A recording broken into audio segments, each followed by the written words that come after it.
He returned to the place where the recruitment exam was held. Instead of seeing Shinrui being surrounded and mocked by many people, he saw Shinrui and Chu Jingrong walking out together, holding Chu Jie, talking and laughing. At that moment, Chen Jiangwo's anger flared up. Shinrui was shamelessly walking hand in hand with Chu Jingrong. This was not only a betrayal to him, but also made his earlier guilt and anxiety seem like a joke. Chen Jiangwo clenched his fists tightly, wanting to rush forward and punch Chu Jingrong. But he remembered that he had fought Chu Jingrong twice and couldn't even land a single move under Chu Jingrong's control. He forcibly suppressed his anger. He looked angrily at Chu Jingrong and Shinrui walking away with Chu Jie, then turned around and didn't go back to the hospital.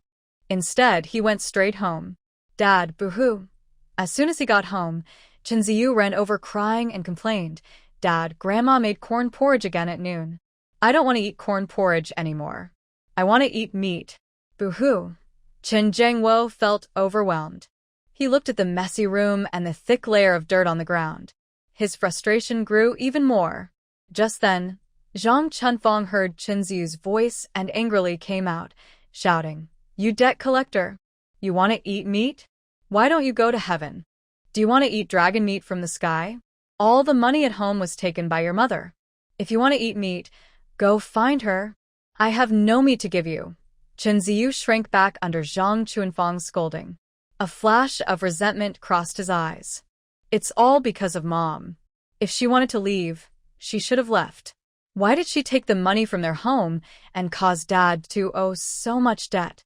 If she hadn't taken the money, Grandma, who loved him so much, would always try to get him what he wanted.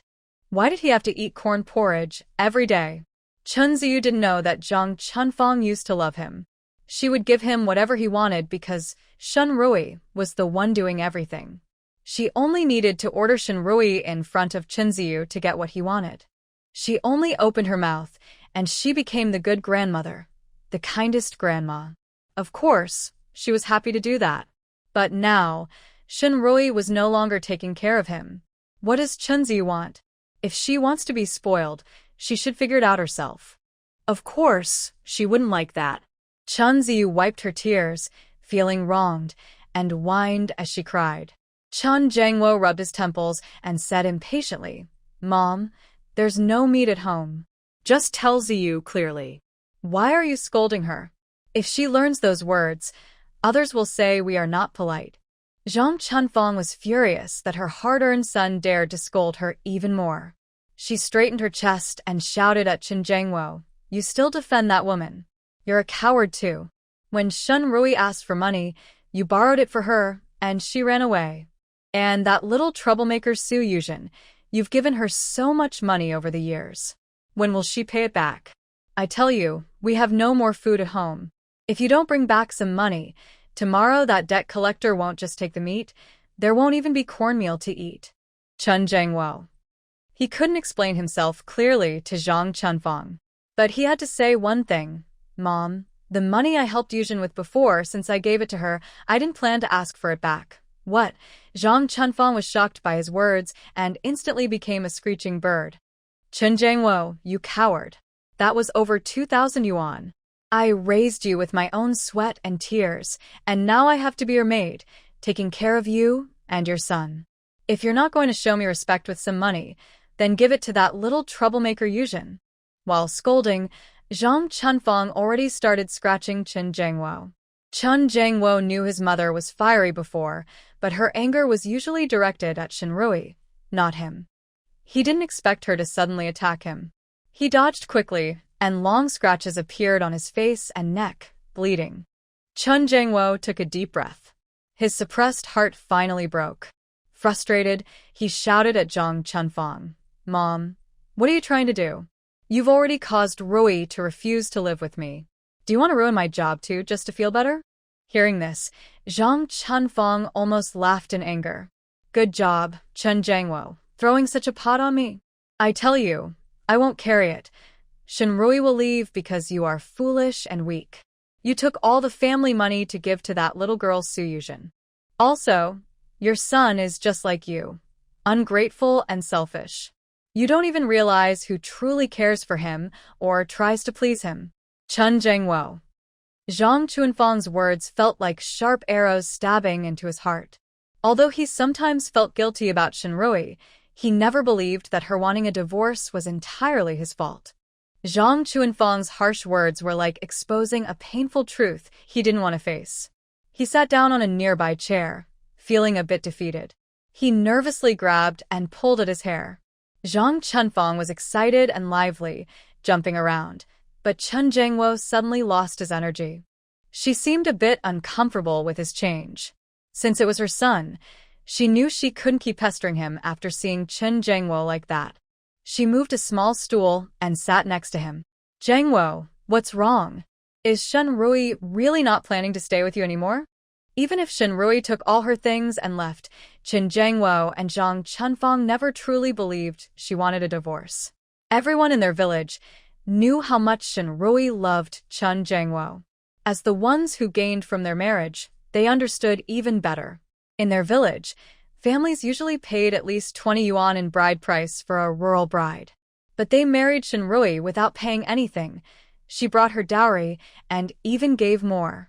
Over the years, Chen Zhengwo spent money helping Yuzhen, and their family's daily life mostly depended on Shenrui's support. Chen Zhengwo was really distressed now. He couldn't find anyone to talk to, so when Zhang Chunfang asked, he told her about seeing Shenrui laughing and walking with Chu Jingrong and holding the child today. After speaking, he burst into tears, crying painfully.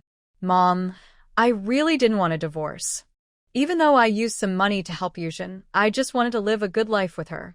But Chen Zhengwo covered his face with his hands, crying in pain.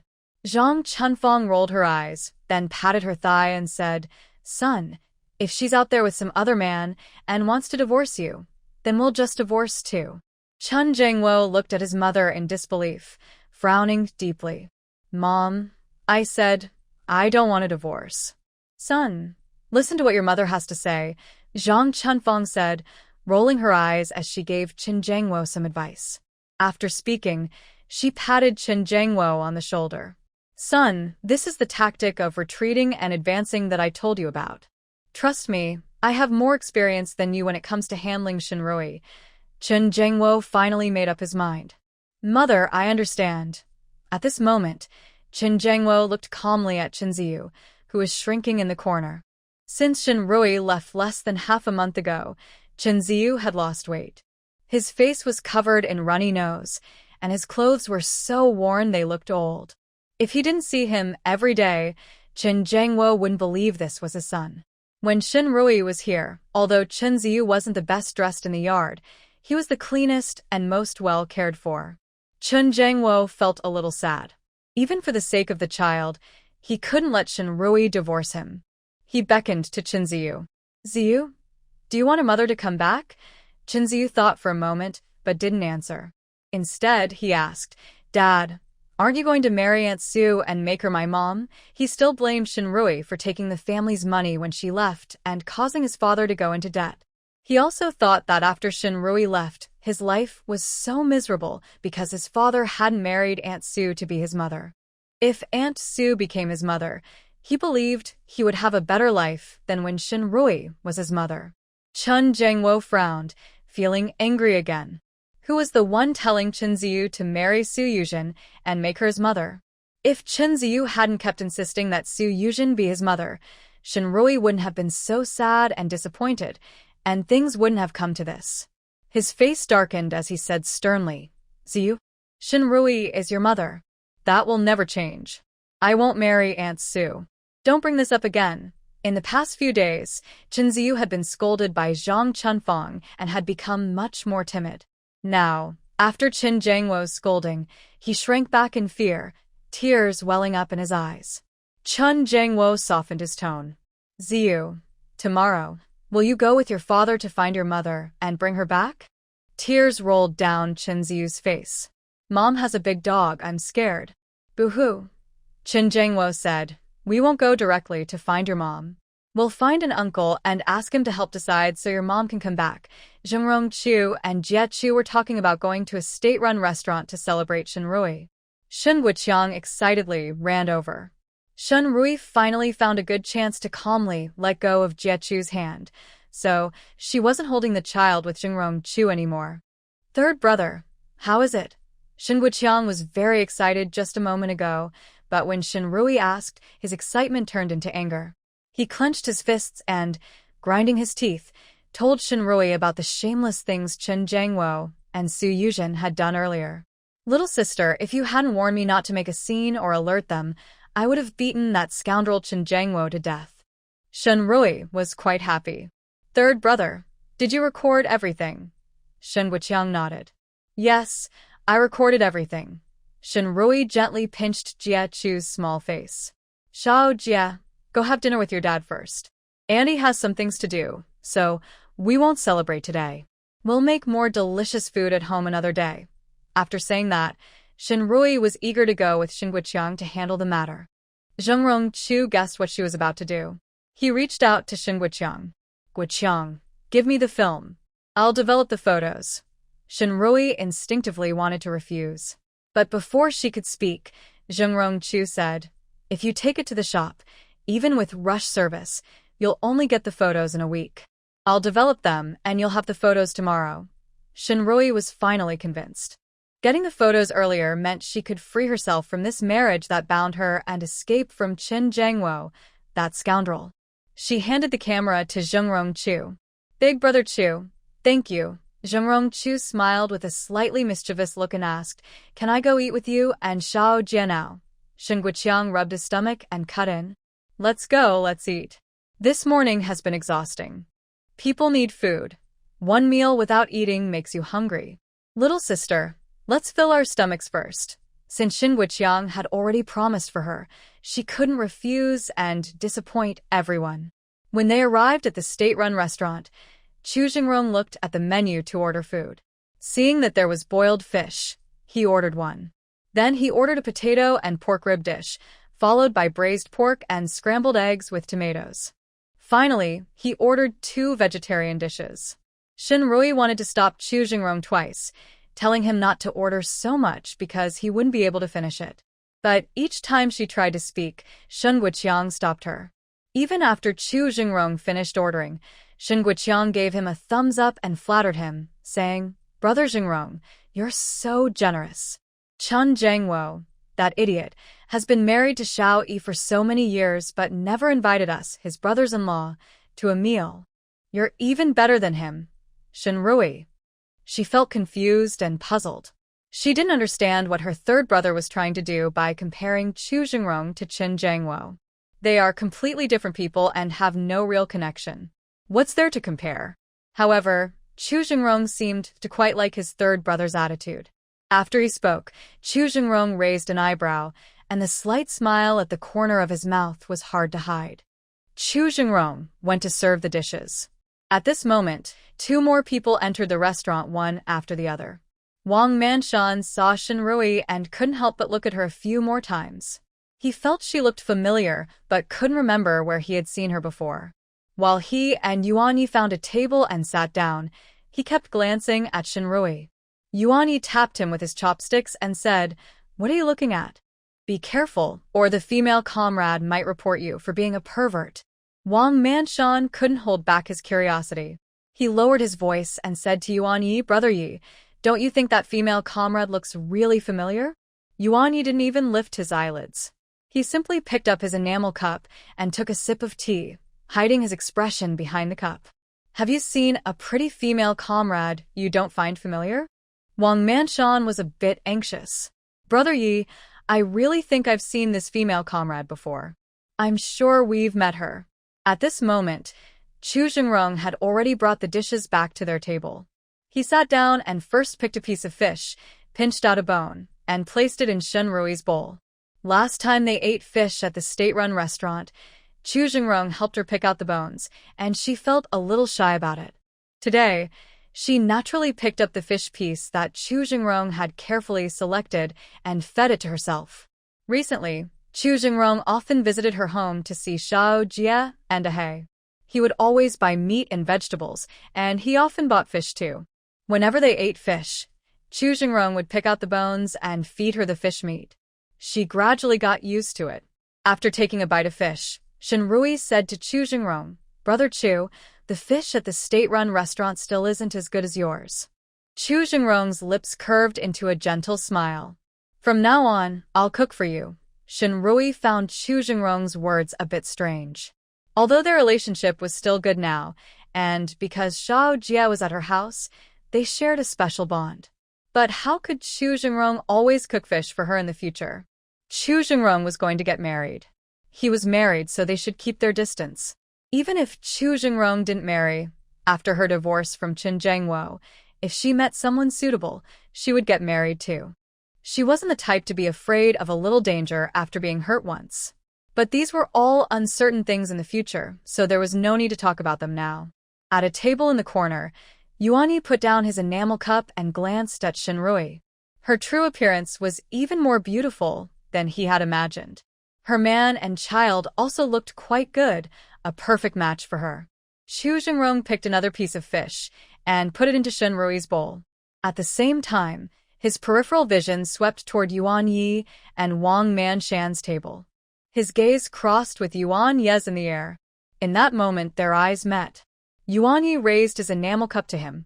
A sharp look flashed in Chu Jingrong's eyes, and he quickly looked away. The portions of food were large, and Chu Jingrong ordered many dishes. Even though he and Shun Guiqiang had big appetites, the four of them ate very satisfyingly. Xiao Jie's little belly was so full it was round. Children are easy to satisfy. Xiao Jie, with a big smile, pulled Shinrui to share his happiness. "Auntie, eating with you and Dad makes me so happy. I never ate so much meat during New Year before." When he was at his grandma's house, if his dad came home for the New Year, he could eat a little more meat. If Dad doesn't come home, there won't be any meat for him at home. He can only lick the clean plate with the meat on it while washing dishes, tasting the meat flavor. Shinrui takes the opportunity to encourage the child. If you think the meat is tasty, study hard and learn more knowledge. With education and knowledge, you can eat meat every day in the future. Chu Jie nods seriously and promises loudly, "Auntie, don't worry. I will study hard and learn more. In the future, I not only want to eat meat every day, but I also want to bring you, Dad, and Uncle Guiqiang to eat meat together every day." Shinrui feels warm inside when she hears this. Guiqiang Shun excitedly ruffles Chu Jie's little head. "Hey, good boy, Uncle didn't spoil you for nothing." As soon as Guiqiang Shun finishes speaking, the four of them feel two pairs of eyes on them. They look up and see Qin Zhengwo standing nearby with Qin Ziyu. Shinrui's gentle smile instantly disappears. Guiqiang Shun also frowns and says bluntly, "What bad luck! How can I keep running into everywhere, bah?" Qin Zhengwo saw Qin Ziyu looking thin and dark again and heard him clamoring for meat. He cares about his son, but since it's too late to buy meat now, he borrowed 2 more yuan to take Qin Ziyu to a state-run restaurant to buy some meat. Unexpectedly, they meet Shinrui and the others here. Qin Zhengwo makes eye contact with Shinrui. Today, Shinrui looks very beautiful. Although he noticed it in the morning, he didn't get a good look because Su Yuzhen sprained her ankle.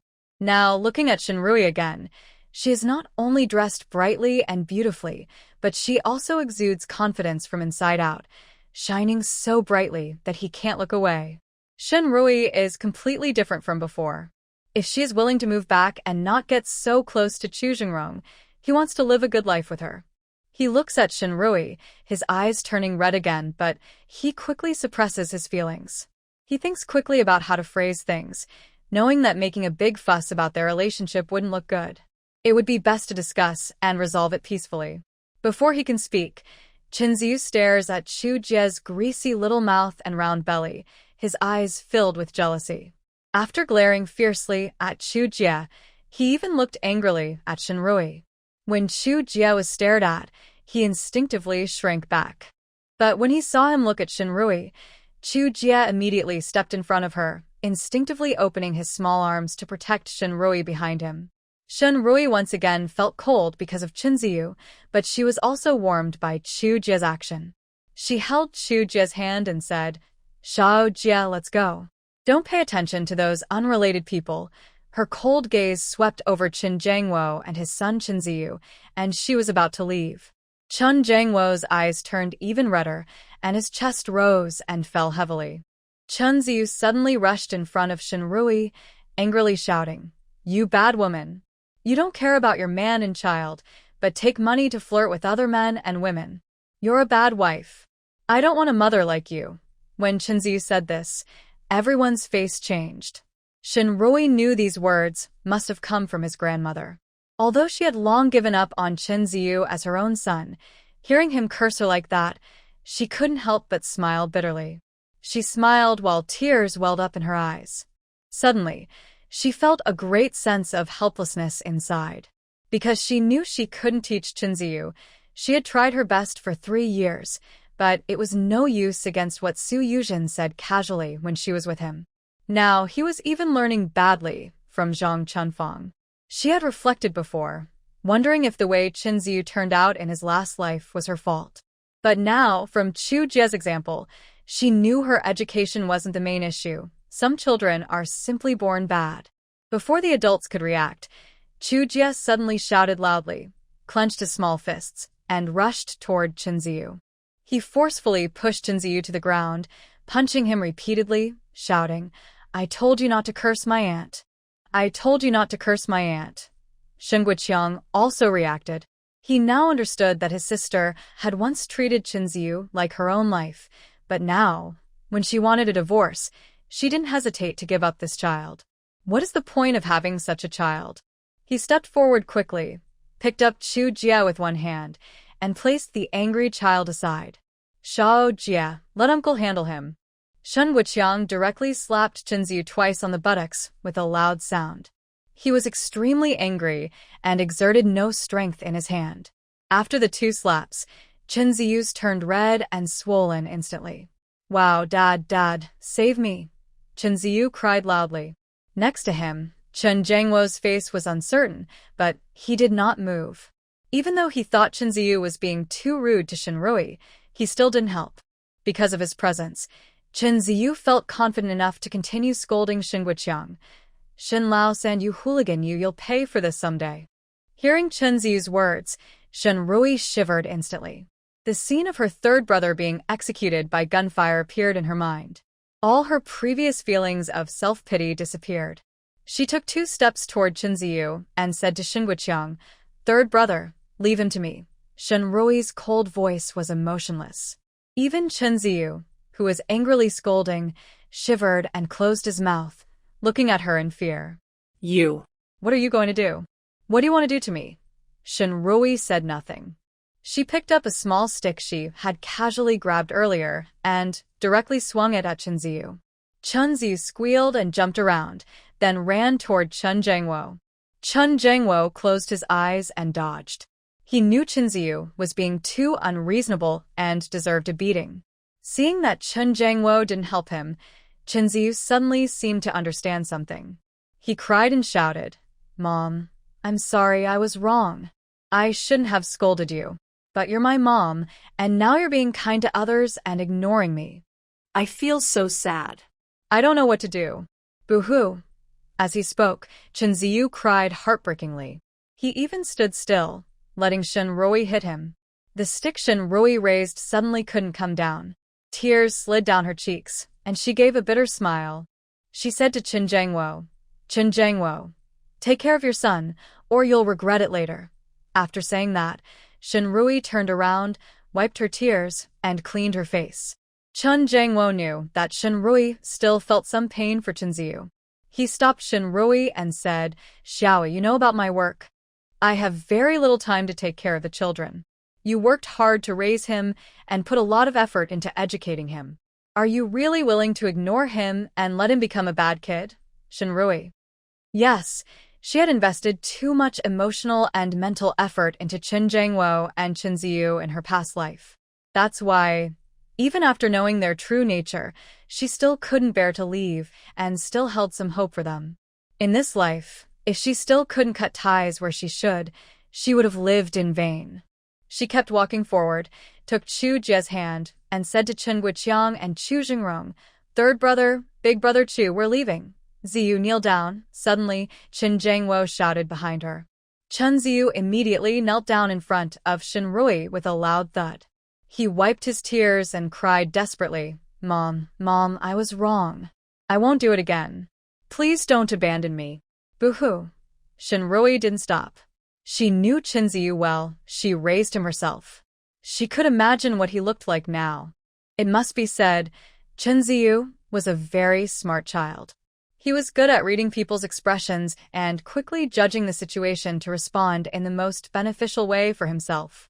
Shinrui couldn't help but think of her past life.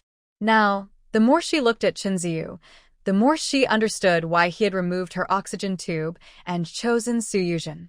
Because in her previous life, after Su Yuzhen passed the hospital entrance exam, she didn't want to work as a nurse anymore. She used her connections through Chen Jiangwo to get an administrative position. By the time Chen Ziyu removed her oxygen tube, Su Yuzhen's administrative level was already quite high. In her past life, Chen Ziyu had learned medical skills under her guidance and was about to get his PhD. After graduation, if Su Yuzhen was willing to help him, he could easily find a good job and his future would be much smoother than others. Meanwhile, she, who had been a humble housewife for decades, couldn't help much in his employment or promotion. Thinking of her past life, Shinrui couldn't help but smile bitterly. Then, she walked faster without looking back. Seeing Shinrui walk away without looking back, Chen Jiangwo couldn't help but grind his back teeth in frustration. Chen Ziyu raised his already red eyes, looked at Chen Jiangwo, and stammered, Dad, she left, Before he finished, Chen Jiangwo, angry and embarrassed, directly picked him up and pressed him onto his lap, giving him a slap on the I told you not to be bad. I told you to stop using bad words. I told you to respect your mother. Chen Jiangwo scolded while hitting him. Chen Ziyu started crying loudly, crying and shouting, Dad, I'm sorry, I know I was wrong. I won't learn to curse from Grandma anymore. Boo-hoo. When Shinrui returned home, she felt very tired. She greeted the others in the family and then went to her room to rest. She thought that after being fussed over by Chen Jiangwo and Chen Ziyu, she would naturally start thinking about her past life while lying in bed. But once she lay down, her mind went blank and all she felt was hope for the future. This time, she would have a job and a career she loved. She would never walk the old path again. Shinrui had been studying intensively lately, and she was quite exhausted. After resting her head on the pillow, she quickly fell asleep. Unbeknownst to her, little Chu Jia had been standing outside her door for a long time. The little guy pursed his lips, then, feeling a bit discouraged, lowered his small head, stood beside him, watching his dejected look, and gently nudged his small hand with his head. After sending Shinrui home, Chu Jingrong left to avoid suspicion. Shen Wuqiang also had some matters to handle in the afternoon. When he was about to go out, he saw Chu Jia hanging his head at Shinrui's door. Xiao Jia, what's wrong? Shen Wuqiang asked with concern. Chu Jia turned to look at Shen Wuqiang. Only then did Shen Wuqiang notice that the child's eyes were red, as if he had been crying. Oh! Shen Wuqiang quickly stepped forward, picked up the child, and asked, What happened? Why are you crying? Chu Jia sniffed and asked in a muffled voice, Uncle, is Auntie angry with me? Does she not want to see me anymore? As he asked, tears welled up in his eyes. Shen Wuqiang quickly comforted the child, saying, You're so good. How could Auntie be angry with you? And, in your heart, you think of Annie as someone a little strict? You didn't do anything wrong and she's still angry with you. Xiao Jia pursed his lips and lowered his head even more. I did something wrong. I hit Chen Ziyu. At that time, Chen Ziyu had insulted Auntie very badly, and he was really very angry. He couldn't help but hit Chen Ziyu. Later, when Chen Ziyu called for Mom, he realized something. Chen Ziyu is Auntie's own child. No mother would not care for her own child. He hit Annie's child. Of course, Auntie would be upset. If Auntie was angry, she might not let him stay here anymore. Although he could live alone in his dad's house and take care of himself. But he really liked Auntie. He felt that Annie was like his mom. Thinking that he might not be able to stay with Auntie in the future made him so sad that tears started to flow uncontrollably. Shin Wuqiang quickly wiped his tears and said seriously, Xiao Jie, you hit Chinziyu to protect Annie. Auntie is grateful to you and hasn't even had time to be angry. Why would she be mad at you? But Auntie, Zhu Jie hesitated and looked at Shin Rui's closed door. Shin Wuqiang patted Zhu Jie's small head and said, Don't worry, your Annie isn't angry with you. She's just been very tired from studying and taking exams. Now that the exams are over, she needs to rest. Really? Zhu Jie's eyes lit up, but he still looked at Shin Wuqiang with some disbelief. Shin Wuqiang smiled and said, Really, don't worry. Uncle won't lie to you. Don't stand guard at your auntie's door anymore. Go play. Shin Wuqiang put Zhu Jie down and patted Dahei's head. Dahei, stay and play nicely with Xiao Jie. Dahei happily jumped twice in response. Shin Rui slept very well that night, with no dreams at all. When she opened her eyes, she realized it was almost dark outside. She listened carefully and heard the sounds of pots and pans in the kitchen, thinking that either her third brother or Zhu Jingrong was there, already cooking dinner. She relaxed and lay back down slowly, flipping through her notebook where she had been taking notes recently. She got up and put on her clothes first. As she left the room, she saw little Chu Jie carrying a large basket filled with steamed buns from the kitchen. The buns were still steaming hot. Shin Rui was startled and quickly took the basket from Chu Jie. Let me carry it. Is your dad or uncle cooking? Why are they so careless? This is so hot.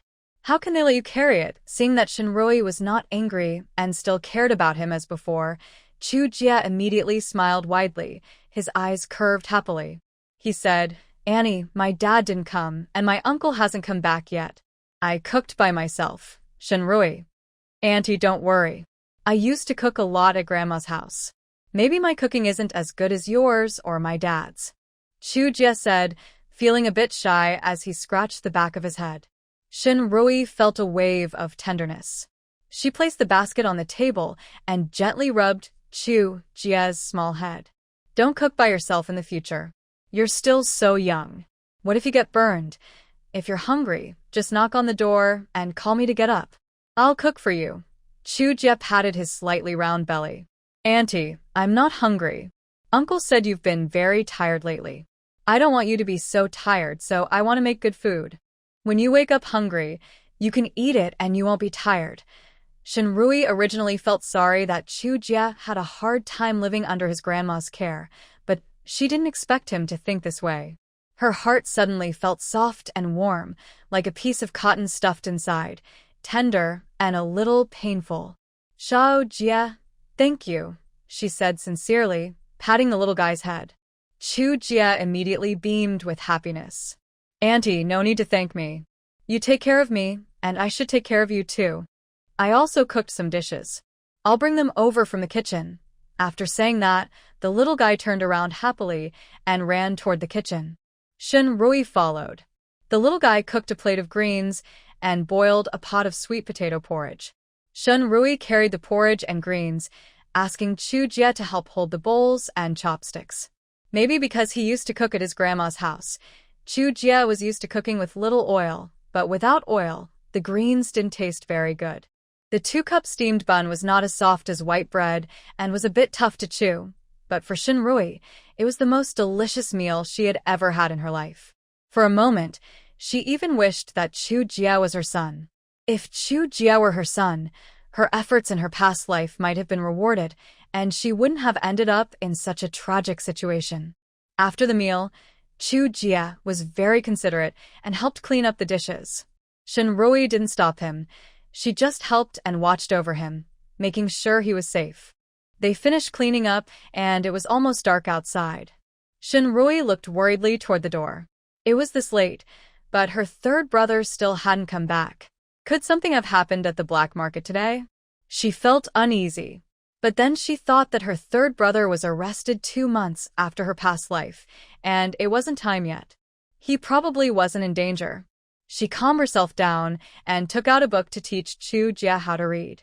Chu Jie couldn't go to kindergarten yet because Chu Jingrong was still helping him transfer his household registration.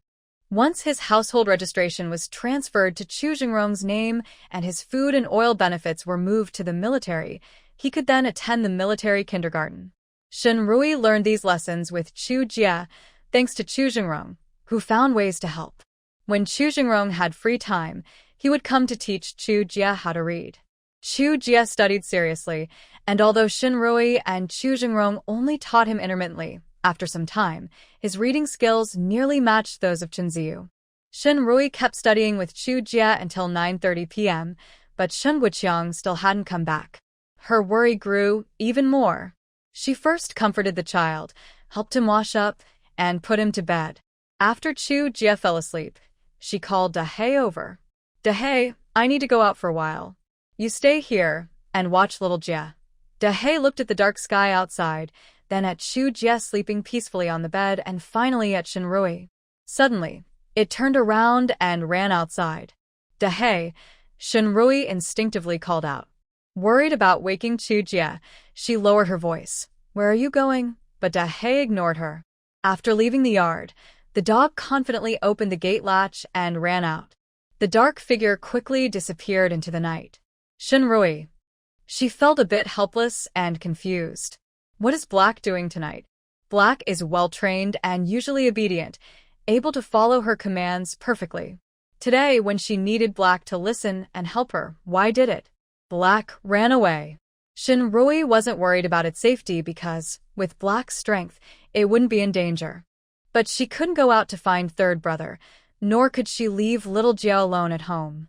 Shen Rui went out to close the courtyard gate. To calm herself, she picked up a book and waited for third brother to return. Soon, there was a knock at the door outside. She quickly put down the book. Third brother, are you back? I am. Chu Jingrong's deep voice came from outside. Shen Rui opened the door. Brother Chu, why are you here? As she spoke, she saw Black standing beside Chu Jingrong. She suddenly understood and couldn't help but laugh a little. So Black went to find you. I was wondering why it suddenly ran off. Black whined softly, trying to please Shen Rui. It nudged her hand with its head, then wagged its tail and ran into Chu Jie's room to see the child. Are you going out? Chu Jingrong didn't beat around the bush and asked directly. Shen Rui nodded. Third brother hasn't come back yet, and I'm a bit worried. Let's go. I'll go with you to find him, Chu Jingrong said. Shen Rui hesitated. She knew where to find third brother. But if Chu Jingrong went with her, he would also find out what third brother was doing. In her past life, she told Chen Jiangwo about third brother, which led to his tragic ending. She didn't want to take any risks this time. Don't you want me to go with you? Chu Jingrong was very perceptive and saw her thoughts immediately. Shen Rui nodded. Chu Jingrong's lips curled into a smirk, a mix of roguishness and annoyance. They grew up together. Although they had been apart for a while, during that time she married Chen Jiangwo, and she had kept her distance from him. But he thought that during this time, their relationship had become much closer. But she still doesn't trust him even now. Shen Wuqiang had already told him directly what he was doing, yet her trust in him was still less than Shen Wuqiang's trust in him. Zhu Jingrong quickly suppressed his feelings inside. However, he still sneered coldly, "You siblings are so brave, daring to go anywhere and do anything for money. But you're not stupid. You know to keep these things secret." Shen Rui looked at Zhu Jingrong in surprise. You know, Zhu Jingrong raised an eyebrow and looked at her with a cold, teasing smile. Your third brother told me, Shen Rui. She really didn't know her third brother had already told Zhu Jingrong. This made her seem distrustful, thinking Zhu Jingrong was a bad person. After saying this, Zhu Jingrong got on his bicycle and called out to her, Get on. Shen Rui touched her nose and quietly walked toward Zhu Jingrong's bicycle. Just then, a bicycle appeared in the dark. Hey, brother Jingrong, little sister, it's so late. Where are you going? Zhu Jingrong. He raised his eyelids and shot a cold look at Shen Wuqiang. Why did Shen Wuqiang come back so early? Does he not know that Zhu Jingrong and Shen Rui are going to find him later? He's so inconsiderate. Shen Rui quickly slid off Zhu Jingrong's bicycle. Third brother, you're back. We were about to come find you, Shen Wuqiang nonchalantly said. Why look for me? I'm a grown man. I won't get into trouble. If I come home late in the future, you just go to bed early. Don't worry about me. Shinrui wanted to remind her third brother about something. But now that Zhu Jingrong was here, she couldn't say anything. She turned to Zhu Jingrong and said, Big brother Zhu, thank you for coming to help so late. Now that third brother is back, you should go home and rest early. Zhu Jingrong shot another cold look at Shen Guqiang, then replied emotionlessly, Okay. Then he pedaled his bicycle and left directly. Shen Guqiang watched his figure fade into the night and couldn't help shivering. He asked Shinrui, Little sister, did you upset brother Jingrong? Then she told him that she originally wanted Dahei to stay home and watch the children while she went to find Chu Jingrong, but instead, Dahei ran off and called Chu Jingrong over. Is that so? Shen Guqiang said, feeling a bit scared. You didn't provoke him, so why did he look so frightening just now? Frightening? I didn't notice anything, Shinrui replied. Maybe it's because they are soldiers. They train on the battlefield and develop a strong presence. Their eyes can be intimidating, Shinrui explained. Shen Guqiang thought for a moment and found it reasonable. They didn't say much more and went inside together. After entering the house, Shinrui asked Shen Guqiang if he would be willing to switch to a different market for business. Shen Guqiang was a bit confused when he heard this. Why change markets? Shinrui had already prepared a reason. Third brother, I think that market is too far from here. If you go there, the daily commute will be long and tiring. It's also not very safe to leave early and come back late. I introduced you to the boss of the Eastern Free Market when I was treating his illness. You can get to know him. It will be closer for you to work at the Eastern Free Market, she said. Huh, Shen Guqiang said casually. What's the big deal? Little sister, I'm a grown man. What's there to worry about? The distance is far, I've thought about that too, Shinrui said. The boss over there is helping me get a bicycle these days. Once I have the bike, the distance won't be a problem. By the way, the walk from here to the military hospital isn't close either. When that's ready, I'll get you a Type 26 bicycle, so it'll be easier for you to go to work, she added. Shinrui. She felt a bit helpless, but her current excuse wasn't very convincing. She could only think of another way later to persuade her third brother. Seeing her thoughtful expression, Shen Guqiang felt that his sister was genuinely trying to help him. He didn't want to reject her outright and disappoint her good intentions. He explained again, Little sister, the water at the free market is very deep. Even though you introduced me to the boss of the Eastern Free Market, he might not be willing to accept me. Plus, I'm doing pretty well here. The boss values me a lot, and I can make more money than others, he said. Shinrui nodded and told him to rest early. In the afternoon, Shinrui took a nap and didn't dream at all. But at night, as soon as she closed her eyes, she entered a dream. In her dream, she learned that her third brother had been arrested. She went to ask Chen Jiangwo for help. Chen Jiangwo said, Your third brother is lawless, breaking the law and acting recklessly, exploiting others, undermining socialism. He deserves what he gets. Don't say I can't help him. Even if I could, I wouldn't. Shinrui stood outside the execution ground and saw her third brother with a black bag over his head, standing there. Suddenly, a bullet spun rapidly and pierced through her forehead. Stop. In that moment, she wanted to cry, but couldn't. After finally crying out with all her heart, she woke up in shock. She realized she was soaked in cold sweat, and her throat was very dry. She got out of bed and drank a full mug of cold tea, which helped her calm down a little. She wasn't sure if this dream meant anything, but now, recalling it, she felt it was even more real than her past life experiences. She wiped the sweat from her forehead. She really needed to find a way to get her third brother to move somewhere else, or just quit. Maybe she should go look for Yuan Yi. But today, there was no time. She had to first find Chu Jingrong, get those photos, then go to Qin Jiangwo to end the marriage that had bound her in her past life. Before Shinrui could find Chu Jingrong, he arrived first. As usual, he brought them meat buns and boiled eggs for breakfast. He also brought a stack of photos he had developed himself.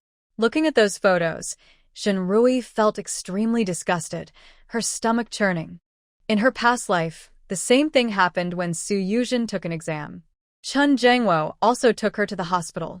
She heard that after Chun Jangwo carried Su Yuzhen to the hospital, she rushed there immediately. Just as their lips were about to touch, she arrived at the door of the ward. She was furious and stopped the scene, then argued loudly with Chun Jangwo. At first, Chun Jangwo admitted his mistake and looked somewhat guilty, until she lost control and cursed Su Yuzhen for being shameless and seducing other men, while Su Yuzhen was crying pitifully with tears in her eyes. Chun Jangwo's guilt turned into anger, and he slapped her across the face. She was already very emotional at that moment. When Chun Jangwo slapped her, she was both shocked and angry.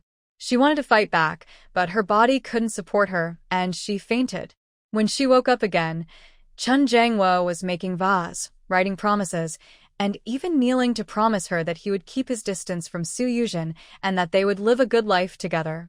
At that time, she didn't really know what she was thinking. She felt that if causing such a scene could make Chun Jangwo live honestly with her, it might be a good thing. In reality, Chun Jangwo was just hiding his relationship with Su Yuzhen more carefully during that period. After that, they became even more reckless and daring. When she caused trouble, he would say he was just taking care of a comrade's widow and asked her not to be so selfish. She had also wanted to go to the military to report them in her past life, but she had no evidence. Even if she told the political commissar, he would only warn Chun Jangwo to be more careful and advise her family for harmony. So, in this life, she was willing to gather all her money to buy a camera to keep evidence. But she didn't expect that without her stopping them, Chun Jangwo and Su Yuzhen could be so disgusting even in a hospital ward. The photos taken by her third brother weren't very clear, but even in such a blurry state, it was obvious they were passionately kissing, almost pulling each other's hair. Shenrui tightly clutched the photo and took a deep breath. She just managed to suppress her disgust when she looked up at Chu Jingrong's half-smile, half-frown gaze. Feeling heartbroken, Shenrui. Although she didn't like Chu Jingrong's tone, she still told him honestly, "It's not heartache, it's disgust." The fake, half-smiling expression on Chu Jingrong's face instantly brightened into a sincere smile. Shenrui didn't want to pay him any attention and headed straight to find Chun Jangwo. Shen Wuqiang quickly followed her. "Little sister, I'll go with you. Brother Jingrong, I'll leave Xiaojie to you today." They didn't want to fight in front of the children. Chu Jingrong frowned slightly, planning to discuss with Xiaojie about letting him stay at home with Dahan. Suddenly, his personal soldier rushed in from outside. "Report to Vice Regiment Commander. The regimental commander is looking for you." Chu Jingrong looked puzzled. "The regimental commander is looking for me now? Did he say what it's about?" Li Tai, the personal soldier, looked at Shenrui awkwardly and said, "It should be about your private matters." "Private matters?" Chu Jingrong frowned. Major Huang and Commissar Zhao, like others from the capital city, were very concerned about his personal issues because they had been asked to do so. But they didn't go so far as to send soldiers specifically to find him. Recently, Shenrui had been spending more time with Chu Jie because of him, and she also knew Li Tai quite well. At this moment, she directly asked, "Comrade Li, does the division commander calling your deputy regiment leader have anything to do with me?" Shenrui asked straightforwardly, and Li Tai could only nod reluctantly. "Comrade Shen, your husband is crying in the division commander's office right now." Shenrui. "Huh." Chu Jingrong looked at Shenrui with a teasing smile. "The man you like is really impressive, Shenrui. She admits she was blind before, right? Is it necessary to attack her personally because of that scumbag, Chun Jangwo?" After saying this, Chu Jingrong strode away. Shenrui snapped out of her thoughts and quickly followed. "I'll go with you, then I." As they passed by Shen Wuqiang, Chun Jangwo pointed at himself and asked, "You're staying home to watch the kids?" Chu Jingrong's commanding tone left no room for Shen Wuqiang to argue. "Oh," Shen Wuqiang obediently responded. Shenrui looked at Chu Jingrong and then at her obedient third brother. Somehow, her mind started to drift. Why did she feel that the scene of Chu Jingrong letting her third brother watch the kids was so harmonious? It was as if they were an old married couple. Chu Jingrong was almost 30 and still unmarried. She had only convinced him to go see Su Yuzhen after persistent persuasion. Although he later filed a marriage report to marry Su Yuzhen, he eventually backed out. When she saw Su Yuzhen again, he looked like a stranger, showing no signs of any feelings for her. Could it be that he actually didn't like women but preferred men? The more Shinrui thought about it, the more she felt this might be true. Lost in her messy thoughts, she and Chu Jingrong had already arrived at the office of the division headquarters. Chu Jingrong's deep eyes glanced at her. "What are you thinking about? Come back to your senses." Shinrui quickly snapped out of her thoughts and awkwardly smiled at him. Just then, this scene was seen by Chen Jiangwo in the office. Chen Jiangwo's face grew darker and darker. He held back his urge to fight Chu Jingrong and instead sobbed with grievance. He complained to Commander Huang and Commissar Zhao, saying, "Commander, Commissar, you saw it. Chu Jingrong was flirting with my wife right in front of you, clearly involved with her. He interfered in my marriage and damaged our military family. I ask you to deal with him seriously and give me justice." Commander Huang and Commissar Zhao also felt troubled. Commissar Zhao looked at Chu Jingrong with blame. He had already warned Chu Jingrong to stay away from military family members. Maybe his warning was too gentle, and this brat didn't understand. Or perhaps he simply didn't listen and still behaved oddly with the wife. No wonder she came straight to the headquarters to report him. Shinrui looked at Chen Jiangwo's state and couldn't help but sneer. Not at Chen Jiangwo, but at herself. How blind was she to fall for a man like him? In her past life, she wasted her whole life on him and ended up with such a tragic ending. If she had seen his true nature earlier, she might have just married someone like Chu Jingrong, who liked men, in a fake marriage. Even if she no longer wants him, she still hopes he can live a better life. Chen Jiangwo's future should be better, so he can have a better life. Chen Jiangwo feels a bit guilty when facing Shinrui's sharp gaze. He doesn't understand why, but suddenly he remembers the scene at the hospital with Su Yuzhen from that day. A quick wave of guilt passes through his heart, but he quickly suppresses that guilt. He can't blame himself for this. He also doesn't want to cause trouble at the military headquarters, which could damage Chu Jingrong and Shinrui's reputation. But Shinrui is too cruel. He kept promising her again and again that he would stay away from Su Yuzhen and live a good life with her. Yet Shinrui wouldn't give him any chance. He had no choice but to take this desperate step. He hardened his heart and decided to fully show the image of a person in a weak position. As a grown man, his eyes turned red easily. He looked at Shinrui and said, "Xiao Yi, as long as you're willing to come home, we can live a good life. I won't mind what happened between you and Deputy Captain Chu recently. Ziyu is still young. He can't be without his mother, and our family can't be without you. I'm begging you, come home." Chen Jiangwo said, his knees suddenly weak, and he knelt directly in front of Shinrui.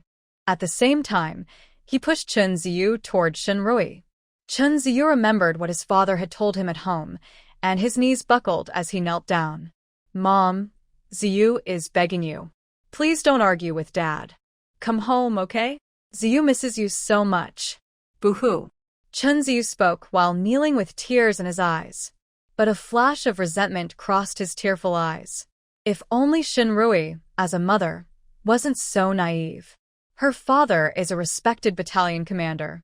How could they both kneel in front of a woman like this, embarrassing themselves in front of so many people? In her past life, Shinrui had always held Chen Ziyu close to her heart. She knew every tiny expression on Chen Ziyu's face, and now, at less than 6 years old, Chen Ziyu couldn't hide his feelings at all. She saw a flicker of resentment in Chen Ziyu's eyes, and even her pain disappeared. A cold gaze swept over Chen Jiangwo and his son. She couldn't help but smile. Chen Jiangwo truly is the son of Zhang Chunfang. Zhang Chunfang learned her methods very well. In the past, when she was taking care of Zhang Chunfang and Chen Jiangwo's father in Qinjia village, she sometimes fought back when Zhang Chunfang was too unreasonable.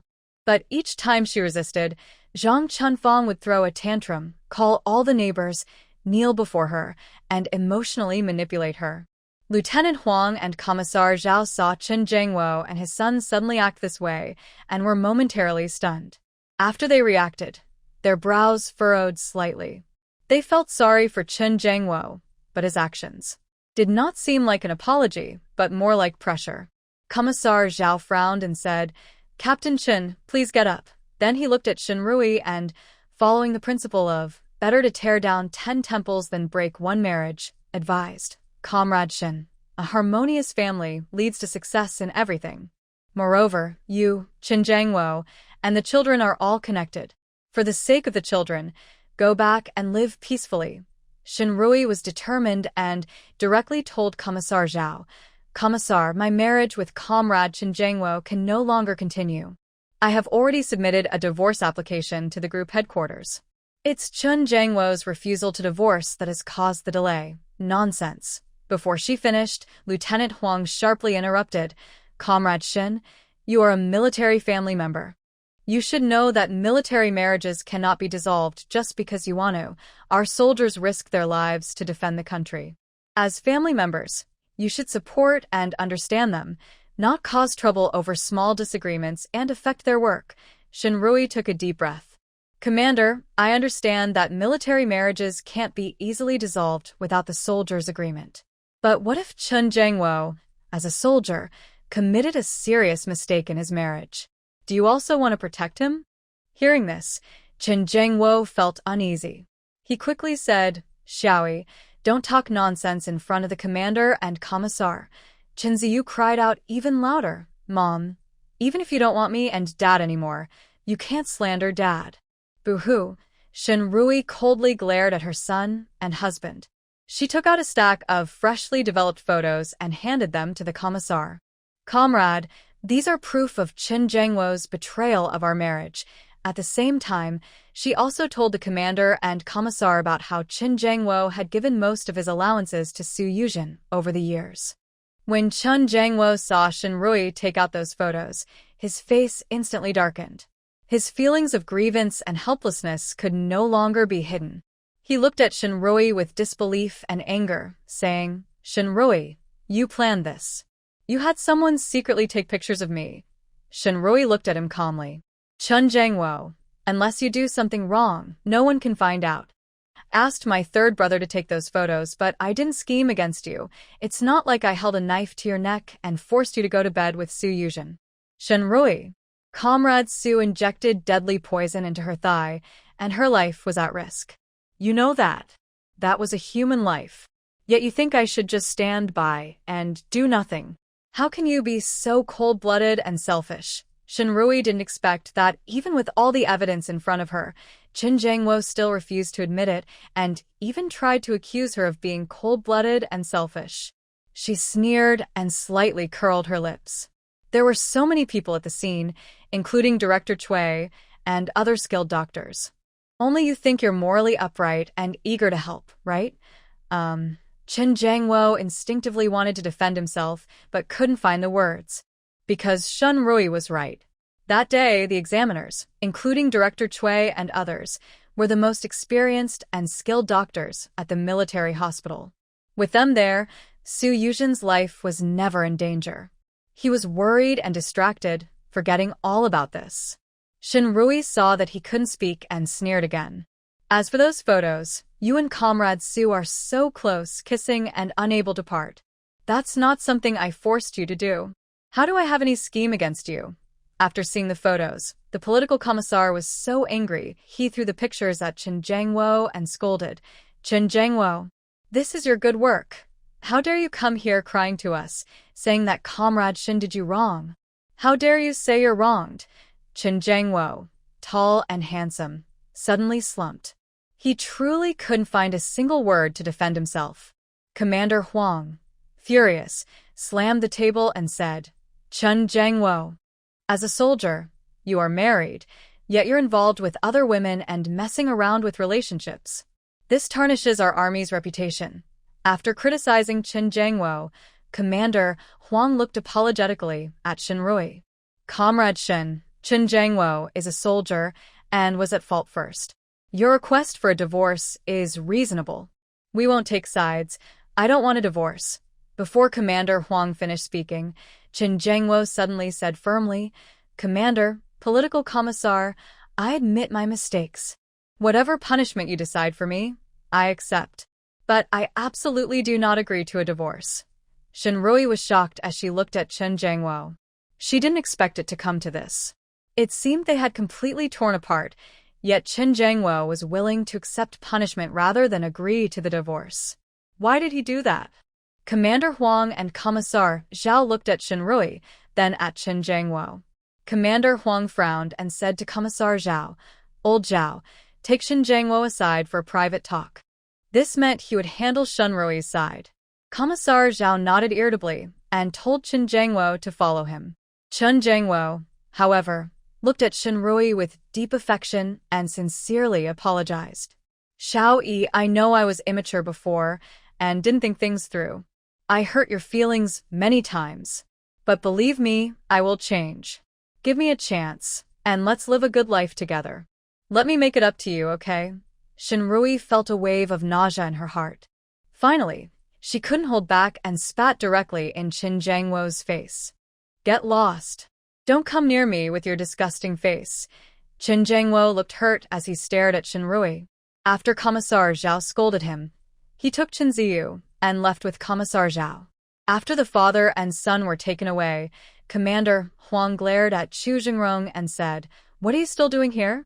It's none of your business if those two fight."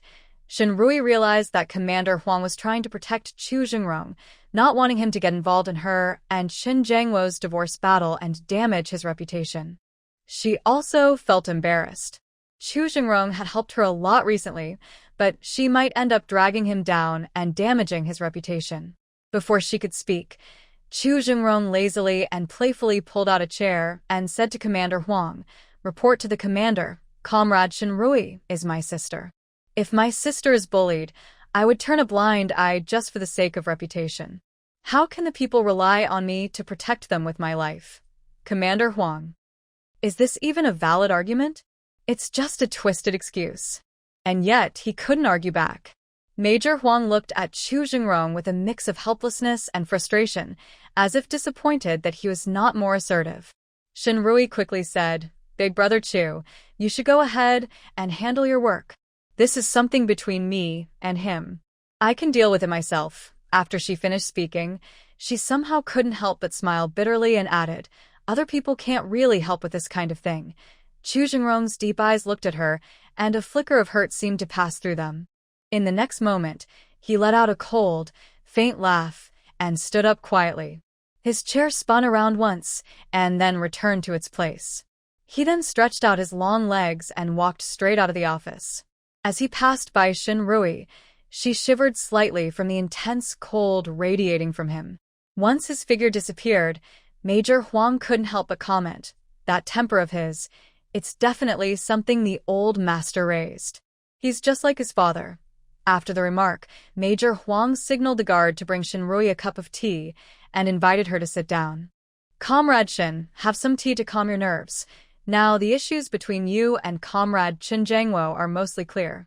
Chen Jiangwo did some things that were indeed too much, hurting both the family and your feelings. I won't defend Chen Jiangwo. If you want a divorce now, I fully support you. But you're in a military marriage. If Chen Jiangwo doesn't agree, even if we support you, you won't be able to get a divorce." Shinrui nodded. "I understand." She bit her lip and said, "Commander, sorry for the trouble. I will try to negotiate with Chen Jiangwo and aim for a peaceful separation. If that doesn't work, I will go to court." Hearing this, Major Huang was surprised. In this era, very few women dared to divorce, and she was already prepared to go to court to divorce Chen Jiangwo. He couldn't help but admire her a little more. The granddaughter raised by old Shin was truly spirited. No wonder Chu Jingrong protected her so much. But there were some things he still needed to say. "Comrade Shen, your issue with Chen Jiangwo is really a matter between you two.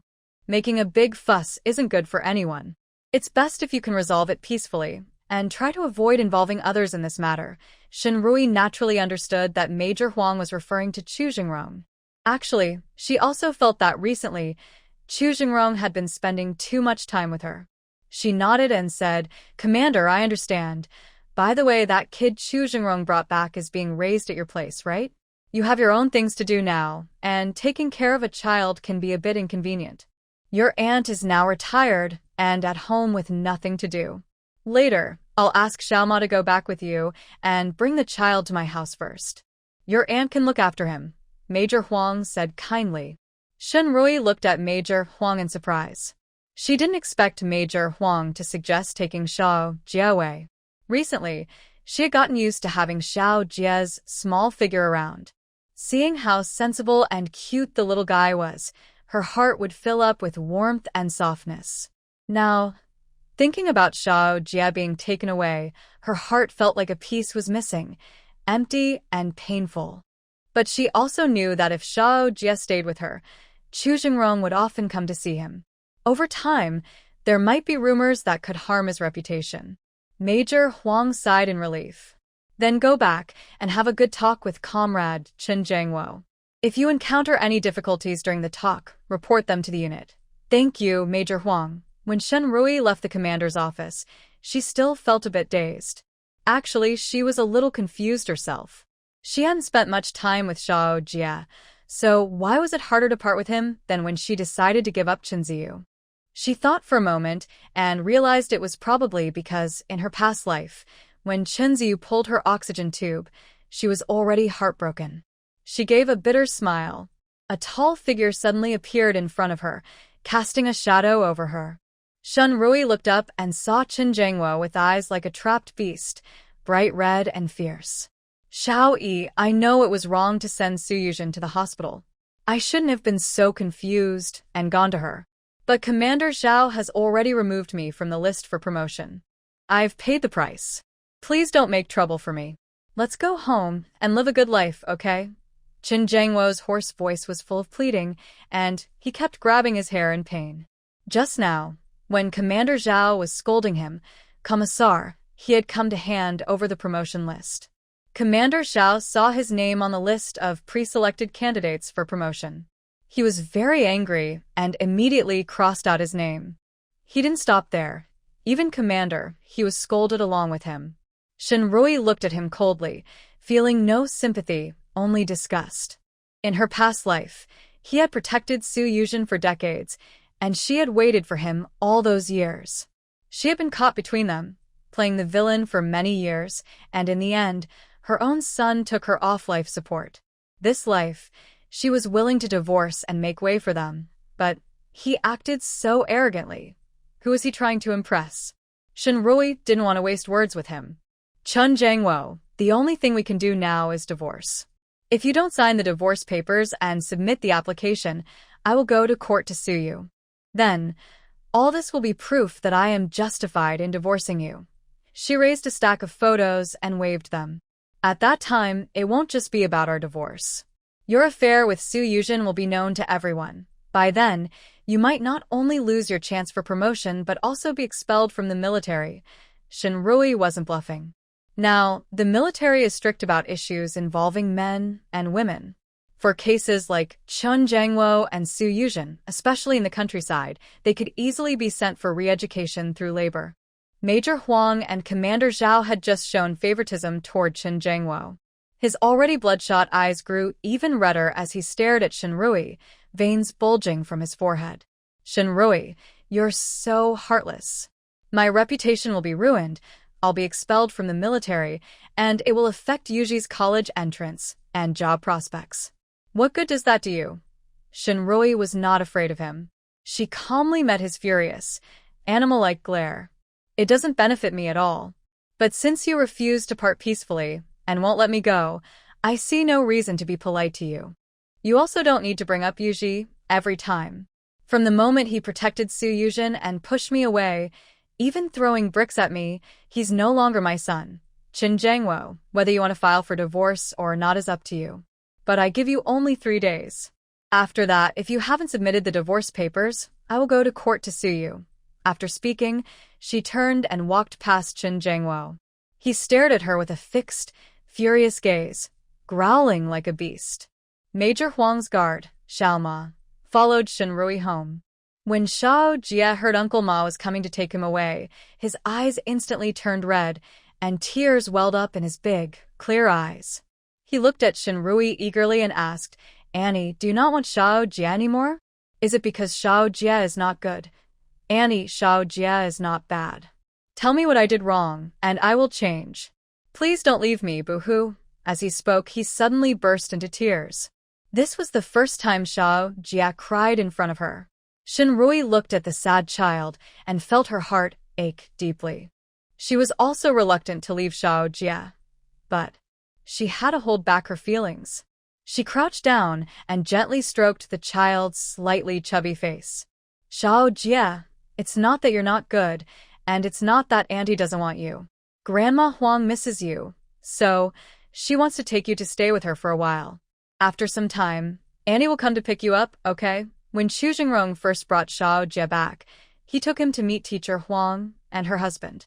Okay, Xiao Jie clearly relaxed a lot after hearing Shinrui's words. But his big eyes still looked at Shinrui with hope. Auntie, I'll stay with Grandma Huang for a few days. Remember to come and pick me up with Dad. Shinrui nodded.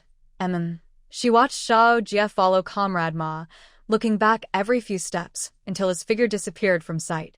Only then did Shinrui's eyes turn red uncontrollably, and she sniffed. Little sister, what's going on? You and Brother Jingrong weren't going to handle Chen Zhengwo's grandson? Why did Xiao Jie get taken away? Shin Guoqiang's curiosity had been building up, and he couldn't hold it in anymore. Earlier, there were others around, so he didn't ask, but now that Comrade Ma had taken Xiao Jie away, he couldn't wait to ask.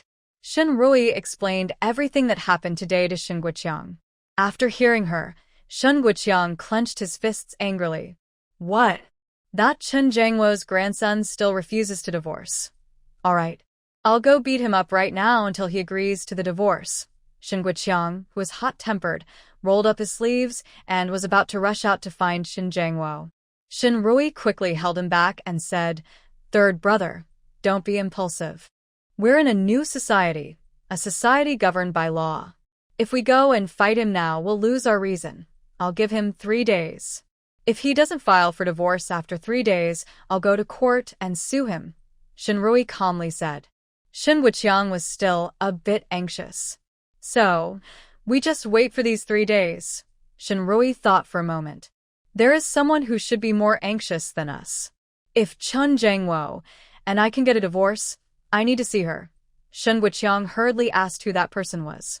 But Shinrui didn't plan to tell her third brother about this now, so she kept him in suspense. Shin Guoqiang understood that Shinrui had her own plans and didn't press further. After Shinrui left, Chen Zhengwo was called into the office by Commissar He from the group department and was harshly criticized.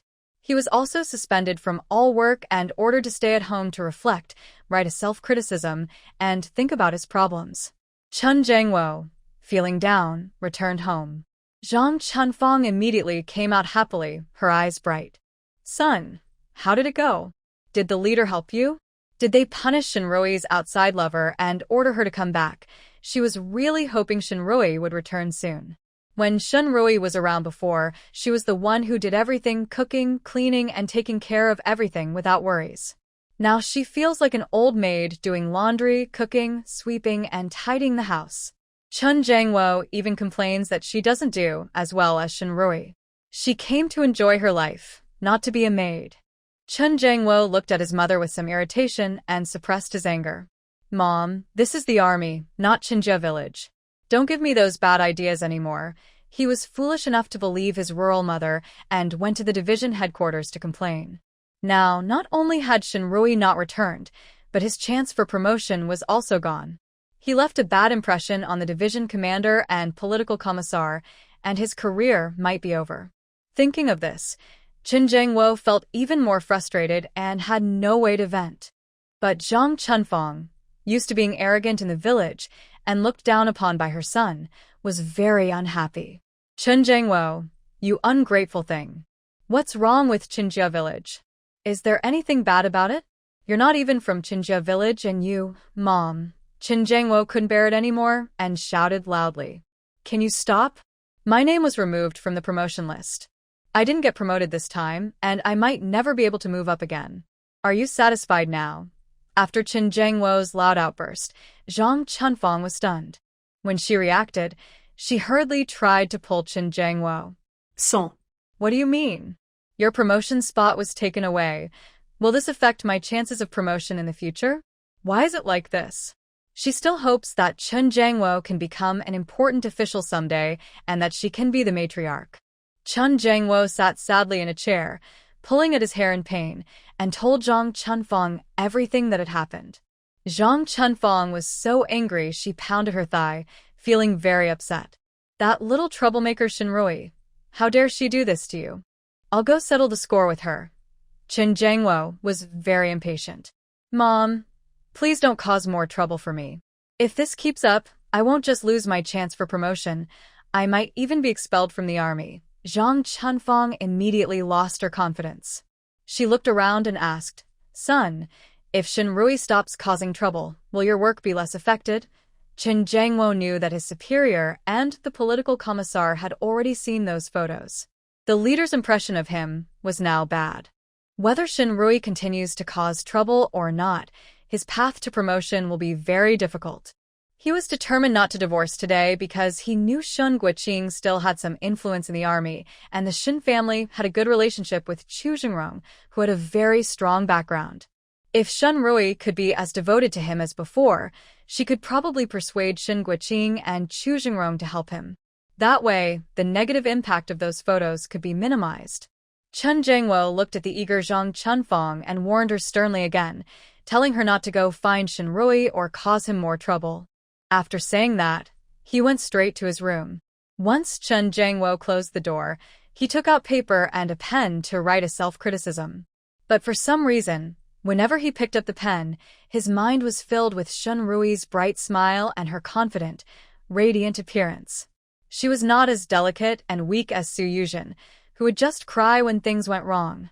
Shinrui's inner strength seemed to allow her to handle everything on her own. When he first saw her at Shin's house, he was also struck by her beauty. Thinking about her stunning appearance after yesterday's exam, Chen Jiangwo's heart beat faster without him realizing. It was as if he was back to the moment they first met. Over the years, he had made a mistake. He shouldn't have let her down. He made up his mind. As long as Shinrui was willing to give him another chance, he would treat her well and live a good life with her. Just then, there was a knock on the door outside. Zhang Chunfang opened the door and saw a worried female officer outside. She asked suspiciously, Comrade, who are you looking for? Madam, I am looking for Captain Chen. Is Captain Chen at home? Wang Xiuxin asked anxiously. Chen Jiangwo came out of the house. Comrade Wang, is there something you need? Wang Xiuxin was also part of the art troupe and was best friends with Su Yuzhen. Seeing Chen Jiangwo, Wang Xiuxin felt like she had found a lifesaver. Captain Chen, it's so good you're at home. Yuzhen didn't get the hospital job she wanted and fainted from anger. Please go see her quickly. Chen Jiangwo's face darkened. He had just wanted to keep his distance from Su Yuzhen and focus on living well with Shinrui, but those thoughts were suddenly pushed aside. He hurried to follow Wang Xiuxin. Where is Comrade Su now? She is already getting 4 fluids at the hospital. When Chen Jiangwo arrived at the hospital, Su Yuzhen was already awake. She was quietly crying on the bed. Seeing her like that, Chen Jiangwo's heart tightened. Yuzhen, how are you? Su Yuzhen looked up, tears in her eyes, and looked at Chen Jiangwo. When Chen Jiangwo reached the bedside, she sat up and immediately hugged his waist, crying softly, Brother Jiangwo, I'm sorry. I'm useless. I let you down. I didn't get the hospital job. Boo-hoo. His rational mind told him he should push Su Yuzhen away now. But she was crying so hard, shoulders shaking, at her most vulnerable and sad. He was her only support and emotionally, he couldn't bear to push her away. He hesitated for a moment, but then hugged her shoulders gently, patting her softly to comfort her. It's okay. Not getting the hospital job isn't the end. We will have other opportunities. At that moment, Director Cui personally brought Shinrui in to introduce her. Dr. Shun, this floor is the internal medicine ward. The previous floor where Su Guiqing stayed was the surgical ward. But our small hospital doesn't have full functions, and when beds are tight, we also transfer patients to other departments. You can get familiar with the hospital environment first. Later, I will take you to meet Dr. Luo. For now, follow Dr. Luo and learn from him for a while. Shinrui listened carefully to the director's introduction, nodding seriously and taking notes. While speaking, the director also wanted to show Shinrui around the wards. He casually knocked on the door of a nearby ward, and without waiting for a response, he pushed the door open. The moment I pushed open the door, I saw Chen Jingwo hugging Suyujin. Chen Jingwo looked up in surprise and saw Shinrui. He quickly pushed away from Suyujin. He instinctively wanted to explain, Xiaoyi, it's not what you think. Su and I are just. Your relationship with Comrade Su has nothing to do with me, Shinrui interrupted before he could finish. Chen Jingwo looked hurt and hesitated, saying, Xiaoyi, Director Cui didn't expect to stumble upon such a dramatic scene just by opening a random hospital room door. He felt a bit awkward. He quickly said, Comrade Su fainted because she was too upset. Now she's awake, so there's no problem. Dr. Shin, let's go check the next room, he added. Shinrui nodded. Okay. She turned and followed Director Cui out. Chen Jingwo suddenly seemed to realize something. He hurried forward, grabbing Shinrui's arm and looking at her in shock. Xiaoyi, did you get a job as a doctor? Shinrui didn't answer his question. She frowned and looked at his hand on her arm, coldly saying, Let go. Director Cui saw their interaction and also looked uncomfortable. Dr. Shin, you should handle your personal matters first. Later, you can get familiar with the hospital and your work. After saying that, he left, giving space for them and Suyujin. Suyujin looked at Shinrui in her white coat, her eyes filled with jealousy. In her past life, she married Chu Jingrong, who died early. Shinrui married Chen Jingwo and rose steadily in her career. She was admired as a successful wife of a high-ranking official. This life, she chose to break off her engagement with Chu Jingrong, but Chu Jingrong came back strong. And Shinrui hadn't divorced yet, but she was already involved with Chu Jingrong. Chu Jingrong even helped her get a hospital job by using connections, even though she was a literacy dropout with only elementary education. She should have gotten the hospital job, but she lost out. Chen Jingwo didn't let go, and Shinrui's eyes grew colder. Chen Jingwo, I said let go. Her cold attitude made Chen Jingwo feel frustrated inside.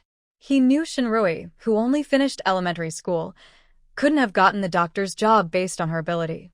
During Shinrui's assessment, he was already holding Suyujin and walking away, so he naturally didn't see Shinrui's excellence. Even though Guoqing Shin still had some connections in the army, he didn't have that much influence. Only Chu Jingrong, who is very strict and impartial, could have managed to get someone like Shinrui, who is semi-illiterate, into the hospital. Chu Jingrong, who is usually cold and unfeeling, surprisingly helped her without hesitation. What kind of benefit did she give him in return? All that Chen Jingwo could think of was that Shinrui might have given Chu Jingrong something related to their personal relationship. His anger grew a little more, but what made him even angrier was that he was the one Shinrui considered her man. Shinrui had never asked him for help. So, did she really see him as her man? He stared at Shinrui with red eyes. Shinrui, why is Chu Jingrong helping you? What did you give him? Shinrui wasn't afraid of him. This was a hospital, and if she shouted, many people would come. Chen Jingwo dared to cause trouble here, unless he didn't want to stay in the army anymore. Taking advantage of Chen Jingwo's distraction, Shinrui suddenly lifted her leg and forcefully kicked him between his legs. Chen Jingwo immediately let go of Shinrui, bending over and clutching his sensitive area. Shinrui looked at him coldly. This has nothing to do with me. You better go and care for your comrade Su. She's still waiting for you. After saying that, she turned to leave. But her words made Chen Jingwo realize something. Now was not the time to question Shinrui. Just a moment ago, he was with Suyujin. Shinrui's anger was obvious. He didn't even care about the pain between his legs anymore and quickly grabbed Shinrui. Xiaoyi, I didn't mean anything bad.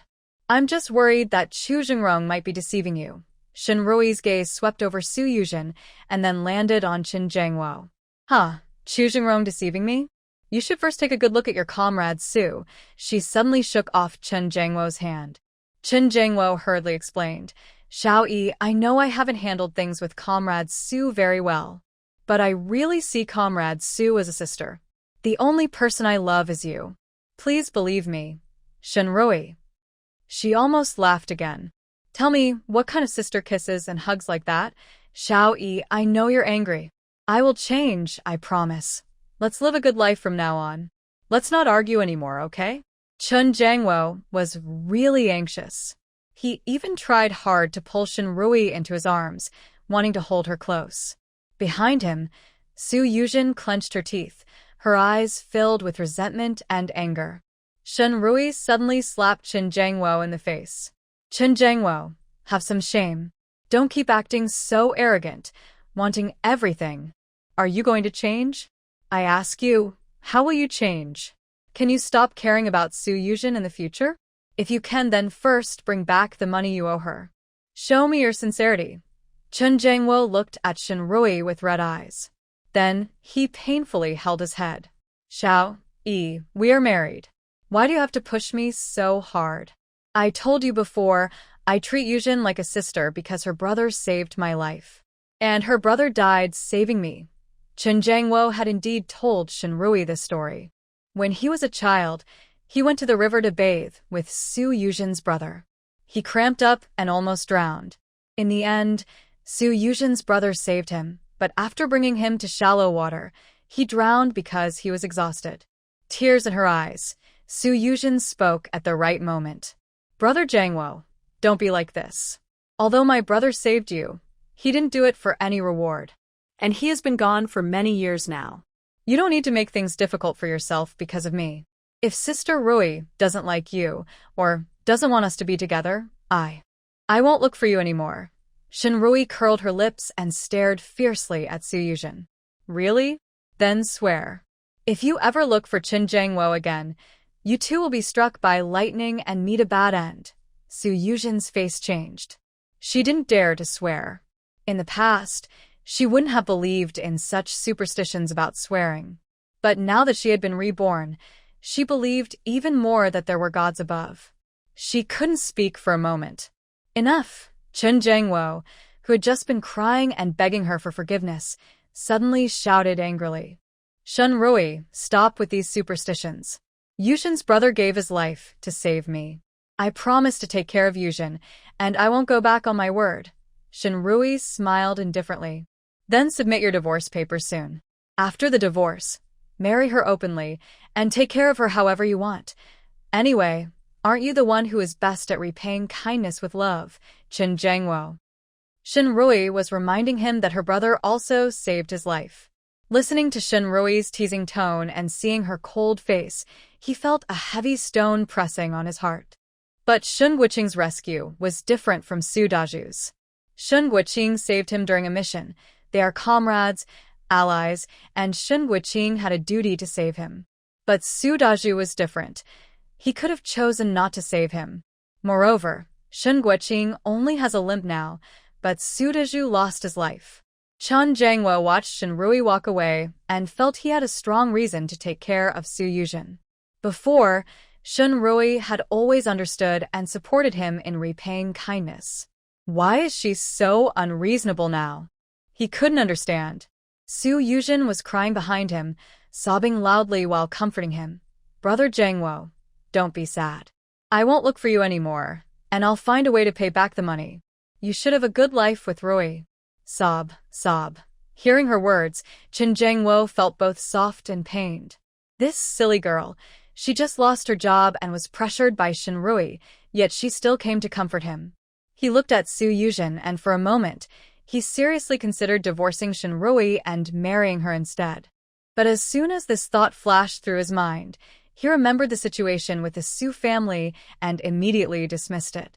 He had helped Su Yuzhen before, even giving her 35 yuan a month, which left him with more than 10 yuan, and Shenrui was supporting the household. Now, Shenrui had a medical job earning at least 30 or 40 yuan a month. As long as he and Shenrui lived well together, her salary would cover the household expenses, and he wouldn't need to use his money. But if he married Su Yuzhen, the Su family would be a bottomless pit, and he might end up Suppressing his pain, he told Su Yujin, "Yujin, take good care of yourself. The doctor said you've been too stressed lately and should avoid emotional excitement. As for your job, I will find a way to help you." Su Yujin was so moved that she started crying softly, saying, "Brother Jangwo, I thought you wouldn't care about me anymore." Chun Jangwo's voice was gentle enough to melt water. "Don't worry, I will always care about you." Su Yujin then held his hand again. "Brother Jangwo, you're really so kind. Why can't Rui see how good you are?" When she mentioned Shinrui, Chun Jangwo felt a bit more annoyed. He pulled his hand away from Su Yujin. "You rest first. I'll go ask the director." Although the army had its own factory, hospital, cafeteria, pig farm, and soldier service center, most jobs besides the hospital were either not respectable or had little room for growth. Chun Jangwo still hoped Su Yujin could work in the hospital. As long as she got into the hospital, he could find a way to transfer her to an administrative position where she wouldn't have to serve others and the work would be easier and more stable with a good salary. This way, Su Yujin wouldn't always need his help, and he and Shinrui could live a good life. But when he found Director Chui was busy and was playing tricks on him. No matter what Chun Jangwo said, Director Chui refused to arrange for Su Yujin to work in the hospital. When Chun Jangwo left the director's office, his brow was furrowed even more. He suspected that Chu Jingrong was causing trouble for him.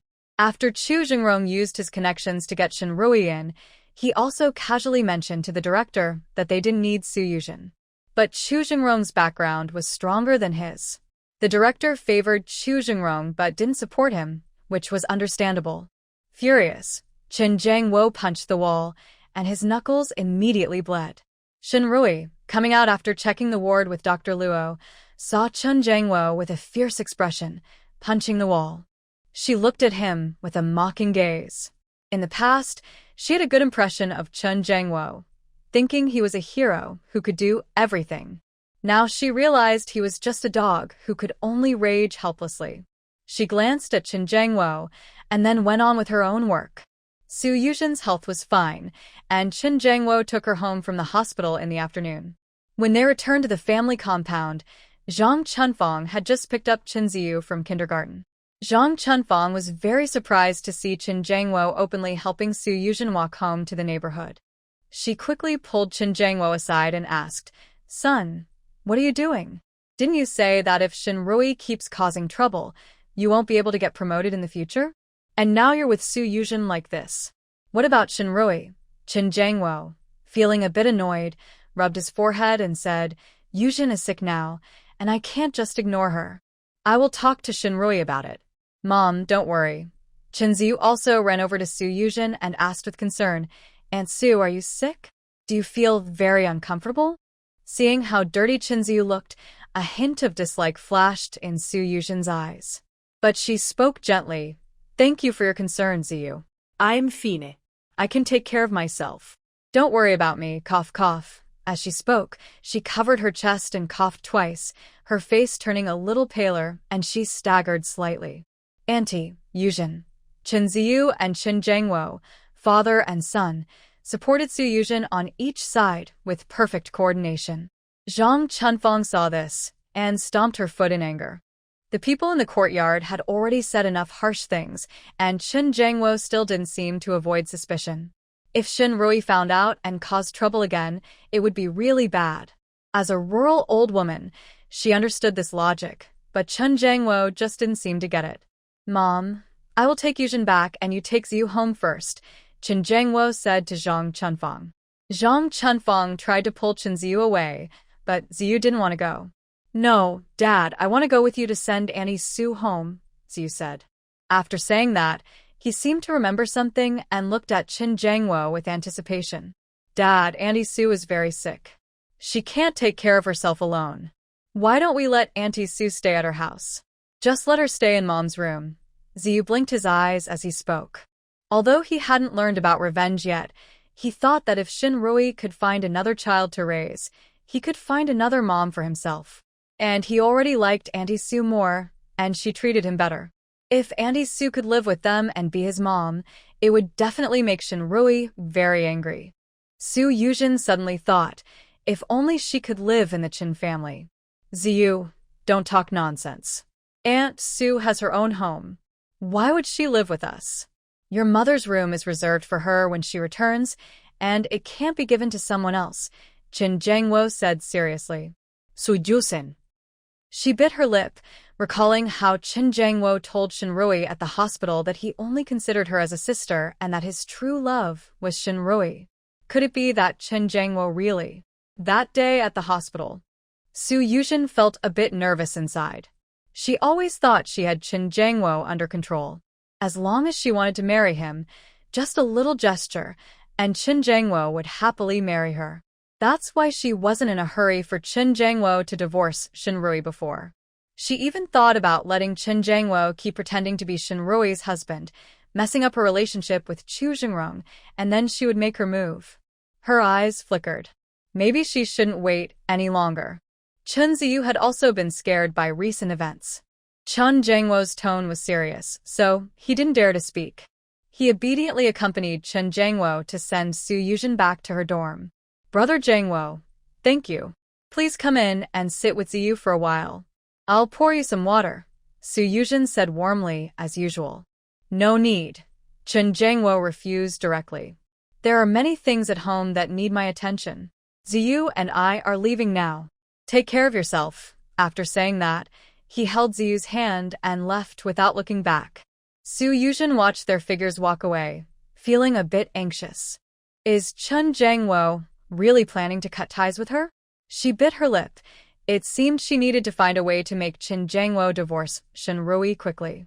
After watching Qin Jiangwo's back disappear, Su Yuzhen returned to her room. At dinner time, there was a knock on the door. She instinctively thought it was Chen Jiangwo, worried that he was concerned about her health and brought her food. She hurriedly opened the door with a happy face. Brother Jiangwo. Her words of surprise caught in her throat when she saw who was outside. Her smile froze. But soon, she put on a more obedient and shy smile. Rui Jia, do you need something? Do you want to marry Chen Jiangwo? Shinrui asked directly. Su Yuzhen's face changed several times and finally, tears welled up in her eyes. She looked aggrieved and kept shaking her head. Rui, you misunderstand. I haven't thought that way. I only see Brother Jiangwo as a brother. Shinrui frowned. Su Yuzhen, honestly. Since I am still willing to talk to you now, if you want to marry him, I can help you. Tears still hung on Su Yuzhen's face, and her eyes flickered uncertainly as she looked at Shinrui, as if judging whether her words were true. In the end, she put away her false front and looked at Shinrui. You really want a divorce because you are with Chu Jingrong. If Chu Jingrong had lived a little longer, he would indeed be better than Qin Jiangwo. Shinrui glanced at Su Yuzhen. My personal matters have nothing to do with yours. She was too lazy to explain further. Instead, she said directly, Chen Jiangwo is probably the best man you can find within your current reach. You haven't even gotten a hospital job yet. In a few days, you'll retire from the art troupe, and it will be even harder for you to find a better man. Shinrui hit the nail on the head. Su Yuzhen pursed her lips and looked up at her. If you say you'll help me, how will you help? Shinrui tilted her chin toward her dorm room. Let's go inside and talk. After entering, Shinrui didn't waste words and directly shared her plan. Su Yuzhen listened, her eyes flickering. Shinrui's idea was actually in line with hers. She had been thinking of planning everything herself, but if she succeeded that way, Qin Jiangwo might resent her for scheming against him. But now, Shinrui was willing to be the bad person for her. She pretended to look troubled, her lips pressed tightly. Shinrui saw through her act. She stood up and said, If you're unwilling, fine. I'll go to court and file for divorce. Taking my time to fight a divorce case with Qin Jiangwo is also okay. Seeing her about to leave, Su Yuzhen panicked. I agree. Shinrui wasn't in a hurry, but she was anxious. She couldn't stay in this dorm much longer. If she couldn't move into the Qin family before then, once she retired, she would have to go back home. Just thinking about that home made her feel suffocated. She has been living a relatively peaceful life these past few years. This is because her father and younger brother do not dare to cause trouble in the military compound, and because Qin Jiangwo regularly gives her 35 yuan each month to keep them stable. If she really retires and goes back, she can't imagine what awaits her. Shinrui slightly smiled. All right then, get ready. When the time comes, come find me at my house. The small courtyard where Shinrui lives was immediately greeted by Dahei, who happily ran over to her. But there was one small figure missing beside Dahei. For a moment, Shinrui felt a little sad. She also thought about how Chu Jingrong had left angrily this morning from the commander's office. She rubbed her forehead, feeling a bit of a headache. Although she didn't know why Chu Jingrong was suddenly so angry, she knew it was definitely because of her. Since Chu Jingrong was so upset with her, she probably shouldn't expect him to send Xiao Jie back anymore. Maybe soon he would also take Dahei away. Shinrui gently scratched Dahei's chin and then patted his head. Perhaps Dahei sensed her mood was not good, and he rubbed his head against her palm to comfort her. She gently patted Dahei's head and smiled. Dahei, thank you. After that, she went inside to prepare. If she guessed right, Chen Jiangwo would come to find her soon. Sure enough, not long after she was busy, she heard Dahei warning with a low growl, followed by a knocking at the door. Shinrui first told Dahei to stay, then went to open the door.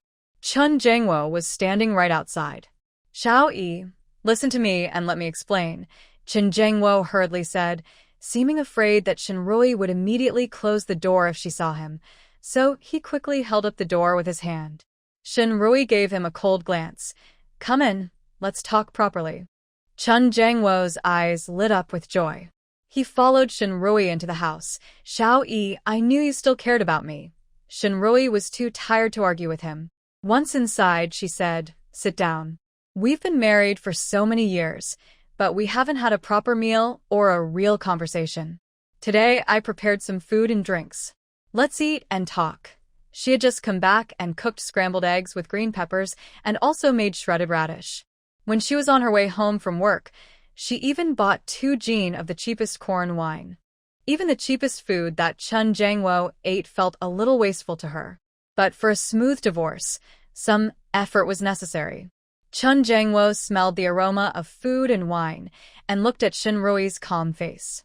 It reminded him of the past, when he came home to hot meals waiting for him every day. He felt very warm inside. He used to think those days were very normal. Most families in the big courtyard lived like that. Since Shinrui left, he realized how rare such warm days were. He was so touched he wanted to hold Shinrui's hand. She avoided him. He knew she still had unresolved feelings, so he quietly retracted his hand, sat up straight, and began to apologize and open his heart to her. If he had said those words in his past life, Shinrui might have been moved to tears.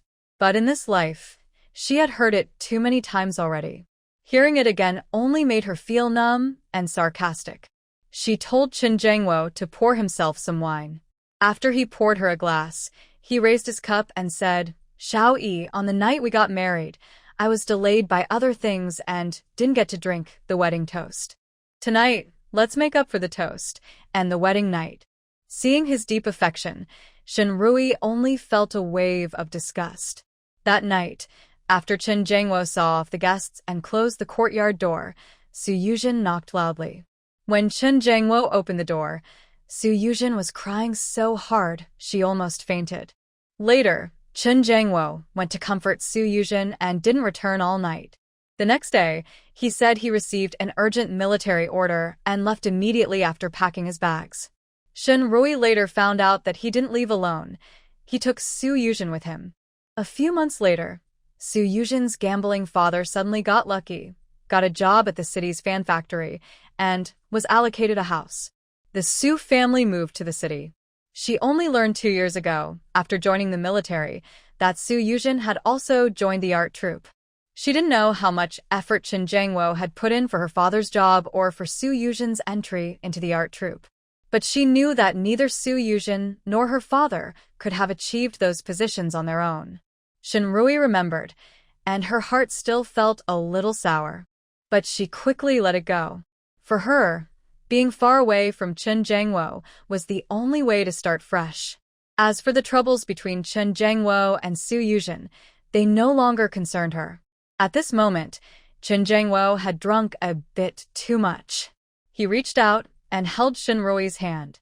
Xiao-yi, please forgive my past foolishness. Let's live happily together, okay? Shinrui endured her nausea and replied, okay, but I have one condition. You need to get back the money you lent to Suyujin. That money was supposed to be your household expense, so it's also my money. I must get it back. Chen Jiangwo was still somewhat sober. He felt a little annoyed. The Shin family was well off, and Shinrui was their only daughter, spoiled since childhood. She didn't care much about money before. When did she become so materialistic, so obsessed with money? But then he thought Shinrui was finally starting to be a little nicer to him. He decided to go along with her, soothe her, and win her back. He nodded and said, all right, words are not enough. Write a promissory note. Shinrui placed the prepared paper and pen in front of Chen Jiangwo. If you can't get that money back from Suyujin, then it's considered you owe me. You need to earn the money to pay me back. Chen Jiangwo frowned. Xiao-yi, we're married. Writing a promissory note feels too formal. Before he finished, Shinrui's face turned cold. Don't want to? It seems you have no real intention to change. Big He immediately rushed over, baring his teeth and snarling at Chen Jiangwo, ready to attack. Chen Jiangwo. Xiao-yi, I just think that as husband and wife, we should trust each other more. Chen Jiangwo, I let you in today, and I prepared food and drinks as a sign of my sincerity. If you're not truly willing to reconcile, you can leave now, Shinrui said bluntly. Okay, I'll write it. Chen Jiangwo knew that writing the promissory note was Shinrui's bottom line. He quickly took the paper and pen. Come on, you write, Shinrui said. I, Shinrui, am lending my personal property of 2,520 yuan to Comrade Suyujin. I promise to get this money back within 3 months. Note, if Suyujin cannot repay this money, I will pay it on her behalf. Chen Jiangwo listened to Shinrui's words while writing. As he wrote, he paused and frowned. He felt that something was wrong with the IOU. But he was a bit drunk and not very clear-headed. Plus, he really wanted to quickly make Shinrui come back. The messy home, dirty clothes, and food that was as bad as pig feed made him feel terrible. After he finished writing, Shinrui made him sign his name, stamp his personal seal, and put his fingerprint on it. Only then did she feel safe to put the IOU away. When Chen Jiangwo handed her the IOU, he also took her hand and said, Xiao-yi, I've written the IOU now. You should believe my sincerity now, right? Come back home with me, okay? Shinrui nodded and said, okay, but we shouldn't waste the food and drinks. Let's finish eating first. Hearing her agree to return, Chen Jiangwo nodded repeatedly. Yes, let's eat first and then go back. After that, Chen Jiangwo poured himself another glass of wine, ate quickly, and drank a lot. Under the dim glow of the incandescent light, his vision became a little blurry. But in his blurry sight, he thought Shinrui's smiling face looked especially beautiful. He made up his mind again that he would treat her well in the future. Her money would be used for expenses, and he would save his salary. Their life together would definitely get better and better. Seeing that he was drinking almost enough, Shinrui stood up and said, let's go back. Chen Jiangwo's eyes turned red with excitement. All right, wife, let's go home. After saying that, he staggered up and followed Shinrui out. He had drunk too much and was a bit unsteady. He took a few quick steps to try to hold Shinrui. But Shinrui avoided him directly and looked at him coldly. Don't touch me. Chen Jiangwo was startled. He knew Shinrui was still upset, so he quickly retracted his hand. Okay, Xiao-yi. I won't touch you. I'll go by myself. Shinrui quickened her pace. When she opened the yard door, she saw Suyujin waiting outside, her face even colder. At this moment, Chen Jiangwo also reached the door. After drinking, his mind was slow to react. Seeing Suyujin, he was a bit stunned and didn't respond right away. Yujin, why are you here? Suyujin hurriedly stepped forward with a worried look and helped Chen Jiangwo. Brother Jiangwo, why did you drink so much wine? Although Chen Jiangwo was drunk, he still had some awareness. He instinctively looked at Shinrui and tried to push away Suyujin. But because he was very drunk, his whole body was weak, and he couldn't push Suyujin away. Shinrui turned around and went back into the yard, closing the door behind her. Chun Jangwo became a bit anxious and quickly raised his hand to call her back. But he was dry-mouthed and couldn't speak. Su Yuzhen spoke first. Let's go home. Chun Jangwo looked back at Su Yuzhen in confusion. His eyes slowly overlapped with Shinrui's face. He was stunned for a moment, then nodded excitedly. Okay, Xiao Yi, let's go home. I saw you close the door just now, and thought you were angry again, and wouldn't come back with me. Drunk, Chun Jangwo leaned on Su Yuzhen as he spoke. Su Yuzhen supported him and looked back at the closed door of Shinrui's yard, gnashing her teeth in frustration. Chun Jangwo had never been intimate with Shinrui all these years. When did Shinrui start seducing him and make him so obsessed? In her previous life, until Shinrui died. Su Yuzhen shook her head. Maybe after her rebirth, she chose to break off her engagement with Chu Jingrong. She lost her identity as Chun Jangwo's comrade's widow, and Chun Jangwo's attitude toward her changed. Moreover, Shinrui had caused so much trouble this time, which also led to Chun Jangwo's changed attitude. It seemed that her decision to cooperate with Shinrui and to win over Chun Jangwo early was right. If she delayed further, Chun Jangwo's feelings for Shinrui might. After Shinrui closed the yard door, she felt a wave of relief in her heart. She only needed to wait until tomorrow morning to completely cut off her relationship with Chun Jangwo. That night, Shinrui slept very peacefully. The next morning, she woke up early, ready to tidy up and go to work at the hospital. But before she left, a commotion came from outside her house. She frowned, wondering if Su Yuzhen and Chun Jangwo had not discussed things quietly and had come to make trouble for her. While she was thinking, she heard Zhang Chunfang crying outside. Daughter-in-law, all the mistakes are mine, the old wife. If you want to hit or scold me, I have no complaints. Please don't cause trouble in the army again. If you keep causing trouble, Gungwa's work will be affected. Boo-hoo! When Shinrui opened the door, Zhang Chunfang was kneeling outside, bowing to her door. Shinrui now lives in a village house. The original owner of this house was also a soldier. The army provided houses, and the soldiers' families moved with them. The house was left empty. Shun Guoqiang managed to rent this house, through some connections. The house is at the village entrance, surrounded by many neighbors. Now that the weather is cold, there is less work in the fields. Villagers start work later, and when they hear the noise from Shinrui's side, they all come out to watch. No one knew what Zhang Chunfang had said before, but as soon as Shinrui appeared, the neighbors watching immediately pointed and whispered about her. Marrying such a woman is really bad luck. She can't teach her children well and blames the man, messing up his work.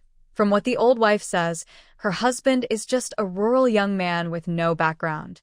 It's not easy for him to get a military rank. If she causes trouble and gets him discharged, he'll have to go back to farming in the countryside. Let's see if she still causes trouble then. This old wife is also kind-hearted. If I had raised a promising son and his wife kept causing trouble, I would have slapped her and sent her back to the countryside to farm. Exactly. The daughter-in-law has the nerve to kneel before her mother-in-law. Doesn't she fear lightning strikes? Hey, I saw two men coming in and out of this yard a few days ago. The old wife said one of them is her son-in-law's brother, but the other, could he be her lover? As soon as someone said this, the others looked at Shinrui with even more disdain and contempt. Old Zhou's family doesn't know what's going on. Why rent their house to such a woman? They're afraid it will ruin their luck. Such an unruly daughter-in-law. Why does the old wife still ask her to do things? If it were me, I'd tell my son to divorce her right away and report her and her lover for being a pair of adulterers, so they can be punished. A woman about the same age as Zhang Chunfang said bitterly. Zhang Chunfang heard the public opinion was on her side, and a proud smile flashed to her eyes. During the years Shinrui stayed at her hometown to serve her family, she often used this trick. As soon as she knelt down, someone would naturally speak up for her. At that time, if Shinrui refused to listen to her, she could be drowned in her spit. A cold look flashed in Shinrui's eyes. She glanced at Zhang Chunfang and then focused on the woman who had just harshly threatened to report her and make her kneel by the fence. Auntie, you're right. If I really committed such terrible crimes, they would send a report directly, and the law would punish me. Not only would my son's job be safe, but I might also gain some sympathy from others. But guess why they don't report me? Is it because they don't want to? Or because they're afraid? Shinrui's gaze returned to Zhang Chunfang, and she spoke clearly. Zhang Chunfang's heart trembled, realizing she was in trouble. If Shinrui ignored everyone and revealed the matters of Qin Jiangwo and Su Yuzhen, Qin Jiangwo's reputation would suffer. Her eyes rolled quickly as she changed her strategy. Daughter-in-law, I know you and your husband are having a hard time, and Qin Jiangwo has made many mistakes. But look at the big picture. For Yuzhen's sake, let's stop fighting. Come back home with me. I'll teach Qin Jiangwo a lesson. Let's talk openly and live happily as a family, okay? Shinrui's previous words had already made many people hesitate and doubt Zhang Chunfang's words. But now, with Zhang Chunfang's plea, many aunties watching the scene immediately put aside right and wrong and started persuading Shinrui. Comrade, your mother-in-law is right. We shouldn't just look at ourselves. We need to think about the children. If you keep fighting and rent a place to live, it will affect your husband's work. Won't your future days be hard? Women's lives are mostly about supporting their men and children, right? For the sake of the children, be patient. Come back home with your mother-in-law and live a good life. Recently, Shinrui had hardly thought about her past life. But these repeated words of persuasion hit her ears like an instinctive reaction. Her mind flashed with the tragic scenes from her previous life. In her past life, she had been brainwashed by these words, and she thought the same way. For the sake of her children's future and their healthy growth, she endured silently. Even when Su Yuzhen moved into her house and exchanged glances with her husband in front of her, she didn't dare to cause trouble. She was afraid it would affect Qin Jiangwo's work and that Qin Ziyu's life would be disrupted, or even that Qin Ziyu might lose a good job. She endured all her life, only to see her son remove her oxygen tube as a result. She looked at Zhang Chunfang's hateful expression and really wanted to go up and slap her twice. But she knew well that in rural family disputes, the weaker side is usually considered to be in the right. Her eyes reddened, tears started to flow. She also knelt down in front of Zhang Chunfang. Mother, it's not that I don't want to be patient for Ziyu, or that I don't want to live a good life. But, Sniff. Jiangwo is close to Comrade Su, and he gives most of the allowance to her. Ziyu is my son, born after great hardship, raised with my own blood and tears. He also favors Comrade Su. For her, he pushed me to hit the corner of the table and even used bricks to hit me. Mother, I just want to live a few more years. I really can't handle such a man and son. Sob. Shinrui was now acting a bit, crying sadly with tears streaming down her face. The people around immediately became even more indignant. That man took the allowance to give to another woman, and even helped her beat his own son? No wonder this comrade is causing such a fuss, and had to move out. Who can live like this? Bah. Just now, that old woman misled us into thinking that the woman had changed her mind and found a lover. I said, her son is a soldier, even an officer. Destroying a military marriage is a crime. Why didn't she report it? Instead, she comes to ask her daughter-in-law. Turns out she's just guilty herself and doesn't dare to report. Zhang Chunfang's face immediately turned green. In the past, when she was in Qinjia village, she would kneel and cry, and the spectators' spittle would drown Shinrui. Shinrui couldn't say a word and could only obediently serve her. But now, why is Shinrui so sharp-tongued? Taking this opportunity, Shinrui wiped her tears, sniffed, and said to Zhang Chunfang, Mother, go back and see the divorce papers. He and Ziyu both like Comrade Su. I agree to divorce, and I'll make room for her. As she spoke, she sobbed loudly, turned around wiping her tears, looking heartbroken. The crowd sympathized with the weak. Seeing Shinrui, they all pointed fingers at Zhang Chunfang with disapproval. Zhang Chunfang was not very smart and was used to being pampered in Qinjia village. Although she was from the countryside, she looked down on rural folks. Now, being criticized by a group of villagers, she suddenly lost her temper. Bah. You bunch of country bumpkins, you don't know anything. My son is a battalion commander. If his wife can marry my son, it's because her family's ancestors are blessed. My son can give his money to whoever he wants. It's none of your business. Hearing Zhang Chuanfeng's words, Shenrui couldn't help but smile inwardly. Just moments ago, these neighbors were only watching from the sidelines, not taking sides. But now, Zhang Chuanfeng's harsh words had turned everyone to her side. Suddenly, someone shouted, "This is too much. This old woman is bullying her own daughter-in-law, and now she's bullying us too. We should ask the army if being the daughter of a soldier makes her better than us."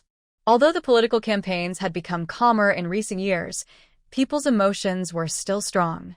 Especially their desire for fairness and justice was still burning inside. When someone shouted this, it was like igniting a powder keg among the crowd. Others immediately raised their arms and cheered. Yes, let's ask. The leader said everyone in our country is equal. Workers and farmers are the masters of the nation. We should ask the army leaders if the battalion commander's mother can get special treatment, making her better than us simple villagers. Zhang Chunfeng didn't expect things to escalate so much that people would go to the army to report Qin Jiangwo. She saw the villagers who had been watching earlier now marching toward the military unit.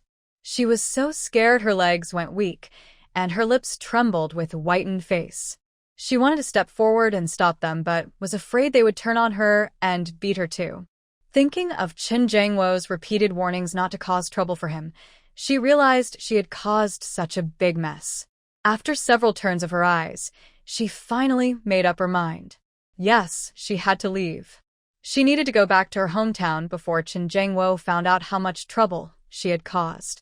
Then she would pretend nothing had happened and just ask Qin Jiangwo for money every month. Zhang Chunfeng quickly packed her things, ran out of the family compound, and left swiftly. Shen Guoqiang saw that the crowd had already gone to the army. Zhang Chunfeng also ran away. Then she walked over to Shenrui and asked, "Little sister, how did your third brother react just now?" Shenrui had already guessed that Shen Guoqiang was the one shouting to report Qin Jiangwo. She smiled happily and looked at Shen Guoqiang with approval. "Third brother, you're really impressive. Your reaction was so quick." Shen Guoqiang proudly rubbed Shenrui's soft hair. "Of course. Just look at who your brother is. Little sister, you're not bad either. Your tears came so naturally, and you cried so sincerely. If he weren't tall and had the perfect angle to see Shenrui twisting her thigh, he might have believed she was truly heartbroken." After exchanging compliments with Shen Guoqiang, Shenrui asked worriedly, "Third brother, what have you been busy with lately? Why do you come back so late? You didn't come back at all last night." Since the last time, Shen Guoqiang had told Shenrui that he was busy lately and would come back late. He told her to go to bed early at night and not to worry about him. When she woke up in the morning, she thought her third brother had just come back late. She hadn't gotten up yet. But just now, hearing his voice from outside, she realized he hadn't come back last night at all.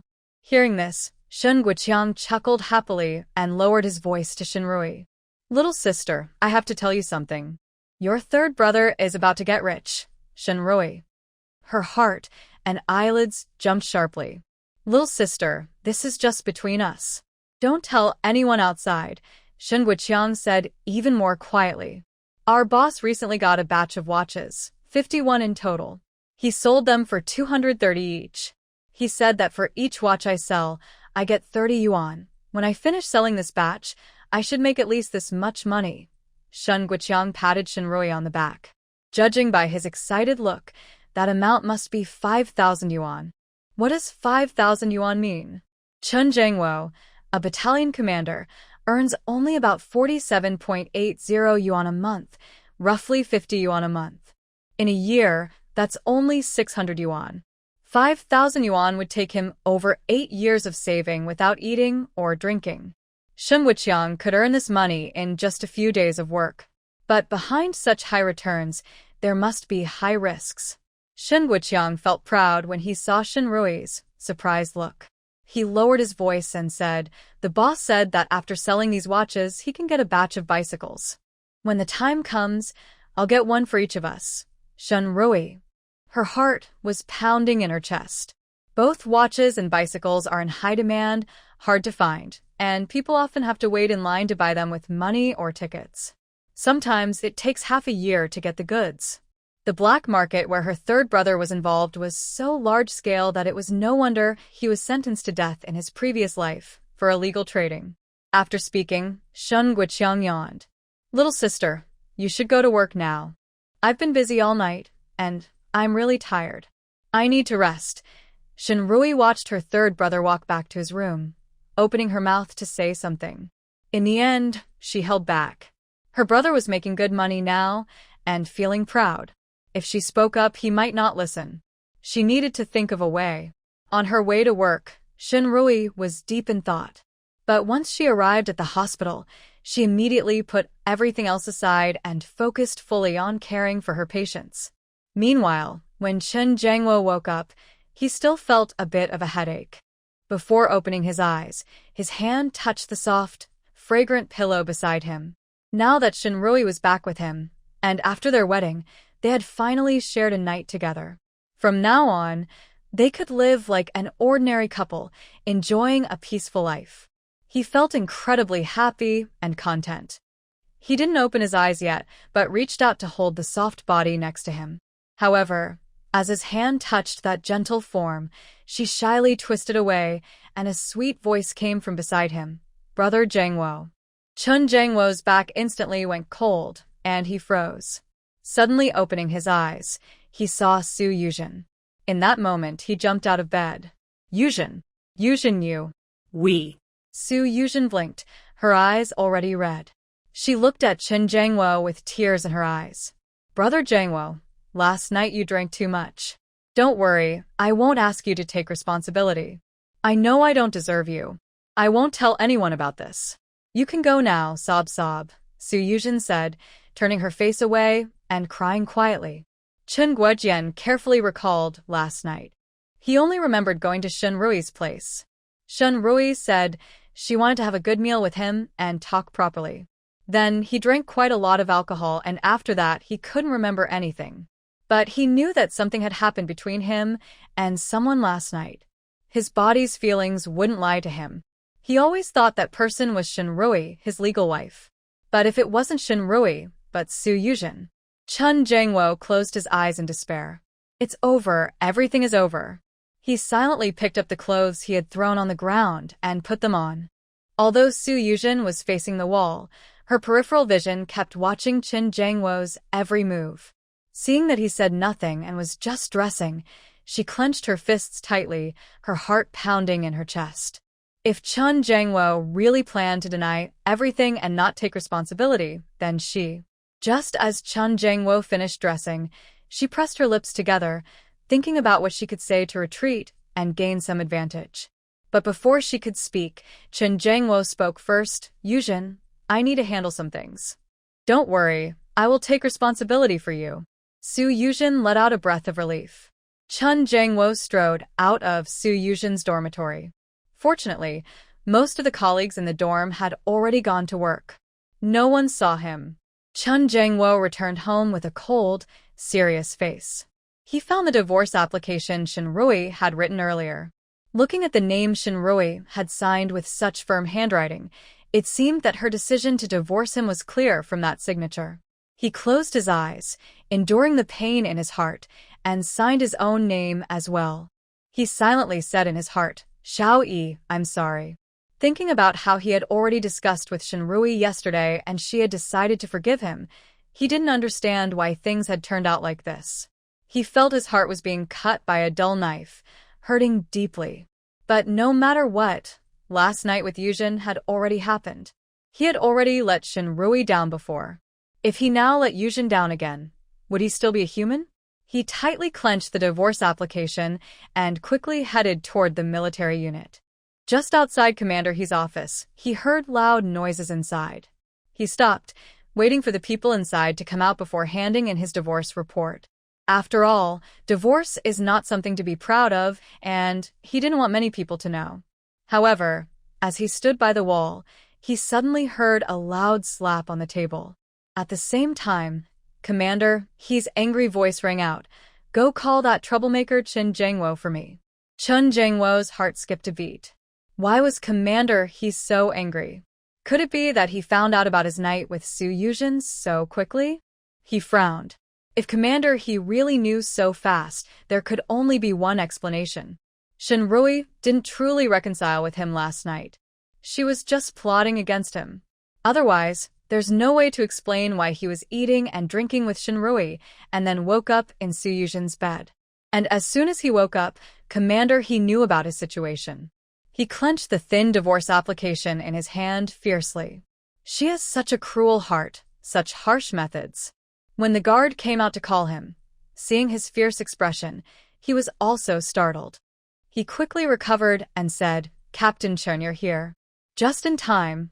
The commissar is looking for you. Chen Jiangwo took a deep breath, smiled, and nodded at the guard. Okay, I'll go in now. As soon as Chen Jiangwo stepped into the office, Commander he saw him and slammed a porcelain mug onto the desk with a loud bang. He glared at Chen Jiangwo and scolded, Chen Jiangwo, you've really done a good job. You've brought shame to our unit. Chen Jiangwo was stunned by the scolding. But instinctively, he replied, Commissar, I was framed by Shenrui. Before he finished, the crowd, already angry and complaining to the Commissar, became even more furious. They spat directly in his face. Caught off guard, Chen Jiangwo was splattered with thick spit from his fellow villager. His face looked terrible, feeling burning hot on his skin. Leader, is this the kind of officer you've trained? We all saw and heard everything clearly. Yeah, he still tries to deceive you by claiming that his wife betrayed him. Such a person is unworthy to be one of our people's soldiers, let alone a leader. Exactly. The crowd of common people echoed in agreement. Chen Jiangwo gradually understood what was really happening. He thought that Shenrui was plotting against him and had come to complain. It was his mother who, early this morning, went to kneel before Shenrui, trying to pressure her with public opinion. She also spoke disrespectfully to the villagers, raising the issue to a level of class conflict. Chen Jiangwo felt deep anger. He was already overwhelmed, having repeatedly told his mother not to cause trouble, but she still caused such a big problem. He didn't dare to blame who had spat on him just now. He quickly lowered his head and apologized to everyone. Uncles and aunts, I'm really sorry. My mother said the wrong thing. I apologize on her behalf. He showed humility and spoke kindly. He also said he was from the countryside and had always been proud of his identity as a farmer. Next, Commissar he, after feeling angry, didn't want to make things worse. He helped Chen Jiangwo apologize. Seeing the crowd's anger easing, he even took out some candies, 2 jean of fruit candies, and handed them out to everyone to calm their feelings. Finally, the crowd's anger was subdued. But as they left, thinking about Shenrui crying so sadly, an auntie suggested, Leader, you should also strengthen the ideological education of our soldiers. We can't let our troops be corrupted with feudal bureaucratism and the practice of keeping mistresses. When she said this, she looked meaningfully at Chen Jiangwo, clearly pointing at him. Commissar, he also knew about this. Chen Jiangwo's personal issues had already caused trouble several times, even reaching the division headquarters. Because of this, he had also been reprimanded along with Chen Jiangwo. But deep inside, he wished he could kick Chen Jiangwo away. But when facing the people, he was friendly and smiling. Comrades, don't worry.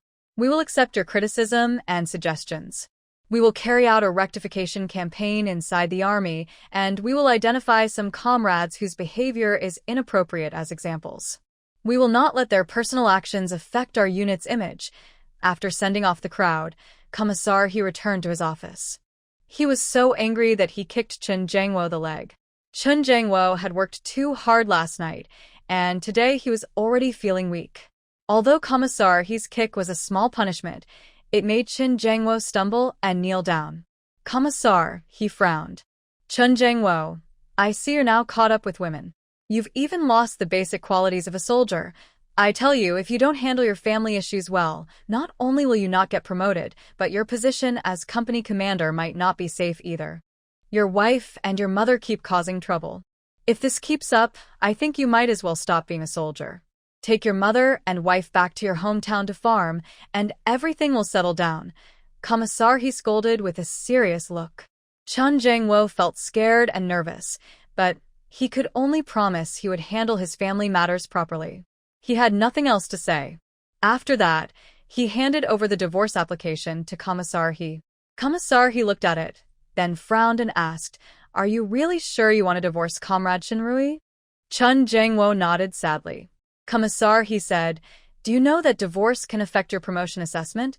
Although this time, because of your family issues, the division headquarters removed your name, you still haven't canceled your second-class merit. Your military achievement is still there, and you'll be promoted eventually. But if you divorce..." Commissar He still believed in Chun Jang-wo and advised him earnestly. Chun Jang-wo gave a sad smile, as if he had swallowed all his grievances. He said, "Commissar, I have broken up with Comrade Shinrui. She doesn't want to be with me anymore. Forced relationships are not sweet. I can't keep delaying her." After speaking, he lowered his head and seemed to wipe away tears secretly. Commissar He saw his appearance and could only sigh. He left the divorce application form and said, "All right, since your feelings have truly broken down and you're both willing to divorce, then go ahead." After Commissioner He wrote, "Approved" on the divorce agreement and signed his name, he handed over 3 copies of the form, 1 for the military unit and 2 to Chun Jang-wo. When Chun Jang-wo left the officer's office holding the 2 copies, he felt like a heavy stone was pressing down on his heart, and his legs felt as if they were filled with lead. He took the divorce papers to find Shinrui. With the signed divorce application, they could go directly to get the divorce certificate. Shinrui had just entered the hospital. The director didn't assign her to outpatient duty, but asked her to stay in the inpatient department to learn from the senior doctor. After checking on patients with the senior doctor and returning to her office, she saw Chun Jang-wo. Seeing Chun Jang-wo, Shinrui couldn't look at him kindly. She asked coldly, "What are you here for?" On the way, Chun Jang-wo had prepared a lot to say to Shinrui, but her cold, emotionless words shut him down. He gently smiled bitterly, took out the signed divorce papers and said, "Xiao-yi, haven't you wanted a divorce all along? I got the commissioner to sign the papers. Let's go get the divorce certificate and end this." A big weight lifted from Shinrui's heart. She immediately asked her supervisor for leave. Seeing her eager attitude, Chun Jang-wo felt a bitter taste in his mouth. Even after they left the hospital, he couldn't help but ask, "Rui, are you in such a hurry to divorce me? Don't you have even a little bit of attachment to me?" Shinrui looked at him with a cold sneer. "Chun Jang-wo, why would I miss you? I miss your money and the woman you're with. Or maybe I miss how you come home acting like a big lord, criticizing me all the time. Or maybe I miss taking care of your paralyzed father and your quarrelsome mother. Sorry, I have no tendency to be abused." Chun Jang-wo was speechless from her retort. Finally, he opened his mouth and said 3 words, "I'm sorry." Shinrui chuckled softly. "Don't tell me you're sorry. Your sorry isn't worth much. Just remember to pay me back the money on time." Chun Jang-wo was stunned. "What money? Your 500 yuan, didn't I already return it to you? Just now, you seemed guilty toward Shinrui and willing to make up for everything. When Shinrui asked you to repay the money, you suddenly looked very alert." Shinrui sneered and brought up the IOU you wrote last night. Chun Jang-wo suddenly realized what was happening. Anger filled his heart. "Shinrui, you are scheming against me. You deliberately agreed to go home with me, made me write that IOU, and then called Su Yuzhen, didn't you?" Shinrui was not afraid of him. She sneered, "The IOU was written voluntarily. I also thought it over. If you can change, I will go home and live a good life with you. Why is it that every time you see Su Yuzhen, you can't control yourself and act on impulse?" Shinrui looked at him with a pointed gaze, glancing at his lower body. Suddenly, Chun Jang-wo felt deeply insulted. He couldn't control himself around Su Yuzhen. His feelings for Su Yuzhen were just out of concern for a kind neighbor girl.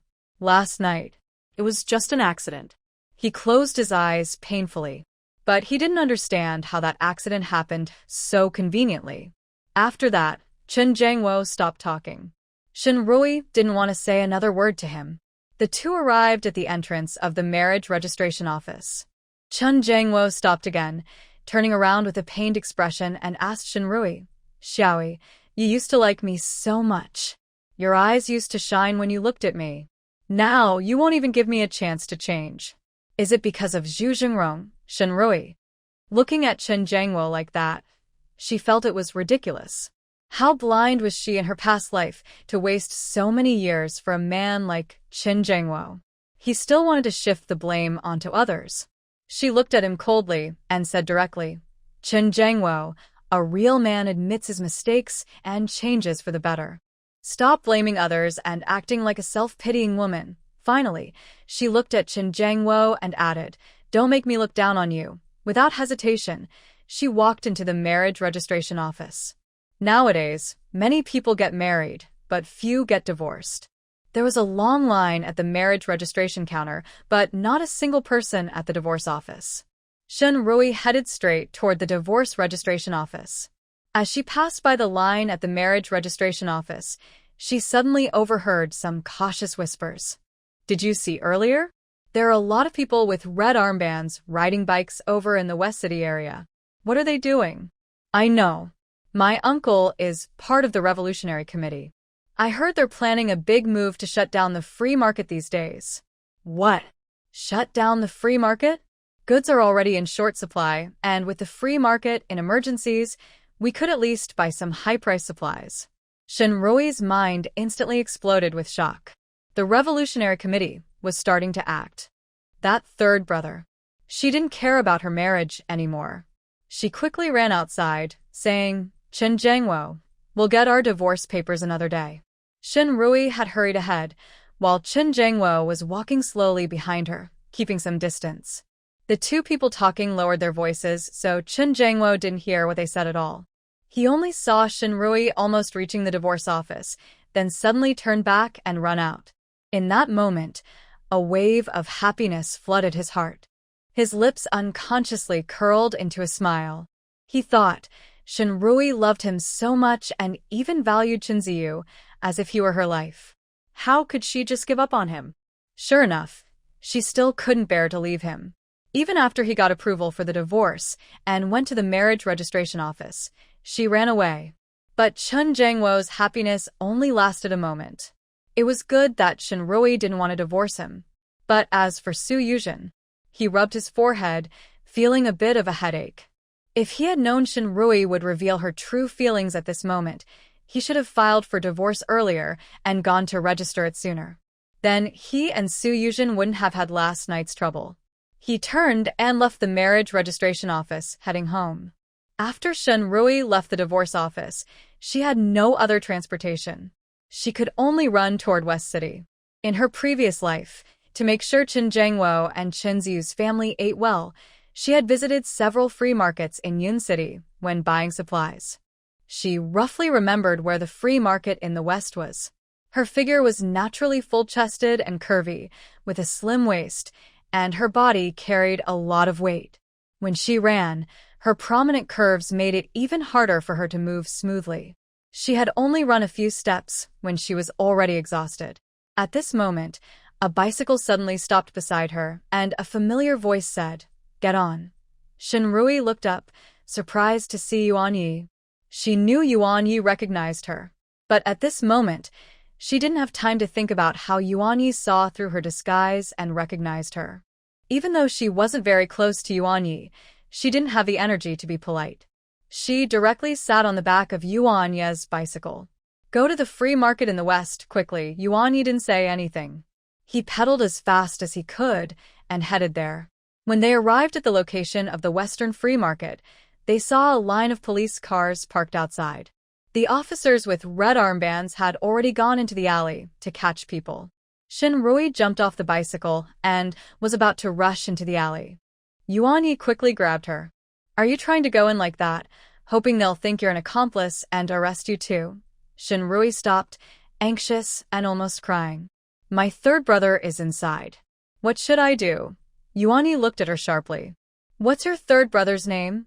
Even at this moment, Shinrui had nothing to hide. "Shunguqiang. Does he look like you?" Yuan Yi asked, studying her face. Shinrui nodded. "He does. they had 5 siblings. The eldest and second brothers looked like their father, while she, her third brother, and her younger brother looked like their mother. When they went out, others could tell at a glance that they were siblings. "Wait here. Watch the bicycle," Yuan Yi instructed her before walking quickly into the alley. Shinrui hurriedly grabbed him. "Are you sure it's okay to go in like that?" Yuan Yi raised an eyebrow at her. "Cats have their ways, mice have theirs. I have a way to get your people out." After saying that, he looked down at her hand, gripping his arm. Shinrui quickly let go, apologizing. "Sorry, Yuan Ye's gaze lingered on her for a moment before he turned and went into the alley. At this time, Chu Jingrong, who was in the city for a meeting, happened to see this scene. His already low mood dropped even further. The driver, Li Tai, was so intimidated by Chu Jingrong's powerful presence that he shivered. At Chu Jingrong's command, Li Tai quickly pressed the brake. Before the car could stop completely, Chu Jingrong pushed open the door and stepped out confidently. "What are you doing here?" Shinrui was watching the alley while guarding her bicycle when she suddenly heard Chu Jingrong's cold voice, as icy as winter frost. She instinctively shivered. She looked up at Chu Jingrong's stern face. "Shinrui, has Chu Jingrong lost his temper today?" Usually, he was relaxed and a bit mischievous, with a sharp tongue but still easy to approach. She steadied herself, but under Chu Jingrong's intimidating aura, she couldn't help feeling nervous and stammered. "Waiting. For someone. Waiting for whom?" Chu Jingrong's dark eyes fixed on her, questioning. "Shinrui. Waiting for my brother." Her words came out quickly, but her mind was still catching up. By the time she realized that Chu Jingrong had no right to question her and she didn't need to report her affairs to him, it was already too late. Ha, Chu Jingrong's no Li. "How many good brothers do you have? Is that man her brother?" His sharp sarcasm made Shinrui a little annoyed too. "Deputy Captain Chu, who I wait for has nothing to do with you. You're not my family, so why should I report to you?" Chu Jingrong. He stared at Shinrui with his dark eyes, then suddenly curved his lips into a smile. "Fine, Shinrui, you're quite something." After saying that, he turned and walked straight to his car. The door of his military jeep was slammed shut with a loud bang. Not only did Li Tai inside the car jump in surprise, but Shinrui, standing some distance away, was also startled by the noise. But at this moment, she had no time to worry about Chu Jingrong's strange behavior. One after another, the red armband officers came out of the alley, bringing people with them. Yuan Yi and her third brother hadn't come out yet. She didn't know if Yuan Yi could bring her third brother out. If he couldn't, her mind involuntarily replayed the scene from her past life, bullets spinning rapidly, piercing through her third brother's forehead. Thinking of that scene, Shinrui felt as if her heart was clenched tightly by a big hand, making her feel so much pain she couldn't breathe.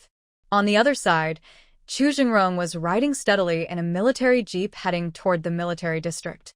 Chu Jingrong's cold aura was so strong it could freeze people.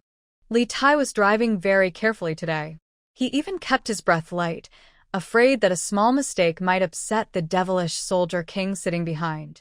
But just a short while after the car started moving, Chu Jingrong frowned and ordered, "Turn around, go back." Li Tai was momentarily stunned, but his hands and feet were quicker than his mind. By the time he reacted, the car had already turned around. As more and more people were being taken out, Shinrui's heart almost jumped out of her throat. She tiptoed and looked inside. Suddenly, she saw 2 familiar figures rushing out wildly. At the same time, a group of red armbands chased after them, shouting, "Stop! You two, stop! If you don't stop now, we will shoot." The red armbands raised their rifles. Right now, guns weren't banned. Not only the red armbands, but also militia groups and individuals could own rifles. Yuan Yi frowned and pushed Shin Guiqiang toward Shinrui, saying, "You take your sister and go first." Almost at the same moment, gunfire sounded behind them. In that instant, Shinrui looked at Yuan Yi and her third brother, feeling as if the whole world had turned into a silent film, with all surrounding sounds completely stopping. Suddenly, the roar of a car engine broke the silence. A military jeep stopped in front of Yuan Yi and Shin Guiqiang, blocking all the bullets from the red armbands. The red armbands who were shooting were also startled. Although the power of the Revolutionary Committee was considerable, they couldn't afford to offend the military. Those with jeeps and military ranks wouldn't be low-ranking. They were even more formidable. The leaders of the Revolutionary Committee quickly put away their rifles and ran over. Chu Jingrong stepped out of the car, radiating coldness. His sharp, eagle-like eyes stared at the leader of the Revolutionary Committee. I didn't know your committee had so much power to be able to open fire in the city. Comrade, it's all a misunderstanding. We're just catching some speculators. The leader of the Revolutionary Committee awkwardly smiled and explained to Chu Jingrong. Chu Jingrong looked back at Shen Guoqiang and Yuan Yi, his gaze lingering on Yuan Ye's face for a moment. Then he turned to the leader of the Revolutionary Committee and asked, "All of you are our comrades. Tell me, where are the speculators?" One of the committee members pointed at Shen Guoqiang and Yuan Yi, about to speak. The young leader quickly stopped him, saying, "Comrade, you're right. All of us here are good comrades, with no traitors or opportunists.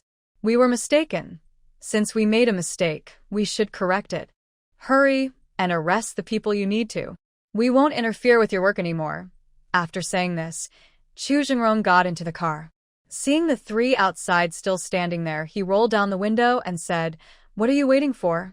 Get in the car." Shen Guoqiang snapped out of his daze and immediately called Yuan Yi and Shen Rui to get in. Shen Rui also helped Yuan Yi with his bicycle and said a bit awkwardly, "Third brother, you and Comrade Yuan get in the car with Brother Chu to go back. I'll ride the bicycle back." Hearing this, Chu Jingrong's eyes grew colder. He pushed open the door, got out, and directly carried the bicycle. Before Shen Rui could react, he had already used a belt to tie the bicycle to the roof of the small jeep. The whole process was smooth and quick. Then he reached out and grabbed Shen Rui's small arm to help her get into the car. Shen Guoqiang also got into the vehicle. When Yuan Yi got in, Chu Jingrong's deep gaze fell on him. "Comrade, sorry, there's no room in the back seat. You sit in the front." Yuan Yi didn't mind and closed the back door, sitting in the front passenger seat. Until the car left the free market area, Shen Guoqiang let out a long sigh. "Brother Jingrong, it was lucky you came in time. I was really scared just now." Chu Jingrong shot him a glance and said sarcastically, "You've got guts, daring to do anything for money." Shen Guoqiang awkwardly chuckled and scratched the back of his head. He didn't dare to meet Chu Jingrong's eyes. He could only change the subject and talk to Yuan Yi in the front seat. "Comrade Yuan, thanks to you. If it weren't for you, I definitely wouldn't have escaped today. But how did you know there was a secret passage there? I've been around here for a while, and I didn't know about that secret route." Yuan Yi told Shen Rui that cats have their own paths and mice have theirs. His way was truly a mouse's path. Different black markets in Yun City also compete with each other, and with competition come tactics. Yuan Yi had people in each black market gathering information. Today, he led Shen Guoqiang through a secret passage, mainly to hide or escape with his people. Yuan Yi did not respond to Shen Guoqiang. After asking, Shen Guoqiang realized he might have been too bold. The secret passage was clearly someone else's private matter. They had already saved him, which was a great kindness. It was wrong for him to try to find out their secrets. The two men in the car were not very talkative. Shen Guoqiang turned to Shen Rui and asked, "Little sister, how did you come here today?" And he gestured with his eyes toward Yuan Yi sitting in the front passenger seat. The message was clear. He was asking how Shen Rui knew Yuan Yi. Shen Rui looked at her older brother, who was acting like a clown, and wondered why he was still interested in gossip. She wasn't afraid at all, which was both funny and frustrating. But then she thought, given her brother's personality, he might not actually be unafraid. He probably just didn't want to show his fear and make her worry. Neither sibling noticed that after Shen Guoqiang's gesture, Zhu Jingrong, sitting nearby, had his ears perked up.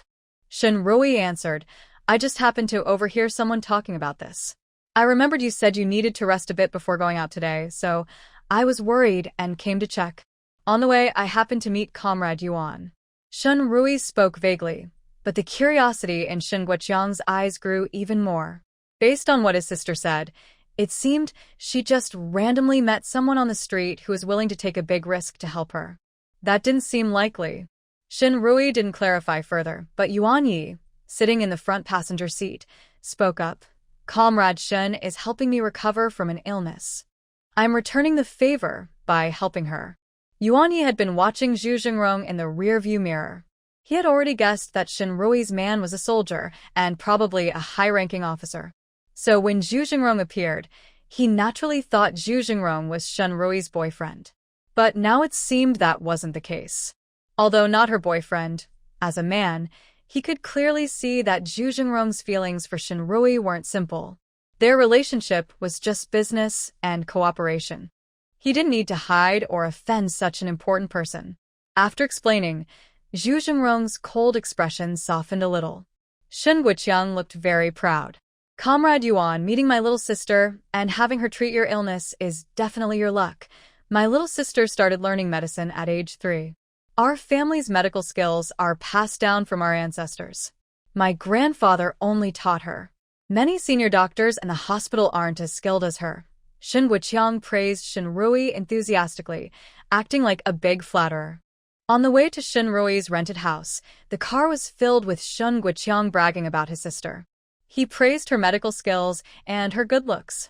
He even mentioned that when Shin Rui was a child, she was very pretty, and during pretend play, village boys would fight to be her groom.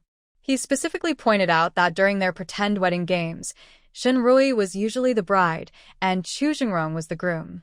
At first, the boys competed for the role, but later no one dared to compete with Chu Jingrong.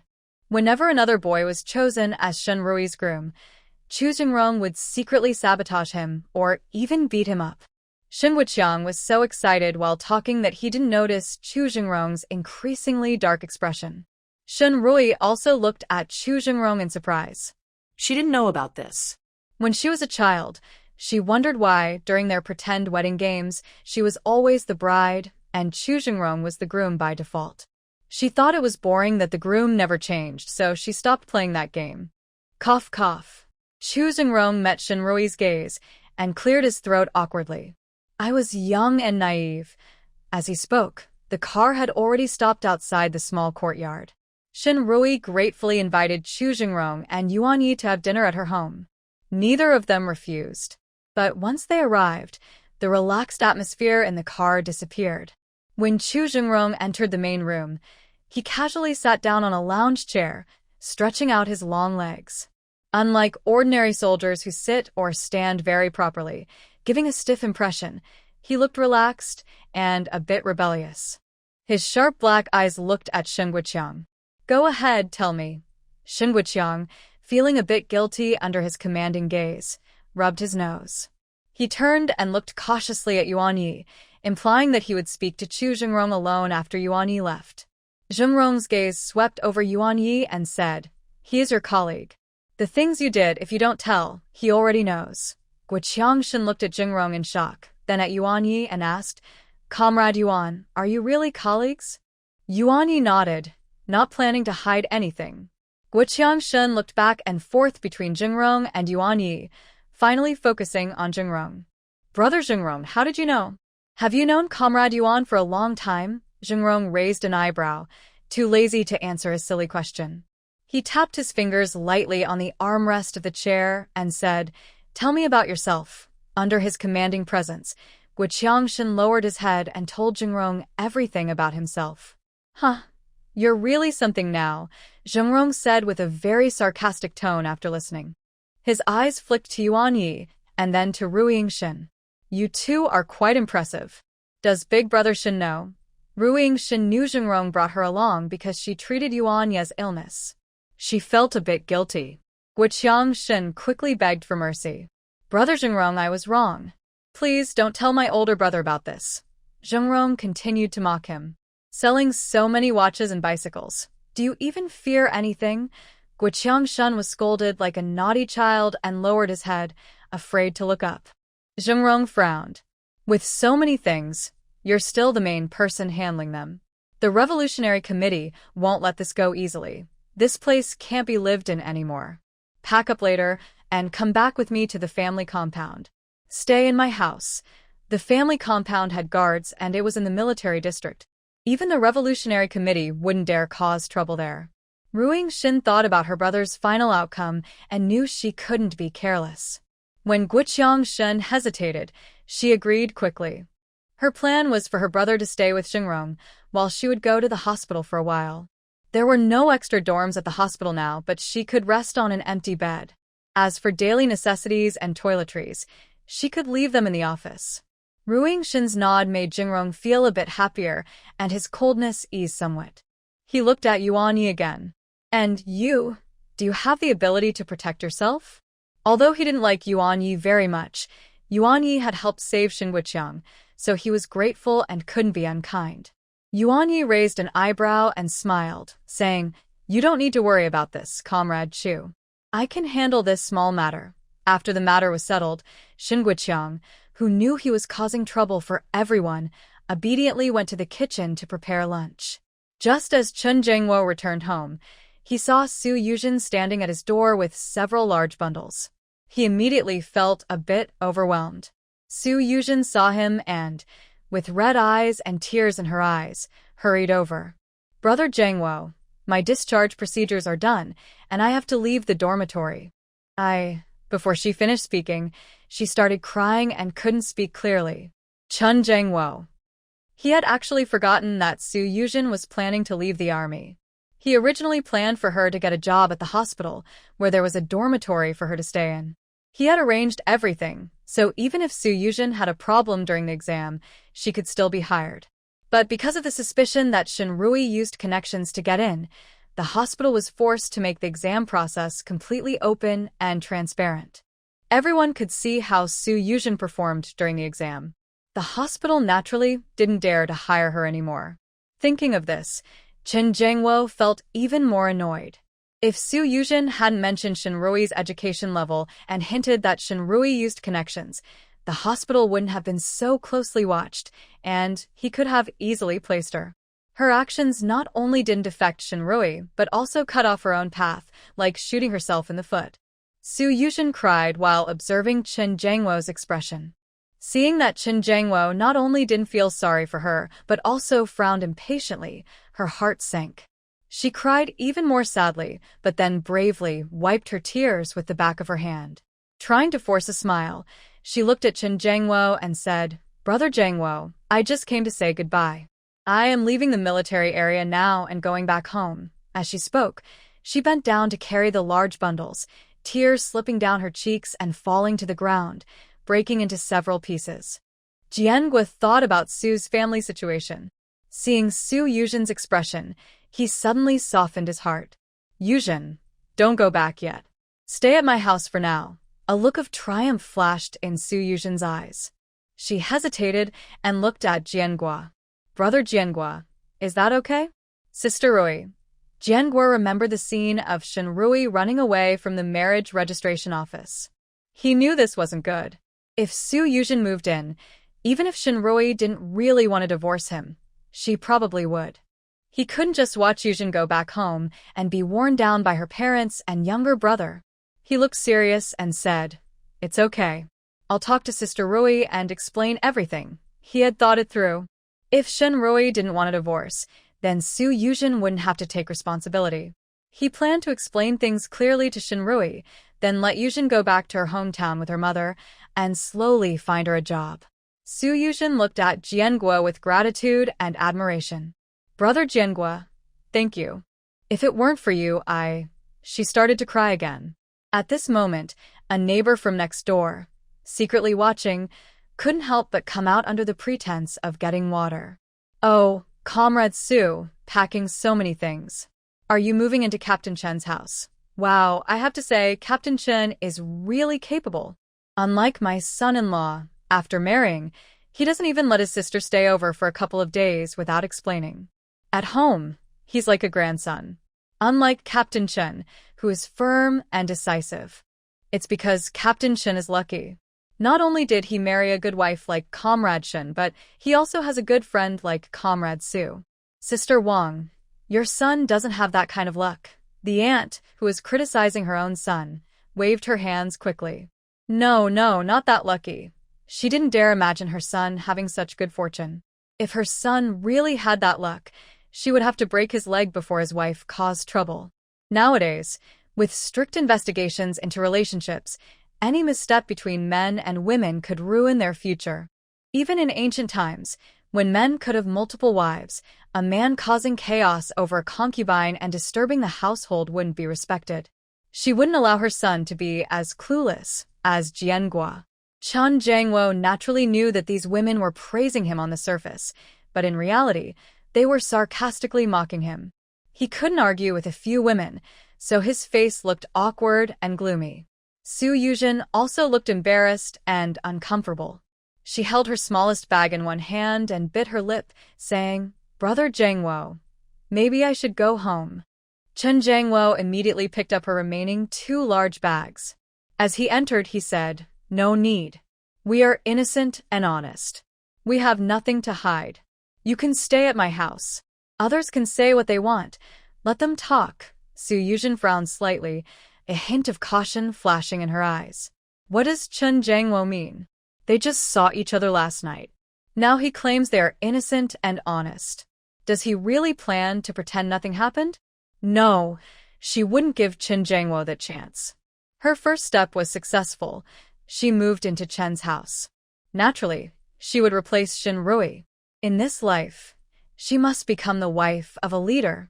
Meanwhile, at Shin Rui's rented small courtyard, Yuan Yi finished lunch and left. Shin Wuqiang quickly packed his things, and Shin Rui also tidied up her belongings. Chu Jingrong asked Li Tai to drive and help them move their things to the family compound. After Shin Rui got in the car, she said, "Comrade Li, please go to the hospital first." Chu Jingrong and Shin Wuqiang thought she was just handling work matters, so they didn't think much about her going to the hospital. When the car stopped at the hospital, she jumped out and said to Shin Wuqiang, "Third brother, help me carry the things." Shin Wuqiang was caught off guard. "Huh? Where are you moving the stuff to?" Shin Rui smiled and said, "There are too many people and too much gossip in the big courtyard. I can't stay at Brother Chu's house, so I'll stay at the hospital for a while." The security at the military hospital was just as strict as at the military compound. Living in the hospital, her safety was guaranteed. "Oh, okay." Hearing her explanation, Shin Wuqiang quickly agreed and got out to help her carry the luggage. He hadn't thought it through earlier. Brother Jingrong was still single, and his little sister was having a serious fight with Chen Jiangwo. If his little sister stayed at Brother Jingrong's house and was seen by the people in the big courtyard, who knew what rumors might spread. By that time, the matter between little sister and Chen Jiangwo had changed. Little sister, who was originally in the right, no longer seemed to be. Chu Jingrong's previously raised lips suddenly drooped. His aura grew colder again. He got out of the car, and when Shin Rui reached out to take a bundle, he grabbed her bundle instead. His dark eyes looked into hers and asked, "Are you worried about rumors spreading? Or about Chen Jiangwo seeing this and misunderstanding our relationship, leading to a divorce?" Shin Rui felt Chu Jingrong's question was strange. "Why would I be afraid of him divorcing me? Our divorce papers are already approved. Today was supposed to be the day to get the divorce certificate, but it was delayed because of my third brother. Your divorce was approved?" Chu Jingrong asked again, still a bit surprised. But as he spoke, the coldness around him faded, and the slight smile at the corner of his mouth grew uncontrollably. "Yes." Shin Rui felt happy thinking about this. "I put the stuff in the office, then I'll go with you to the family compound to get the divorce certificate." She had planned to get the certificate tomorrow, but since she had already taken leave today, she couldn't ask for another day off tomorrow. Besides, she needed the divorce certificate to feel at ease. Chu Jingrong's smile widened clearly. He directly took the bundle from Shin Rui's hand. "My third brother and I will help you move your things inside. You wait for us in the car." Shin Wuqiang also agreed. "Little sister, Jingrong is right. You don't have many things, and the two of us can finish moving everything in one trip. You shouldn't come along." Shin Rui was only staying temporarily for a few days. Her things weren't many, and she didn't argue with them. She simply sat back in the car. Soon, Chu Jingrong and Shin Wuqiang finished unloading and came out again. They drove straight back to the family compound. Shin Wuqiang followed Chu Jingrong to register. She went directly to the Chin family. When she arrived at the door of the Chin house and was about to knock, a neighbor, Aunt Wong, came out and pulled her aside. She glanced at the Chin family's gate and lowered her voice, saying, "Xiao Yi, you're finally back. If you don't come back soon, your house might get robbed." Today, Comrade Nasu from the cultural troupe has retired, and her dormitory has been cleared out. Your family's Commander Chin directly told her to move her belongings to your house to stay there. Aunt Wong said this while unable to help but spit. Phew. How can a single woman have the nerve to live in a married man's house? That's shameless. Aunt Wong probably wanted to protect Shinrui's feelings, so she only scolded Su Yuzhen and didn't criticize Commander Chin. Shinrui also looked at the tightly closed gate of the Chin family's yard. She didn't expect that Su Yuzhen would move in earlier than last time. She turned to Aunt Wong and smiled. "Aunt Wong, it's okay." Before she finished speaking, Aunt Wong, with a surprised look, pulled her aside anxiously and said, "Oh, Xiao Yi, it's not good to be so kind-hearted." Aunt Wong earnestly explained how Su Yuzhen had bad intentions. She also warned how her moving into their home could hurt her relationship with Commander Chin and their marriage. Plus, it could threaten her and Chen Ziyu's interests. Since Shinrui knew she couldn't hide her divorce from Commander Chin anyway, she told Aunt Wong directly. Aunt Wong's eyes widened in shock after hearing this. "What? You're getting a divorce from Commander Chin? The divorce papers have already been approved?" "Oh, Xiao Yi, why are you so foolish? You took care of his paralyzed father in his hometown and raised Ziyu alone until he's grown. You're about to enjoy your life, and now you want a divorce? Isn't that just giving others a chance to take your place and enjoy happiness? You're letting that happen for nothing," Aunt Wong said regretfully, trying to persuade Shinrui. "Besides, women who get divorced are not worth much. And those gossipers will be gunning for us, stabbing us in the back. Xiao Yi, listen, if you haven't received your divorce certificate yet, go cry to the political commissar and tell him you don't want a divorce. Have the commissar step in and drive those shameless people out of your house. How can you live like this? Think about it carefully and don't do something you'll regret for the rest of your life," Aunt Wong advised sincerely. Shinrui knew Aunt Wong was only being kind, because her way of thinking was also her own in her previous life. She had invested too much in Commander Chen, and if she divorced, all her previous efforts would be wasted. She always thought that if she could just wait a little longer, until Chen Ziyu went to college, found a job, or got married, her happy days would come. But in the end, she didn't get to enjoy those happy days.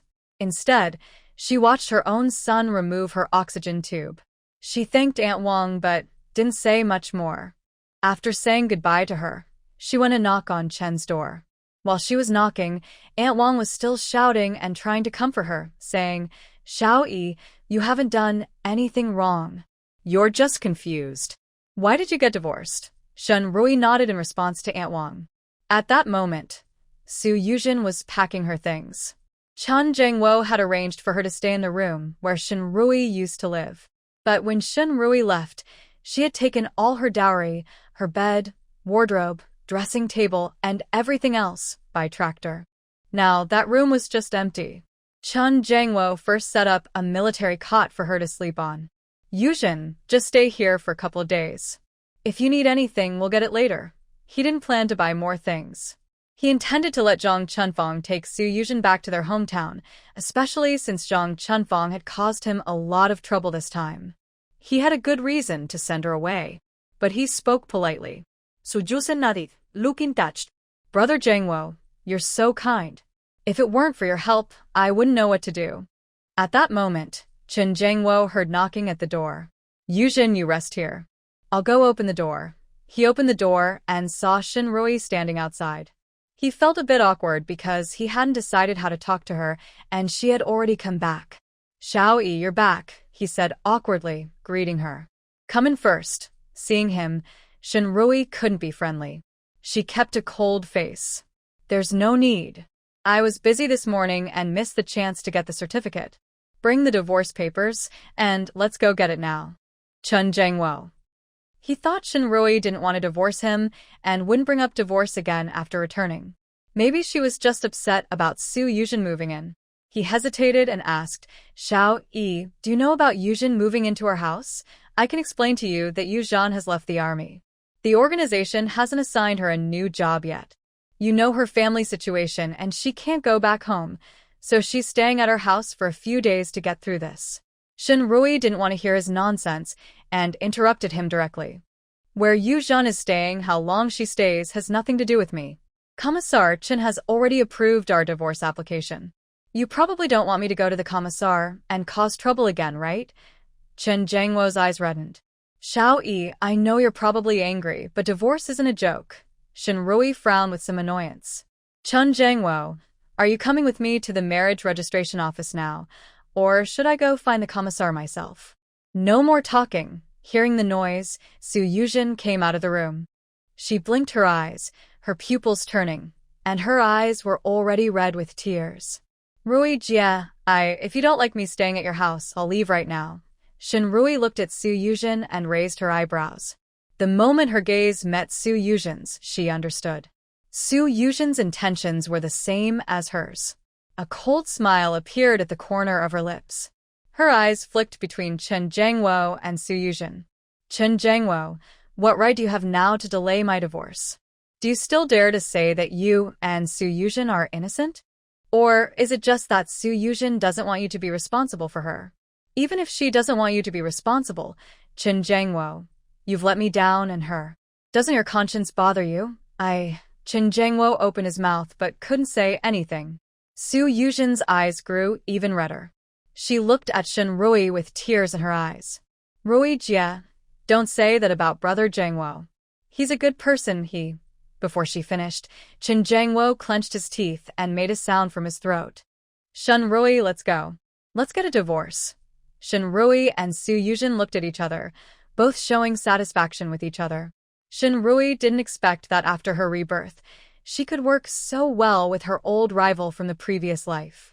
On the way to the marriage registration office, Chen Jiangwo finally couldn't help but ask, since you really want to divorce me, why did you run this morning? Shen Rui didn't want to say a word more to him and replied coldly, it's none of your business. Chen Jiangwo gave a bitter smile and said nothing more. The divorce office was the same as in the morning, completely empty. When Shen Rui and Chen Jiangwo approached, the staff member didn't even look up and simply said, marriage registration is over there. This side is for divorce. Shen Rui said, comrade, we are here to file for divorce.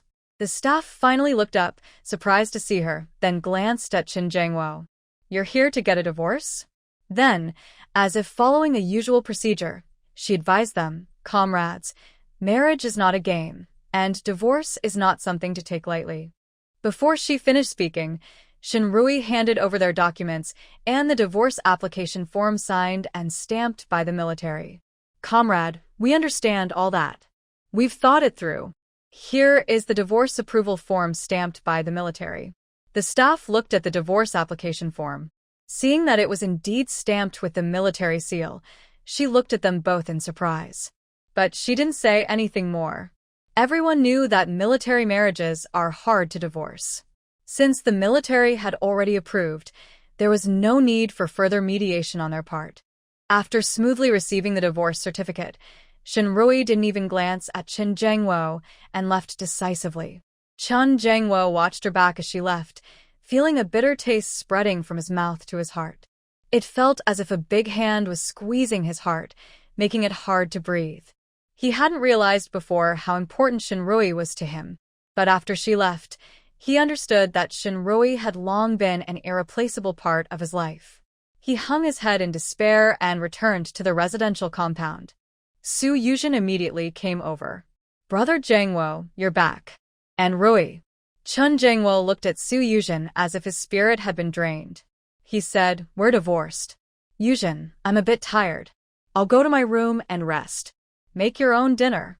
After saying that, Chen Jiangwo went into his room and closed the door. Su Yuzhen looked at the closed door, frowning. She had always thought Chen Jiangwo didn't have feelings for Shen Rui.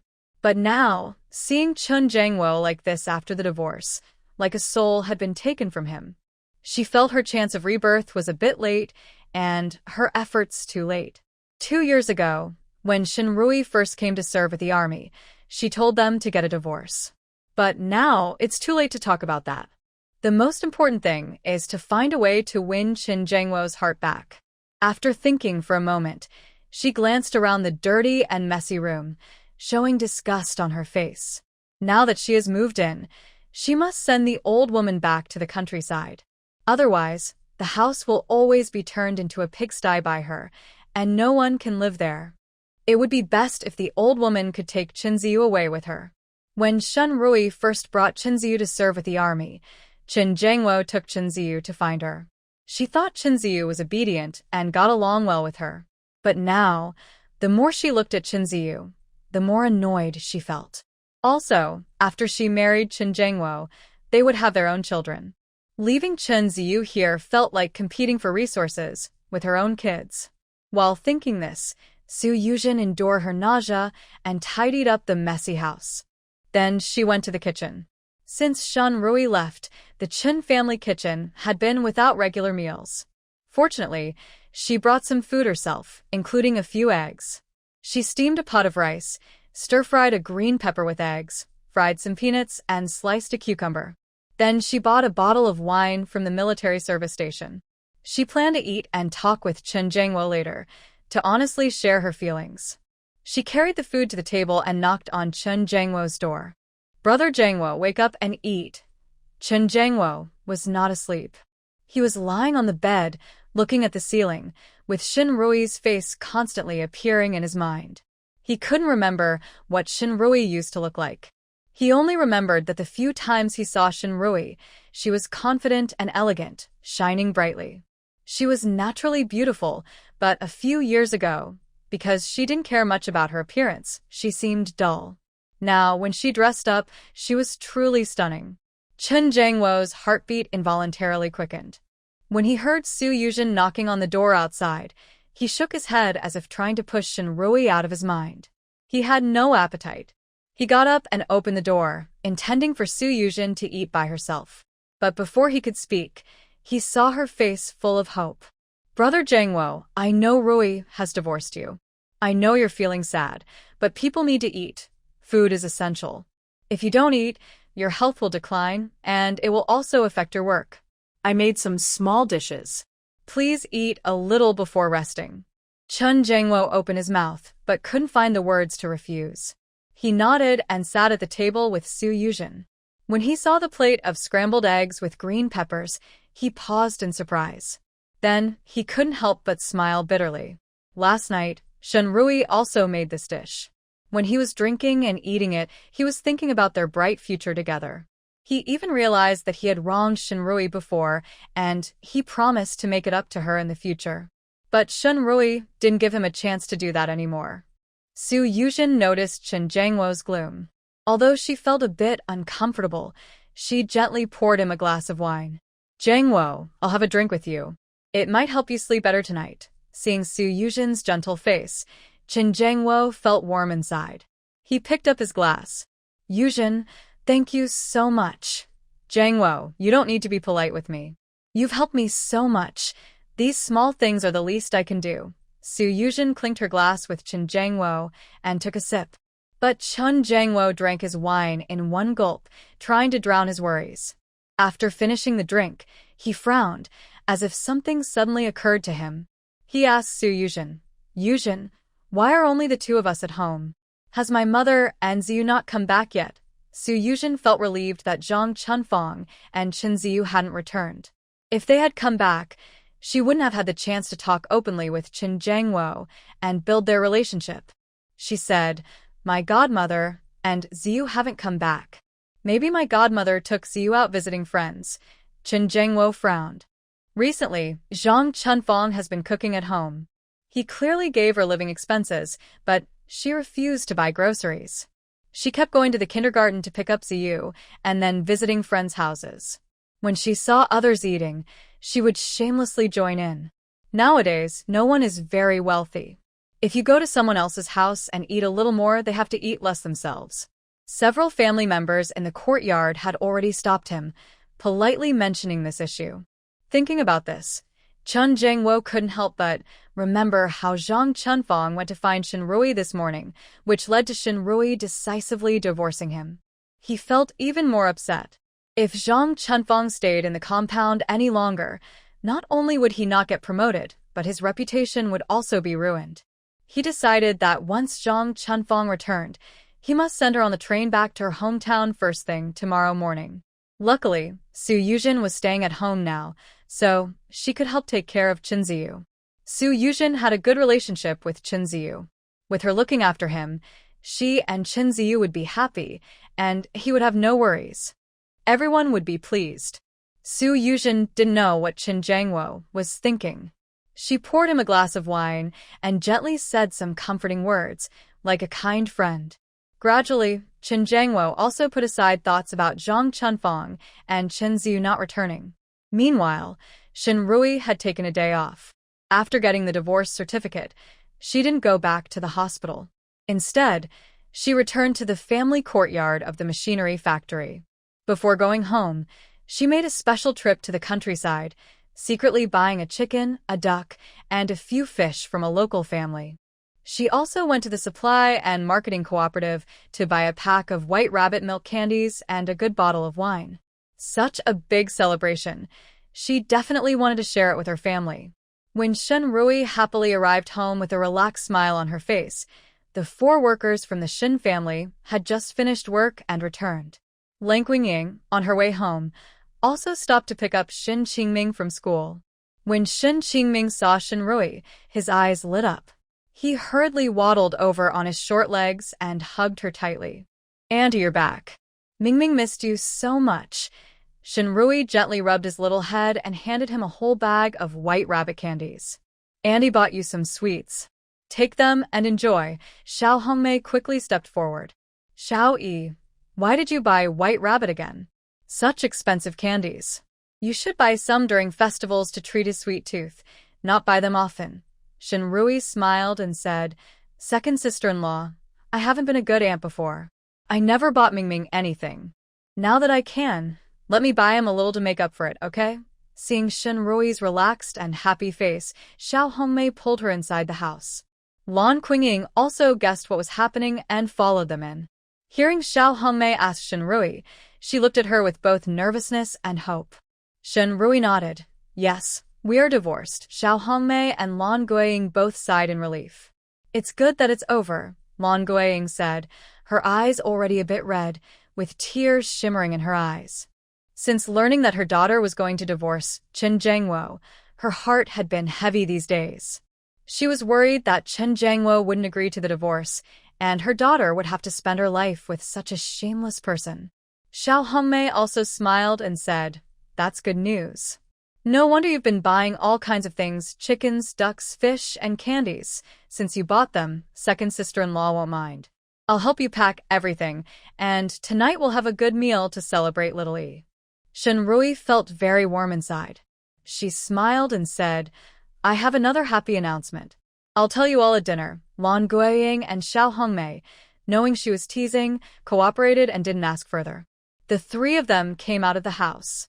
Shindafu and Shunguomen had already prepared the chickens, ducks, and fish. Shindafu casually asked Shinrui, "Xiao Yi, you bought so many things today. Why didn't you invite Jangwo and Ziyu to come and eat with us?" Shin Qingming also said, "Yes, Auntie. Why didn't you bring Ziyu to play with us?" "I miss playing with Ziyu." Shinrui paused for a moment. Knowing the full story, Lan Guiying and Xiao Hongmei also stayed silent for a moment. Shinrui reached out and gently patted Shin Qingming's little head, then said to Shindafu, "Dad, I divorced Qin Jangwo." Her words hit like a thunderclap, making Shindafu and Shinguomen freeze, their actions stopping and their expressions stiffening. It took Shindafu a long time to react. "Daughter, what did you say? What happened with Qin Jangwo?" Shinrui took a deep breath, summoned her courage, and said, "Dad, I can't go on with Qin Jangwo. We are divorced."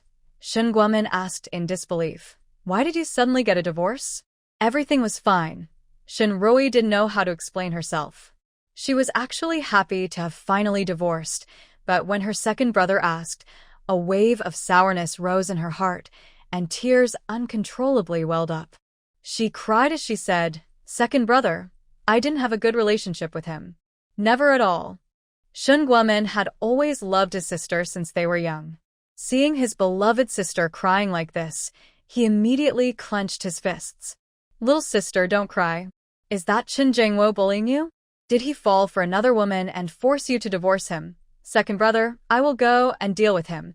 Shun Guomin couldn't believe that Shinrui would willingly divorce Chen Jingwo. Everyone could see how much she liked Chen Jingwo and was devoted to him. Usually, Shun Guomin was calm and rational, but family was his bottom line. Anyone who touched his family would make him explode instantly. Shinrui quickly held onto Shun Guomin, trying to hold back her rising feelings of unfairness, and told him about her divorce from Chen Jingwo. Although Shun Guomin knew Shinrui chose to divorce him herself, not because Chen Jingwo forced her, he had never heard her complain before. She always spoke well of Chen Jingwo and his family. This was the first time Shun Guomin realized how much Shinrui had suffered in Chen's family. He became even angrier than before. He was furious and wanted to rush out to help Shinrui seek justice. Shinrui quickly held onto her second brother tightly. Xiao Hongmei also came over and grabbed Shun Guomin, scolding him fiercely. "Second brother Shin, are you crazy? Chen Jingwo is a soldier. Now that he's divorced from Xiao Yi, he's no longer connected to our family. If you go and hit him, he might call the police and have you taken away. You can't explain that it's just family trouble. Let me tell you, if you do something extreme and get caught, it will affect Ming Ming's future job prospects during the background check."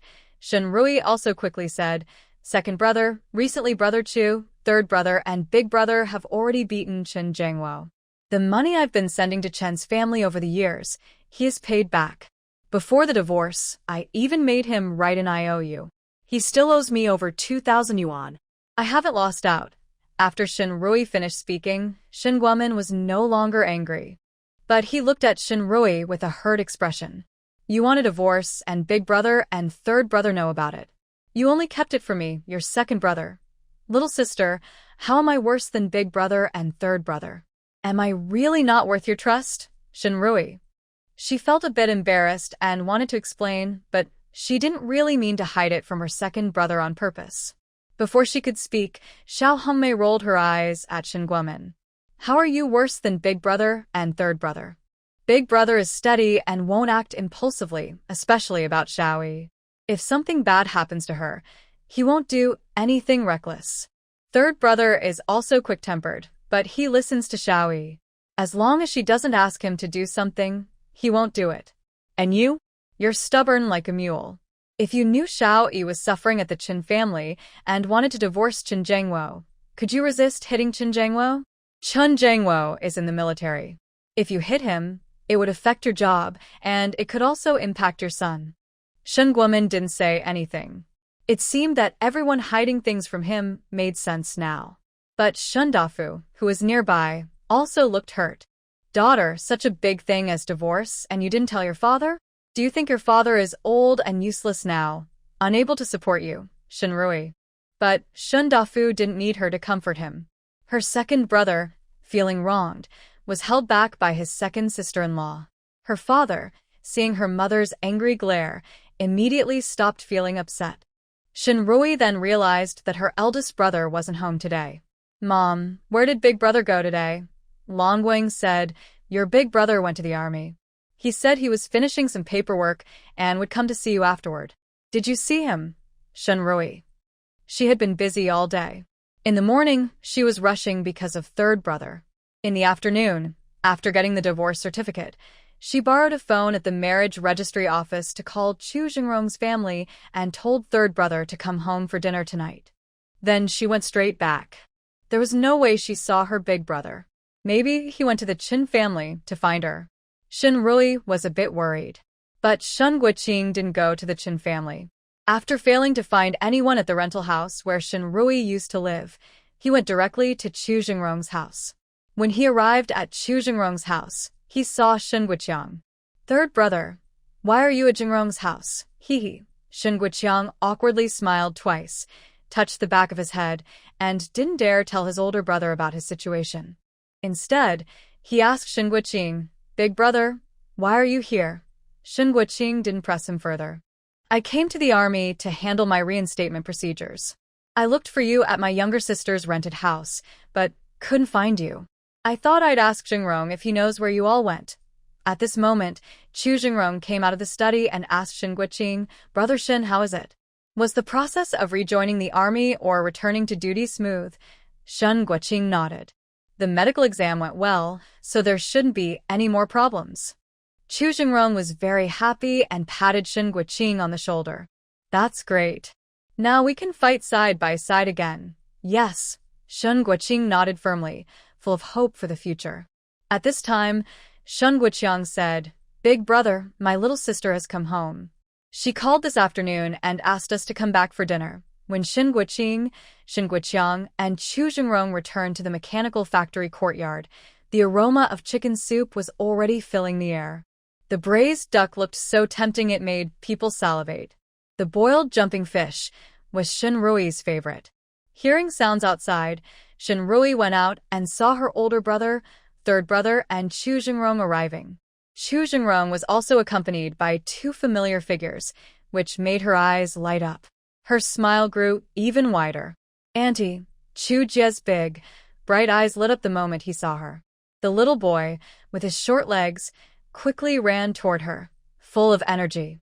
Shin Rui crouched down, reached out to catch the little guy, and picked him up. She gently rubbed his hair, feeling a bit at a loss for words. Since she had taken care of Xiao Jie these past few days, she had been controlling her emotions. She knew that although Chu Jingrong had adopted Xiao Jie, he was still Chu Jingrong's son. Since he was raised by her, Chu Jingrong would often come and go, which could easily cause gossip. So, having Major Huang's wife help take care of the child was the best arrangement. But seeing this little boy again, she realized how much she missed him. She hadn't even thought about Chinziyu. While Shin Rui was gently touching Chu Jie's head, he rubbed his head like a dog in her hand. Softly and a little sadly, he said, "Auntie, Xiao Jie misses you so much." Although Grandpa Huang and Grandma Huang also treated him very well, he missed Auntie even more than he missed his dad. Shin Rui couldn't help but gently press her forehead against Chu Jie's small forehead and said, "Auntie misses you too." Seeing this, Shin Guoqing couldn't help but say, "Xiao Yi really gets along well with this child." "Of course," Shin Guoqiang immediately replied. "Earlier, Xiao Jie was standing with Chinziyu and my little sister. I think Xiao Jie looks even more like my little sister than Chinziyu does." Hearing Shin Guoqiang say this, Shin Guoqing looked at Chu Jie a bit longer. Indeed, Chu Jie really looks quite like their family's child. His clear, black and white bright eyes are very similar to Shin Rui's. Chinziyu's eyes are narrow and phoenix-shaped, with more white in the lower part. Although he looks good overall, just looking at his eyes, he seems a bit unfriendly. At this moment, Shin Qingming ran over to Shin Rui and asked, "Annie, who is this little brother?" Shin Rui introduced Chu Jie to Shin Qingming and then let him go play. Shin Qingming immediately took out 2 pieces of the milk candy Shin Rui bought for him, shared one with Chu Jie, and pulled him to go play. Also followed the little guy to run off. Shin Rui then happily greeted her 2 brothers and Chu Jingrong. On the way back, Shin Guoqiang told Shin Guoqing and Chu Jingrong that Shin Rui called them back for dinner to celebrate her successful divorce. At this moment, Chu Jingrong saw Shin Rui's smiling face, her eyes full of happiness. He smiled and said to her, "Congratulations on starting a new life." Shin Rui's smile grew even sweeter. "Thank you, Brother Chu." Then Chu Jingrong took a delicate box from his pocket and handed it to Shin Rui. "This is your divorce gift." When she married Chen Jiangwo, Chu Jingrong didn't give her a wedding gift, only a 20 yuan red envelope. She thought it was strange to receive gifts after a divorce and wanted to refuse. Shin Guoqiang nearby advised, "Little sister, divorcing Chen Jiangwo is a good thing. It's normal for Brother Jingrong to give you a gift. Just accept it." Shin Rui thought that if she refused Chu Jingrong, he might feel embarrassed. She smiled and took the delicate box from Chu Jingrong, saying, "Thank you, Big Brother Chu." She planned to give him a gift of equal value next month for his birthday. All the dishes and drinks were served. Today, the Shin family, including Chu Jingrong, was very happy. Shin Rui poured wine for everyone. When she raised her glass, she said happily, "Besides the divorce, I have good news to share with everyone. Let me tell them, little sister." Before she finished, Shen Guoqiang eagerly interrupted. He proudly said, "I want to tell you all that our little sister has succeeded.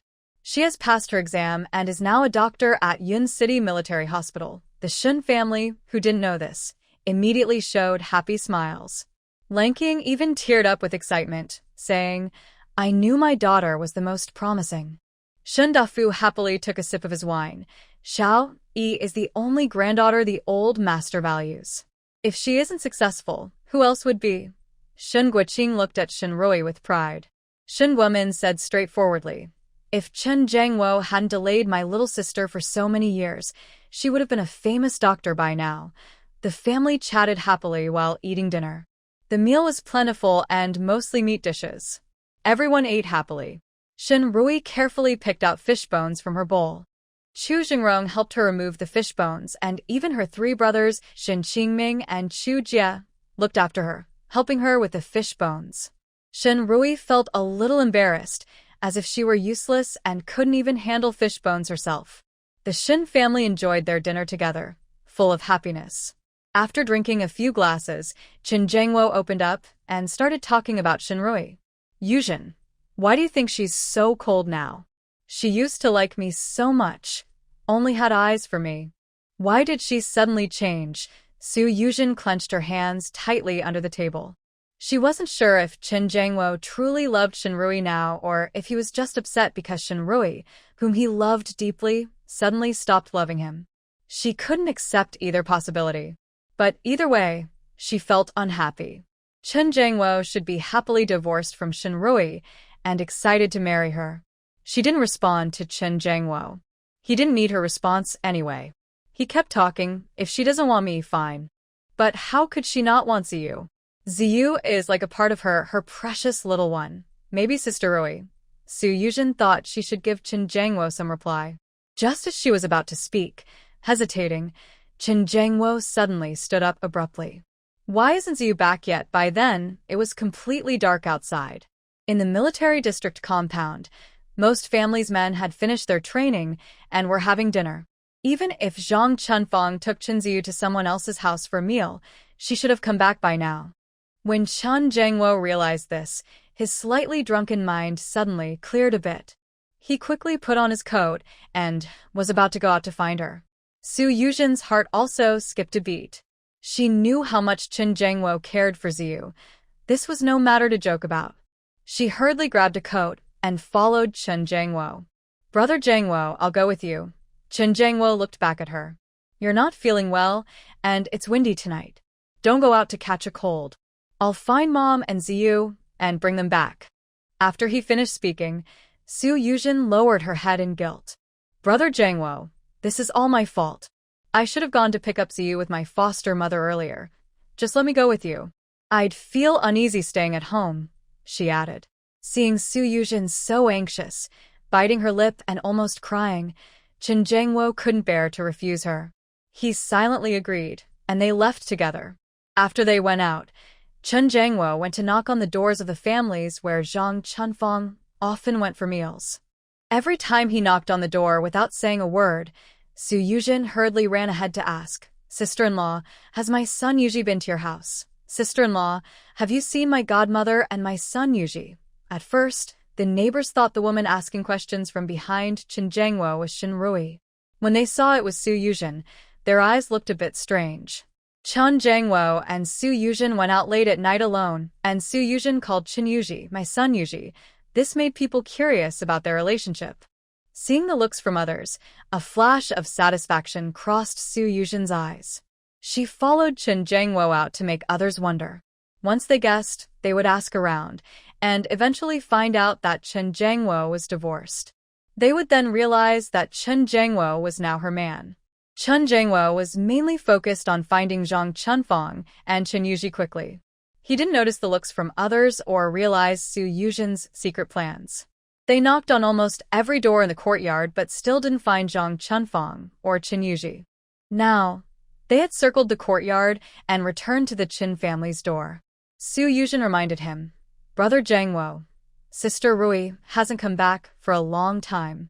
Yuji must miss his mother very much. Maybe he's upset and asked his godmother to take him to find Sister Rui. Qin Jangwo frowned, thinking that was unlikely. Over the past 2 years, Qin Yuji had been acting strangely, even wishing to divorce Qin Rui and marry Su Yuzhen as his mother.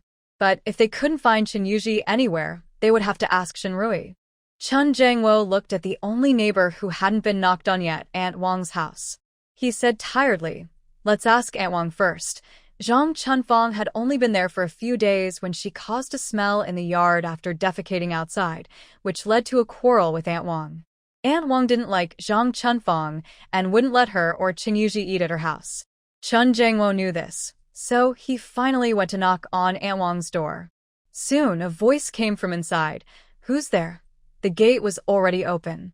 Su Yuzhen immediately ran to stand in front of Qin Jangwo, looking anxious and almost crying.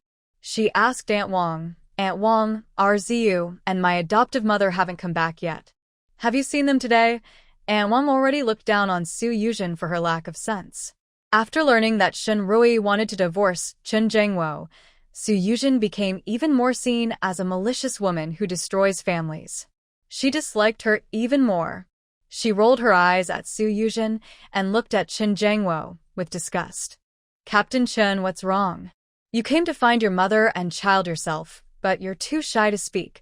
Qin Jangwo felt embarrassed under Aunt Wang's scolding and quickly explained, "Aunt Wang, I didn't mean that." He forced himself to ask again, "Aunt Wang, have you seen my mother and Ziyu?" Aunt Wang glared at him coldly and said mercilessly, "No, I haven't." As she spoke, she was about to close the gate. Qin Jangwo and Su Yuzhen. They thought she had seen them. If they had known, they wouldn't have knocked on her door and embarrassed themselves. But just as Aunt Wang was about to close the gate completely, they heard her daughter-in-law's voice from inside. "Mom, Aunt Zhang from next door left early this morning with her bundle. I asked her, and she said she was going back to her hometown." This sentence hit Qin Jangwo like a thunderbolt. If his mother had already left, then only Qin Ziyu was missing. He was just a 5-year-old child. If he didn't go home, where could he go? Aunt Wang, who earlier didn't want to bother with the Qin family's affairs, immediately opened the gate again and asked Qin Jangwo, "You said your mother and Ziyu haven't come back. Your mother went back to her hometown, and Ziyu is just a child. Could she have taken Ziyu with her?" Su Yuzhen, hearing this possibility, felt secretly happy. If Zhang Chunfang really took Qin Ziyu away, that would be great. She wouldn't have to be a stepmother anymore, and she would have more chances to develop a good relationship with Qin Jangwo. Qin Jangwo, feeling annoyed, scratched his head and said, "I don't know.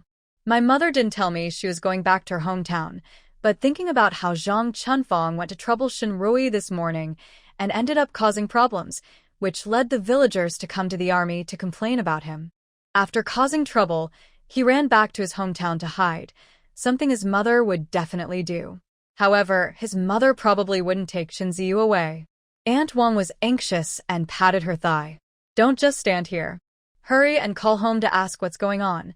Qin Jangwo finally realized what was happening and quickly said, "Okay, I'll call my hometown right now." At the same time, Aunt Wang shouted into the house, "Dazhuang, go to the big yard and tell everyone that Chen's child is missing.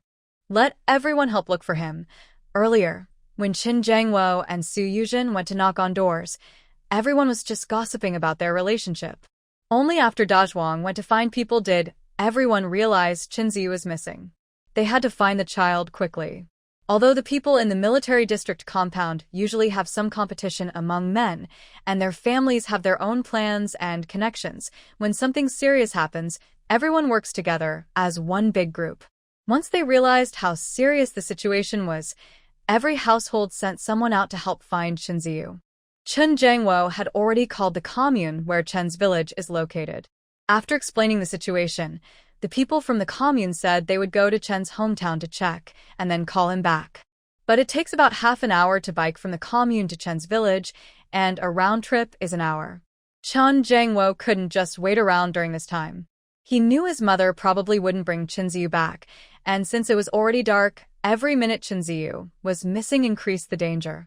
When Qin Jangwo left his office, He saw people everywhere in the yard shining flashlights to help find him. Ziyu, he immediately joined the search team and called out loudly. At this moment, someone reminded him, Captain Chen, Aunt Wang said your mother left for her hometown this morning. No one picked up Ziyu after school. Did you check the kindergarten? Another person added, when I went to pick up my child today, I think I saw Ziyu. He probably didn't go back to his grandmother's hometown. Maybe he's still at the kindergarten. Chen Jiangwo slapped his forehead and said, I'll go find him at the kindergarten now. After speaking, he strode quickly toward the kindergarten. Su Yuzhen, who was nearby helping to look for the child, hurried to catch up. Brother Jiangwo, I'll go with you. The others helping to find the child saw Su Yuzhen chasing after Chen Jiangwo and couldn't help but roll their eyes. You know, Su Yuzhen isn't bad-looking, but she acts like she's never seen a man and keeps following him around. She's not bad herself, but her family's conditions are poor. Any sensible man wouldn't want to marry her and have her be a burden for his family. Only Chen Jiangwo is willing, but she's probably just trying to cling to him. Someone nearby shook their head. No wonder Shinrui is upset with Chen Jiangwo. Who would want to marry someone who's always after money and not really interested in the relationship? Life would be hard. Bah. Shameless.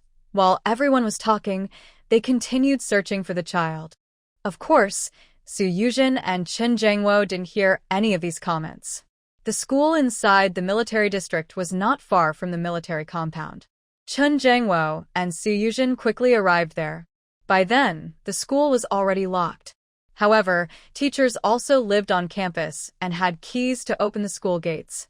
Chen Jiangwo pulled at the heavy iron gate, making it clang loudly. Teacher, please open the door. Soon, a teacher came out and unlocked the gate. Comrade, it's so late. Before the teacher finished speaking, Chen Jiangwo hurriedly asked, Teacher, our child Chen Ziyu hasn't come home yet. Is there still anyone inside the school? The teacher, annoyed at being disturbed late at night, became serious when hearing that the child was missing. When I closed the school today, I checked carefully and there were no children left inside. Who usually picks up your child? Or does he go home with any other children? Nowadays, not many children are picked up by adults. Most children go to and from school with a few friends nearby. Chen Jiangwo explained Chen Ziyu's situation to the teacher. The teacher also looked helpless. It's unbelievable how irresponsible the grandmother is. She left without saying a word and went back to her hometown. Now no one knows who's supposed to pick up the child. At this moment, the teacher could only say, when I locked the door today, I didn't see any children still at school. But it's possible that a child is hiding somewhere I didn't notice. Please go inside and look for them. I'll call the teachers living at the school to help you search, the teacher said, then went back to the dormitory to find the other teachers. Thank you, teacher, Chen Jiangwo quickly replied before entering the school. As they started searching inside the school, someone from the family compound came running over. Captain Chen, there's a call from your hometown. Your mother went back alone and didn't bring little you. Chen Jiangwo had little hope about that side, so he wasn't disappointed, just silently and quickly searching every corner of the school. In the end, everyone searched the school and the family compound thoroughly, but couldn't find little you. Then someone said, Captain Chen, your comrade Shin hasn't come back for a long time. Maybe little you misses his mom and went to find her. Others agreed, thinking it was quite possible. Although Chen Jiangwo thought it unlikely that little you would go looking for Shinrui, since they had searched everywhere, he could only try his luck. He borrowed a bicycle from a neighbor in the courtyard and rode off to find Shinrui. When he arrived at the rented house where Shinrui was staying, he found it already empty. His heart sank. Could it really be that Shinrui took little you away? She might have pretended not to fight for custody so she could leave smoothly, then secretly took little you when he wasn't paying attention. The more Chen Jiangwo thought about it, the more he believed this was possible. But surprisingly, he wasn't angry. Instead, he felt a bit secretly happy. As long as Shinrui still cared about little you, their bond wouldn't be broken. Chen Jiangwo thought for a moment. Shinrui could only be at two places, either in the hospital or back at the Shin family home. He quickly rode his bike to the military hospital. But the hospital staff said Shinrui had taken a leave today.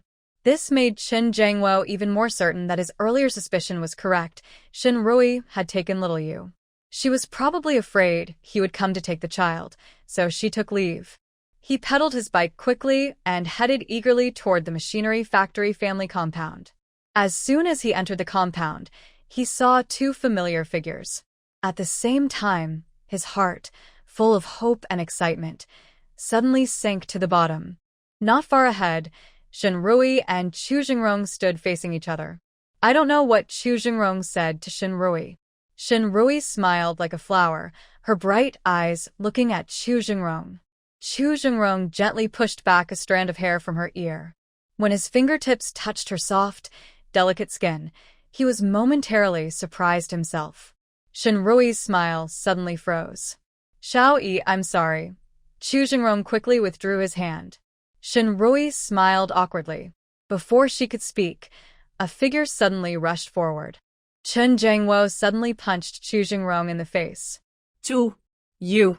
I told you not to flirt with my wife. Caught off guard, Chu Jingrong was hit and staggered a step. Chen Jiangwo immediately took advantage and lunged forward, trying to grab Chu Jingrong's collar. Chu Jingrong instinctively tried to dodge and fight back. But in just a moment, he controlled his muscles and let Chen Jiangwo hold his collar. Chen Jiangwo punched Chu Jingrong again. Chen Jiangwo, stop it! Shinrui shouted angrily at the waving Chen Jiangwo. The sounds of their fight attracted the neighbors in the courtyard. Isn't that Shen's son-in-law and Shen's friends? Why are they fighting? I just heard Shen's son-in-law cursing that man for trying to flirt with his wife. When the neighbors heard this, they all looked shocked. Shen's daughter is out there with some man messing around? That can't be. Xiao-yi loves her man so much, you know that. All women in the world have lovers, but Xiao-yi wouldn't do that. Shinrui ignored the neighbors' gossip. She saw Chu Jingrong being pinned to the ground by Chen Jiangwo. She was so anxious she almost cried. Chen Jiangwo, stop it. At this moment, Shen Guoqiang, who had gone back to get something, arrived. He heard Shinrui's anxious shout from outside the crowd and quickly asked, Little sister, what's wrong? While asking questions and pushing through the crowd, he saw Chu Jingrong being pressed to the ground by Chen Jiangwo. Shen Guoqiang couldn't help but curse loudly. He rushed forward and grabbed Chen Jiangwo, then started punching him. Chen Jiangwo, you scoundrel! How dare you come into our yard to fight? Today, I will teach you a lesson. Chu Jingrong checked his injuries and felt they were enough to pretend to be hurt. A cold look flashed in his eyes. Just as Chen Jiangwo smoothly blocked Shen Guoqiang's punch and was about to grab him, Chu Jingrong suddenly made a move. He grabbed Chen Jiangwo's wrist. With a slight force, Chen Jiangwo let out a cry. Then Chu Jingrong used a hold, causing Chen Jiangwo to kneel on the ground, pressed down tightly by Chu Jingrong. People around didn't even see how Chu Jingrong made his move. They just saw Chen Jiangwo kneel down.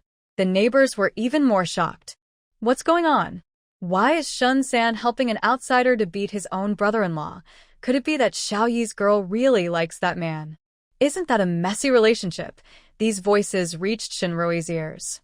She knew that if she didn't clarify her divorce from Chen Jiangwo, someone might use it against her, possibly involving her parents and brother. So, she frowned and walked straight to Chen Jiangwo. Chen Jiangwo, what are you doing? We are already divorced. We have nothing to do with each other. I don't want to see you again. Please leave immediately, Shinrui said sternly. The neighbors in the factory family compound heard her words and were stunned. How new and surprising this was. Although the Women's Federation had promoted that marriage should be based on equality and freedom, and that divorce was reasonable if the feelings between spouses had truly broken down, who would really want a divorce? Moreover, after a woman divorces, she becomes a second marriage candidate. Can she still find a good partner? Everyone was thinking this, and their eyes toward Shinrui grew more disdainful. But Shinrui didn't care. At this moment, she looked at Chen Jiangwo with disgust, as if she were looking at something dirty. Chen Jiangwo felt as if his heart was being cut sharply by a knife when he saw her look. Does Shinrui really dislike him that much now? Chen Jiangwo knew that if he tried to talk about feelings with Shinrui now, she wouldn't pay attention to him. So, he looked at Shinrui and directly said, Xiao-yi, even if we get divorced, you are still Zi's mother. If you miss him, you can come see him or bring him to your place. That makes sense, but there's no need to secretly take him away without telling me. Do you know how worried I was today when I couldn't find him? Shinrui frowned and said somewhat helplessly, "What are you talking about?" "I didn't take Ziyu away. Qin Jiangwo, I told you when we divorced. I don't want a man who has been tainted.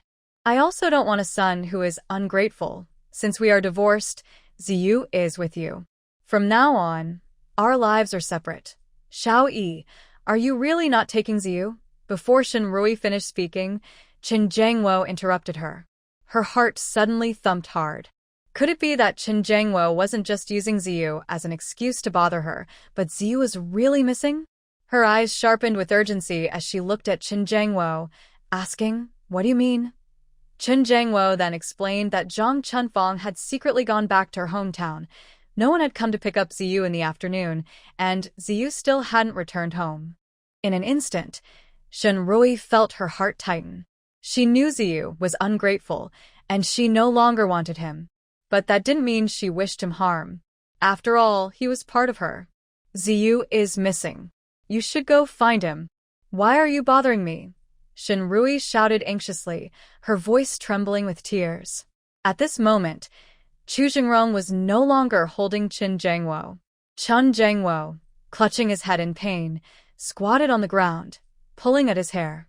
"We've already looked everywhere, but we couldn't find him. I thought you took him away." Shinrui no longer cared about anything else. She quickly stepped forward and pulled Qin Jiangwo up. "Let's go. I'll go with you to find him." After speaking, Shinrui no longer cared about the neighbors' gossip. She quickly took 3 steps out of the courtyard.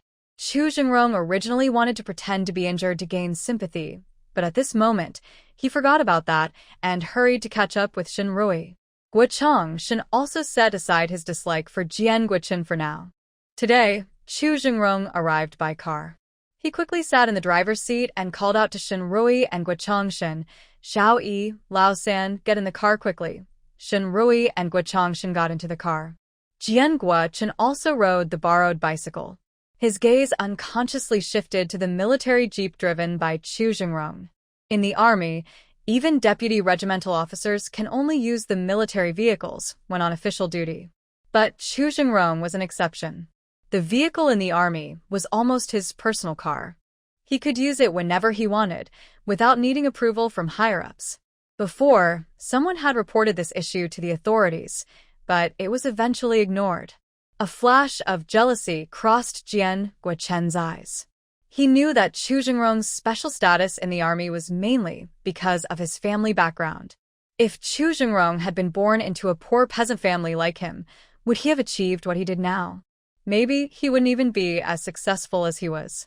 Last time, it was him who led the team to complete the mission, and Chu Jingrong only managed to finish it and return alive. Otherwise, Chu Jingrong might have already. Thinking of this, a malicious idea suddenly appeared in his mind. But the moment that thought arose, he pushed it back. He was a member of the People's Liberation Army, tasked with defending the country and the safety of the people. Chu Jingrong was even his comrade in arms. No matter how many disputes there were in life, once on the battlefield, they were brothers who could trust each other with their backs. He absolutely could not have such thoughts. Just as Jian Guoqin suppressed that inappropriate idea, he received a sharp gaze from Chu Jingrong. He met Chu Jingrong's stare.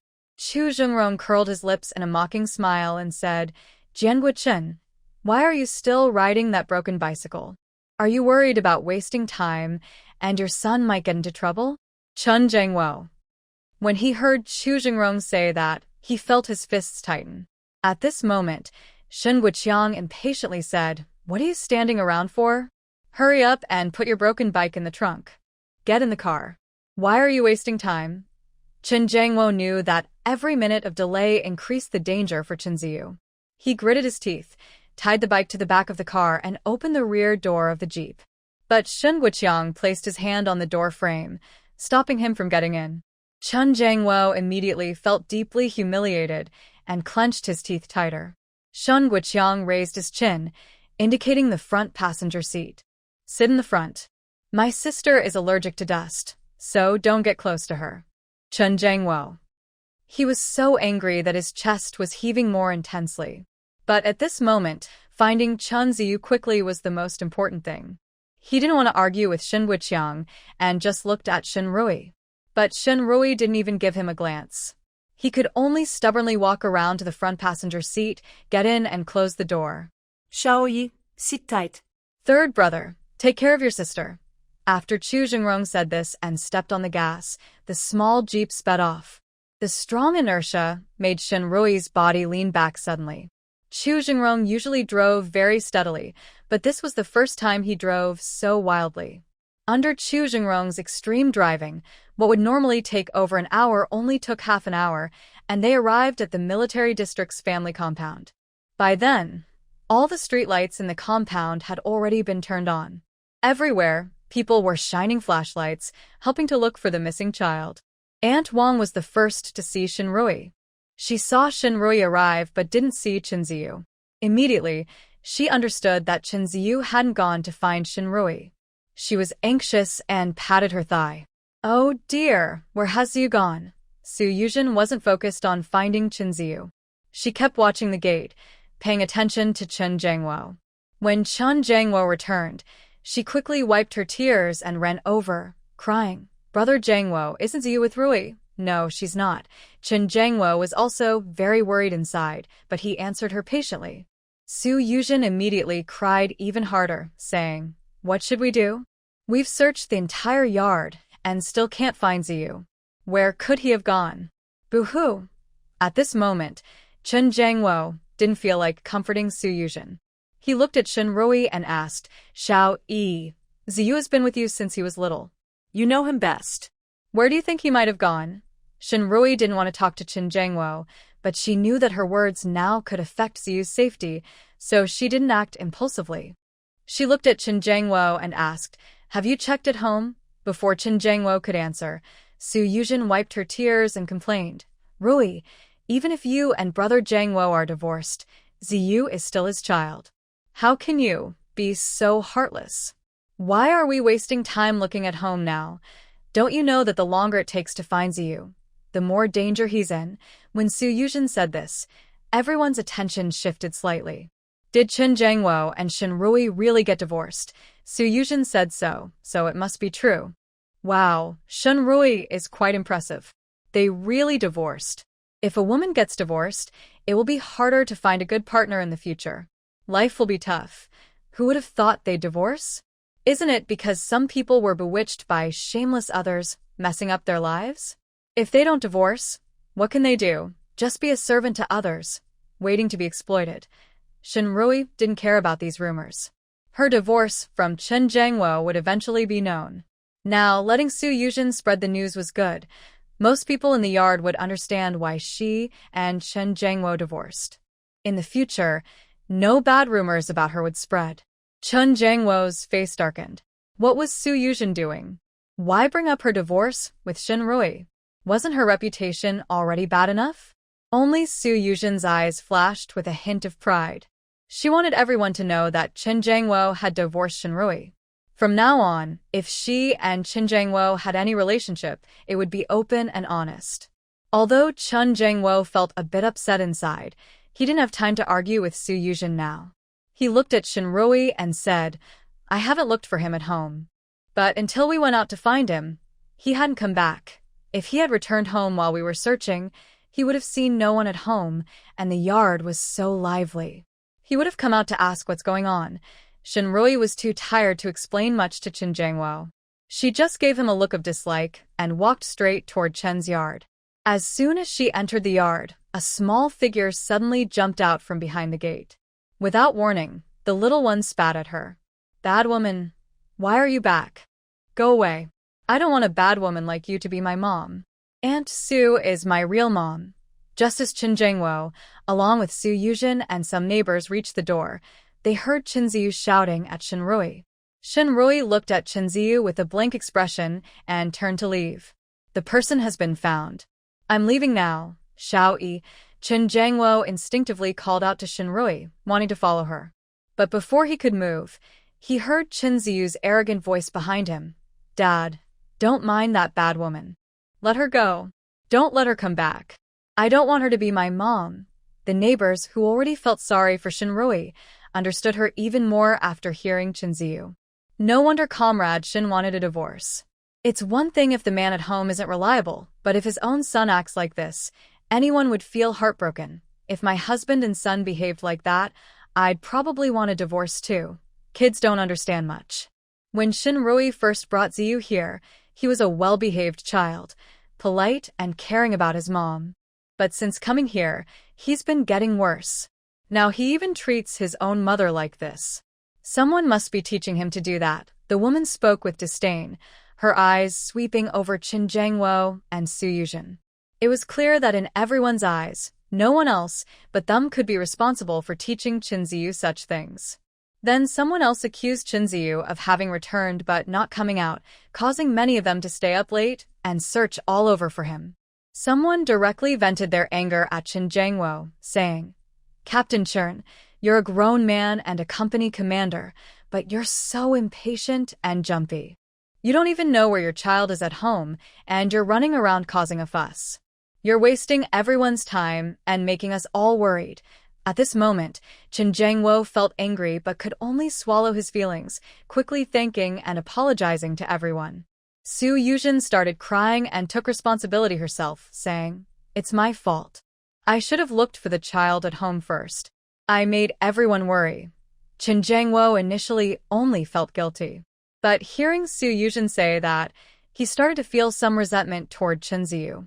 He comforted Su Yuzhen, saying, "Yuzhen, Ziyu is just being naughty, which caused all this trouble. It has nothing to do with you." Neighbors also spoke up. Ziyu is really too mischievous. He went home and hid, making the adults worry, and he even hit and scolded his own mother. If he's not properly taught, who knows what he'll grow up to be? Exactly. If this keeps happening, our big yard might end up with a troublemaker, and then everyone in the yard will be ashamed. Qin Jiangwo felt humiliated hearing these comments from the neighbors, more than he ever had in his life. When Shen Rui first brought Qin Ziyu to the residential area, everyone praised him as a polite and well-behaved child. He couldn't understand how, in just 2 years, from age 3 to 5, Ziyu had changed so much. He looked at Qin Ziyu with a stern gaze, blaming the boy for causing all this trouble. He shouted, "Ziyu, come here." Recently, Qin Ziyu had been getting scolded often, so he was a little afraid. When he heard Qin Jiangwo's stern voice, he shivered unconsciously. Then, he suddenly ran over and hugged Su Yuzhen. Tears and snot streaming down his face, he cried, "Auntie Su, please help me. My dad is going to hit me." Su Yuzhen looked at the tears and snot on Qin Ziyu's clothes, and a flicker of dislike crossed her eyes. She reached out and pushed Qin Ziyu away, saying, "Ziyu, your dad is a soldier, a hero. You are the child of a soldier. When you do something wrong, you can't just run away. You have to admit your mistake, stand straight when you're scolded. Do you understand?" In the next moment, Su Yuzhen pushed Qin Ziyu toward Qin Jiangwo. Qin Ziyu forgot to cry and just stared wide-eyed at Su Yuzhen. Smack! Qin Jiangwo grabbed him and slapped him on the... Wow! Qin Ziyu burst into tears immediately, while glaring at Su Yuzhen with a resentful look. "Auntie Su, you lied to me. You said I made my mom leave, and you treat me like your own son, buying me good food every day." The neighbors who hadn't left yet heard this and looked at Su Yuzhen with more disdain. "I knew it. A good kid suddenly turns like this. Someone must have taught him badly." Su Yuzhen's face changed drastically. She looked at Qin Ziyu in disbelief. "Ziyu, don't talk nonsense. When did I say such things?" Qin Ziyu, crying from the hit, still shot her a spiteful and proud look. Su Yuzhen understood that look. If she didn't make things easier for him, she wouldn't be safe either. For a moment, Su Yuzhen felt terrified. Qin Ziyu was only a child under 6, yet he seemed so frightening. Qin Jiangwo was even angrier. He had divorced Shin Rui and, out of necessity, let Su Yuzhen move into his house, which had already brought him criticism. This could even affect his future. Now, Qin Ziyu was saying such things in front of so many people, damaging Su Yuzhen's reputation and offering no benefit to him. Qin Jiangwo slapped Qin Ziyu even harder on the... "Qin Ziyu, what are you talking about? Who told you to lie and slander Annie Sue? Chen Ziyu stopped talking and only cried loudly, feeling wronged. But his crying made others think he was telling the truth and that his father didn't trust him, which made him seem even more pitiful. The neighbors started gossiping again, this time with more disdain directed at Chen Jiangwo. It's all because of his father. If he hadn't taken him to see all those strange people, outsiders wouldn't have had the chance to teach him badly. Having a clueless dad means having a clueless son. The seeds are bad, so how can you expect a good plant to grow? Let's go. Hurry back to sleep. Tomorrow's another day. The neighbors didn't even give Chen Jiangwo a chance to explain, and all shook their heads as they left. Seeing no one was watching, Su Yuzhen worried that Chen Ziyu might cause more trouble for her. With teary eyes, she advised Chen Jiangwo, "Brother Jiangwo, don't hit Ziyu anymore. He's still young and doesn't understand. We can teach him slowly in the future." Chen Ziyu was clever. At this moment he started crying and shouting, "Dad, I was wrong. I won't do it again." Boo-hoo! Chen Jiangwo's big hand was raised again. But when he looked down and saw Ziyu's red, swollen bottom, he couldn't bring himself to hit him again. His tone remained strict as he asked, "You came home from school today and hid. Do you know you caused everyone to look for you all night?" Ziyu cried loudly and explained, in broken words, why he hid.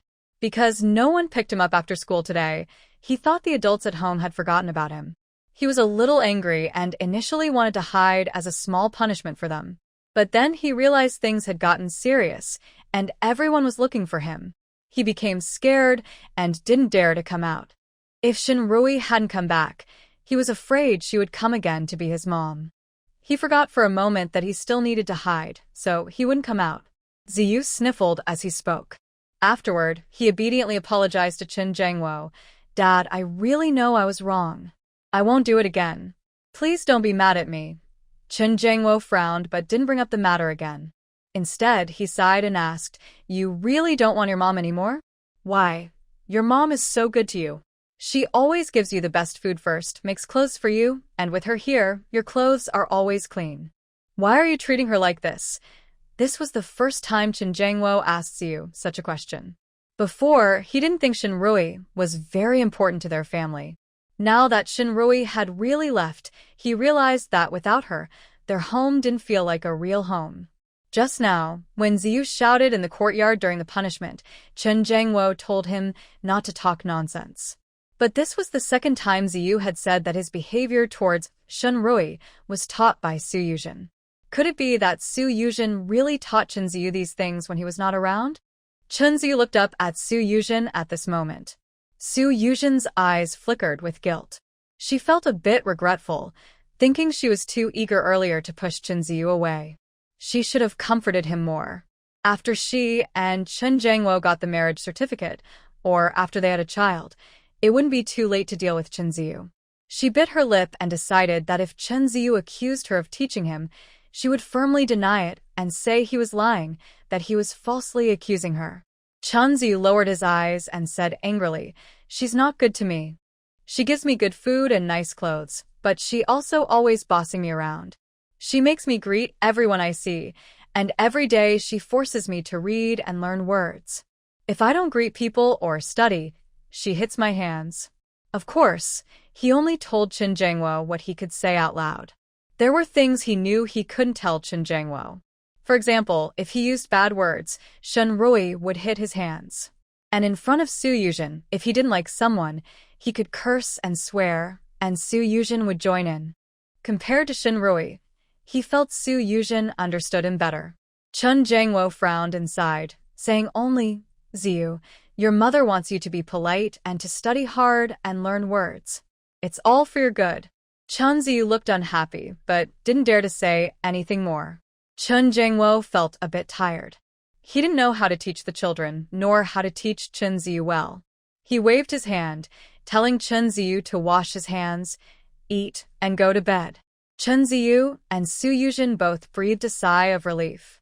Su Yuzhen quickly reached out to hold Chen Ziyu's hand, saying, "Ziyu, today Auntie made stir-fried eggs with green peppers. I'll heat it up for you to eat." After heating the food, Su Yuzhen took Chen Ziyu to wash up, then told him to go to bed, without letting Qin Jiangwo worry at all. After Chen Ziyu went to sleep, Qin Jiangwo looked at Su Yuzhen. She thought Qin Jiangwo was going to thank her, and she was already acting shy. But unexpectedly, Qin Jiangwo asked in a serious voice, Yuzhen, tell me the truth.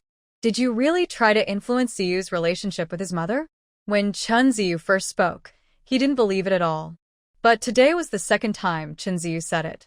He couldn't believe that a child under 6 could remember a small lie he told by chance and tell it again. Su Yuzhen's eyes instantly turned red, tears welling up in her eyes. Brother Jiangwo, do you see me as this kind of person? Am I so mean that I would try to cause trouble between a child and his mother? As she spoke, tears rolled down her cheeks. Pretending to be strong, she looked at Qin Jiangwo and said, Yes, Brother Jiangwo, I admit I have some dislike for Rui. I don't like her. But that's only because I like you. No one likes their romantic rival. If she hadn't married you first to repay a favor, you would have married me. She took you away from me. How could I like her? Boo-hoo! While confessing her feelings to Qin Jiangwo, Su Yuzhen cried sadly. Qin Jiangwo's heart softened immediately. Maybe when Su Yuzhen was with Chen Ziyu, she unintentionally influenced him with some bad thoughts about Shinrui. But she definitely didn't do it on purpose. Just like she said herself, she liked him too much, so she. Qin Jiangwo felt a bit moved, but he remained calm and said, Yuzhen, I told you before, I always saw you as a little sister. Even if Shinrui wasn't around, I wouldn't have married you. And back then you.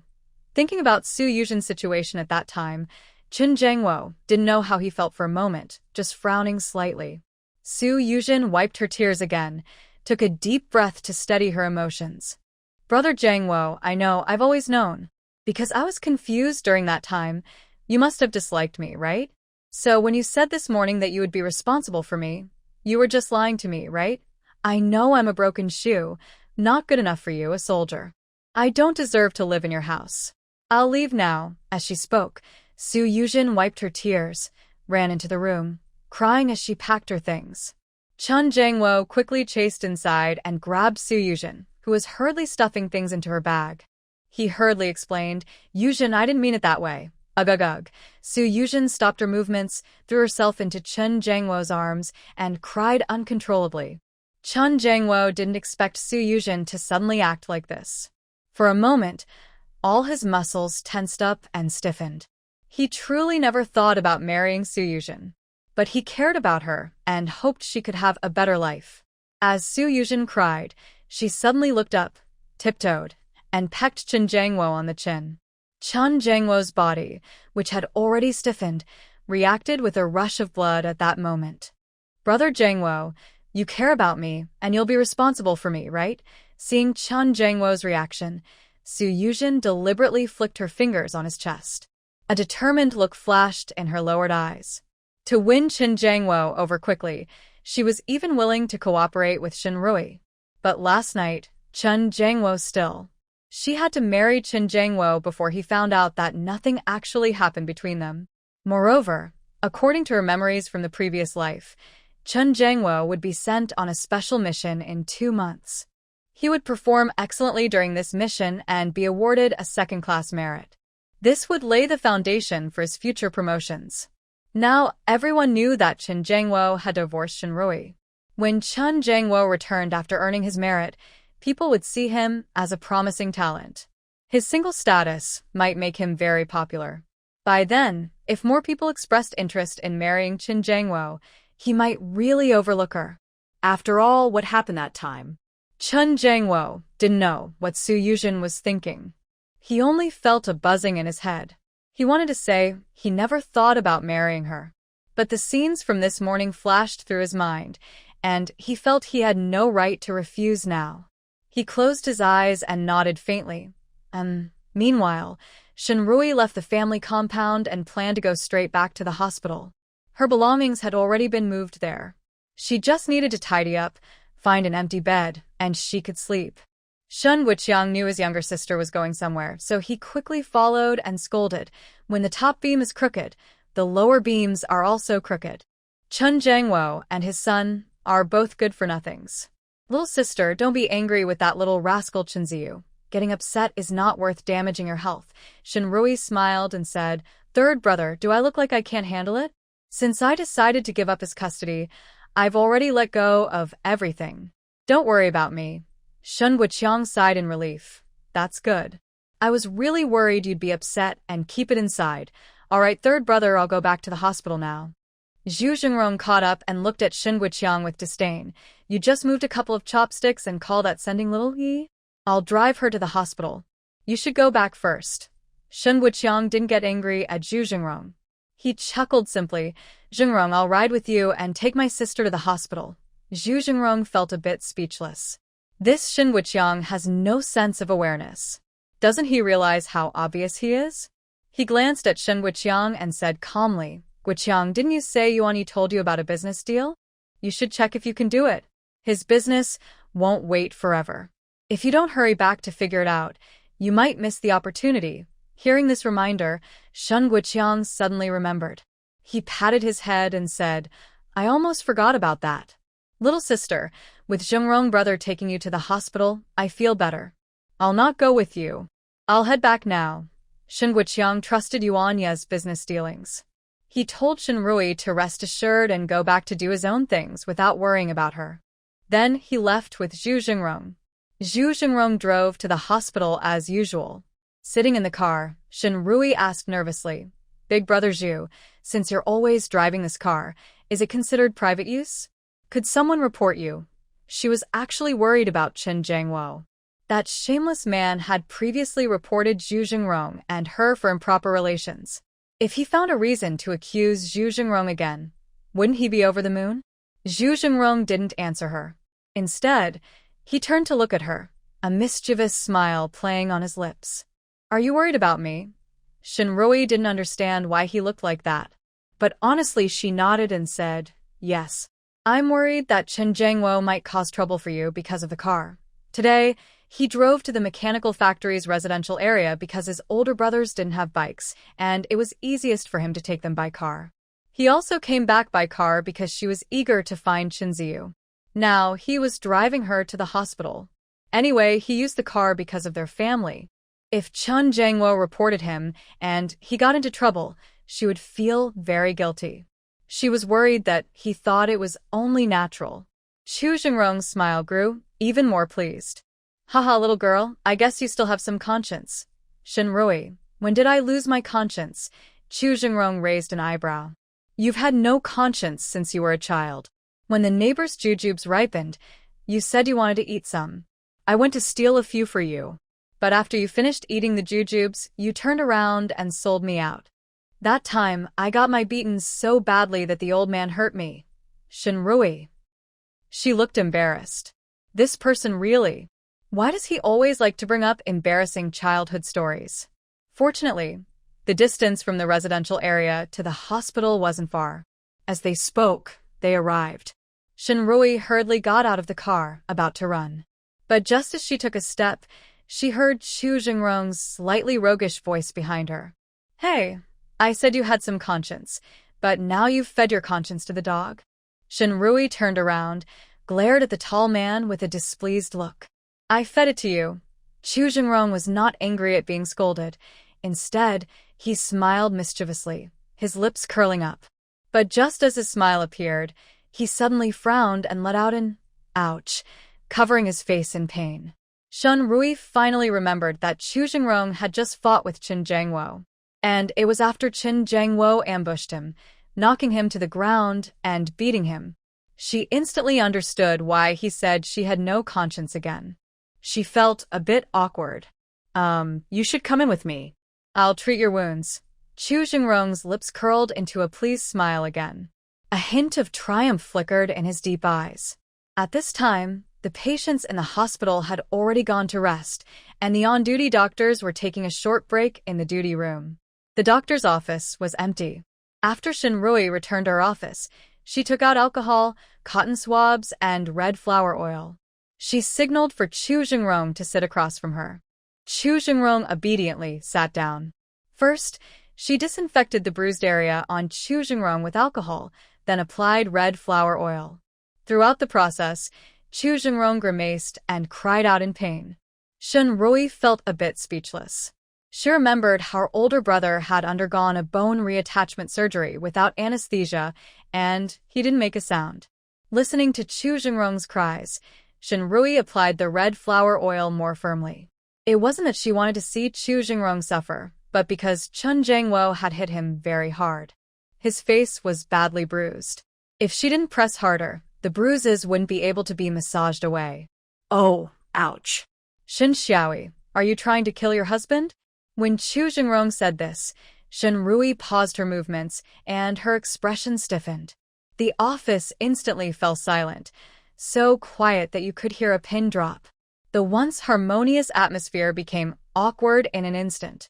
Chu Jingrong quickly reacted, raising an eyebrow with a mischievous look, and said, "When I was a kid playing house, I was also a husband." Rui came back to herself, and with a bit of annoyance, pressed harder on his injuries. "Chu Jingrong, can you control your mouth? If someone hears us and misunderstands what's going on, will your reputation and future still matter?" As a divorced woman, her reputation among outsiders was not very good anyway. And having lived through this life again, she was already very open-minded about such things. But Chu Jingrong was different. He was the youngest and most promising officer in the entire military district. His reputation and future shouldn't be affected by such messy matters.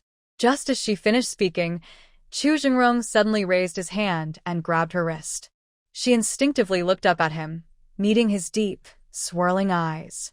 "Xiaoyi, if any rumors get out, I will marry you." Chu Jingrong's face was no longer mischievous, but looked very serious as he said this to her. "I will prove it with my actions to silence all doubts." Rui looked into the deep eyes of the man, forgetting to look away. Her heart suddenly stopped beating for a moment. In the quiet office, only their heartbeats could be heard. Realizing this, Rui quickly pulled her wrist out of Chu Jingrong's hand. "Chu Jingrong, stop messing around." After saying that, she nervously wiped the last bruise on his face. She hurriedly put away the alcohol, cotton swabs, and red flower oil. Chu Jingrong's eyes grew more determined. He finally gathered the courage to speak, refusing to give up now. His deep eyes looked seriously at Rui again. "Xiao-yi, I'm not joking. I mean it. 6 years ago, when I visited your house, I wanted to talk to you about marriage. But you told me you were engaged to Chun Jangwo. When you married Chun Jangwo, I didn't come to give you my blessings because I was afraid I might try to stop the wedding. Over these years, I kept taking on missions because only by fully focusing on my work could I forget that you were already married, and my heart wouldn't hurt so much. When you introduced me to Suyujin, I thought if I had to marry a woman, I would marry someone you hoped I would marry just to help you. I know this idea is selfish, but if I can't marry you, then whether I marry someone or not, it doesn't make a difference to me. Xiao-yi, I used to think I had no hope in life, but when you asked me to withdraw my marriage proposal to Suyujin and then said you wanted to divorce Chun Jangwo, I felt my heart start beating again. Xiao-yi, can you give me a chance?" Chu Jingrong finished his heartfelt confession in one breath.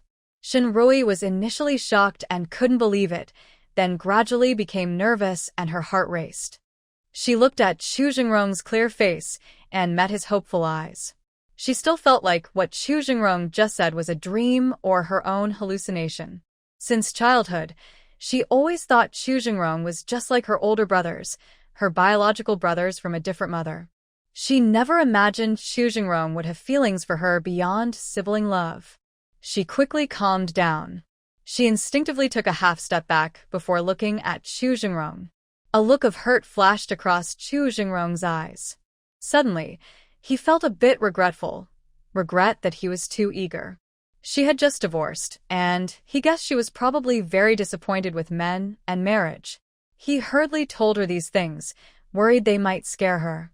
In the future, she probably wouldn't consider dating anyone, and even maintaining their current relationship might become awkward.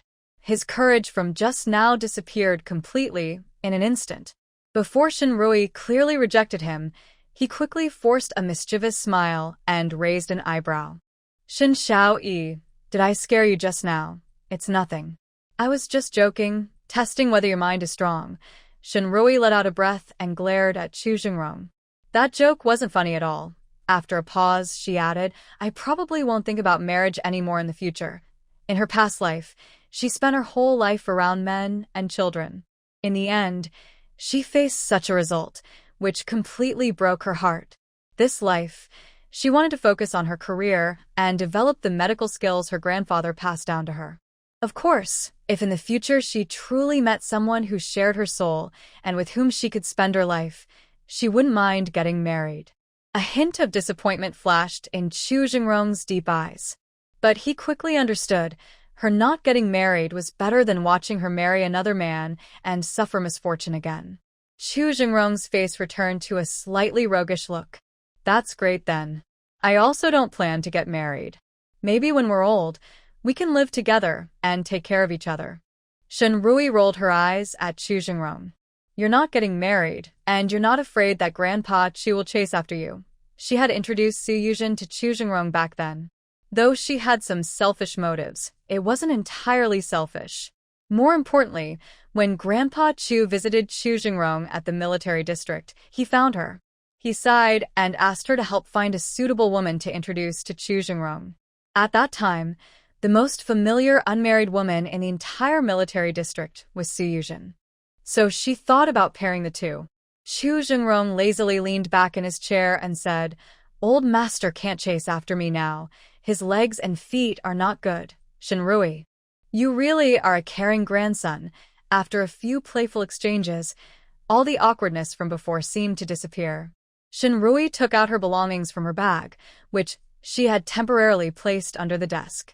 She planned to find an empty hospital room to lie down and rest for a while. Chu Jingrong was a step ahead of her and helped carry her things. When she found a suitable room, Chu Jingrong didn't hesitate and started helping her make the bed. Shen Rui quickly grabbed her things back. I'll do it myself. Chu Jingrong, why are you still being polite with me? Shen Rui rolled her eyes in frustration. Brother, even if you're my real brother, you can't open a woman's bag. Some of our personal items are not meant for you guys to see. Understand? Chu Jingrong looked a bit embarrassed after being scolded and gently touched his nose, then stepped back obediently.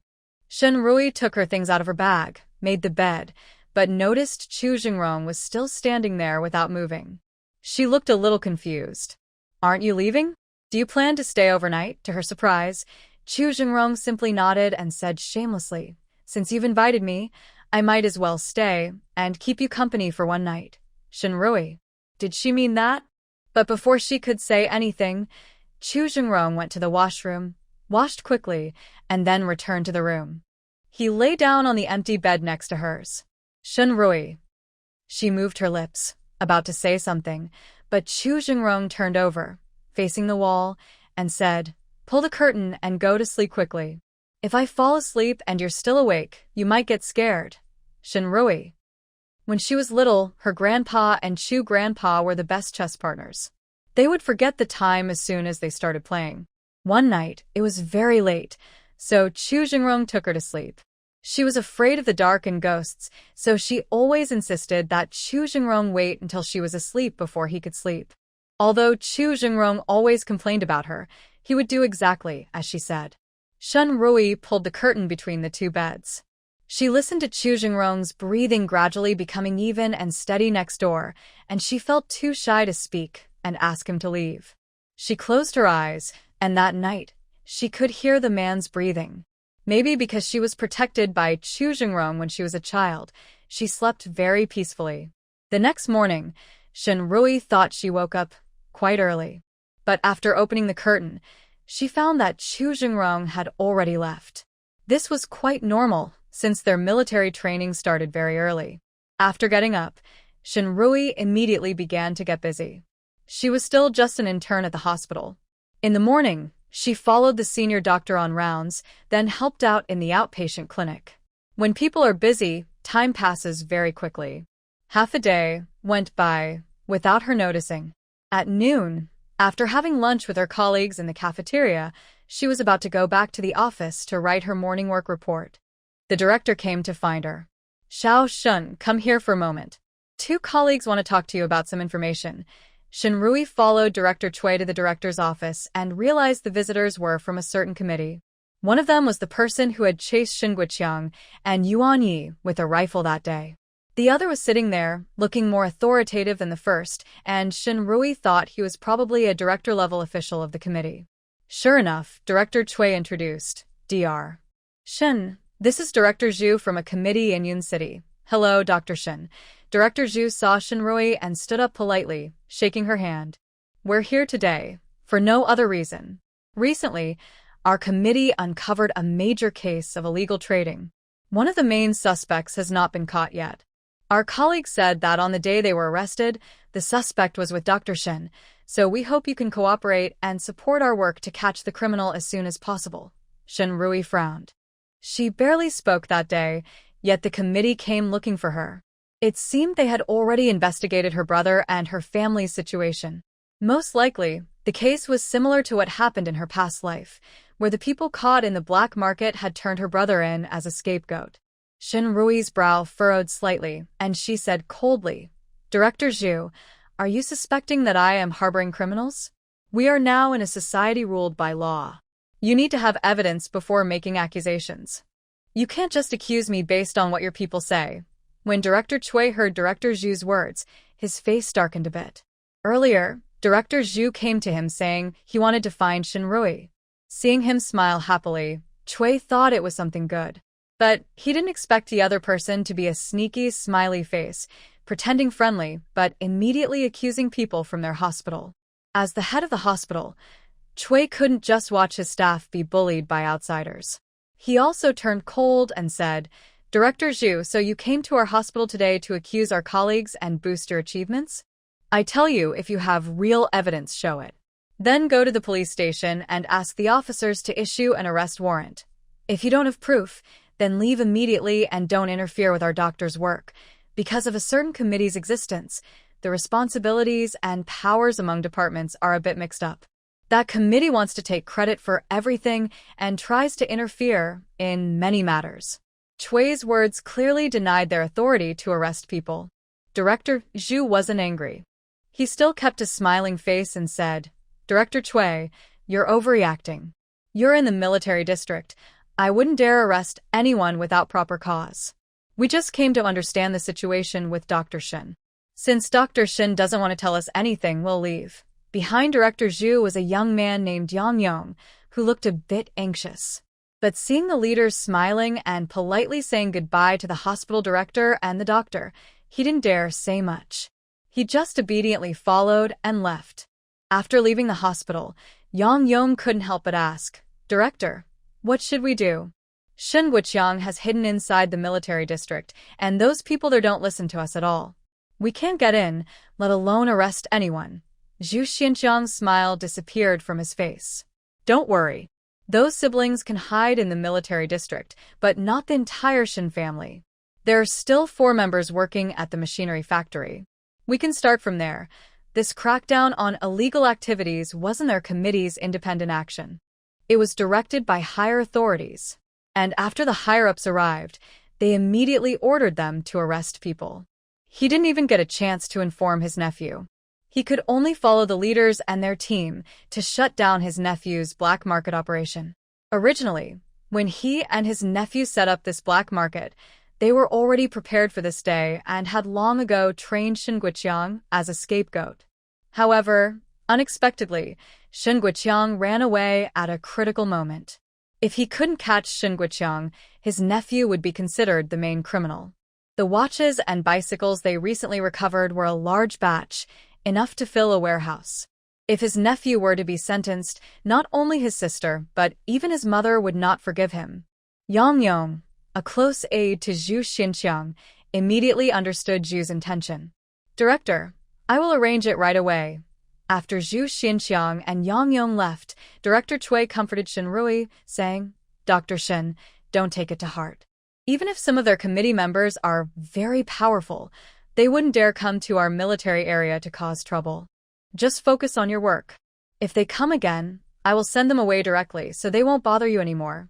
Thank you, Director. Shin Rui politely thanked him.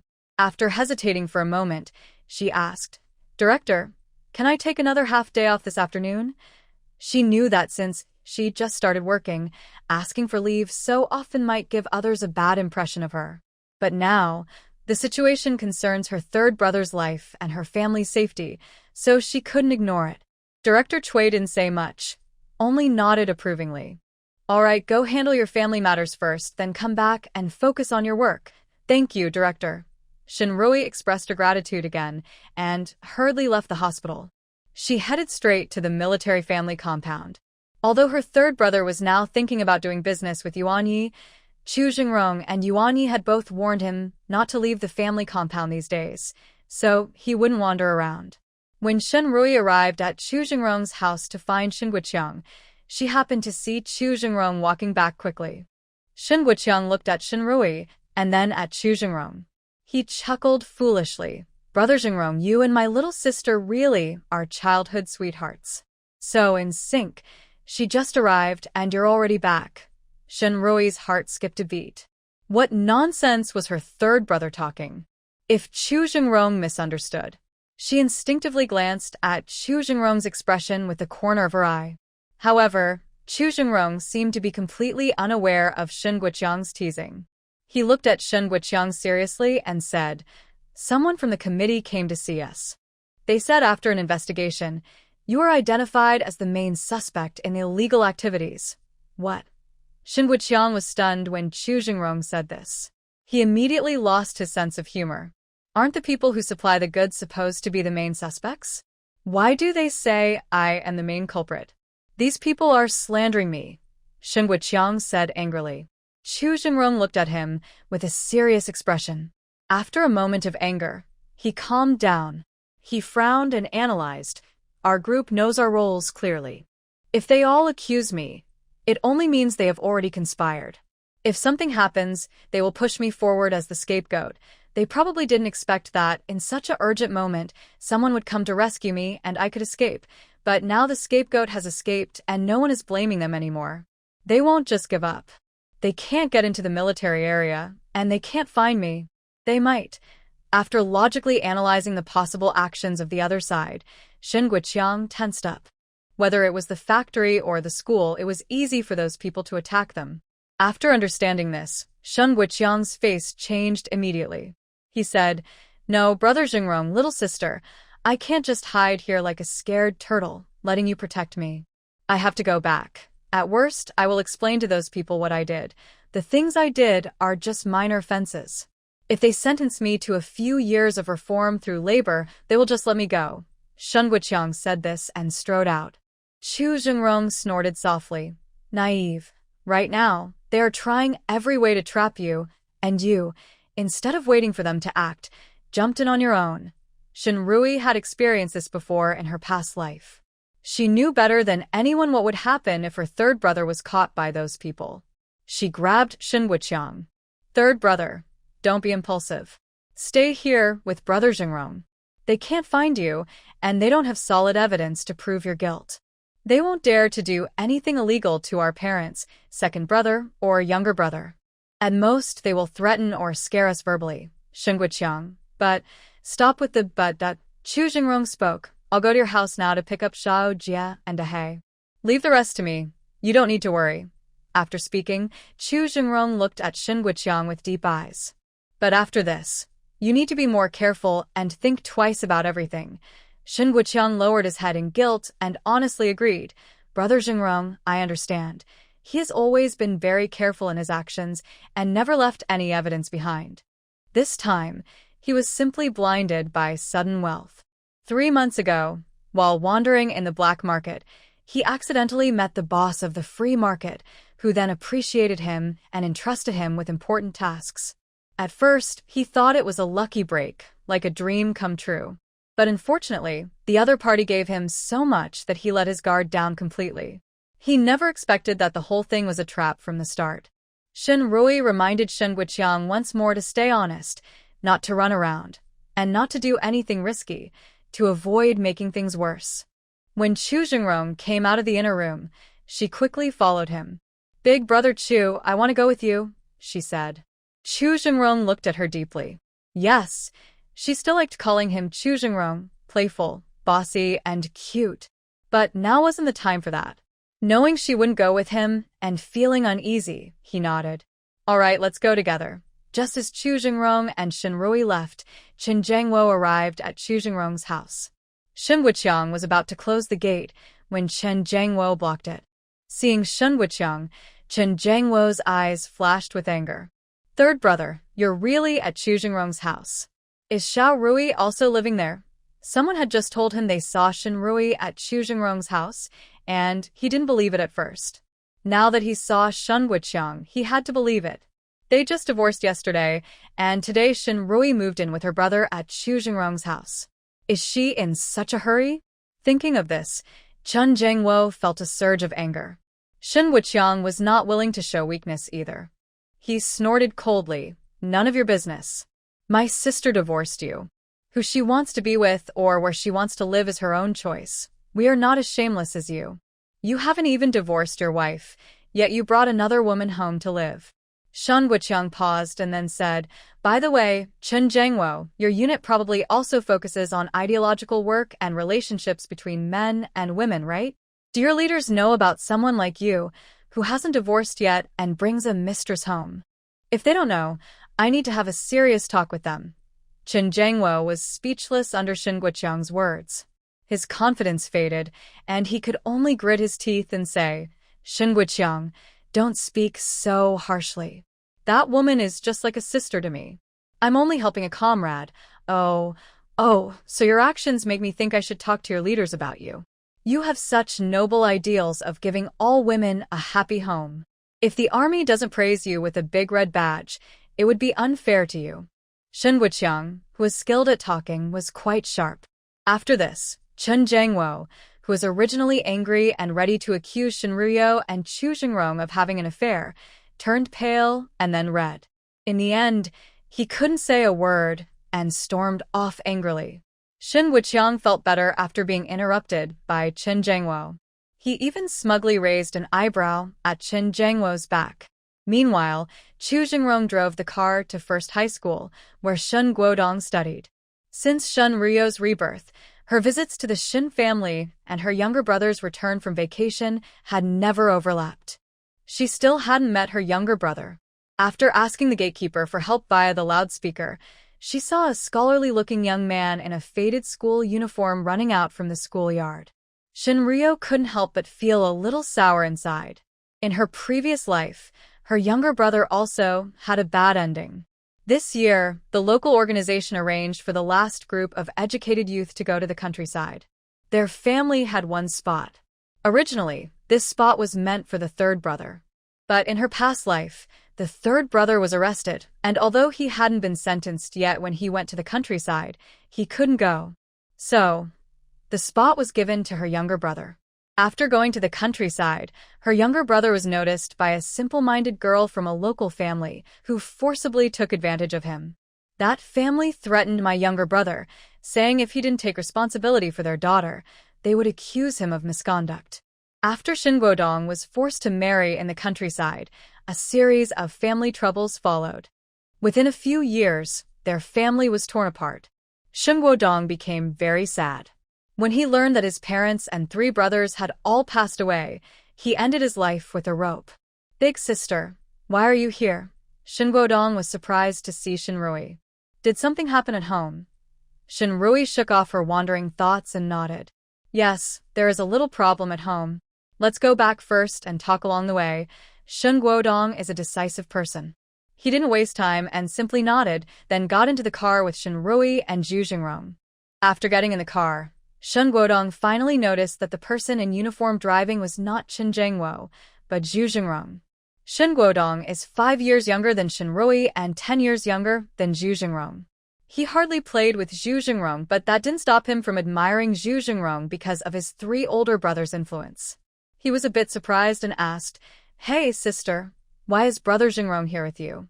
Where's brother-in-law? You no longer have a brother-in-law, Shinrui said directly, briefly explaining her divorce from Chen Jiangwo to Shen Guodong. Shen Guodong clenched his fists in anger, his face turning red. That Chen Jiangwo, how dare he bully you? Don't let me meet him. If I do, I will beat him to death. Shinrui frowned. Guodong, don't act impulsively. In her previous life, she didn't divorce Chen Jiangwo, but at the same time, Chen Jiangwo had taken Su Yuzhen into their home, causing a lot of tension between them. She visited her parents' home several times. Before going to the countryside, Shen Guodong stood up for her and even fought Chen Jiangwo. That fight was the last straw that broke Shen Guodong's back. After the 1977 college entrance exam was restored, Shen Guodong had a chance to take the exam and change his fate. With his knowledge, he had a good chance of passing if he took the exam. But because of that fight with Chen Jiangwo reported him, and his file was marked for assaulting a soldier. His political review failed, and he lost the chance to change his destiny. I am already divorced from him. From now on, we're strangers. Going to hit him is not to vent my anger, but just impulsive and thoughtless, Shen Rui said firmly. Shen Guodong is just 18 years old, full of youthful energy. Just now, when he heard Shen Rui talk about the terrible things Chen Jiangwo did, he got carried away. Now, after Shen Rui scolded him, he became clear-headed. He shrank his neck and said, "Sister, I understand. I won't be impulsive. You just said that something happened in our family." What exactly happened? Shen Rui told Shen Guoqiang's story. People from that committee are now unable to find third brother and they might target you, our parents, or second brother. So, Brother Chu and I thought it would be best to gather our family together, explain everything clearly so you don't get tricked by them, she explained. After hearing this, Shen Guodong was shocked about why Shen Guoqiang would do such things. But he also understood that his third brother was just a scapegoat about to be sacrificed. At this moment, only by working together as a family could they help third brother get through this tough time. After Chu Jingrong and Shen Rui took Shen Guodong back to Shen's house, they went to pick up Shen Dafu, Lan Guiying, Shen Guamin, and Xiao Hongmei, who were still working at the machinery factory. Once in the car, Shen Rui also told them about Shen Guoqiang's situation. After she finished, Shen Dafu's face turned pale with fear. Lan Guiying was so scared she almost fainted, and Xiao Hongmei's hands trembled slightly. Only Shen Guamin seemed to have guessed what Shen Guoqiang was doing every day, as he was mentally prepared and remained calm. Shen Rui hadn't spoken much, when Lan Guiying suddenly started crying with tears in her eyes. Oh heavens, how could third brother be so brave? Doing all these things, Shen Rui quickly held Lan Guiying and said, "Mom, it's not really that third brother is brave.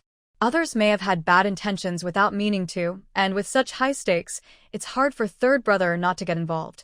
Shen Guomin said, "Dad, Mom, now that things are like this, it's no use blaming third brother anymore. The most important thing is that our family must stay united and help third brother get through this crisis." Shen Rui nodded. Her second brother was still very rational. "Father, Mother, I am also thinking like second brother. You don't really know what third brother has done. If someone comes to question you, just say you don't know anything. As long as those people don't have solid proof, they won't dare to do anything to third brother or to you. I'm worried that they might bring our family members to threaten or trick them.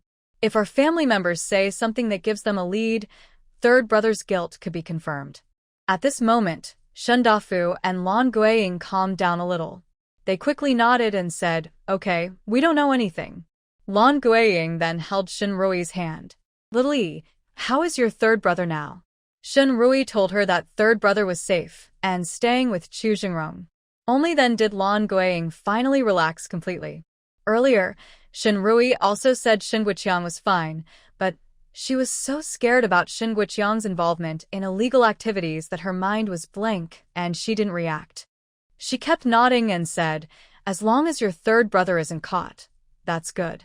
She was afraid that he might already be taken away, and then it would be very hard to get him out. When they reached home, Shen Guodong had already told Shen Guoqing what was happening. Shen Guoqing was frowning, thinking of a plan, when he saw Chu Jingrong and Shen Rui returning with their family. He stood up and went to Chu Jingrong. "Jingrong, I really appreciate your help with third brother this time." Chu Jingrong looked serious in front of Shen Guoqing. "Big brother, you're saying that, but you're treating me like an outsider." Shen Guoqing patted Chu Jingrong's shoulder, feeling truly grateful to his brother. Over the years since his leg was injured, Chu Jingrong often came to encourage and motivate him. Because of him, Shen Guoqing didn't lose hope or fall into despair. Chu Jingrong then turned to Shen Dafu and Lan Guiying. Uncle, aunt, the people inspecting the work this time are my eldest uncle. I'll go talk to him about third brother. It should be fine, so you don't need to worry too much. I'll go with you, Shen Guoqing immediately said. Chu Jingrong nodded. Shen Guoqing then turned to Shen Rui and Shen Guomin. Second brother, little sister, take good care of dad, mom, and the children at home. Jingrong, and I will be back soon. Watching his older brother and Chu Jingrong leave together, Shen Rui's heart was still very tense and couldn't relax at all. Although the third brother situation in this life is different from the last, it is quite similar in many ways. Now, she doesn't know if the third brother can escape this trouble. Not only her, but the rest of the family are also worried. For a while, the atmosphere at home became a bit heavy. Still, Xiao Hongmei was the first to break the silence, saying, Dad, Mom, I will go find Mingming and Xiao Jie first. Yesterday, Chu Jie and Shen Qingming played happily together. When Shen Rui and the others left, the two little guys didn't want to part. Chu Jie still hasn't finished the paperwork for school, and Shen Qingming has had a cold and fever these days, so he took leave and stayed home. They decided Chu Jie and Blackie would stay at Shen's house for one more day to play. After Xiao Hongmei went to find the children, Shen Rui also spoke, saying, Dad, Mom, don't worry too much. Third brother is just a minor player in this matter. With big brother and Chu Degu stepping in, the other side would think twice before making him a scapegoat. He won't be in trouble. Shen Rui held Lan Guiying's hand as she spoke. Shen Guomin and Shen Guodong also helped to comfort them. Lan Guiying's eyes were red, and she couldn't hold back her tears, saying, You all say these things, but I really don't feel confident. Her worries weren't just about Shen Guoqiang. She was also worried about the whole family. If Shen Guoqiang's guilt is proven, our family will suffer together. Our old parents and the second brother's family might lose their jobs. It's also impossible for the eldest to return to the army. After finishing high school, Shen Guodong probably won't find a good job either. Shen Dafu frowned deeply and said in a serious tone, After this is over, we can't let the third brother wander around aimlessly anymore. He needs to settle down. Do you want him to become a second-rate person? Lan Guiying couldn't help but say, We've tried so many ways over the years, used many connections, and even prepared money for him to buy a job. But there are no suitable jobs. What can we do? Shen Dafu lit a dry pipe and took a puff, saying, Didn't the street come to register for rural work a few days ago? Just put the third brother's name down and send him to the countryside to get some experience. Go to the countryside? Lan Guiying looked reluctant. Are you really going to send the third brother to the countryside? The movement of going to the mountains and countryside has been ongoing for more than 10 years. Now things are no longer like they were more than 10 years ago. People no longer have the enthusiasm for going to the countryside to build the country. Instead, they now clearly understand that rural areas are not only hard and tiring, but also have very poor living conditions. Moreover, the saying that bad people come from poor mountains and waters is not just talk. Among the educated youth sent to the countryside, some female youths had to accept marriage after being harassed by local men, even if it meant suffering in silence. Men like Shen Guodong, who were targeted and manipulated by extreme families in their previous lives, are not rare. When the local authorities were counting the quotas for going to the countryside, Shen's family used connections to avoid registering their children. In his previous life, Shen's family also used connections to prevent their children from going to the countryside. But Shen Guoqiang happened to get into trouble at a critical moment, so the Shen family, who had already arranged everything, could no longer be involved. Their family's quota for going to the countryside had to be filled by someone else, so Shen Guodong had no choice but to go. Shen Rui thought about it. In 1978, which is the year after next, the educated youth will be returning to the city.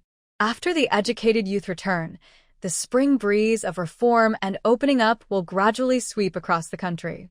Third brother wants to start a business. After 2 years in the countryside, he can come back and do business legally and properly. She suggested to Lan Guiying, Mom, I think it's good for third brother to go to the countryside after this. Training in the countryside for 2 years and then coming back is better than him being watched in the city, which could be dangerous. Lan Guang still felt a bit reluctant. She wiped her tears and said, "Going to the countryside is easy, but coming back is hard." "The children in our yard who went to the countryside." Lan Guang paused and sighed, "Forget it. Let's wait until third brother gets through this ordeal. We'll deal with everything else later."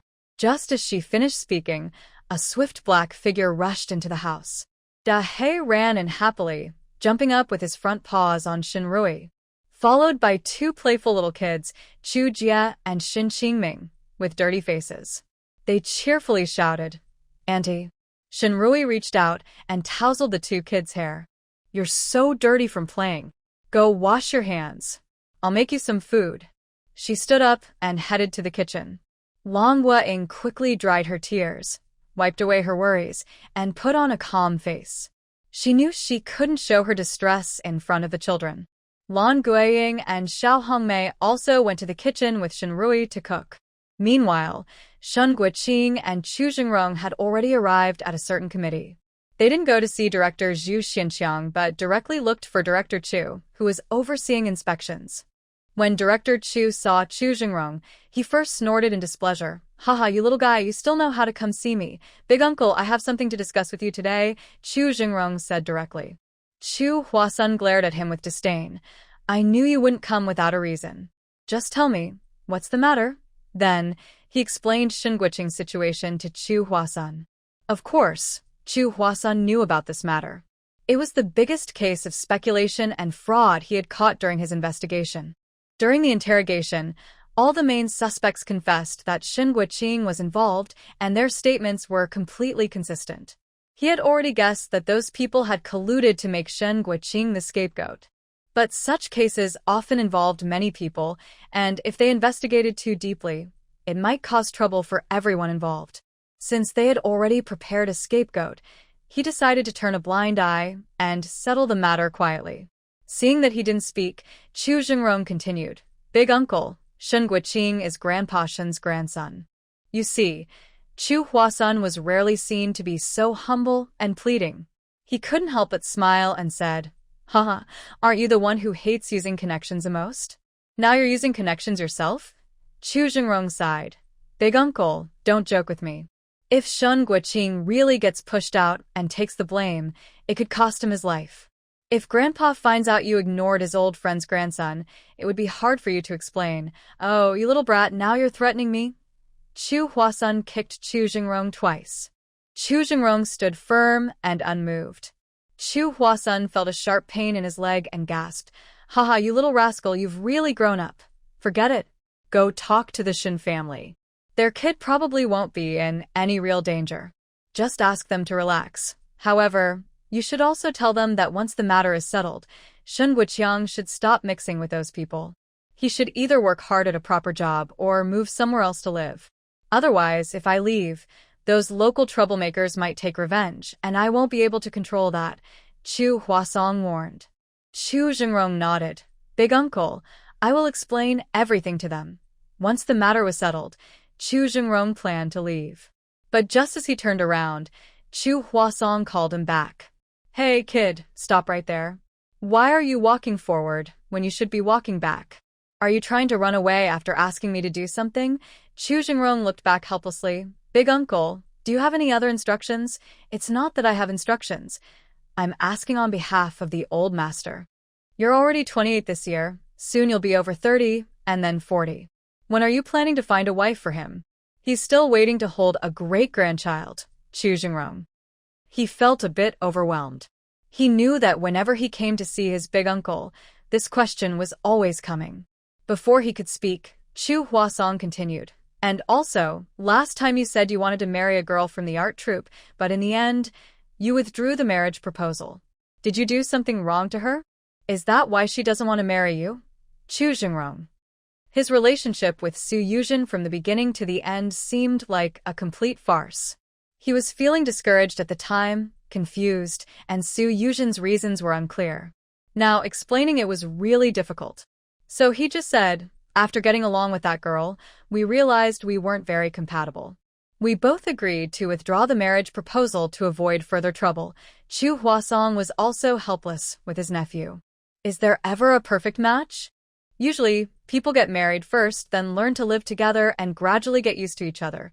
Chu Jingrong. He really couldn't explain this to his big uncle. Seeing his reaction, Chu Huasong knew he wasn't listening, so he didn't bother to say more. Forget it, I won't bother you anymore. When you have time during your leave, go back to Beijing and visit the old master. Since old Master Shin passed away and returned to the capital, he has been very sad. Chu Jingrong promised. Okay, I will visit Grandpa when I have time. Just as he was about to leave, he was stopped by Chu Washong. Chu Jingrong. Speaking of old Master Shin, I just remembered, when he took you back to the family home, did he also have a granddaughter with him? I remember when I visited you and Grandpa. You looked at that girl like she was your precious jewel, holding her carefully in your hands, afraid to drop her, and keeping her close so she wouldn't melt away. What? Now that you've grown up, haven't you thought about pursuing her? Chu Jingrong. Since his eldest uncle brought it up, he didn't hide it anymore and simply said, I'm pursuing her. Chu Washong's eyes immediately lit up with curiosity. Really? Have you succeeded? How far have you gotten? Chu Jingrong. He looked at the older man, who was already graying at the temples, with disdain, then walked straight out of the office. After Chu Jingrong's figure disappeared, Chu Washong suddenly patted his thigh, realizing something was wrong. Isn't that Shin family's girl already married a few years ago? Why is that brat still chasing her now? Could he be so confused as to ruin someone else's family? Chu Washong quickly stood up and chased after him. He planned to warn Chu Jingrong to stay within moral boundaries. Such disgraceful behavior was not acceptable. Outside, Shun Guoqing was anxiously waiting. Seeing him come out, he hurried over. Jingrong, how did it go? Chu Jingrong nodded. No problem. Guoqiang won't be in danger. That brat, didn't Shin's girl get married a few years ago? Why are you still chasing her? I tell you, if you dare do anything immoral, destroy someone else's family, you won't have to wait for Grandpa to act. I'll break your legs first, Chu Washong said hurriedly. Then he noticed someone standing beside Chu Jingrong. And that person looked very familiar. Shen Guoqing Politelig with Chu Husheng. Director Chu, hello. Shun Guoqing courteously shook hands with Chu Washong. Chu Washong recognized him and said, Guoqing? Hello, hello. At this moment, Chu Washong felt a bit awkward, standing in front of the elder. He was caught in an embarrassing situation involving his sister. And he is an elder, which is really inappropriate. Chu Washong immediately kicked Chu Jingrong again. You brat, you came with Guoqing during the National Day holiday. You also should have let Guoqing go into the office for a cup of tea earlier. Chu Jingrong remained unmoved, and Chu Washong's toe still hurt from the kick. But now, with Guoqing present, he couldn't show his anger openly. He only glared sternly at Chu Jingrong. Then he smiled and said to Guoqing, Guoqing, let's go to my office for a cup of tea before leaving. Guoqing also felt awkward. Uncle, you don't need to be polite. Since you came to Yin City, it should be us younger ones visiting you. But I just came to ask for your help, so I didn't feel right to go in earlier. Chu Washong waved his hand. It's okay, it's nothing important. Our old master still keeps mentioning that if your grandfather hadn't carried him off the battlefield, he would have lost his life long ago. We remember this kindness for generations. Whatever your family needs, as long as I can help, I will do my best. Guoqing quickly expressed his gratitude again. He then explained that his family was still waiting for news and needed to go back soon, promising to visit another day. Chu Washong also said he would visit their home once he finished his work. After exchanging pleasantries, Guoqing and Chu Jingrong left together. Watching Chu Jingrong's back, Chu Washong wanted to ask about the girl from the Shun family he mentioned earlier. But after looking at Guoqing beside Chu Jingrong, he held back. It was better to ask his nephew privately. If this brat really did something immoral, it would be better to hide it. After Chu Jingrong and Guoqing got into the car, Guoqing's gaze stayed on Chu Jingrong. Chu Jingrong cleared his throat. Big brother, just say what you want to say. Guoqing sat up straight. Did uncle just say that the girl from the Shin family is my sister? Chu Jingrong nodded. Yes. So, what did uncle mean just now? Chu Jingrong was driving, his palms sweaty on the steering wheel, but he kept a calm face and said casually, I want to pursue Xiao Yi. Shun Guoqing. He clenched his teeth and looked at Chu Jingrong. Chu Jingrong, I've been wondering why you've been so busy lately. I treat you like a brother, but you're actually trying to deceive my sister. If the car weren't so small and Chu Jingrong weren't driving at the moment, he would have already wanted to fight him. Why didn't he see this scheming side of Chu Jingrong earlier? Chu Jingrong pulled the car over to the side of the road and stepped on the brake. He turned to look at Shen Guoqing, who was furious. He said, seriously, big brother, I've liked Xiao Yi since I was a kid. You all know how I feel about her. I might not say sweet words easily, but I promise that if Xiao Yi agrees to marry me, I will treat her well for the rest of my life. Big brother, can you help me with this? Shen Guoqing also calmed down at this moment. Indeed, Chu Jingrong has always been very good to his little sister, even more than their own brothers. Plus, Chu Jingrong grew up with them, and his character is unquestionable. If Xiao Yi were with Chu Jingrong, he definitely wouldn't betray her like that scoundrel Chen Zhengguo. Shen Guoqing sighed and said, Jingrong, I think it might be hard for me to help you with this. Last night I talked to Xiao Yi about it. She seems fine on the surface, but her marriage with Chen Zhengguo has hurt her a lot. She said she plans to focus on being a good doctor for now and not think about personal issues. If she ever gets the chance, she wants to carry on her grandfather's medical skills and make them even better. Chu Jingrong started the car again and said, yes, I know. I told her that last night too. I can wait for her. When she's ready to move on and accept a new relationship, I'll be here. Shen Guoqing was shocked when he heard this. You're only 29 now. You're still waiting? Chu Zhengrong. You're already 31, and you're still not married? I have a goal at least. You don't even have one. Shen Guoqing. Fine, he shouldn't have spoken up. When they returned to Shen's house, Shen Rui's cooking chores had already been taken over by Lan Guiying and Xiao Hongmei. She had nothing to do, so she was in the yard playing with Dehei and the two little kids, Chu Jie and Shen Qingming. She used to be very focused when accompanying her children, but today she seemed a bit distracted and absent-minded. She kept looking toward the gate. When she saw Chu Jingrong and Shen Guoqing, she quickly stood up, wanting to run over and ask about the situation. But perhaps because she had been crouching for a long time watching the ants carry food, her legs went numb when she stood up, and her body became unsteady. Just as she was about to fall, Chu Jingrong quickly ran over and caught her. Using his strength, Shen Rui steadied herself and asked eagerly, Big brother Chu, what's the situation? Chu Jingrong's hand on her slim waist moved slightly, and his breathing subtly quickened. After that, he calmly told Shen Rui what his older uncle had said. She let out a breath of relief and said, Yes, my second brother and younger brother just discussed with our parents. After this matter is settled, we plan to send our third brother to the countryside. Hearing the phrase, go to the countryside, Chu Jingrong frowned. There are many ways to get Shen Guoqiang to leave the area, and sending him to the countryside isn't the best choice. He thought for a moment and asked, Do you need me to help find a job for your third brother? Shen Rui was surprised by his question. Because she knew Chu Jingrong was known for being fair and strict in the military, and he hated favoritism. Now he wanted to help her third brother find a job, which could only be done through connections. She felt it was already a big favor to ask him to help with this, and she hesitated. She quickly waved her hand and said, Thank you, but no need. My third brother is very independent and values freedom. If I find him a job, he probably won't stay long. Let him go to the countryside. With more space, he'll feel freer. Moreover, Yuan Yi plans to go into the herbal medicine business. If her third brother joins him, learning more about farming and herbal medicine would be good for him. Chu Jingrong listened to her and didn't say anything further. Shen Rui quickly smiled and called out to him and Shen Guoqing, Big brother Chu, big brother, you two should wash your hands and come eat. Then she called the two little ones and went into the kitchen to help serve the dishes and set the table. Chu Jingrong followed Shen Guoqing to the sink, about to wash both hands. Just as he was about to touch the water, he quickly withdrew his right hand.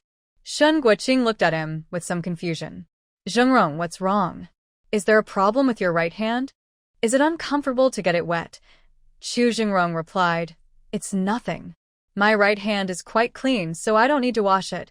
Shen Guoqing was a bit puzzled, but didn't think much of it. Usually, Only their second younger sister-in-law is particular about washing her hands before meals, and she always makes Mingming wash his hands before eating. The others wash their hands only if they remember. If not, they don't mind. Since they use chopsticks and don't eat with their hands, not washing before meals isn't a big deal. Only their younger sister is more particular.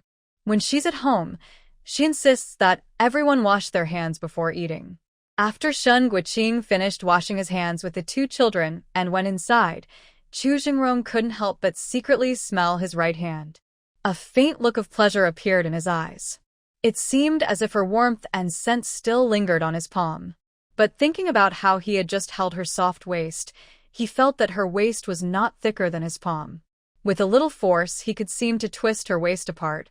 He wondered how much hardship she had endured in the Chen family over the years, making her so thin. He decided he needed to give her more nourishment in the future. Big brother Chu, what are you doing? Come inside for dinner. Shinrui, carrying chopsticks from the kitchen, was about to enter the main hall when she saw Chu Jingrong standing at the sink, smelling his hand. She asked with some confusion. Then she remembered that Chu Jingrong was a bit particular about cleanliness when he was a child. He always used soapberry to wash his hands. Later, when his eldest uncle visited him and Grandpa Chu, he brought soap as part of his supplies. He always used soap to wash his hands, making them smell nice. Shinrui quickly found a bar of soap and handed it to him, saying, "We don't have soap here. You can use this soap for now." Chu Jingrong quickly withdrew his hand. "No need, I've already washed it. Let's go eat." After dinner, Chu Jingrong and Shinrui prepared to leave. They had to take Chu Jie back today. When Shin Qingming heard that Chu Jie and Ahei were leaving, he looked at them with tears in his eyes. Chu Jie was very sensible and comforted Shin Qingming, saying, "Mingming, don't be sad. When I have free time, I will ask my dad or Annie to take me and to visit you. If you're on holiday, you can also come to play with me." Shin Qingming turned to look at Xiao Hongmei with pleading in his eyes. Because when Shin Rui and Qin Jiangwo were still married, Xiao Hongmei noticed that Qin Jiangwo didn't like their family members, so she never allowed Shin Qingming to visit Shin Rui's house. But now, things are different. Xiao Hongmei patted her son's head and said, "When you're on holiday, if you want to play with little Jie, just go to your auntie's house.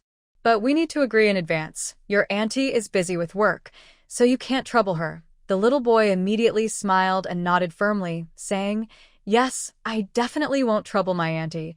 After making the agreement, both kids became happy again. However, after Chu Jie got into the car with Shinrui, his smile disappeared. His face was replaced with a look of nervousness.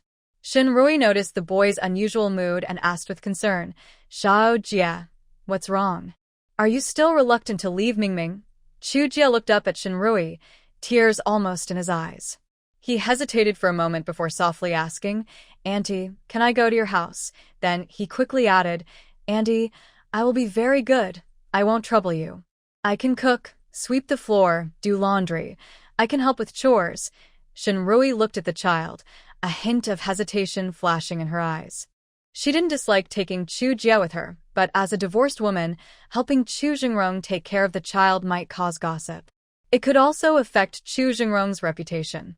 Shinrui thought for a moment and asked, "Xiao Jie, don't you want to go to Grandpa Huang and Grandma Huang's house?" Chu Jie lowered his head and gently nodded. "Although Grandpa Huang and Grandma Huang are very nice to me, I still prefer Auntie. I want to stay with Auntie." As he spoke, his eyes, full of hope and pleading, looked at Shinrui. Shinrui's heart softened at once. Chu Jingrong saw Shinrui's expression in the rearview mirror and said, "Little Jie really can't stay at Major Huang's house all the time. Major Huang's wife isn't feeling well, so it's not good to ask her to help take care of little Jie for too long. I have another mission tomorrow." His tone carried a hint of sadness. Hearing this, Shinrui's worries eased. Since Chu Jingrong was about to go on a mission, it made sense for her to help take care of little Jie. So, she proactively said, "Big brother Chu, why don't little Jie stay at my place? When you come back from your mission, you can pick him up." A hint of satisfaction flashed in Chu Jingrong's deep eyes. He also reminded Chu Jie to listen to Shinrui and finally said to Shinrui, "Xiao Yi, I'll trouble you to take care of little Jie during this time. I've already arranged for him to start school. Tomorrow morning, I'll take him to the school to get familiar with it, then I'll go on my mission. In the afternoon, I'll just trouble you to pick him up. Shinrui asked, You're leaving on a mission tomorrow? Chu Jingrong nodded. Shinrui's heart skipped a beat. She instinctively tried to recall if there were any dangerous missions in the army at this time in her past life. But in her past life, her mind and eyes were only on Chen Jiangwo. During this period, Chen Jiangwo didn't have any missions. However, about 2 months later, near the new year, Chen Jiangwo would go on a mission. That successful completion of a mission laid the foundation for Chen Jiangwo's rapid promotion afterward. In her past life, because Chu Jingrong had died early, her older brother was limping and couldn't return to the army. Chen Jiangwo became the outstanding figure of that generation and naturally rose quickly. Shenrui quickly pushed Chen Jiangwo's matters out of her mind. Thinking that Chu Jingrong had already escaped the deadly danger of the last mission, she felt a bit more at ease about this one. She said, Big brother Chu, since you're leaving early tomorrow, why don't we let little Jia stay with me for now? I'll take him to school tomorrow. Chu Jingrong didn't refuse and said, That works too. After they finished discussing, little Jia happily jumped up. Once seated, he affectionately hugged Shinrui's arm and rubbed his face against her hand, showing his happiness. Shinrui watched the happy expression on the child's face and couldn't help but feel soft-hearted. The three of them and the dog first returned to the family compound, Chu Jingrong's house. Today, Shin Wuqiang hadn't left the compound at all. In fact, he hadn't left Chu Jingrong's yard all day. After all, he couldn't leave the compound, and he certainly couldn't do what the other sisters-in-law and wives did, going around visiting neighbors and gossiping. He could only stay home alone. When he saw Shinrui and the others returning, he jumped up happily. Brother Jingrong, little sister, you're back. How did it go? That little problem is settled. Chu Jingrong patted his shoulder and said. Shin Wuqiang was immediately moved and hugged Chu Jingrong, tears in his eyes. Brother, my real brother. Brother Jingrong, I declare from now on, you are my half-brother, Chu Jingrong. Shinrui. Shinrui couldn't help but look at her third brother with disdain and said, Third brother, this is only because our eldest and second brothers aren't here. Otherwise, just watch and see if they kick you. Shin Wuqiang chuckled and rubbed his nose. Little sister, what are you saying? Our eldest and second brothers treat Jingrong like family. They wouldn't kick me. Shinrui didn't argue with her brother and told him about the plan to register him for rural work. Shin Wuqiang's face immediately turned bitter as he opened his mouth wide. Although their hometown was also in the countryside, when he was a child his grandfather took his little sister to the countryside, and he always looked forward to going there. But going to the countryside to play was very different from working hard in the fields, sweating under the sun. Moreover, he could easily earn a lot of money in the city. Going to the countryside would not only be hard but also waste his time and opportunities. Chu Jingrong looked at Shin Wuqiang's reluctant expression and said calmly, You don't have to go to the countryside. But you should know, the people planning to trick you are local bullies. If you don't go, they might keep an eye on you, and then they might set a trap for you. Shin Wuqiang. He had actually thought of that himself. In his heart, he had already accepted that he had to leave and go to the countryside. But emotionally, he still couldn't accept it just yet. He let out a heavy sigh. Shinrui advised, Third brother, I think going to the countryside now might not be a bad idea for your future business. She explained, Aren't you already planning to do business with Yuanyi? You should know that Yuanyi's business mainly involves herbs, medicine, and some food products besides meat, eggs, and dairy. My parents and I have already discussed it. When you register your name for going to the countryside, they will find a way to help you settle in our hometown area. That area is very good for growing herbs. During the off-season, many people go up the mountain to dig herbs and sell them. Once you get familiar with that place, you can help Yuanyi collect herbs there. This way, your business won't fall behind. It will be closer to the source and safer from prying eyes. After Shinrui finished speaking, Shin Wuqiang, who had been reluctant, suddenly brightened his eyes. Little sister, you're right, he confidently patted his chest. As long as I have enough ability, anywhere is good for doing business and making money. Shinrui. It must be said, Third brother's love for money is really intense. Having convinced Shen Guqiang, Shen Rui planned to take him and Chu Jie back to her previous rented small house. Shen Guqiang had also been staying at Chu Jingrong's place for quite a while. Now that the crisis was over, it wouldn't be proper to keep bothering them. Chu Jingrong offered to see them off. But just as he took them to the gate of the courtyard, a guard came to report that someone was visiting Chu Jingrong. Chu Jingrong said casually that he would send them to the main gate and also bring the visitor in. At the courtyard gate, Shen Rui quickly said goodbye to Chu Jingrong so as not to delay his talk with the guest. But as soon as she spoke, Chu Husong ran out from the guardhouse at the gate, carefully examined her, and then said, "Are you Shin family's girl?" Shen Rui was startled. But after recognizing the person in front of her, she quickly replied, "Uncle Chu, yes, it's me." Chu Husong happily answered. "Little girl, you still remember me. When she was young, she and her grandfather had been neighbors with Chu Jingrong and Chu Grandpa." Chu Husong had visited Chu Grandpa and Chu Jingrong several times, and she had seen him before.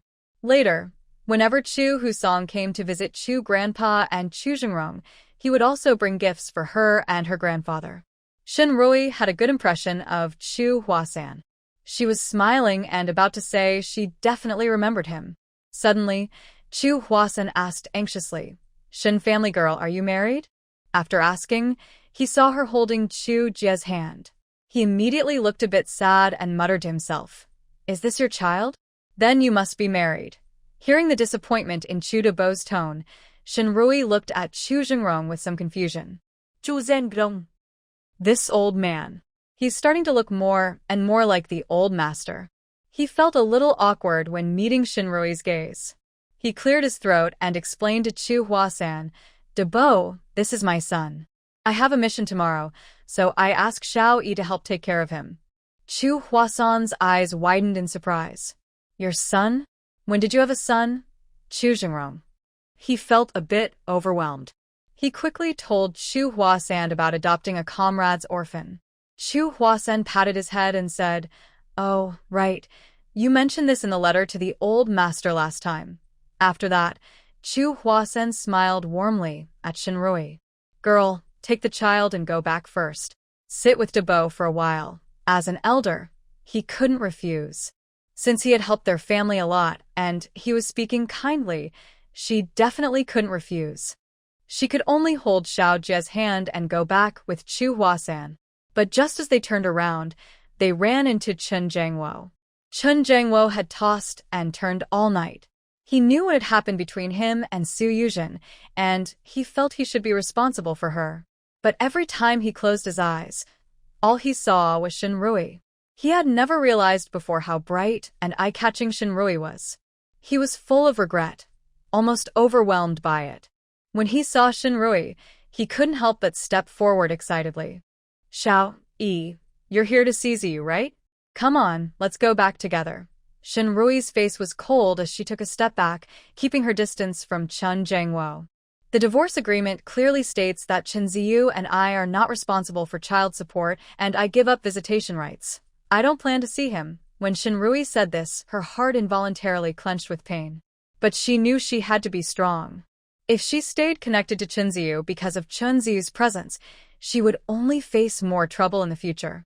After speaking, she held Chu Jie's hand and prepared to walk around Chen Jiangwo. "Xiao Jie, let's go."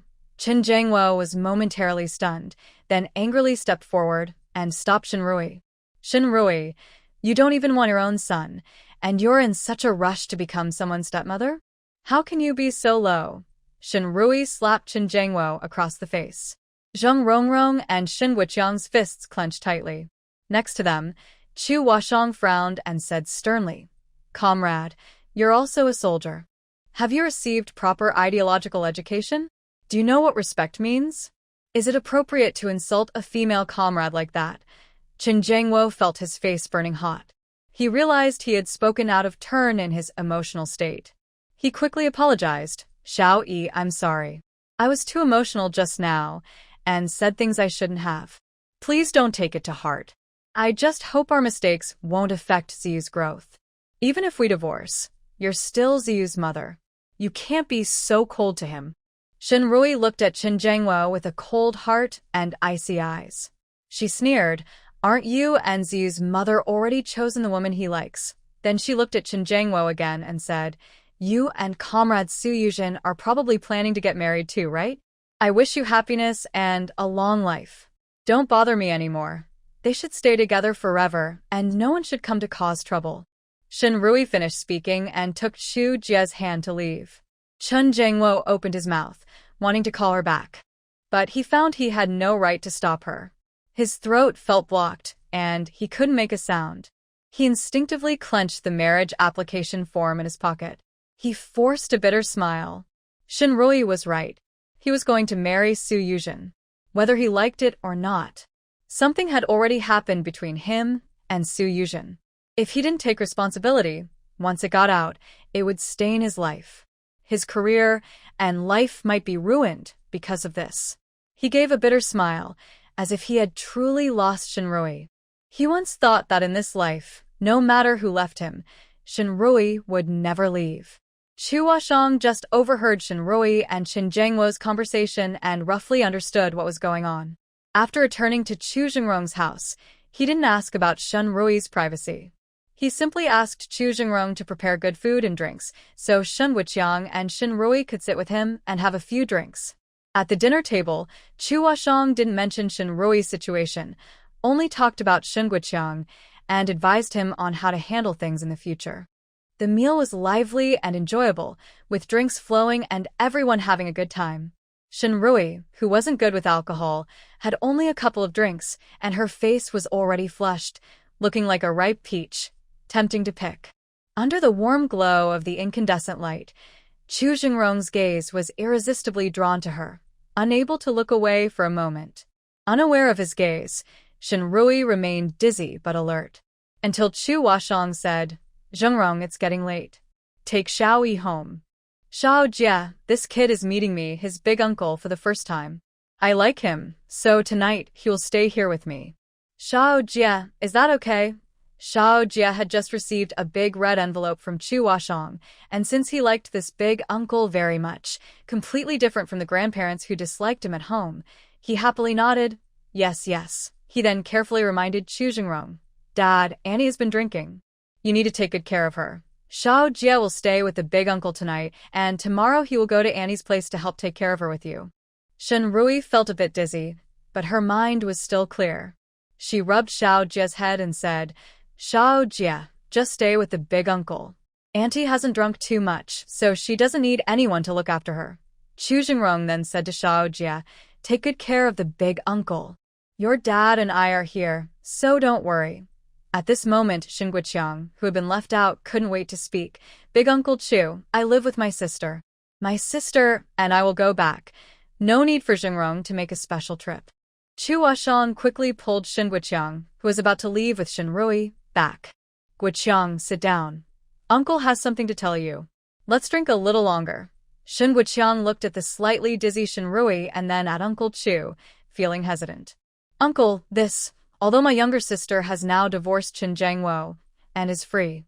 But since the divorce is recent, if people see her being too close to Chu Jingrong, rumors might spread." Yet Uncle Chu was holding on to him, not letting him leave.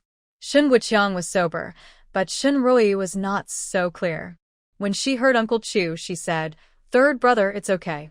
You stay and drink a bit more with Uncle Chu. Brother Chu will take me home, since my sister said so herself." Shen Wuqiang didn't say anything more. He leaned closer to Chu Jingrong and said, "Brother Jingrong, when you take my sister home, please be a little discreet. Don't let others see, so they won't gossip. Chu Jingrong nodded slightly in response. Shinrui thought she wasn't drunk. But as soon as she took a step, her left foot wobbled, almost stumbling and falling. Chu Jingrong quickly caught her. "Be careful." Shinrui, a bit tipsy and silly, smiled at Chu Jingrong. "Hee, big brother Chu, I'm fine. I didn't get drunk, I just lost my footing." She said this and pulled her arm out of Chu Jingrong's embrace, staggering forward on her own. After a few steps, her foot caught again. Her body uncontrollably fell straight to the ground. Chu Jingrong was startled and quickly stepped forward, wrapping his strong arms around her slim waist, holding her up. Shinrui had already closed her eyes, ready to embrace the ground. But suddenly, her body felt weightless and floated up. She opened her eyes and saw Chu Jingrong's handsome face close to hers and his smooth jawline. Feeling a bit embarrassed, she scratched the back of her head and chuckled. Hee. The alcohol is pretty strong. I think I am really a little drunk. Big brother Chu put me down. I'll walk slowly. After saying this, she struggled to get down. But the strong hands holding her suddenly tightened. A deep, magnetic voice came from above. Don't move. The commanding tone that men often use made Shinrui stiffen. She was already a little confused, and at that moment, her mind couldn't think clearly. She instinctively straightened her body in Chu Jingrong's arms and stayed still. Chu Jingrong's lips curved into a faint smile. Only at this moment was the girl so obedient. He carefully held his precious in his arms and strode toward the car. Chun Jangwo went to the military to submit their marriage report. When he returned and entered the residential area, he saw the familiar figure in Chu Jingrong's arms. In that instant, he felt a surge of anger rising inside him. He instinctively clenched his fists and angrily rushed toward Chu Jingrong. But halfway there, he gradually calmed down and stopped.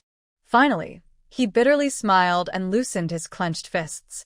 Shinrui had already divorced him. No matter what she was doing now with Chu Jingrong, he had no right to interfere. After Chu Jingrong placed Shinrui in the front passenger seat, he carefully fastened her seatbelt. When he bent down to do so, her gentle breath brushed against his ear and neck, causing his heartbeat to race uncontrollably after a brief pause. His ears turned red involuntarily. Shinrui sat in the passenger seat, leaning comfortably against the backrest, feeling a bit sleepy. But sensing Chu Jingrong's presence, she didn't dare to fall asleep, until she heard the click of the seatbelt being fastened, and the oppressive atmosphere around Chu Jingrong disappeared. Her tense nerves relaxed instantly, and she closed her eyes, falling asleep in a second. Chun Jangwo stood there, watching the jeep's exhaust fade away. His hatred gradually spread inside him. Now he finally understood why Shinrui, who loved him so much, suddenly decided to divorce him so firmly. It was that Chu Jingrong. He had broken off his engagement with Su Yuzhen, and while pretending to sympathize with her and help her, he seduced Shinrui and stole his important support. Angrily, Chun Jangwo punched a large tree nearby. Despicable man, he turned around with a furious face and went home. Su Yuzhen immediately greeted him eagerly. Brother Jangwo, how did it go? Did you submit the report? Chun Jangwo looked at Su Yuzhen's face full of flattery and hope. Suddenly, he felt that her face in front of him looked like Shinrui's face. Seeing that he didn't respond, Su Yuzhen gently tugged at his sleeve and asked, Brother Jangwo, what's wrong? Is the marriage application not going smoothly? Chun Jangwo snapped back to himself, his brow slightly furrowed. In the past, he didn't like seeing Shinrui's eager and hopeful smile, so after scolding her, he would often sit with Su Yuzhen and help her with chores. He thought Su Yuzhen was like a wise flower, understanding all his hardships and difficulties. Looking at Su Yuzhen now, he felt even more annoyed than when he looked at Shinrui. At least Shinrui wouldn't force him to do things he didn't want to do. Now, Su Yuzhen was pushing him hard, demanding he take responsibility and marry her. He turned cold and said, It's going well. The application has been submitted. Yuzhen, I'm a bit tired. I'll go back to my room to rest. Please take care of Ziyu. After saying that, he headed toward his room. Su Yuzhen bit her lip, feeling anxious. She instinctively wanted to stop him, but she noticed that his hands were all injured, bleeding. She rolled her eyes and quickly stepped forward, grabbing Chun Jangwo's hand. Brother Jangwo, what happened? How did you get hurt? Chun Jangwo's mind was full of mixed feelings. He didn't even notice that his hand was broken from punching earlier. Seeing the blood on his hand, he frowned, pulled his hand away from Su Yuzhen, and said, It's nothing, just a small injury from training. Su Yuzhen immediately became worried. How can that be nothing? All 4 finger joints are scraped and bleeding. I'll help you treat the wounds first, then you can rest. No need. Qin Jiangwo tried to refuse, but before he could finish, Su Yuzhen looked up at him with tears in her eyes, feeling wronged. She said, "Brother Jiangwo, do you dislike me? Do you not want to marry me at all?" So now. Boo-hoo, she couldn't finish her words, only sobbing and wiping her tears. Chen Jiangwo's already troubled heart grew even more upset. But seeing Su Yuzhen crying so pitifully, he couldn't help but feel sorry for her. He raised his hand gently with his fingertips to wipe away Su Yuzhen's tears and said, "No, Yuzhen, don't overthink. I'm just a little tired and need to rest. If you think my wound should be treated, I'll take care of it first before going to sleep." After speaking, he sat at the table and extended his hand to Su Yuzhen. Su Yuzhen took out a medical kit, disinfected his wound properly, and then bandaged it. While bandaging, she said, "Brother Jiangwo, I haven't studied medicine professionally, and I'm not as good as Sister Rui. My bandaging might not look very good, so please don't mind." Qin Jiangwo looked at the tangled bandage on his hand and heard Su Yuzhen's words. His mind unconsciously recalled how Shinrui used to bandage him. They often got injured during training and drills. After each training session, Shinrui would check if he was hurt. If he was injured, she would immediately treat his wound. Back then, he thought Shinrui was a bit troublesome. The small wounds didn't need treatment and would heal on their own. But now, thinking of how Shinrui focused on disinfecting and bandaging him, with her delicate face illuminated by the bright light, a warm feeling flowed through his heart, making him feel very cozy. He gave a bitter smile. He casually said to Su Yuzhen, "No, you did a good job with the bandage." After a moment, he looked at Su Yuzhen and said, "Yuzhen, in the future, don't always mention Shinrui to me. I have already divorced her. Once our marriage application is approved, our days will be just the two of us, and she won't be involved anymore."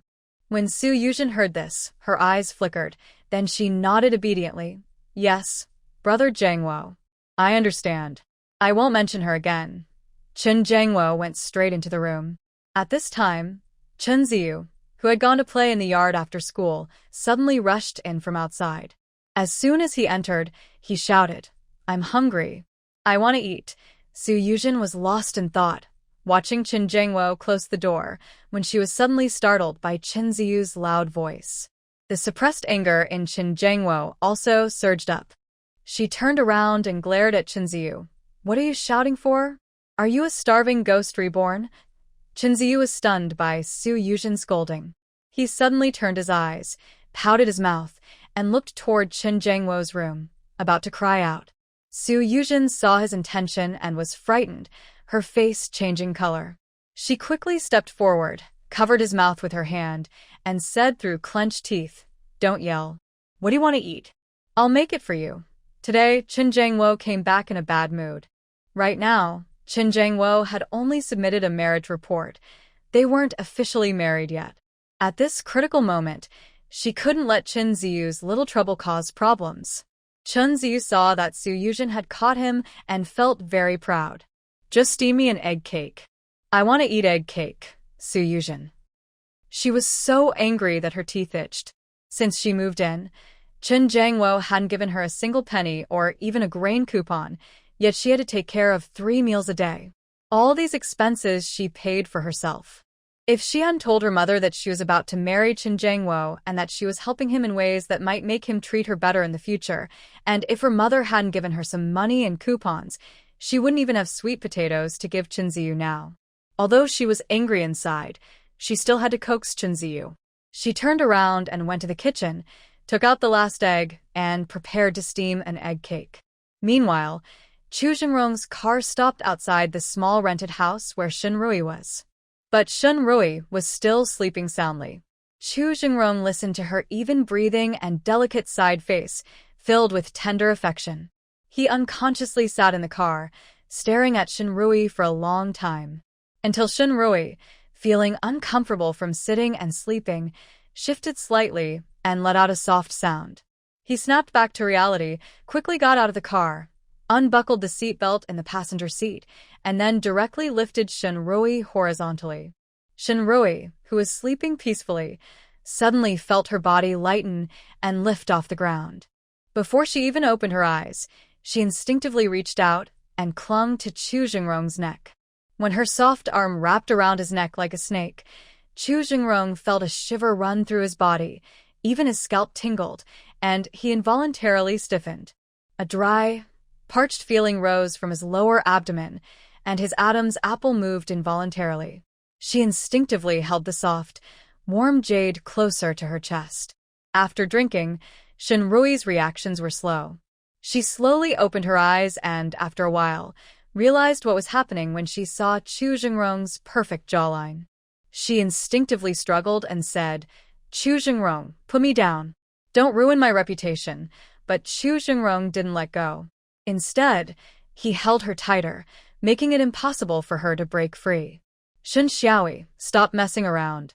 Do you want the neighbors to come out and see?" His deep, slightly threatening voice came from above, and Shenrui immediately calmed down. It wasn't until Chu Jingrong carried her into the yard that she gritted her teeth and said fiercely, "Chu Jingrong, you can let me go now." He looked at her angry little face and then sighed helplessly. "You're so capable, yet all you do is scold me." In front of Qin Jiangwo, you were as obedient as a cat, Shenrui. Her lively expression suddenly disappeared from her face. She stared at Chu Jingrong, took a deep breath, and said, "Chu Jingrong, don't mention that name again. We can still be friends, Chu Jingrong." A trace of bitterness flickered across his lips. Was it because she still couldn't let go that she refused to mention Qin Jiangwo's name? So, her divorce wasn't because she had no feelings left, but because she was proud and couldn't stand Qin Jiangwo and Su Yuzhen together. Although it hurt inside, Chu Jingrong said lightly, all right, Shen Xiaoi, don't be angry. I won't mention him anymore. I'll go get some hot water for you to wash up." Maybe because her childhood experience of being cared for by Chu Jingrong was deeply ingrained, Shenrui's head felt dizzy, and she didn't think it was strange that Chu Jingrong was going to make hot water for her. She even told him, "Then make more hot water. I want to take a shower." Although the weather was cooler now, she had been busy at the hospital all day and had sweat. Plus, the strong disinfectant smell from the hospital still clung to her, making her feel unpleasant. She really needed a shower. Chu Jingrong's lips curved into a helpless yet loving smile. Over the years, this young girl still commands him so smoothly. The hot water was soon ready. When Shenrui moved in, Shen Guoqiang and Chu Jingrong had been adding tiles to the wall and also gathered some building materials to build a shower room in the yard. Later, Shen Guoqiang also got her a large bathtub. Chu Jingrong naturally helped fill the big bathtub with water. Shenrui found her clean clothes and went to take a shower. Before entering the shower room, she casually told Chu Jingrong, "Brother Jingrong, thank you for bringing me back tonight. I have nothing else to do now, so you can leave." Chu Jingrong couldn't help but laugh and cry at her words. This little girl, when drunk, truly shows her unkind side completely. But he just liked her like that. After Shenrui finished speaking, she closed the shower room door and comfortably stepped into the bathtub. The perfect temperature made her already dizzy mind go blank. Chu Jingrong stood outside the shower room door. How could he leave? She had already drunk wine, and now she was in the bath. What if she fainted in the tub or had some other accident? He was worried but dared not think about it. He listened carefully to the sounds inside, mainly trying to judge if Shenrui was okay by the noise. But as he listened, some inappropriate images suddenly appeared in his mind, and the dry, parched feeling returned.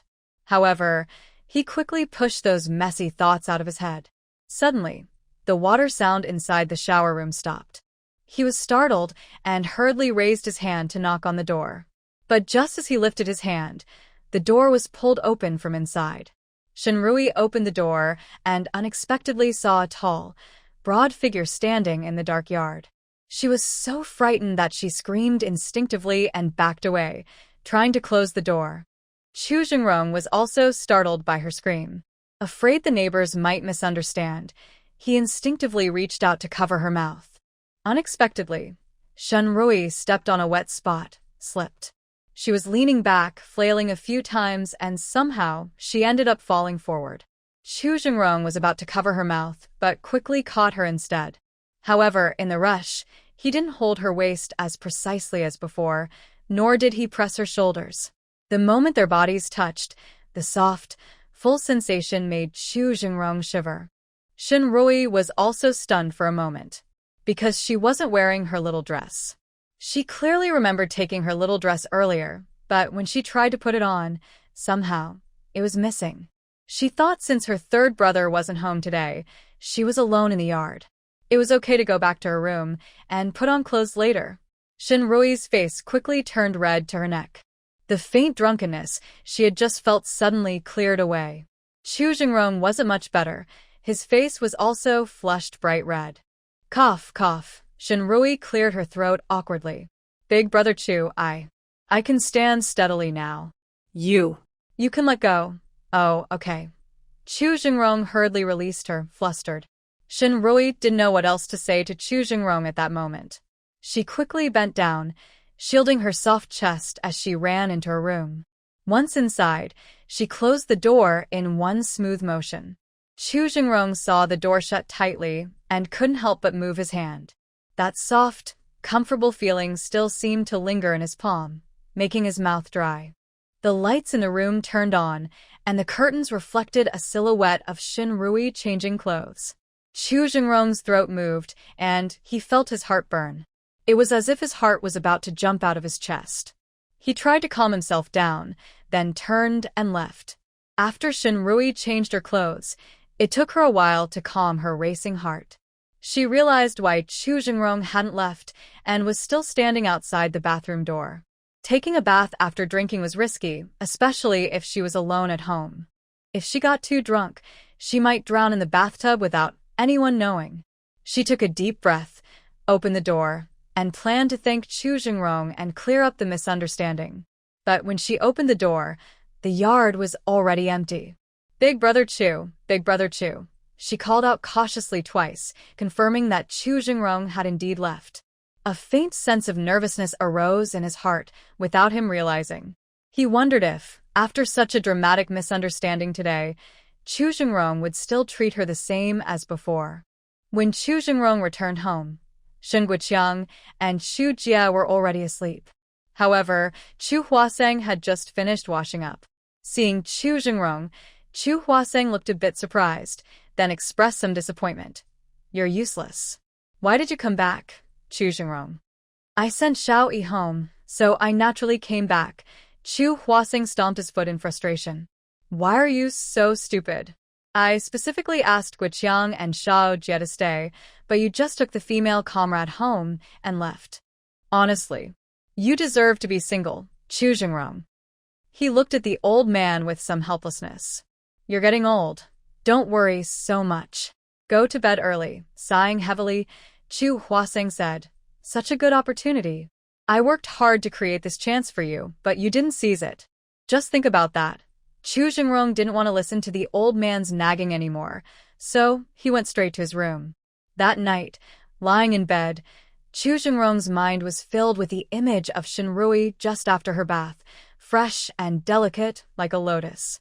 His left hand unconsciously reached out, touching his right hand that had just been tenderly and intimately held by Shinrui earlier.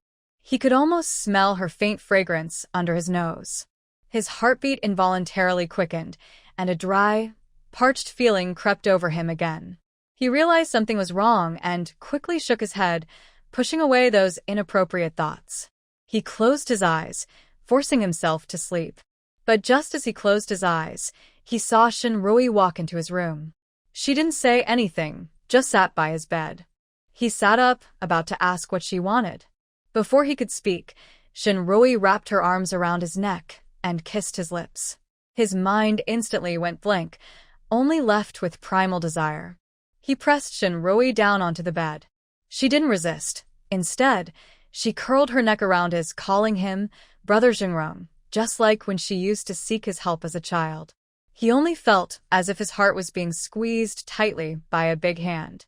The intense pleasure made him involuntarily hum softly. At that moment, he suddenly heard voices outside, seeming to be Chen Jiangwo's voice. He felt a rush of panic because he remembered that Xiao Yi was married to Chen Jiangwo, and now she was Chen Jiangwo's wife. but his mind and nerves became even more excited. Just then, a big hand suddenly pushed him gently. Zhengrong, what's wrong with you? It was Shen Guoqiang's voice. Chu Zhengrong felt as if a cold bucket of water had been poured over him from head to toe, and he immediately woke up. He realized that everything just now was only a dream. A huge sense of disappointment flooded his heart. He opened his eyes and saw Shen Guoqiang standing by his bed, and a cold feeling involuntarily radiated from him. Shen Guoqiang was slightly uncomfortable under his imposing presence, and his expression looked a bit unnatural. Zhengrong, Uncle asked you to get up for breakfast. Chu Zhengrong nodded expressionlessly. Okay, I understand. You can go out now. All right. Shen Guoqiang obediently responded.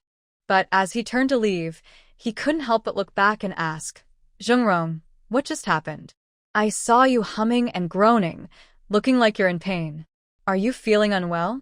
If you're sick, you should see a doctor quickly. Don't let a small illness turn into a serious one. Chu Zhengrong. He nodded slightly. Yes, I understand. I'll go now. Shen Guoqiang then turned and left. Chu Zhengrong let out a sigh of relief, feeling a bit self-critical as he got out of bed. He believed he had enough self-control and never thought he would have such a dream, let alone that it would dirty the bed. He got up, changed into shorts, and wrapped the original shorts in the bedsheet, planning to wash them after everyone left.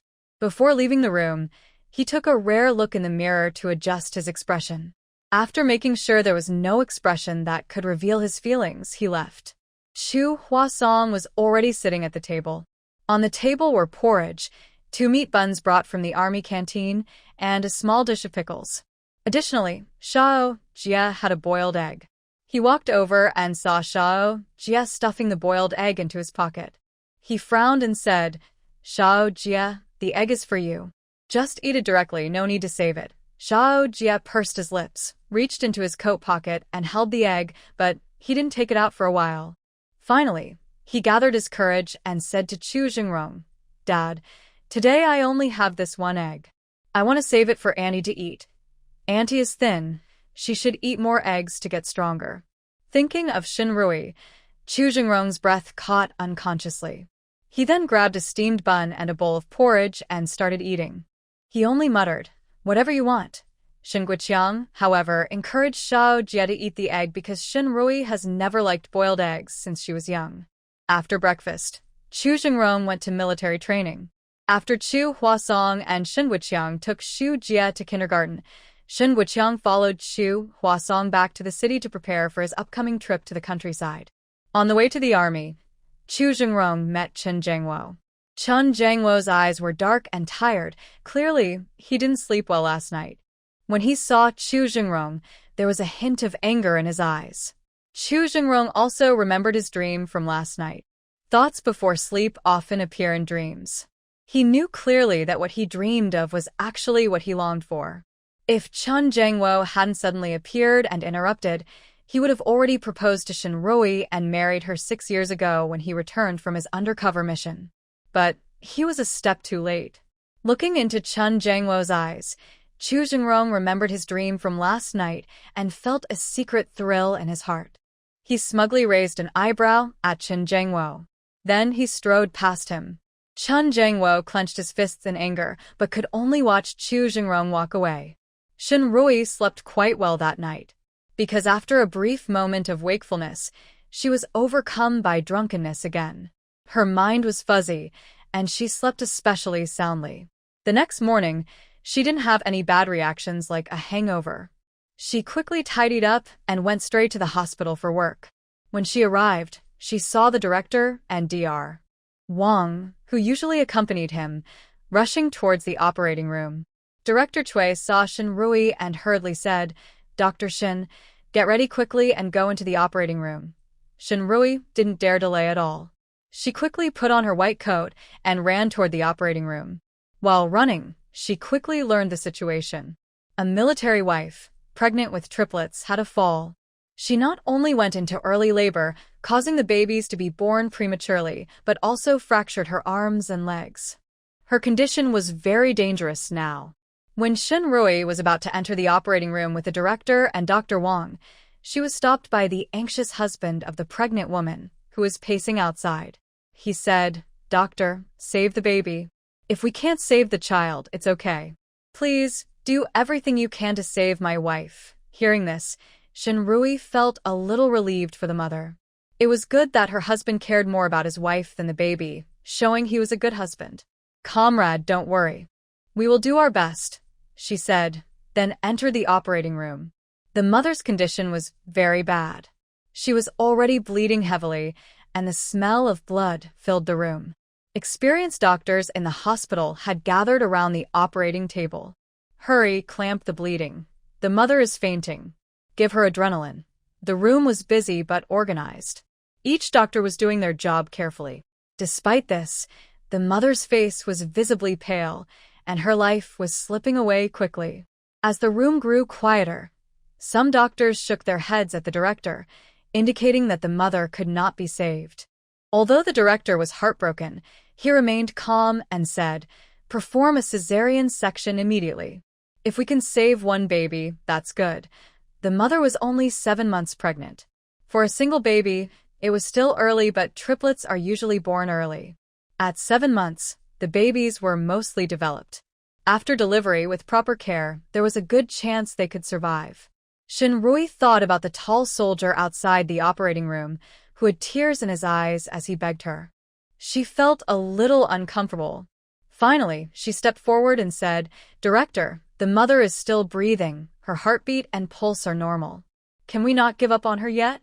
"Let me try one more time, Director Chui." The doctor, who had just indicated that the mother could not be saved, immediately looked serious and said, "Dr. Shin, now is not the time for you to act recklessly. The mother's condition is very bad.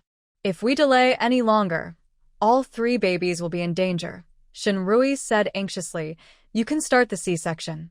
I'll keep trying to save the mother at the same time, so we won't lose any time." Hearing this, the hospital director nodded decisively. All right. "Dr. Wang, you handle the C-section.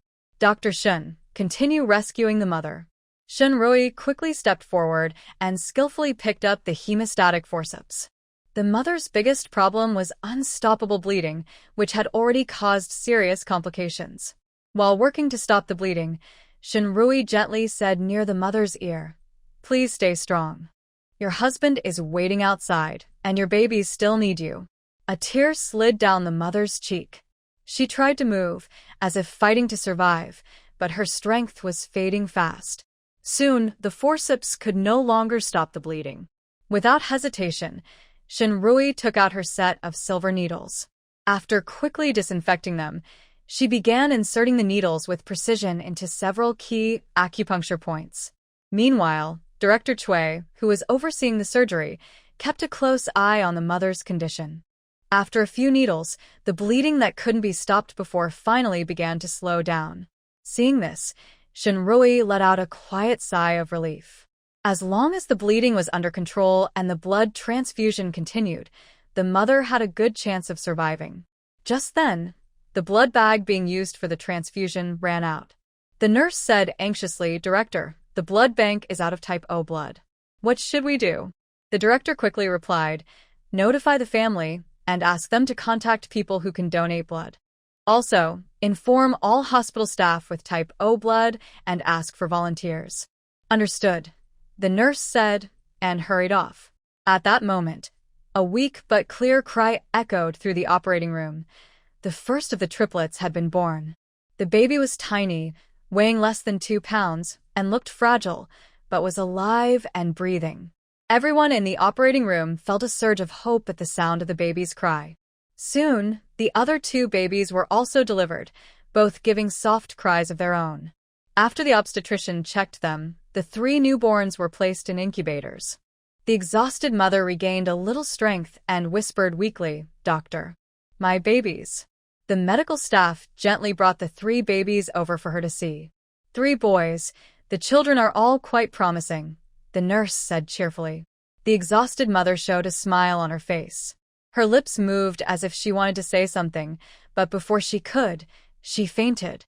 Dr. Wang, who was in charge of the surgery, immediately checked the mother and said, "Her condition isn't good. Quickly, get her on a ventilator. Where's the blood? Hurry up and transfuse it. At this moment, a nurse who had gone out to call for blood rushed back in. It's here. She was holding a bag of 400 cubic centimeters of blood and quickly hung it for the mother. Other emergency procedures were carried out smoothly. Finally, the mother's vital signs, which had been weak, stabilized. Everyone in the operating room sighed in relief, with tired but happy faces. The mother was temporarily out of danger. Shinrui carefully examined the bleeding points on the mother and confirmed that her heavy bleeding had been controlled. Only then did she remove the silver needle. The mother was then taken to the sterile monitoring room. Shinrui followed Director Chui and others out of the operating room. It was only then that she realized 6 hours had passed since they entered the operating room. She hadn't even felt hungry until now. Relaxing a bit, her stomach let out a few growls. Dr. Wang, who had just brought the mother into the monitoring room, came out and handed each of them a bag of glucose. Drink some to regain your strength. After taking a sip of the glucose, Director Chui said, "Everyone worked hard today. The cafeteria is probably closed now.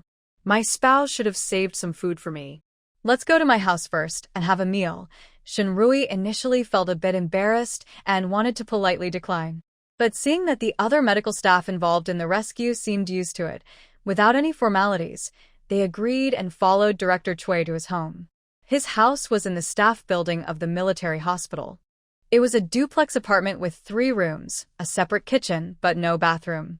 Director Chui's wife, who was about the same age as him, in her early 50s, looked kind and dignified. At this moment, she was at the door looking out. When she saw the medical staff and Director Chui return, she immediately said, "Old Chui, you all sit first. I'll bring out some food."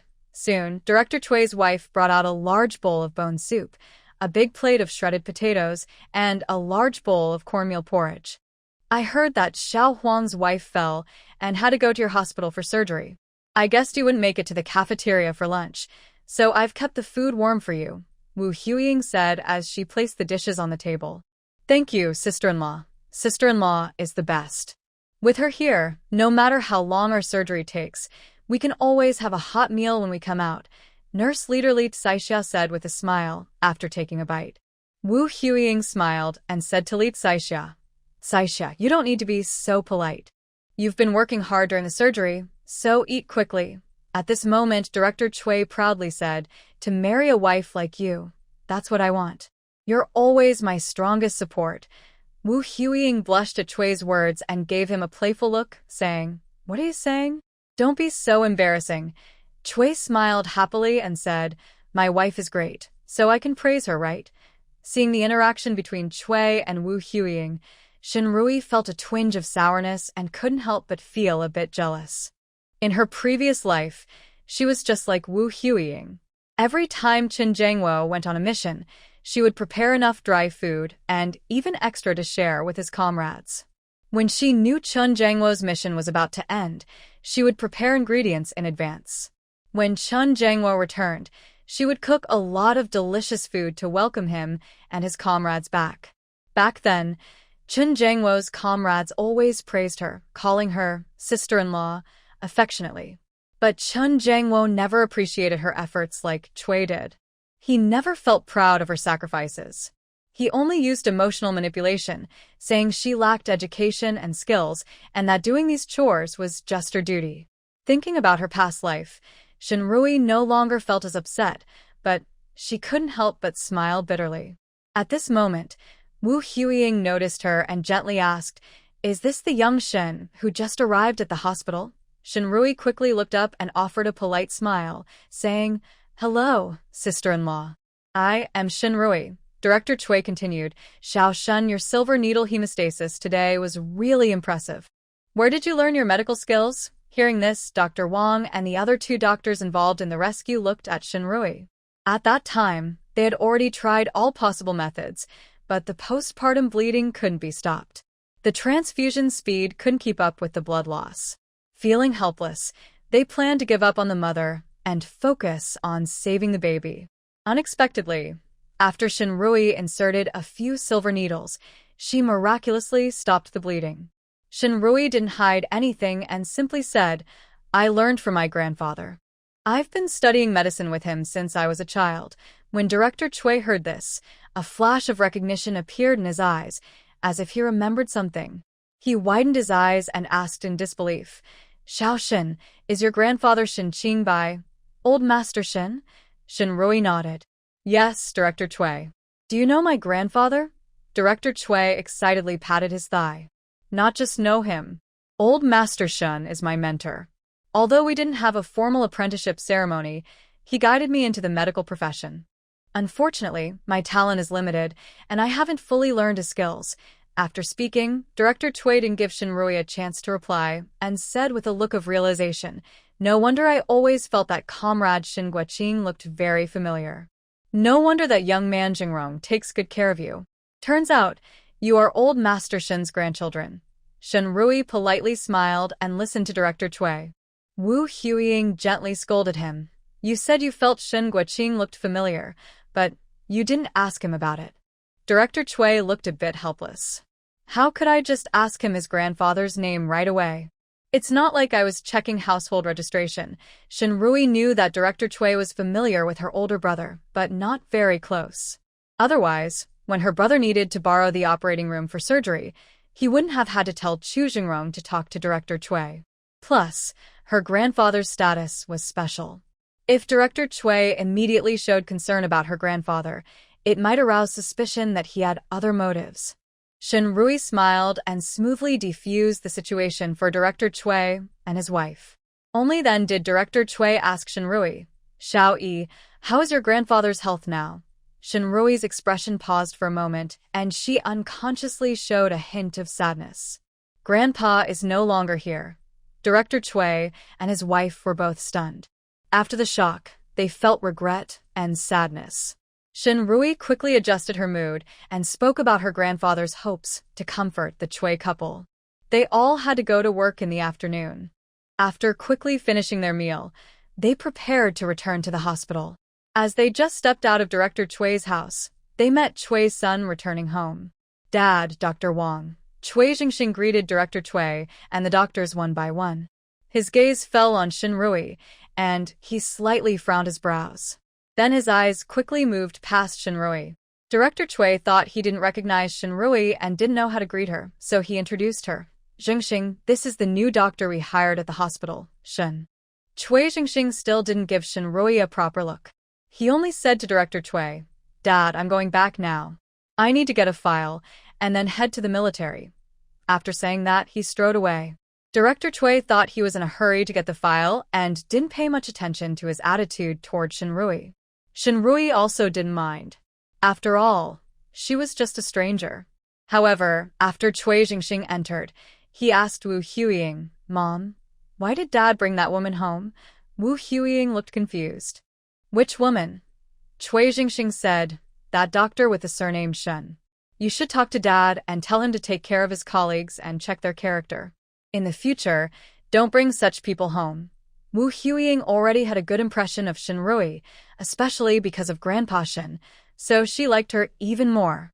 Hearing her son's words, she couldn't help but wonder, what's wrong with Xiao Shin? I think she's a good person. Mom, she just divorced from Captain Chen. You don't know? Think about it. Someone who can get a divorce from a military marriage, what kind of good woman can she be? Chui Jingxing said with disdain. Wu Huiying was shocked by this news. Divorce was already rare nowadays. Especially since they were in the military district and military marriages could divorce. It's almost unheard of. But Wu Huiying didn't have any negative opinion of Shinrui because of Chui Jingxing's words. Instead, he said, could it be that Commander Chen himself has some problem? Otherwise, with this military marriage, if he doesn't agree, Xiao Shen can't even get a divorce. Chui Jingxing looked disdainful and said, Commander Chen trains hard, is very capable, and after training, he helps take care of the children at home. What's the problem? He suggested that the woman only wanted to climb higher after going to the military district and meeting more outstanding men, which is why she caused trouble and divorced Commander Chen. I heard she is very close to Deputy Commander Chu, and maybe she divorced to get closer to him. Wu Huiying frowned and thought. Just now, Old Chui also mentioned that Chu Jingrong takes good care of Shinrui. But that's probably because Old Master Chu and Old Master Shun are close friends, not because of any personal relationship between the young people. She felt that Chu Jingrong and Shinrui didn't seem like people without morals. She wanted to tell her son to be careful and not jump to conclusions or spread rumors without knowing the facts. But before she could speak, Cui Jingxing hurriedly took some documents and left quickly. The hospital's family quarters are separate from the military district's family housing. Wu Huiying didn't know Shinrui before and hadn't heard about her family. After thinking for a moment, she decided that since Shinrui was working under her husband now, it was better to get to know her character. So she tidied up and went out to the military district's family area to chat with someone. When Shinrui and her team returned to the hospital, the condition of the woman in the sterile ICU was stable. After receiving blood transfusions to replace her blood loss, she was gradually recovering. In the pediatrics ward, the 3 babies in the incubators were also in stable condition. The woman's husband was waiting outside the ICU.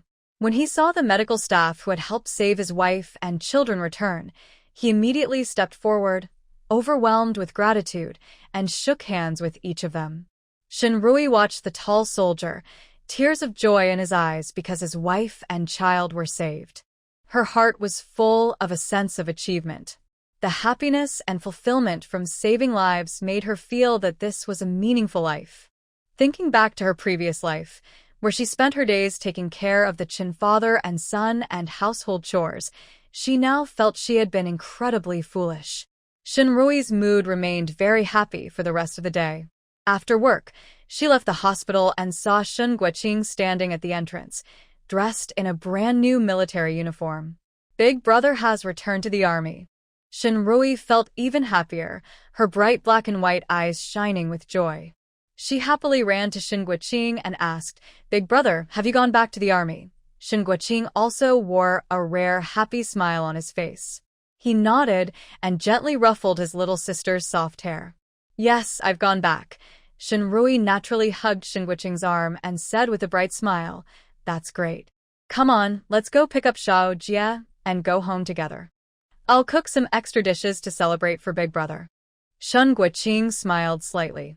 "Okay, let's invite Jingrong to come along too." Shinrui knew her brother was close to Zhu Jingrong, so she had no objections. Holding Shun Guoqing's arm, the siblings chatted happily as they walked toward the kindergarten. Unexpectedly, they ran into Cui Jingxing halfway. Seeing how close Shinrui and Shun Guoqing were, Cui Jingxing frowned and showed a look of disdain. Earlier, when Chen Jiangwo was drinking with him, he drunkenly mentioned that Shinrui was very close to Zhu Jingrong. He thought Shinrui's divorce from Chen Jiangwo was because of Zhu Jingrong. Now it seemed Shinrui was not just close to Zhu Jingrong, such a woman was morally corrupt and shameless. When Shinrui and Shun Guoqing arrived at the kindergarten, it had just finished dismissing students. Zhu Jie was originally walking out slowly with his small backpack. But as soon as he saw Shinrui, his eyes lit up instantly. He quickly ran toward her on his short legs. "Auntie," Shinrui naturally took Zhu Jie's small hand and asked with concern how he felt about his first day at kindergarten. Zhu Jie immediately perked up, using his cute little voice to share funny stories from the kindergarten with Shinrui. Shinrui listened with a gentle smile and rewarded him with a piece of candy given by her colleagues at the hospital. Chunziu came out leisurely from the kindergarten and saw Shinrui feeding candy to Zhu Jie. His jealousy instantly flared up. He instinctively wanted to rush over and hit Zhu Jie. But after taking a few steps, he stopped in his tracks, staring at Shinrui's back. Su Yushin told him that Shinrui now wanted to be a stepmother to Chu Jie and would no longer want him. If he hit Chu Jie in front of Shinrui, Shinrui would likely help Chu Jie's father to please him. In the end, he would be the one to suffer. He clenched his fists, gritted his teeth, and decided to find another chance to deal with Chu Jie. As Shinrui was holding Chu Jie, and they hadn't walked far, they happened to meet Su Yushin, who was there to pick up Chunziu. Seeing Shinrui, Su Yushin rolled her eyes and then pretended to be kind, walking over. "Rui, are you here to pick up the kids? You and Deputy Captain Chu are getting closer, right? I really envy you." Even after divorce, You still attract such a good man like Deputy Captain Chu. At this time, many parents were there to pick up their children at the school gate. Su Yuzhen's words immediately sparked curiosity among the crowd, and everyone secretly looked over. Shinrui sneered slightly. Comrade Su, I don't have your charm. I can't make a married man fall for me so deeply that he wants to marry me right after divorce. Everyone around listened to Shinrui, and their eyes sparkled with gossip. Su Yuzhen's face turned pale, her eyes reddened, and tears welled up. Rui, how can you say that? Chen Jiangwo and I. Seeing her like this, Shinrui felt annoyed and interrupted her directly. Are you going to say that you and Chen Jiangwo have no plans to marry, or that I didn't divorce Chen Jiangwo and you were already flirting with her? Su Yuzhen, think carefully before you speak. Before I divorced Chen Jiangwo, he came to your dorm every day. He gave you over 40 yuan a month, and 35 of that was for you. Everyone can testify to this. Chen Jiangwo also wrote me a note, promising to get that money back from you and compensate me. If you deny it now, don't blame me for reporting you. Shinrui didn't give Su Yuzhen a chance to speak and continued. And don't try to smear me or Deputy Captain Chu. He is a soldier and I am a military doctor. If you spread rumors without evidence to slander us, I can report you too. After Shinrui revealed the details about Su Yuzhen and Chen Jiangwo, many parents in the community who knew the truth eagerly shared the story with others. Everyone looked at Su Yuzhen with disdain and pointed fingers at her. Su Yuzhen's face turned pale and then flushed, tears welling in her eyes but not falling. She knew very well that crying now wouldn't earn her any sympathy. It would only make others think she was just a sly woman pretending to be weak to attract men. Shinrui also didn't bother to pay attention to her. She softened her tone and said to Chu Jie, Xiao Jie, let's go. Surrounded by gossip and pointing, Su Yuzhen bit her lip and watched Shinrui walk away. Her fists clenched tightly with frustration and resentment. She wished she hadn't said those things to Shinrui earlier. She had only wanted to show off a little. Chen Jiangwo had already filed for marriage, and they were about to get married. The man she loved but couldn't have, she could easily get with a flick of her finger. She really wanted to see Shinrui angry and upset after hearing about Chen Jiangwo's wedding. But just now, she didn't know why. As soon as she approached Shinrui, she thought of the contempt from the family compound. She was upset. Why was it Shinrui who was abandoned after divorce, and why did everyone look down on her instead? Unconsciously, she said those things, but at this moment, Chen Ziyu ran over to her. Aunt Su, did you bring me candy? Su Yuzhen was already upset inside. Hearing Chen Ziyu ask for candy, and thinking that she had been living in the Qin family for so long without a single penny of living expenses from Chen Jiangwo, she was now spending her own money. Her mother was also urging her to send money home. This made her even more annoyed. She looked down at Chen Ziyu with anger and scolded, Eat, eat, eat. Are you a starving ghost? All you do is eat. Chen Ziyu was startled by Su Yuzhen's fierce look. But he wasn't afraid of her. He rolled his eyes, sat on the ground, and started crying loudly. Wah, you bad woman. You broke up my family, drove away my mom, took my dad, and now you want to hit me. At this moment, the crowd, who had just turned their attention away after Shinrui left, looked back at Su Yuzhen. Hey, you shameless woman. Not only do you flirt with other men's husbands, but you also bully children. What's going on? There are stepmothers and stepfathers. This child's father, without shame, divorced his wife for this reason. His difficult days are still ahead. Su Yuzhen never expected Chen Ziyu to suddenly do something like this. She felt a bit helpless and unsure what to do. She wanted to explain, but no one listened to her. Some neighbors living in the same residential area saw what happened and waved at Chen Ziyu, saying, Ziyu, come, let's go home together with Annie. When Su Yuzhen was kind to Chen Ziyu before, he would follow her with an attitude of superiority, never greeting the neighbors in the community. Now he was obedient, politely saying to the aunt, Auntie, thank you. But my dad said I should go back with Annie Su, or he will be angry. Chen Ziyu looked a bit wronged, wiped his eyes, and lowered his head. The aunt looked at him and felt as if she saw Chen Ziyu when he first came to the community with Shinrui. He was a small boy, polite and well-behaved. Everyone liked him. Since the child was afraid to go back with her, she couldn't force him. She could only warn Su Yujin. Comrade Su, Ziyu is the biological son of Captain Chen. You haven't even registered your marriage with Captain Chen yet. Don't go too far. While she was saying this, Chen Ziyu took advantage of everyone's attention being elsewhere to give Su Yujin a proud glance. Su Yujin was so angry she felt like vomiting blood, but could do nothing. She knew Chen Ziyu's purpose, so she held back her anger.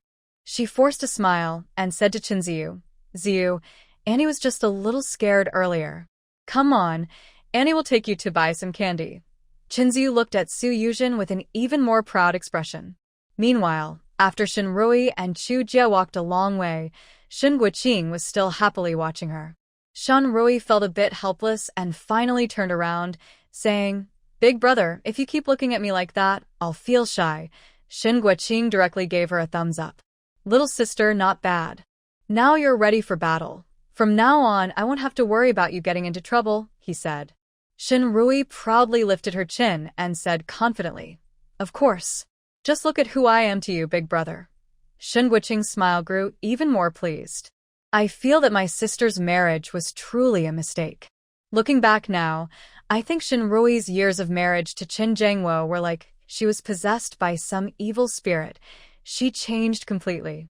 She went from being a confident, bold girl to someone timid and shy, losing her dreams and only thinking about pleasing Chen Jiangwo. Now, she looks confident, outspoken, and sharp-tongued. That's the way my sister should be." Shen Guoqing and Shen Rui were walking with Chu Jie when Chu Jingrong rode up on his bike. Chu Jingrong, with long legs, asked Shen Guoqing, "Brother Shen, maybe I should take Xiao Yi and Xiao Jie first. You can wait here and catch the team bus to the city later. There are buses from the military area to the city. One in the morning and one in the afternoon."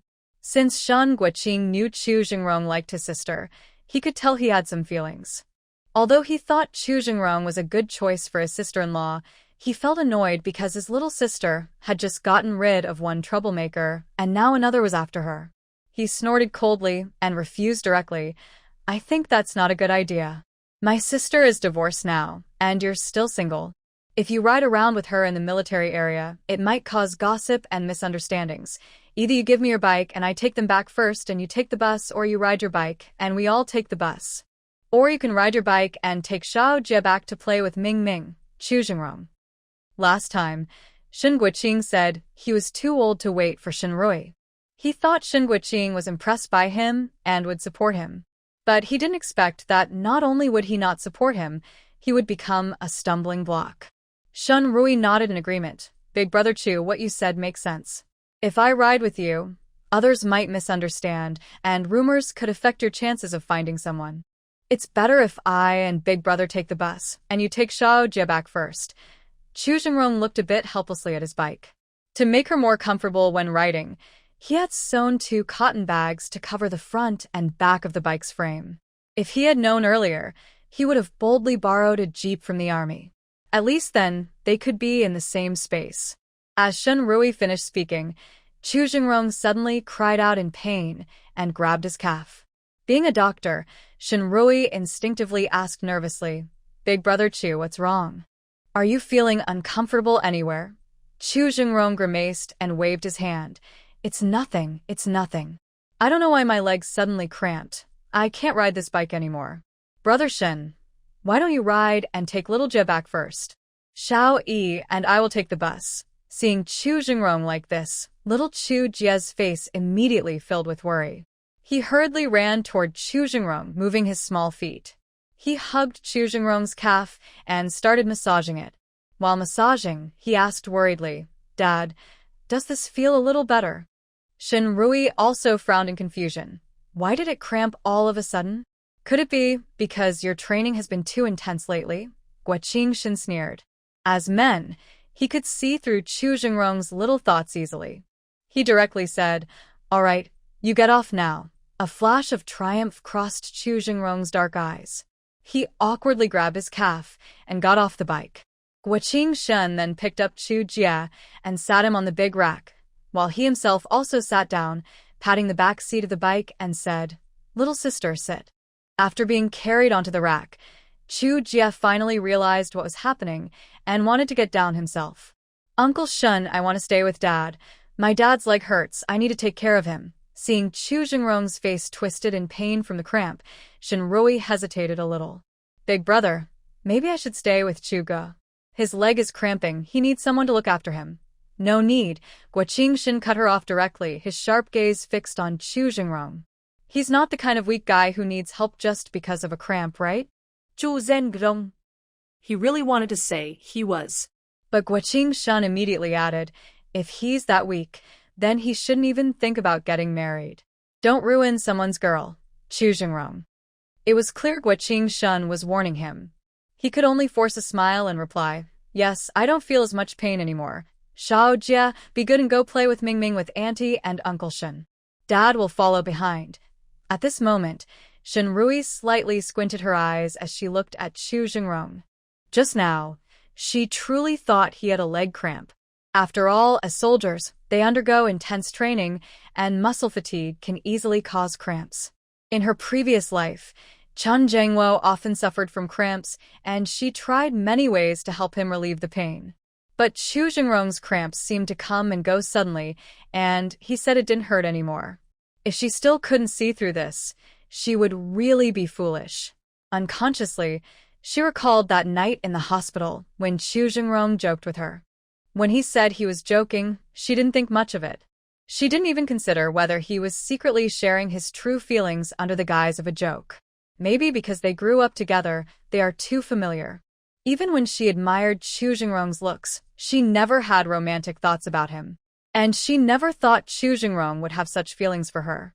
But now, a hint of doubt flashed in her mind. However, that doubt was only fleeting. Chu Jingrong has never been a serious person. That night, his joke was probably just him trying to lighten the mood because he knew she had just divorced. As for now, who knows what he's up to? Xiao Jie, who knew nothing, looked worried and asked Chu Jingrong, Dad, are you really okay? Chu Jingrong forced a gentle smile. Xiao Jie, don't worry, Dad is really fine. Go play with Uncle Shin and Auntie first. Xiao Jie heaved a sigh of relief and nodded seriously. Okay, Dad. I will listen to Uncle Shun and Auntie and take good care of Mingming. Little sister, what do you think of Chu Jingrong? On the way, Shin Guoqing asked Shinrui. Shin Guoqing. It seems his silly sister really hasn't thought about Chu Jingrong's feelings in that way. If Chu Jingrong wanted to pursue his sister, it would probably be a long journey. He thought for a moment and then asked directly, Little sister, if Chu Jingrong wanted to marry you, what would you think? Shinrui's heart suddenly skipped a beat. Why is Big Brother asking this? Does he think Chu Jingrong has romantic feelings for her, or has he even told him? So, Big Brother. She steadied her mind and asked seriously, Big Brother, why are you asking? Did Brother Chu tell you something? Or did he ask you to ask me? Shun Guoqing smiled awkwardly. No, I just think since you divorced Chen Jiangwo, if you ever want to get married again, you might consider Chu Jingrong. After all, we know Chu Jingrong well, his character and abilities are good. If you remarry and start a family with him, we can all be at ease. Shinrui let out a sigh of relief upon hearing this. She almost thought her brother was testing her feelings on behalf of Chu Jingrong. At the same time, she felt a bit helpless and couldn't help but ask, Big Brother, do you also think a woman must get married? After asking, she sighed helplessly. Big Brother, I told you before, I just want to focus on my career now. When the time is right, I want to develop the medical skills my grandfather passed down to me. And even if I do want to get married someday, I probably wouldn't consider Chu Jingrong, Shinrui said calmly. I know if you asked, Big Brother, Chu Jingrong wouldn't refuse to marry me. But just like when you asked Chen Jiangwo to marry me in the end, Shinrui gave a bitter smile and shook her head. Annie, my dad is not like that bad uncle with the surname Chen. If you marry my dad, he will definitely treat you well. As Shinrui finished speaking, Shin Guoqing hadn't had a chance to reply when Chu Jie hurriedly said. Shin Guoqing didn't expect Shinrui to misunderstand his intentions as wanting to entrust her to Chu Jingrong. He wanted to explain but didn't know how. So he quickly agreed with Chu Jie's words, saying, Xiao Jie is right, Jingrong is not like Chen Jiangwo. Shinrui smiled and said, Big brother little Jia, I know that brother Chu is a good person. If I really marry him, he will definitely treat me well. But in the future, I want to be a woman who can support half the sky, like the heroine in the stories, not someone who depends on marriage to live with a man. Chu Jia didn't quite understand what Shinrui meant at first. He tilted his head and thought carefully before roughly understanding. Yes, he nodded seriously. Auntie, you're amazing. Shen Guoqing held the bicycle handlebar with one hand and rubbed Chu Jia's small head with the other. He said, Xiao Yi, big brother believes you can do it. Shen Guoqing rode his bike with Shinrui and Chu Jia to the family courtyard of the factory. Hey, Xiao Yi, you're back. Xiao Yi, now that you're divorced, will you come back to live here in the future? Shinrui had just jumped off the bike when a group of women in the courtyard gathered around her, like flies attracted to sweet smell. At first, Shinrui was confused. Usually, these women only nodded to her, so why were they so friendly today? After listening for a while, she realized that these women were all trying to introduce her to potential suitors. Xiao Yi, let me tell you, my nephew is not only handsome but also good with his hands, like a carpenter. The woman before only gave birth to a daughter. If you marry him and have a son, your family will be entirely under your control. Xiao Yi, don't listen to Granny Huang's bragging. Her nephew is cross-eyed, and his wife before died under mysterious circumstances. You shouldn't jump into such a dangerous situation. One of the women, Granny Su, who had just introduced her nephew to Shinrui but was interrupted, spat and scolded loudly. She pulled Shinrui aside and said, Little Rui, don't listen to that old woman. Her son just got out of prison a few days ago. Everyone in the big yard knows. Shinrui remained silent. She was pulled and pushed by a group of older women. At first, she tried to stay polite, but now she was really angry. She frowned and was about to speak. Lan Guiying heard the noise and rushed out of the yard holding a big broom. Get out. Stop bringing your ugly, rough kids to embarrass my girl. If you don't leave, don't blame me for being rude to you. Seeing her mother like this, Shinrui felt a warm feeling inside. Her mother had lived in this factory's family yard her whole life. She had never argued with the women there before, but now she was defending her daughter. The other women didn't expect Lan Guiying to react so strongly. They had mentioned these marriage proposals to Shinrui before. Lan Guiying didn't agree, but she only politely refused. She never acted like now, waving a broom and chasing people away. The women were a bit upset. Guiying, what are you doing? We don't mind that Rui is remarried. We're just trying to help her find a match. If you don't want us here, fine. But you, bah. Lan Guiying spat angrily at Aunt Sue, who was speaking. Go home and look at your son, the reformed troublemaker. If he dares to think about my daughter again, I'll beat him with my broom. Her son had been through reform, which was a sore spot for Aunt Sue. Now, her repeated accusations made her face turn pale with anger. She couldn't speak for a moment. Lan Guiying turned and pointed at Aunt Huang. And you, your cross-eyed, drunken nephew dares to think about my girl? I'll deal with you too. Aunt Huang, who had been happily watching the scene, now looked embarrassed and angry. She retorted, Lan Guiying, what are you so proud of? Your precious daughter is now a broken shoe, second-hand goods. You think she's still a pure girl? She's just giving herself away to my nephew, and he doesn't even want her. What did you say? Say that again. At this moment, Shen Guoqing came out of the yard, having heard the commotion. His sharp eyes fixed on Aunt Huang, and he clenched his hand, making his knuckles. Just now, after he stopped his bike and saw the women gather around to talk to Shinrui, he, as a man, felt it was not appropriate to join their conversation. So, he took Chu Jia into the yard to play with Ming Ming instead. He never expected that these women were looking for his sister for such reasons, and that they would speak so disrespectfully about her. Earlier, Huang Huaying, who had been so confident, was frightened by Shen Guoqing's intimidating presence and instinctively took 2 steps back, almost falling down. But she quickly recovered and puffed out her chest, saying, Shindawa, what's wrong? Do you want to hit my mother? Let me tell you, if you dare to hit my mother today, I will cause trouble at your unit and make sure you can't wear this uniform anymore. Shen Guoqing couldn't take it anymore. He clenched his fists and stepped forward. Shinrui quickly reached out to stop him. Big brother, it's not worth ruining your future because of these people. In their past life, her brother had already risked his life for her. In this life, seeing her brother have a bright future, she couldn't let him lose everything because of her. But Shinrui held Shin Guoqing back. Meanwhile, Long Guiying directly swung a broom and hit Huang Huaying. You wicked woman! How dare you talk about my daughter? I'll tear your mouth apart, Long Guiying scolded angrily while waving her broom. Huang Huaying was hit and jumped back. But she still spat at Shinrui and scornfully cursed, "Pa! A second-hand good pretending to be a treasure. I see your family keeps this discarded, money-losing girl, and it will bring you bad luck," Huang Huaying cursed and then walked away, jumping. Long Guiying was so angry she raised her broom to chase after her. Shinrui quickly held her back. Mom, forget it. Words are spoken by others. Let them say what they want. Long Guiying stopped and looked at Shinrui with concern. Her eyes involuntarily turned red. She reached out and gently pinched Shinrui's hand. Daughter, you've been wronged. Shinrui immediately hugged Long Guiying's arm and pouted. Mom, what are you saying?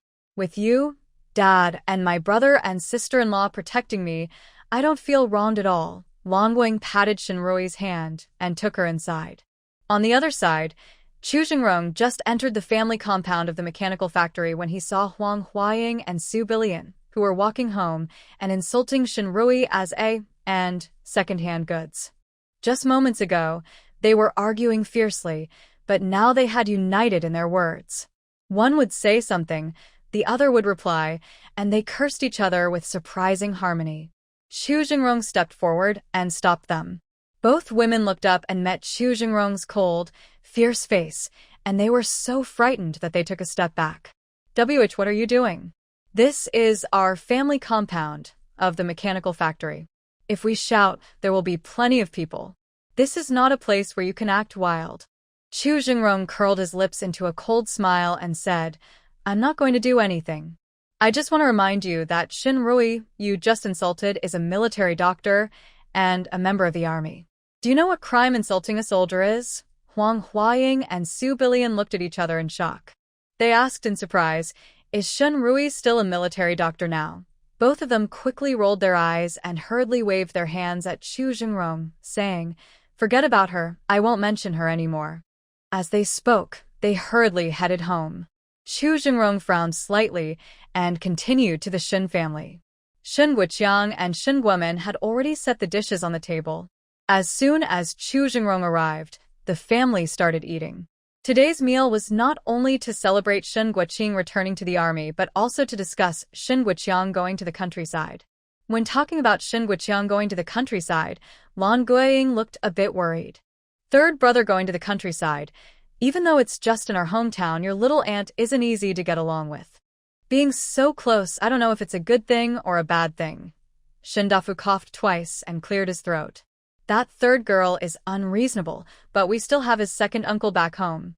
Wife, don't worry too much, but now that third brother has left, isn't it unsafe for Xiao Yi to live alone? Xiao Yi, maybe Dad should buy you a bicycle.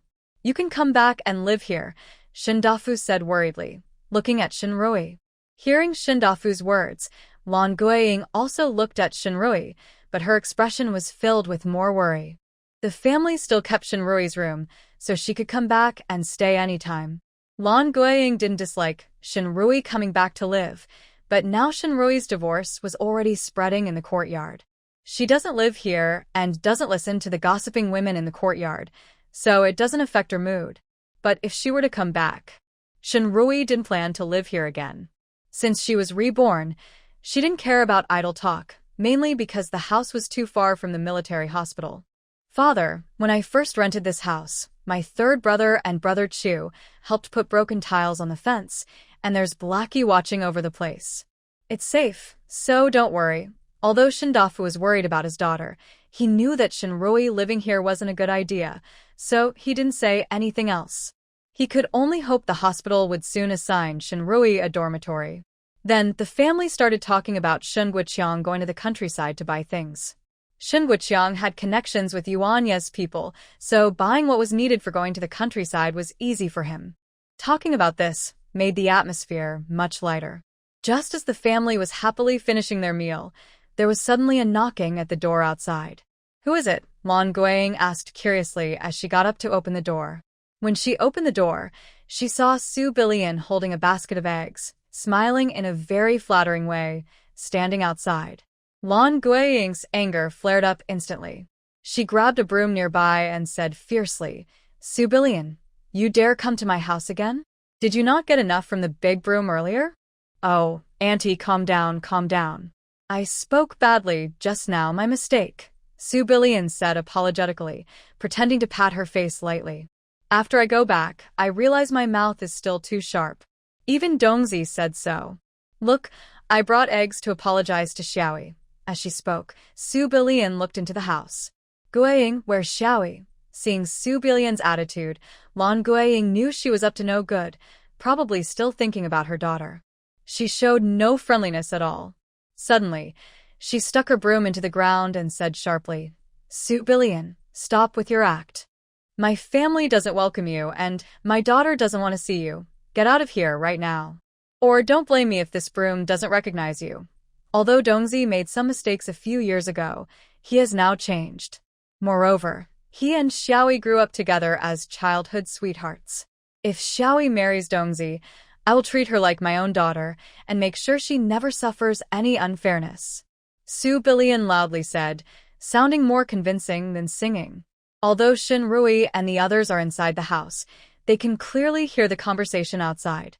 Not only are Shin Dafu and the three Shin brothers frowning, but Chu Jingrong's cold aura is also radiating outward. He recognized Su Billion's voice. When he first arrived, he saw Su Billion and Huang Huaying scolding Shin Rui. He thought they were just gossiping behind her back. After warning them, he didn't think much of it. He didn't expect that their behind-the-back insults were because they had been rejected. No wonder, after hearing him say Shin Rui is now a military doctor, they looked so calculating. His deep eyes narrowed dangerously. Shin Rui stood up, ready to go out. Since the trouble started because of her, she couldn't hide behind her family. Xiao Hongmei held her back. "Xiaoyi, sit down. We can go out instead. You don't know these people in our yard. They're all tough. If you go out, you'll only make things worse." Shin Guomin agreed, saying, "Xiaoyi, listen to your second sister-in-law. Let us handle this for you." Shin Rui also knew that if she went out, things might get more complicated. But thinking about how her family suffered because of her in the past life, she firmly said, "Second brother, second sister-in-law, I know you're doing this for my good and want to help me. But I want to solve my own problems. Please give me a chance to grow." After saying that, she walked straight out. Outside the yard, Su Billion, trying to break through Lan Guiying's blockade, saw her and looked at her like a starving dog spotting meat. "Oh, Xiaoyi, you're finally out. Look at you, so thin now. You've suffered a lot since marrying old Chen's family these years. Auntie brought some eggs for you to help you regain strength," Su Billion said as she handed a basket of eggs into her arms. Shin Rui took the basket from Su Billion. Su Billion immediately smiled brightly and rolled her eyes. "Xiaoyi, I knew you were generous and wouldn't hold a grudge like Auntie," Brother Dongzi just said. Before Su Billion finished speaking, Shin Rui suddenly poured the basket of eggs from above her head. All of Su Billion's words got stuck in her throat. The eggs fell on her head and shoulders, smashing into pieces. Egg yolk and white dripped all over her. After pouring out the eggs, Shin Rui casually threw the basket into Su Billion's arms. She coldly said, "Auntie Su, you're wrong. I'm the most sensitive. If someone treats me badly, I'll remember it for a lifetime. So, don't embarrass yourself by coming to my house again and don't bother me. Otherwise, I won't be polite to you." Su Billion snapped out of her shock and angrily pointed at Shin Rui. "Shin Rui, you. Also, Shin Rui cut her off before she could finish. "Instead of scheming against me here, you should go home and take care of your gambling son. Don't let him out just to get caught again." In her previous life, she had heard about Su Billion's son, even though she didn't visit her family often. He was sent to reform through labor last time because he was involved in gambling with others. But not long after being released, he was caught again for being a troublemaker. The Su family lost everything to pay off his debts, and only after making connections did they manage to change his death sentence to 10 years of reform. But after serving his 10 years, he was out of touch with society. He did nothing and relapsed into old habits. After losing all his money gambling, he forced Su Billion and her husband to give him money. When they had no money, he even stabbed his parents to death and ran away with all the family's money. By the time Su Billion's family was found, they were already dead. She hadn't spoken harshly to Su Billion just now because she felt sorry for her. She thought that Su Billion, like her in her past life, had died at her son's hands, which was quite sad. But now she clearly understood, those who are pitiful can also be hateful. She wouldn't go crazy, but people like Su Billion would only think she's easy to bully. Su Billion was completely furious and no longer thought about marrying Shinrui, the military doctor, as her daughter-in-law. She gritted her teeth and spat angrily. "Fine, Shinrui, you little brat. You think you're so clever. I want to see what kind of ending awaits you, you useless woman. I spit on you." Shinrui sneered coldly and said indifferently, "You don't need to worry about that. Rest assured, even if my ending is bad, it will be better than yours." At the same time, Lan Guiying's big broom swung directly towards Su Billion, shouting, "You shameless woman. Your whole family is shameless. I won't let you insult my daughter." While cursing, Lan Guiying also hit Su Billion, who was covered in egg liquid, pushing her away. Huang Huaying, holding her basket, had just reached a few meters from the Shin family's door when she saw Su Billion being chased out, looking very miserable. Her mouth twitched, feeling the pain from where Lan Guiying had hit her earlier. She quickly turned back, carrying her basket. Su Billion wanted to marry her son, so she had to work hard. Her son was already married, and she was just helping her nephew, who had lost his wife, so she didn't need to be as aggressive as Su Billion. After chasing Su Billion a little further, Lan Guiying stuck her broom into the ground and scolded angrily, "Su, you'd better stay away from me in the future. If you dare to look at my daughter again, I'll beat you every time I see you." Lan Guiying's angry shout was heard not only by Su Billion, but also by many people in the courtyard. Since the news of Shinrui's divorce spread in the neighborhood, many people had started to think. They wanted to introduce their own relatives, either nephews or brothers who couldn't marry because of personal issues or widowers, to Shinrui. Not for anything else, but because the Shin family was well off and truly loved their daughter. Marrying Shinrui would mean not only a generous dowry but also the full support of the Shin family. But now Lan Guiying's loud shout scared off those who were thinking about it. Shinrui followed out, took the broom from Lan Guiying, and felt a bit guilty. "Mother, did I cause you trouble?" The Shin family had been working quietly and kindly at the machinery factory for many years. Now her mother was doing this for her. Lan Guiying, full of affection, gave her a loving glare. "You silly child, what nonsense are you talking? My daughter wants to get along well with others, but some people are just not good and don't deserve her kindness. If we don't fight back, people might think we're easy to bully." Shinrui looked at her mother with a strong and confident attitude. She felt very warm inside. It's nice to have someone protect her. In her past life, because of her family members all died early. In the end, she was the only one left in the world, walking alone. That made her cling even more tightly to Qin Jiangwo and Qin Ziyu, as if holding onto a lifeline. She gave everything for them, but in the end, she ended up with a very sad ending. When she got home, her brother and sister-in-law looked at her with approval. Chu Jingrong grinned mischievously and said, "Shin Xiaoi, not bad. Your fighting spirit is pretty strong now." Shinrui rolled her eyes at him, feeling a bit speechless. What does he mean by her fighting spirit? Is he calling her a troublemaker? Su Yuzhen took Ziyu to the military service center to buy candy. Not long after entering the family compound, she saw the woman who had come to pick Ziyu up from school earlier standing at Chen's door talking to Qin Jiangwo from afar. Her heart skipped a beat. She hurried over, smiling gently, and said, "Brother Jiangwo, you're back." "Ha, auntie," Su Yuzhen greeted her. The woman glanced at her and then said to Qin Jiangwo, "Captain Chen, please keep what I just said to yourself. I'm going home now. When Su Yuzhen heard this, a flicker of irritation crossed her eyes. That gossiping woman really came to report her. Once Auntie He left, Su Yuzhen immediately welled up with tears, looked at Qin Jiangwo, and recounted everything that happened this afternoon. In her story, she said she was upset because she cared about Ziyu and couldn't stand Shenrui fussing over Chu Jingrong's child, while ignoring her own son. That's why she snapped at Shenrui. As she spoke, tears started to fall uncontrollably. Brother Jiangwo, now all the women in the big yard think I caused you and Sister Rui to divorce. They all dislike me. Boo-hoo. Her words implied that these people didn't like her and were spreading bad things about her. Chun Jiangwo usually saw Su Yuzhen cry and just felt she was suffering and needed comfort. But now I don't know why, seeing Su Yuzhen crying all the time just makes me annoyed. According to his mother, she keeps crying all day and only knows how to cry, and her good luck seems to be gone because of her tears. But I can only think this in my mind and can't say it out loud. I just irritably and indifferently said, "Stop crying. Shenrui is just one person. In the future, just don't go bothering her." Su Yuzhen looked at Qin Jiangwo's impatient face and secretly clenched her teeth. Her eyes looked more aggrieved. She carefully asked, "Brother Jiangwo, did Aunt He just say something to you? Did she misunderstand something? Do you dislike me now, Qin Jiangwo?" It was only then that he realized why Su Yuzhen had said those things about the aunts not liking her.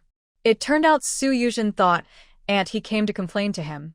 He frowned and said, "No, and he came because her grandson's full moon is coming in a few days, and she invited me to the celebration. Yuzhen, when you have free time, stay at home and do some housework. You can also practice cooking. Don't always sit around thinking so much, Su Yuzhen." Hearing Qin Jiangwo's words, she felt a heavy block of anger in her chest, stuck and hard to swallow. She had been supporting Qin Jiangwo and his son financially for so long, and now Qin Jiangwo even criticized her for not doing housework well and for the food not being tasty.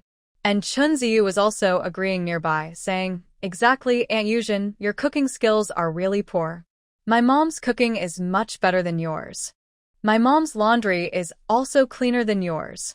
Today I wore the clothes you washed to kindergarten, and Lingling teased me for wearing dirty clothes, Su Yuzhen." She instinctively glared at Chun Ziyu.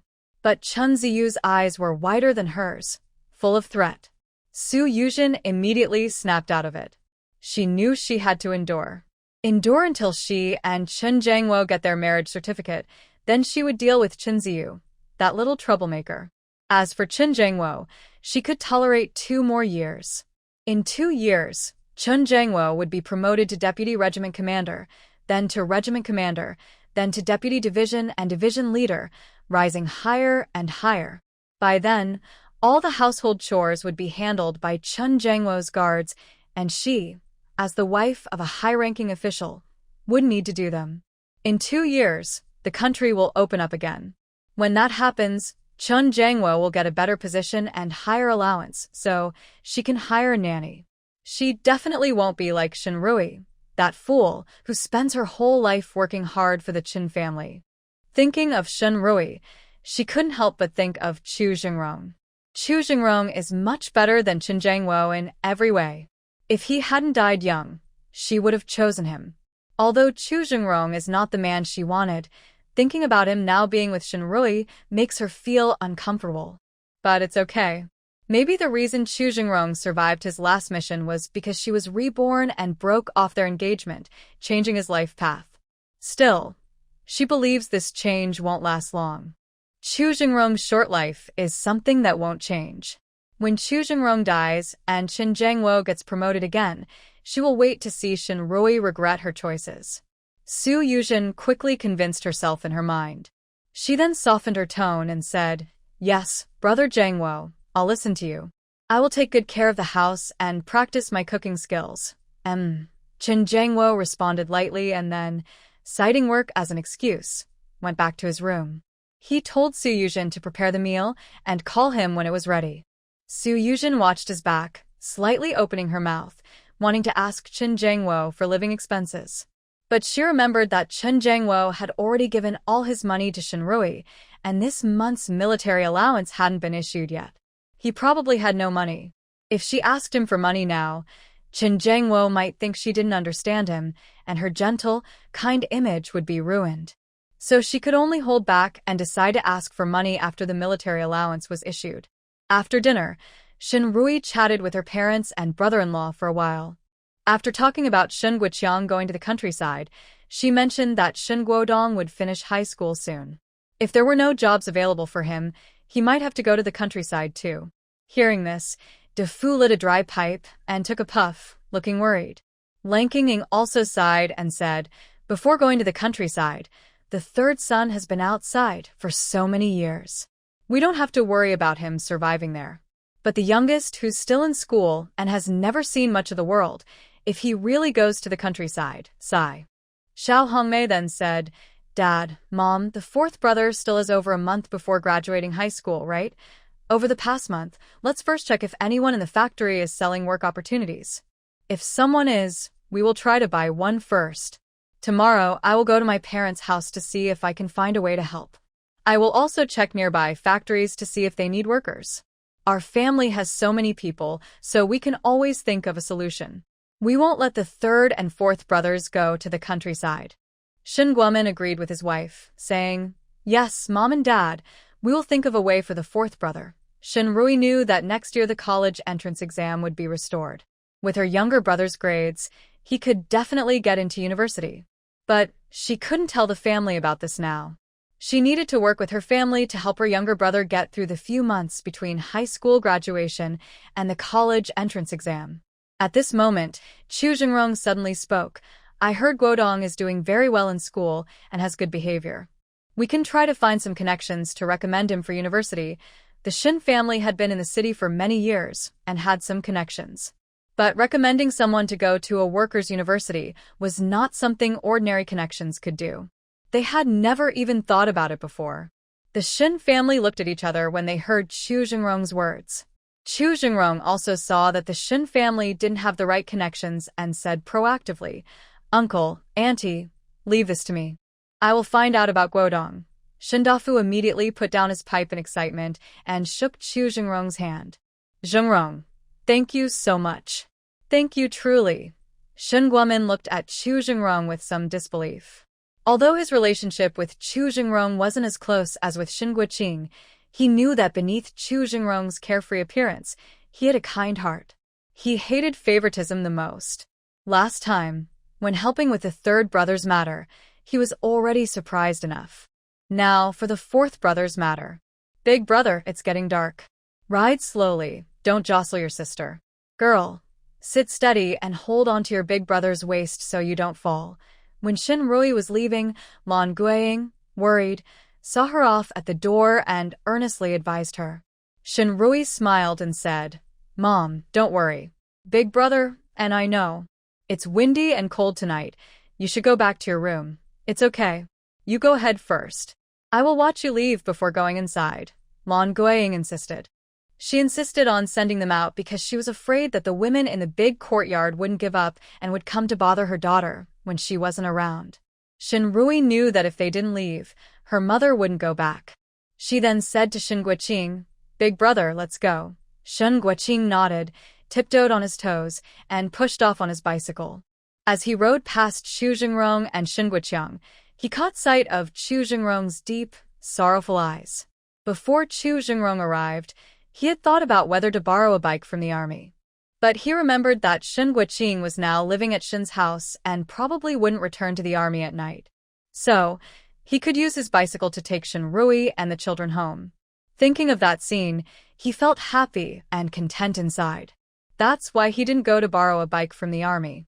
Unexpectedly, Shen Guoqing said he wanted to go back to the army dormitory to stay. He even took out a bicycle that couldn't seat 4 people to persuade Shen Guoqing to rest at home that night. But Shen Guoqing, causing trouble, said he could use Shen Minmin's bicycle to take him back, and he would ride the bike back tomorrow. This completely blocked his plan to ride with Shen Rui on the same bicycle. Shen Guoqing ignored Chu Jingrong's sad gaze and left with Shen Rui and Chu Jia. That night, Shen Guomin lay in bed tossing and turning, unable to sleep. He couldn't understand how Chu Jingrong had changed. Xiao Hongmei, annoyed by his restlessness, said, Shen Guomen, are you making pancakes? Hurry up and sleep. You have to go to work tomorrow. Shen Guomen then hugged his wife into his arms. Wife, I think Chu Jingrong is acting a bit strange. He used to dislike people using connections. But this time, for our third and fourth children, he's been helping us with connections. Why do you think he's doing that? In the dark, Xiao Hongmei rolled her eyes at Shen Guomen in disdain. What else could it be? For Xiao Yi. Can't you see that Chu Jingrong is interested in Xiao Yi? Shen Guomen. He really hadn't noticed at all. He was shocked. Wife, how did you see that Chu Jingrong is interested in Xiao Yi? Isn't it obvious? Xiao Hongmei said confidently. Just look at how he's been coming to our house lately. He's always chasing after Xiao Yi. Whenever he visits, his eyes seem eager to stay close to Xiao Yi. Can't you see that? Shen Guomen. He frowned and thought carefully, realizing that what Xiao Hongmei said was true. But he still didn't understand why Chu Jingrong was so interested in Xiao Yi. Because Chu Jingrong has always been like that with Xiao Yi.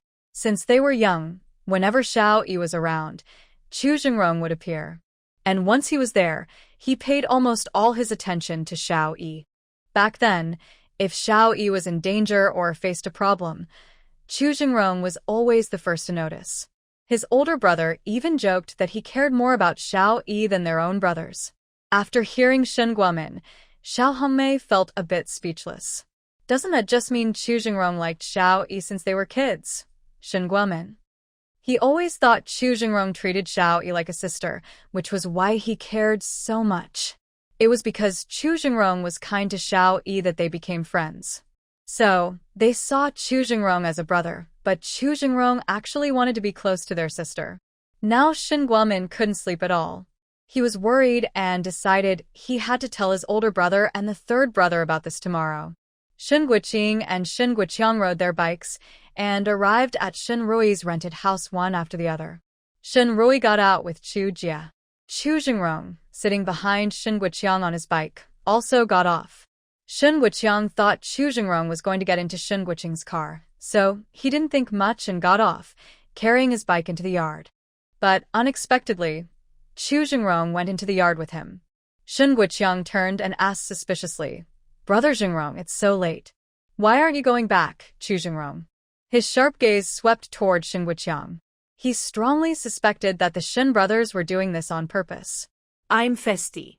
I want to go in and drink some water, Chu Jingrong said seriously. Oh, I'll get you some, Shen Guoqiang said eagerly, placing his bike in the yard before rushing inside to pour water for Chu Jingrong. He also asked Shen Guoqing, Big brother, are you thirsty? Do you want me to pour you a glass too? Their family only has a special enamel cup for their younger sister. The older brothers all drink water from bowls. Shen Guoqing remained calm and replied softly, I don't need anything.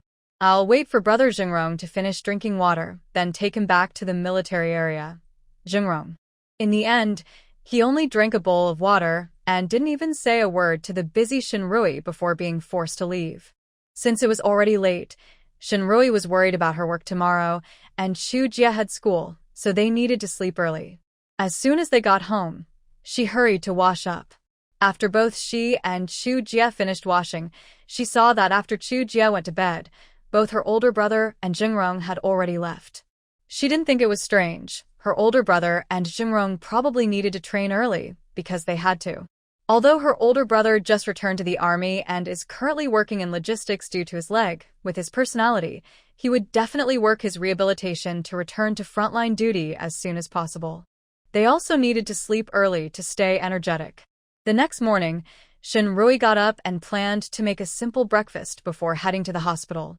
Today, her third brother was still here, and he could also take Xiao Jia to kindergarten.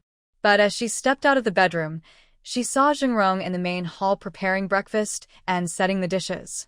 Big brother Zheng, how did you get in? She glanced at her third brother's and Xiao Jia's rooms. Neither of them had woken up yet, so no one should have opened the door for Jingrong. She looked at Jingrong suspiciously. He wouldn't have climbed over the wall, right? Woof woof. Just as this thought crossed her mind, Dehei wagged his tail and rubbed against her. He even lifted his head, looked proud and grinned at her. Shinrui. Fine, she understood. Dahe had opened the door for Jingrong. Suddenly, she had the strange feeling that their home was harboring a spy for Jingrong. But this feeling was fleeting. Anyway, Jingrong wouldn't do her any harm. If Dahe opened the door for him, so be it. Today, Jingrong brought breakfast, meat pies, and also prepared a bowl of milk powder for her and Xiao Jieich. Shinrui was a bit surprised when she saw the meat pie. Big brother Zheng, has the cafeteria's food become so good? You even have meat pies in the morning. Meat pies not only use a lot of meat and oil, but are also complicated to make. Shinrui remembered that the military cafeteria had never made such things before. The breakfast in the cafeteria usually includes steamed buns, cornbread, porridge, and small pickled vegetables. Sometimes there are vegetable buns and occasionally, a few times a large meat bun. Jingrong Chu casually picked a meat patty and put it into Shinrui's bowl. I made this myself, Shinrui. Jingrong Chu made meat patties early in the morning. He must have gotten up very early. Before Shinrui could be surprised, Xinguoqiang, who was waking up from the smell, picked up a meat patty and took a bite. It was crispy and crunchy, and his mouth was full of oil. His eyes immediately lit up. He gave Jingrong Chu a big thumbs up. Brother Jingrong, you're amazing. Good at everything, even cooking. Your future wife will be very lucky. Jingrong Chu, who had looked a bit stern when he saw Xinguoqiang, suddenly looked cheerful after hearing this. He casually glanced at Shinrui and said, I think so too. Shinrui was busy taking care of Zhui eating and didn't notice Jingrong Chu's gaze. After breakfast, Shinrui went to work. Shin Xiaoi, I'll take you there, Jingrong Chu said. Shinrui was about to refuse. But Jingrong Chu added, I'll take you to the hospital. I have to go on a mission. You can ride this bicycle first. Since Jingrong Chu said so, Shinrui couldn't refuse anymore. She got on Jingrong Chu's bike and handed him some emergency medicines she had prepared over the past 2 days. Jingrong Chu looked at what she gave him, took it, and then met her bright eyes. Don't worry, I'll come back safely. Shinrui smiled happily. On the way to the hospital, Jingrong Chu felt the wind blowing on his face was especially refreshing. When they arrived at the hospital, Shinrui just got off the bike. The husband of the woman from yesterday came over. Before Shinrui could react, Huang Junhua saluted her with a military salute. Dr. Shen, thank you. You saved my wife and child's lives. I will never forget this great kindness. Shinrui didn't expect Huang Junhua to wait for her specifically and thank her so formally. She quickly said, Comrade Huang, you're too kind. Protecting your loved ones is the duty of us medical staff. It's also the effort of all of us. Not just mine alone, but Huang Junhua still excitedly held her hand and said with tears in his eyes, Dr. Shin, you don't need to be modest. On the operating table, your skill saved my wife's life and stopped her bleeding. I truly thank you from my heart. Shinrui politely shook hands with Huang Junhua. After pulling back her hand, she was about to say a few polite words to him. Suddenly, Zhu Jingrong nearby said, Sister-in-law just gave birth and went through a lot. Why don't you go stay with her instead of wasting time talking to the doctor here? Huang Junhua then saw Zhu Jingrong standing next to Shinrui. He looked a bit surprised. Brother Jingrong, do you know Dr. Shin? Zhu Jingrong shifted slightly, standing very close to Shinrui. Yes. If you really want to thank Xiao Yi, there's no need to stop her here. When your baby's full moon celebration comes, send her an invitation. I'll go with her to celebrate the baby's first month. Shinrui was used to Zhu Jingrong's way of speaking and didn't think much of his words as being overly familiar. She nodded in agreement. Yes, Comrade Huang, when your children's full moon comes, send us an invitation to our hospital. We'll all go together to celebrate. Huang Junhua looked at Zhu Jingrong and Shinrui in surprise, as if he couldn't believe what he was seeing. He wondered if the sun was rising from the west today. Was this really the Zhu Jingrong, who usually kept strangers at a distance, especially avoiding women like a snake? Zhu Jingrong now looked like he wanted to stick close to Dr. Shin. If he had been this close to women earlier, his father wouldn't have worried about his work or his personal issues all the time. Thinking about Zhu Jingrong's personal problems, he suddenly seemed to understand something. His eyes sparkled, and he nodded seriously. All right, Dr. Shen and Brother Jingrong, you must come when the time comes. After saying this, Huang Junhua hurried back to be with his wife and children. Shen Rui turned to look at Zhu Jingrong, naturally reminding him to stay safe. Then she took the bicycle keys Zhu Jingrong handed her and went into the hospital to work. Zhu Jingrong watched her figure disappear, and only then did he leave the hospital. After leaving, a smile still lingered on his face, impossible to hide. Just now, Shen Xiaoyi's concern for his safety felt so nice, like the warm understanding between old spouses. If only Shen Xiaoyi could always remind him like that during every mission. No, it's not just Shen Xiaoyi who would do that. In the future, he and Shen Xiaoyi might have children, and Shen Xiaoyi would take care of them together. He hopes their child will be a girl, looking just like Shen Xiaoyi. The more Chu Jingrong thought about it, the happier he felt, almost smiling from ear to ear. Suddenly, he ran into Chu Husong, who was visiting with Major Huang and his 3 grandchildren. "Hey kid, did you find a treasure? Why are you smiling so silly?" Chu Husong scolded him with a slightly annoyed tone. Chu Jingrong quickly hid his smile and looked confident again. "Uncle, why are you here at our military base again?" Chu Husong raised an eyebrow. Jinhua's wife just had triplets. "I don't have grandchildren of my own, so I came to see your little cousin." "What's wrong with that?" He was a bit upset about this. "Look at Jinhua. He's 4 years younger than you, and he's already had 3 kids. And you're getting older and still not settled. If you don't hurry up, you'll be 30 soon, and no girl will want an old guy like you. You might as well prepare to be a lifelong bachelor." Chu Jingrong. He looked at him with a meaningful gaze. "Uncle, don't talk about yourself like that." Chu Husong. He was momentarily speechless, unable to find a comeback for his rebellious nephew. After all, he himself had never married. In his early years, because of his special job, he was afraid of hurting his female colleagues, so he never dated or married. Later, when things settled down and his work became more open, he felt there was no need to marry anymore. Chu Jingrong shut him up with his words, feeling quite happy. Uncle Huang, you 2 go to the hospital to see the kids. I'm in a hurry, so I'll leave first." "Hey kid, stop right there." Chu Husong was so angry he almost lost his temper. Chu Jingrong had already walked several meters away before he realized and called him back. But Chu Jingrong didn't hear him. Chu Husong was even more annoyed, puffing his cheeks and glaring. Major Huang quickly comforted him, saying, "Hua Song, you're getting old. Why argue with the kids? Calm down. Zheng Rong has a mission now, and it's a busy time. You should talk to him later." Chu Hua Song sighed. "I don't want to scold him either. But you know our situation. I'm not married, and his father. I and the old master rely on him. Now he's not like us, ready to risk everything for the revolution. With such good conditions, why doesn't he find a nice girl to marry?" Hearing this, Major Huang couldn't help but gossip. "Hua Song, does Zheng Rong really not like any girl? Or is it because of his father's influence?" Before Major Huang finished asking, Chu Hua Song frowned and sighed again. He's not influenced by his father. He's just not brave enough. The girl he likes doesn't like him back, and he's too afraid to pursue her. That's why he's still single. After going home, Chu Hua Song thought a lot. People say the closest water source gets the first fish. Zheng Rong grew up with a Shen girl, childhood friends, but somehow Chen Jiangua managed to get ahead. He's not worse than Chun at anything.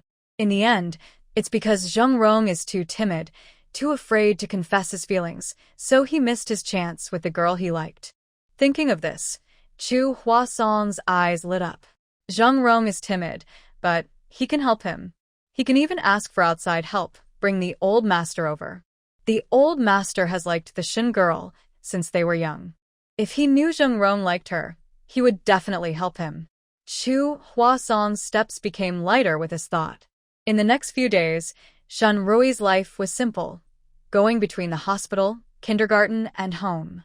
It was peaceful but busy and fulfilling.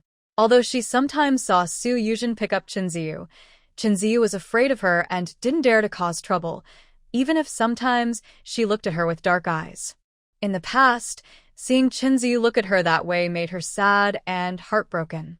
But now, the emotional wounds Chinziyu caused her are gradually healed by the warmth and understanding of Chu Jia. With a gaze like that of Chinziyu, she no longer felt pain, but instead looked back calmly. During this time, Su Yuzhen kept her distance from her. Shun Rui actually enjoyed this sense of calm and busyness. Soon, it was time for Shin Guiqiang to go to the countryside. Shin Rui took half a day off to see him off at the train station. When she returned to the hospital and was about to start work, Dr. Wang, who was on duty, said to her, "Dr. Shin, you're finally back. An elderly patient came to our clinic and specifically asked for you to see him." Surprised, Shin Rui asked, "He asked for me?" She had been at the hospital for less than a month. Besides that time rescuing Huang Junhua's wife, she hadn't made much of a name for herself. Not to mention fame, hardly anyone knew there was a doctor like her in the hospital. How could someone specifically request her? She hurried to the outpatient department. She immediately saw Chu Husong, who, despite having white hair, stood upright with a confident posture. Beside him, seated properly and upright, was old Master Chu. A bright look of surprise appeared in Shin Rui's eyes. At this moment, Dr. Wang told her, "It's that old man. He wants to see a doctor, but no one else is allowed to see him. Only you." After saying this, Dr. Wang also whispered a reminder. "Dr. Shin, be careful when examining the old man. These kinds of patients often have many tricks, so watch out for any loopholes." Shin Rui smiled and said, "Yes, Dr. Wang, I understand. Thank you for the reminder. But this old man doesn't know any tricks. He's a senior in my family." Hearing this, Dr. Wang suddenly understood. He also thought that the old man's aura didn't seem like someone who would come to the hospital to cause trouble. "Grandpa Chu," Shin Rui greeted as she approached the old man. When the old man heard her voice, his cloudy eyes lit up. He looked at her and then stood up with the help of his cane. "Oh, little E is here. Come, let Grandpa take a good look at you." After inspecting Shin Rui from head to toe, the old man said happily, "Our little E has really grown up. She's more beautiful than ever." If your grandpa were still here, the old man instinctively mentioned Shinyu, but as soon as he spoke, he realized that talking about such sentimental things might not be appropriate now. He changed his tone and said, "If your grandfather sees you wearing this white coat and returning to the military hospital to serve the people, he would be so happy." Shin Rui heard old Master Chu say this and felt a little sour and emotional inside. When she was studying medicine with her grandfather before, he often told her stories about his time as a military doctor. Although her grandfather never explicitly asked her to become a military doctor, it was clear from his words that he hoped she would learn medical skills, carry on his work, and continue serving the People's Liberation Army to contribute to the nation's revival. Unfortunately, in her past life, she was blinded by greed and didn't understand her grandfather's deep hopes. Instead, she wasted her life for a man named Chen Yujun. After chatting with old Master Chu for a while, Shin Rui finally got to the main point. "Grandpa Chu, why did you come to the hospital to find me? Are you feeling unwell somewhere?" "Not really." Old Master Chu looked in good spirits and was about to answer. But as soon as he opened his mouth, his face stiffened. He cleared his throat and said, "Cough, cough, I'm getting old, and I often have minor pains and discomforts. It's hard to say exactly what's wrong, but I just don't feel well everywhere. I thought maybe you could help me adjust and take care of it." Shin Rui nodded and carefully took his pulse. Old Master Chu used to be a soldier. During his revolutionary days, he endured many hardships, leaving him with some old injuries. But during the years when her grandfather was alive, he kept helping old Master Chu to recover. His health was actually quite good, with no major issues in his organs. However, as he said himself, aging naturally brings pain. After checking his pulse, Shin Rui decided on a treatment plan with acupuncture and medication. She smiled and explained to old Master Chu and Chu Huasheng that his health was generally fine. She also asked Chu Huasheng to bring old Master Chu to the hospital every day so she could do acupuncture for him. Chu Huasheng looked a bit hesitant when he heard Shin Rui's words. "Uncle Chu, is there something difficult for you?" Shin Rui asked. Chu Huaxing simply explained, Rui, it's like this. You know, my uncle came to Yun City for work this time. I am about to go to the next city for an inspection, but Jingrong hasn't returned yet. Grandpa Chu is here alone. Old Master Chu immediately replied, What's wrong with me being here alone? I'm not senile or unable to take care of myself. You can go do your thing, stop worrying about me. I'm fine. Chu Huaxing looked more troubled and said, Dad, don't joke. You're living at Jingrong's house. What if something happens? How can I explain to Jingrong? Old Master Chu glared and said, Who said I want to stay at that kid's house? I won't stay in his stuffy place. I want to stay with my granddaughter. With my great-grandson. Chu Huaxing's eyes flickered, and he quickly said, Grandpa, please don't make trouble. Xiao Yi is a doctor now, and she's busy with work. She doesn't have time to take care of you. I don't. Old Master Chu, being old, stubbornly acted like a child.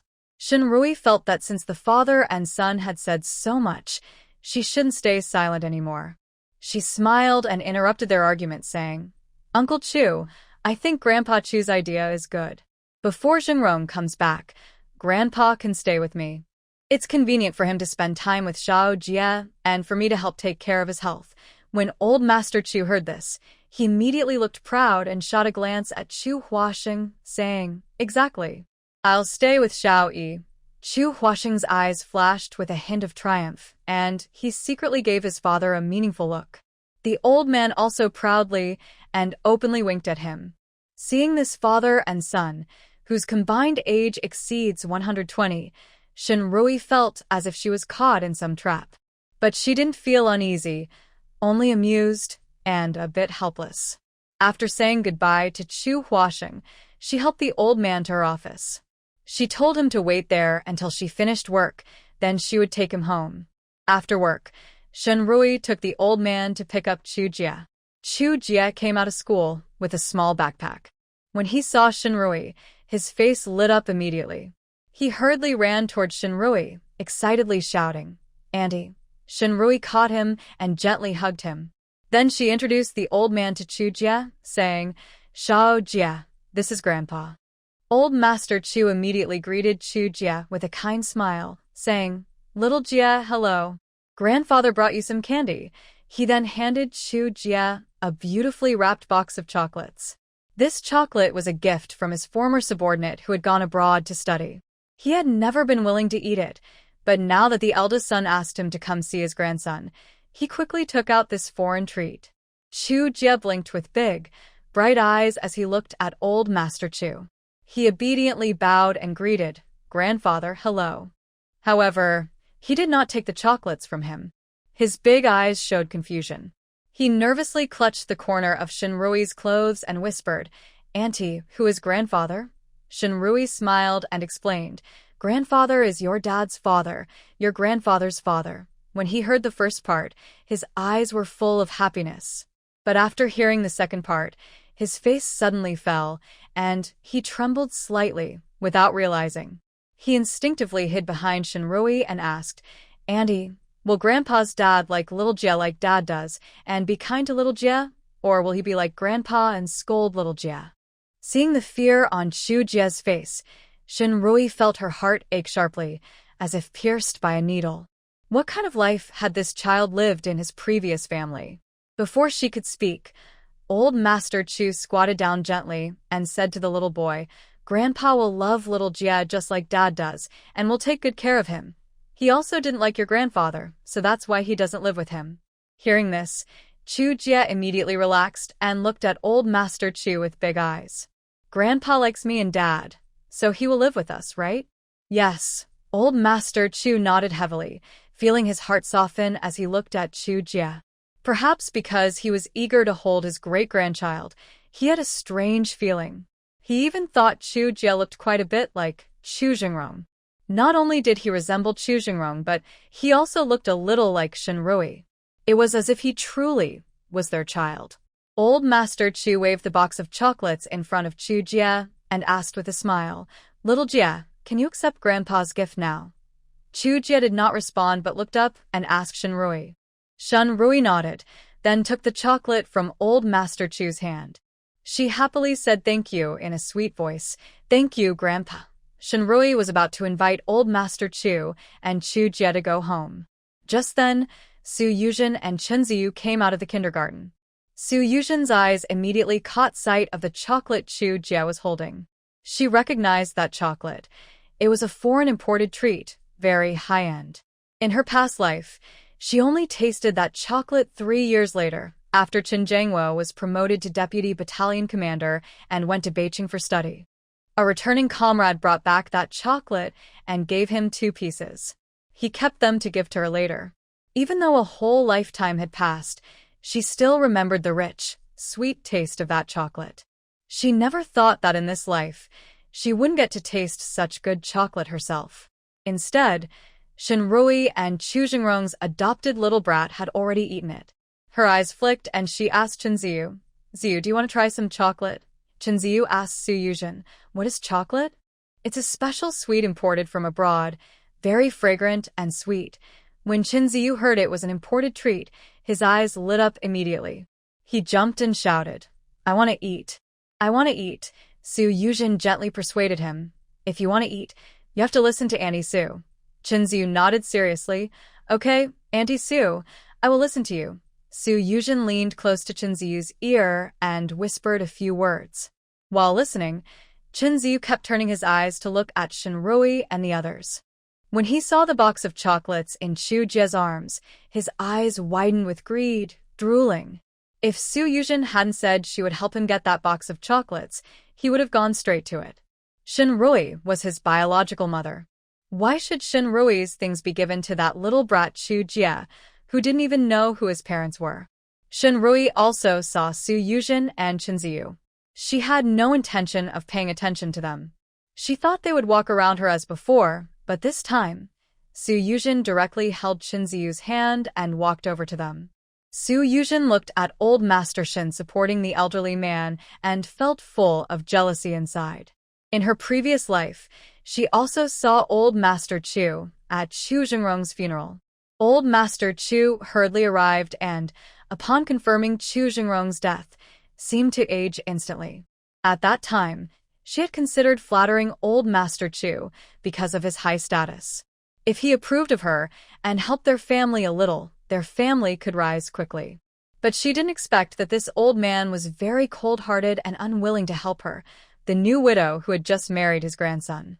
After Chu Jingrong's funeral, he told her that the Chu family wouldn't hold her back and that she should find a suitable partner and get married. To show her deep love and sincerity, she cried and said she wouldn't marry again in this life, promising to keep Chu Jingrong in her heart forever. But old Master Chu immediately scolded her for being reckless and said that times had changed and they no longer followed old-fashioned customs like maintaining chastity. Since Chu Jingrong was gone, she was free to love and marry whoever she wanted. After that, old Master Chu only left her Chu Jingrong's inheritance and all the condolence money, but didn't give her anything else. Later, she tried several times to ask old Master Chu for help with her work and her parents' work, and even to get her brother recommended to the Workers' and Peasants' University, but he refused to help. Thinking about these things from her past life, Su Yuzhen sneered and even looked a bit mockingly, glancing at Shinrui.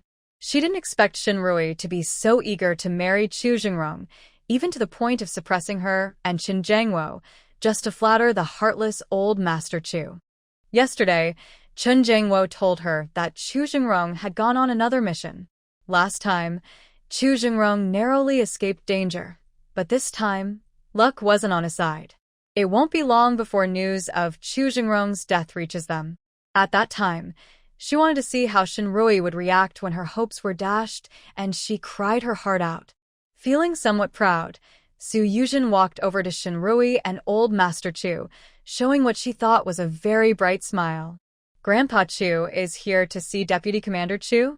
Old Master Chu heard Su Yuzhen's words and asked Shinrui with a puzzled look, "Xiao Yi, who is this comrade?" Su Yuzhen suddenly realized she had spoken too much and quickly tried to fix her words.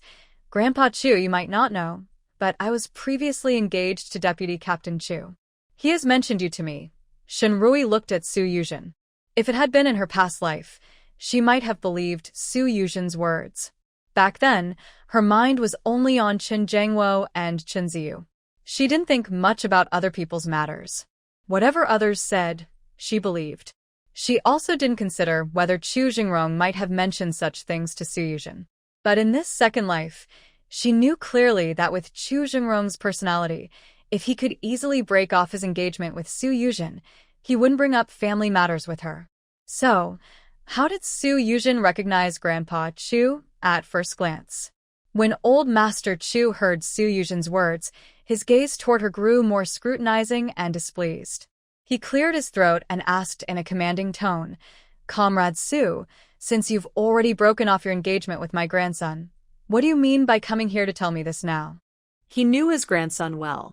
That boy had been thinking about Xiao Yi since he was young. He wouldn't have feelings for this fake woman standing before him. Seeing his grandson finally have a chance to pursue Xiao Yi again, and now this woman comes to say such things, does she want to ruin his grandson's chances? Su Yuzhen. She didn't expect that in this life, when she spoke to Old Master Chu with a different identity, he would be even more rude than in her past life. Her smile almost couldn't hold. But considering Old Master Chu's status and position, she forced herself to keep smiling and said, "Grandpa Chu, I just came to talk to Rui about some issues regarding Ziyu's education." After saying this, she watched Old Master Chu's expression carefully. She didn't believe that this old man didn't know Rui had been married and divorced, had a biological son, and still could accept Chu Jingrong being with Rui. As soon as she finished speaking, she saw a frown deepen on Old Master Chu's face, and his expression became more stern. A sense of triumph flashed in Rui's eyes. Even if it was a man she didn't want, she wouldn't let Rui get the better of her. After all, she didn't know how much her rebirth and breaking off the engagement with Chu Jingrong would affect his fate. If Chu Jingrong doesn't die this time, and Rui ends up marrying him, then even if Chu Jingrong dies later, Rui can still claim the title of a widow and receive a pension. I don't want this benefit to fall into Rui's hands. Rui noticed the pride in Su Yuzhen's eyes, but she couldn't understand her thought process or what she was so proud of. However, she heard that Su Yuzhen wanted to discuss how to educate Qin Ziyu. She directly said, "Comrade Su, when I divorced Jianghua, I made it very clear. After the divorce, I won't care about Qin Ziyu, and he doesn't need to acknowledge me. Now you, his father, and he are a family. You should discuss his matters with his father. In the future, don't come to me." The pain in Rui's heart, which she hadn't felt in a long time, worsened as she spoke. It felt like a dull knife was cutting her inside. No mother wants to give up her child. But she truly couldn't take care of Qin Ziyu. She wanted him, but not at the cost of her life. Her loved ones and family would suffer too. At this moment, Su Yuzhen secretly pinched Qin Ziyu.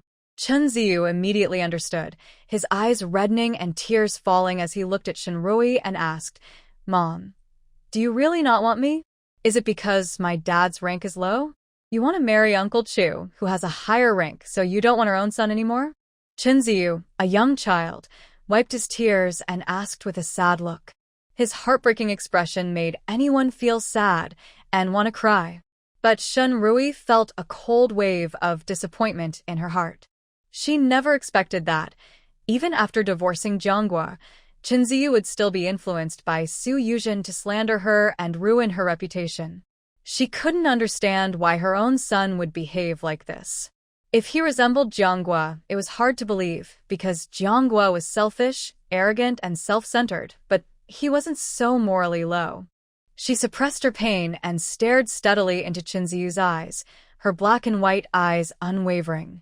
She said slowly, "Yes, Qin Ziyu, I don't want you anymore. But my not wanting you isn't because your dad's rank is low, but it's because your father has no shame. He is already married but still flirts with Aunt Su, even using most of the money to support her. It's also because of you that I don't want a son I have carefully raised and cared for, only to be insulted and even beaten by him. Qin Ziyu, do you know? A selfish person like you, who shows no gratitude, will be struck down by heaven." Perhaps it was because Rui's expression was too dark when she said this. Qin Ziyu turned pale with fear and sat down the ground. He looked at Shinrui in terror, supporting himself with his hands, and desperately moved backward.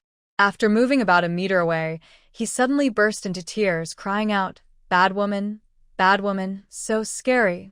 Aunt Sue, let's go, quickly. Chen Ziyu screamed and cried uncontrollably. Su Yuzhen snapped out of her daze, feeling a bit annoyed. Why is this useless kid Chen Ziyu so unhelpful? But now she had to play the role of a good wife and mother. She quickly picked up Chen Ziyu, comforting him while blaming Shinrui. Rui, no matter what, Ziyu is your own son.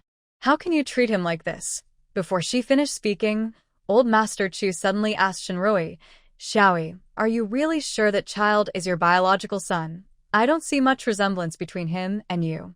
He looks more like Comrade Su. At this moment, Su Yuzhen was holding Chen Ziyu, comforting him. Their faces, one big and one small, were close together, making comparison easier. Hearing this, even Shinrui thought that Chen Ziyu's features looked very similar to Su Yuzhen's. Su Yuzhen's face paled for a moment, and she quickly denied, Old Master Chu, Ziyu is the biological son of Rui and brother Jiangwo. How could he look like me? Moreover, I haven't even been married, let alone had children. Ziyu can't possibly look like me. She tried to stay calm, but a flicker of panic flashed across her eyes. Shinrui felt a bit nervous. Many people had said Chen Ziyu didn't look like her, but resembled Su Yuzhen. But Su Yuzhen really hadn't been married, and when she gave birth to Chen Ziyu, she carefully recalled the entire process of her delivery. After the child was born, he had never left her sight, so there was no chance of him being switched. So, even if Chen Ziyu really looks like Su Yuzhen, it's probably just a coincidence. Shinrui doesn't want to keep arguing about who Chen Ziyu resembles.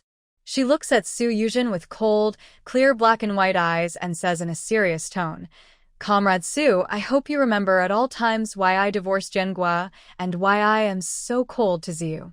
Next time, if you forget again, don't blame me for using a loudspeaker to play this repeatedly across the entire military area, helping you, Jiangua, and Ziyu all remember clearly. Shinrui's sharp gaze stares at Su Yuzhen, who looks stiff. She wants to appear natural and say something to clear her name, but under Shinrui's intense pressure, she can't do it. Shinrui is too tired to bother with her anymore. She turns around, supports old Master Chu, and calls to Chu Jie, Shao Jie, let's go home. Chen Ziyu, who is crying nearby, suddenly stops crying when she hears Shinrui is leaving with Chu Jie. She rushes toward Chu Jie, grabs the box of chocolates from his hand, and snatches it away. At the same time, she pushes Chu Jie to the ground. Chu Jie, you little brat with no parents, why are you stealing my chocolates? Let me tell you, Shinrui is my mom. Her things belong to me only. You little wild kid, don't even think about taking them. Shinrui, furious, trembles all over and slaps Chen Ziyu across the face. She knows that slapping a child can easily hurt them. So, no matter how angry she is, she has never slapped Chen Ziyu before. Chen Ziyu stumbles back a step, falls to the ground, and has red eyes with tears in them. She says to Chu Jie, Shao Jie, take back what belongs to you. Chu Jie had almost started crying earlier. When he hears Shinrui's words, he holds back his tears, gets up, and rushes at Chen Ziyu to take back the chocolates. He then yells at Chen Ziyu, I have a dad and an aunt. I am not a wild kid. You, with no manners, are the real. Mid-sentence, Chu Jie suddenly realizes something, glances at Shinrui, and stops himself from finishing the words. He quietly holds his chocolates, releases Chen Ziyu, and walks away. Shinrui held Chu Jie's hand and gave Chen Ziyu a sharp look. She said, Chen Ziyu, I am no longer your mother. Nothing of mine belongs to you anymore. From now on, don't even think about it. Also, tell your dad, it's not a good look for a grown man to worry about his ex-wife's things. After saying this, Shinrui supported old Master Chu and took Chu Jie away. They walked far enough away before Chen Ziyu finally started crying. Su Yuzhen looked at Chen Ziyu and felt a headache coming on. But now, she had to be patient and try to comfort him. Chen Ziyu kept demanding that she buy him chocolate. If she didn't, he threatened to tell his dad everything Su Yuzhen had taught him today. Su Yuzhen felt very annoyed. But she dared not let Chen Ziyu tell Chen Jiangwo about these things. She could only swallow her anger and take Chen Ziyu to the military service station. Of course, there was no chocolate for sale there. After causing a fuss, Chen Ziyu agreed to settle for something else. As long as Su Yuzhen bought him white rabbit milk candies, he wouldn't complain to his dad. Su Yuzhen bought the candies, but paying for them made her feel like her heart was bleeding. She had only recently managed to save 10 yuan from her mother, but now she had only a few cents left. However, the army would soon distribute this month's allowance. Once she received Chen Jiangwo's allowance, she wouldn't worry about money anymore. Thinking this, Su Yuzhen felt a little better. Grandpa Chu, sorry I didn't teach the child well. I've made you laugh, Shenrui said with a bit of bitterness after walking a distance. Old Master Chu looked at her and felt a pang of sympathy. He gently patted her hand and said, Xiao Yi, you shouldn't say that to me. You should tell yourself, you've suffered a lot these past few years. Shenrui. Her heart felt dry and blocked. It turned out that everyone who cared about her knew she had been suffering all these years. After saying this, Old Master Chu added, but, Xiao Yi, have you ever thought that Chen Ziyu's crooked growth might not be your fault? As the old saying goes, dragons give birth to dragons, phoenixes to phoenixes, and mice dig holes. Some children are just born that way. No matter how much you teach, you can't change their nature. I believe that Xiao Yi's child is not a bad kid. However, that child not only has poor character, but also looks nothing like Xiao Yi. Instead, he resembles comrade Su very much. Xiao Yi, haven't you ever suspected this? Shenrui did have doubts. When Chen Ziyu was hospitalized earlier, others said she looked more like Su Yuzhen, leading to the mistaken belief that Su Yuzhen was Chen Ziyu's real mother. That made her suspicious. But over the past few days, she recalled the birth process countless times and still believed that Chen Ziyu was not swapped. She told Old Master Chu that Chen Ziyu had been with her ever since she was born. Is that so? Old Master Chu frowned slightly, but said nothing more.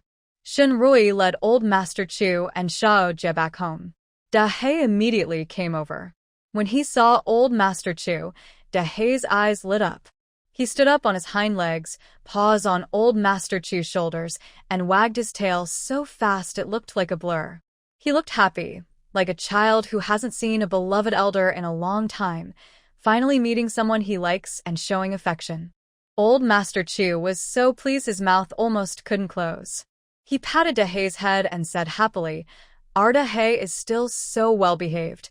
Shenrui asked Da He and Xiao Jie to stay with Old Master Chu first, then went to the kitchen to cook. But after a short while, Chu Jie and Old Master Chu followed her into the kitchen. Auntie, Xiao Jie, and Grandpa are here to help you, Chu Jie said sweetly. Shenrui smiled happily and replied, Thank you. Chu Jie and Old Master Chu helped with chopping vegetables, washing ingredients, and lighting the fire. Shenrui was in charge of cutting vegetables and cooking. Soon, she prepared braised tofu, kelp soup with meatballs, and a spicy scrambled egg dish for drinking.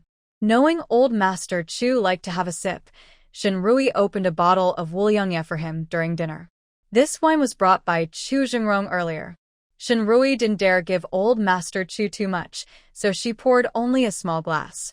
Old Master Chu's alcohol tolerance was never good, but he liked to drink a little with Grandpa. Now, just one sip made him talk more. Shenrui was focused on eating when she suddenly heard the old man ask, and she was a bit caught off guard. What's going on lately? Why is everyone asking her what she thinks of Chu Jingrong? Big Brother Chu is very good. He looks nice, has a good personality, and is capable. Shenrui responded with a smile once she understood. But the old man frowned and said, Xiao, you used to call him Jingrong, Brother Jingrong. Why do you call him Big Brother Chu now? It feels distant. Shenrui. She smiled helplessly and said, Grandpa Chu, we're all grown up now.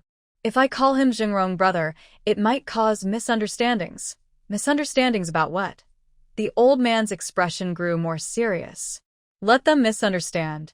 If someone spreads rumors that hurt your reputation, Grandpa will have Jingrong marry you. Shenrui. This old man. He's really childish. The older he gets, the more stubborn he becomes. She forced a bitter smile and quickly refused. Grandpa Chu, please don't. Forced relationships aren't sweet. You saw my previous failed marriage. Trying to force it didn't work, and you saw the results. You don't want to see me get divorced again, right?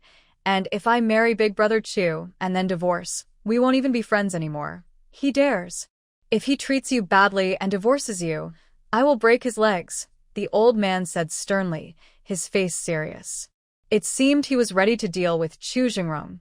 Shenrui felt helpless too. Is this about whether Chu Jingrong dares to treat her badly or divorce her? It seems impossible for her and Chu Jingrong to be together.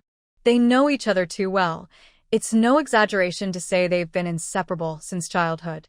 A rabbit doesn't eat its own burrow. How could she and Chu Jingrong be together? But Shenrui knew that her grandfather, now older, was very stubborn, so she didn't argue. Instead, she told him directly about her plan to focus on her career. The old man listened carefully, nodded seriously, and agreed. Focusing on your career is good. If Lao Shin finds out, he'll be very happy. It's okay. You focus on your work. I'll tell Jingrong to wait for you. When you're ready to get married, you can do it then. Shenrui. So, the old master directly paired her with Chu Jingrong. She felt a bit helpless. But she couldn't explain this clearly to the old master, so she could only stay silent. Anyway, without the approval of her and Chu Jingrong, no one could force them. After dinner, Chu Jie thoughtfully helped Shenrui wash the dishes and tidy up. The old master wasn't someone who could sit still, so he also joined in. After heating water and washing up, the three of them each went back to their rooms to rest. Shenrui sat on the bed reading a medical book for a while.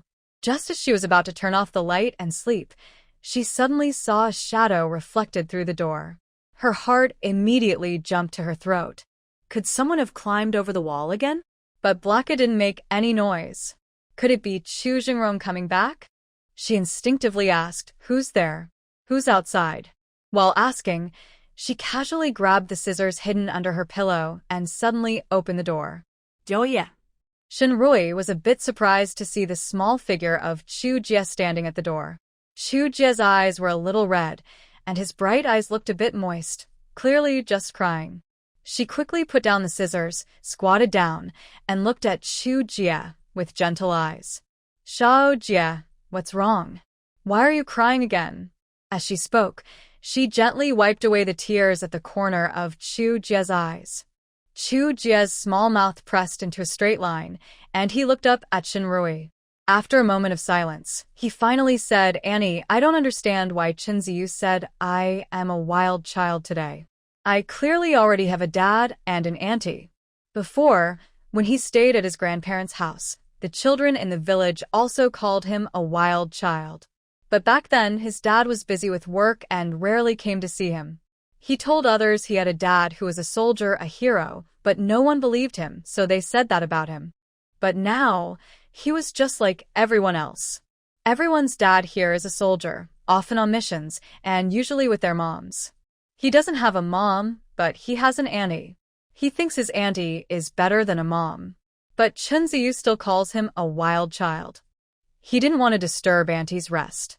But when he thought about Chen Ziyu calling him a wild child, he remembered that when he was in the village, at first only the neighbor's older brother called him that. Later, all the children in the village called him that and stopped playing with him. Sometimes, when he went to gather pig feed, they would throw stones at him.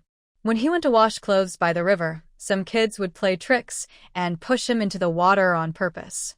He was afraid that after Chen Ziyu called him a wild child, his classmates at kindergarten would treat him the same way as the village children did. Shenrui used to only know that Chu Jie was not treated well by his grandparents at his previous foster home and was living a hard life. She didn't expect he had experienced such things. Feeling a little sad, she hugged the child and comforted him. "It won't be like that. Most of the children in our military district are good kids. Only a few, like Chen Ziyu, are rude. They won't treat you the same way as the village children." After saying that, she looked seriously into the child's eyes and said, "Shao Jie, If tomorrow at kindergarten Chinzi really encourages other classmates to call you names or bully you, just come back and tell Auntie. I'll stand up for you, okay? By this time, Chu Jie's emotions had calmed down. He nodded heavily and said, Auntie, I understand.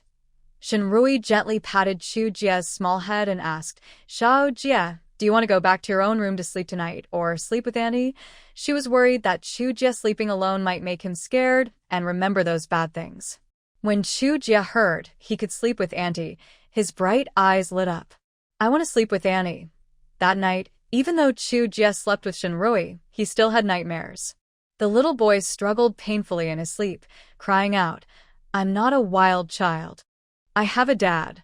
My dad is a hero. Don't hit me. Shinrui held the child tenderly, comforting him for a long time. Once he calmed down, he fell back into sleep. The next morning, when Shinrui got up, old Master Chu had already gone for a walk and had cooked noodles. The noodles were dried wheat noodles, and he even added fried eggs to their bowls. Shinrui felt a little embarrassed.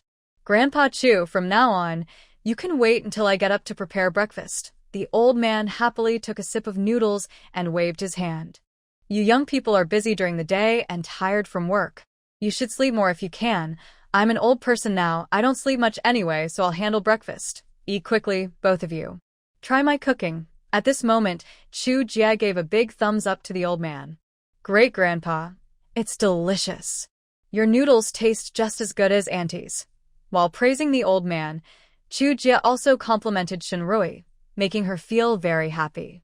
The old man immediately smiled happily, very pleased. After breakfast, Shinrui was planning to take Chu Jie to kindergarten herself, but the old man volunteered to do it. She then went straight to work at the hospital. After sending his great-grandson to kindergarten, the old man didn't rest. Instead, he strolled over to the military district.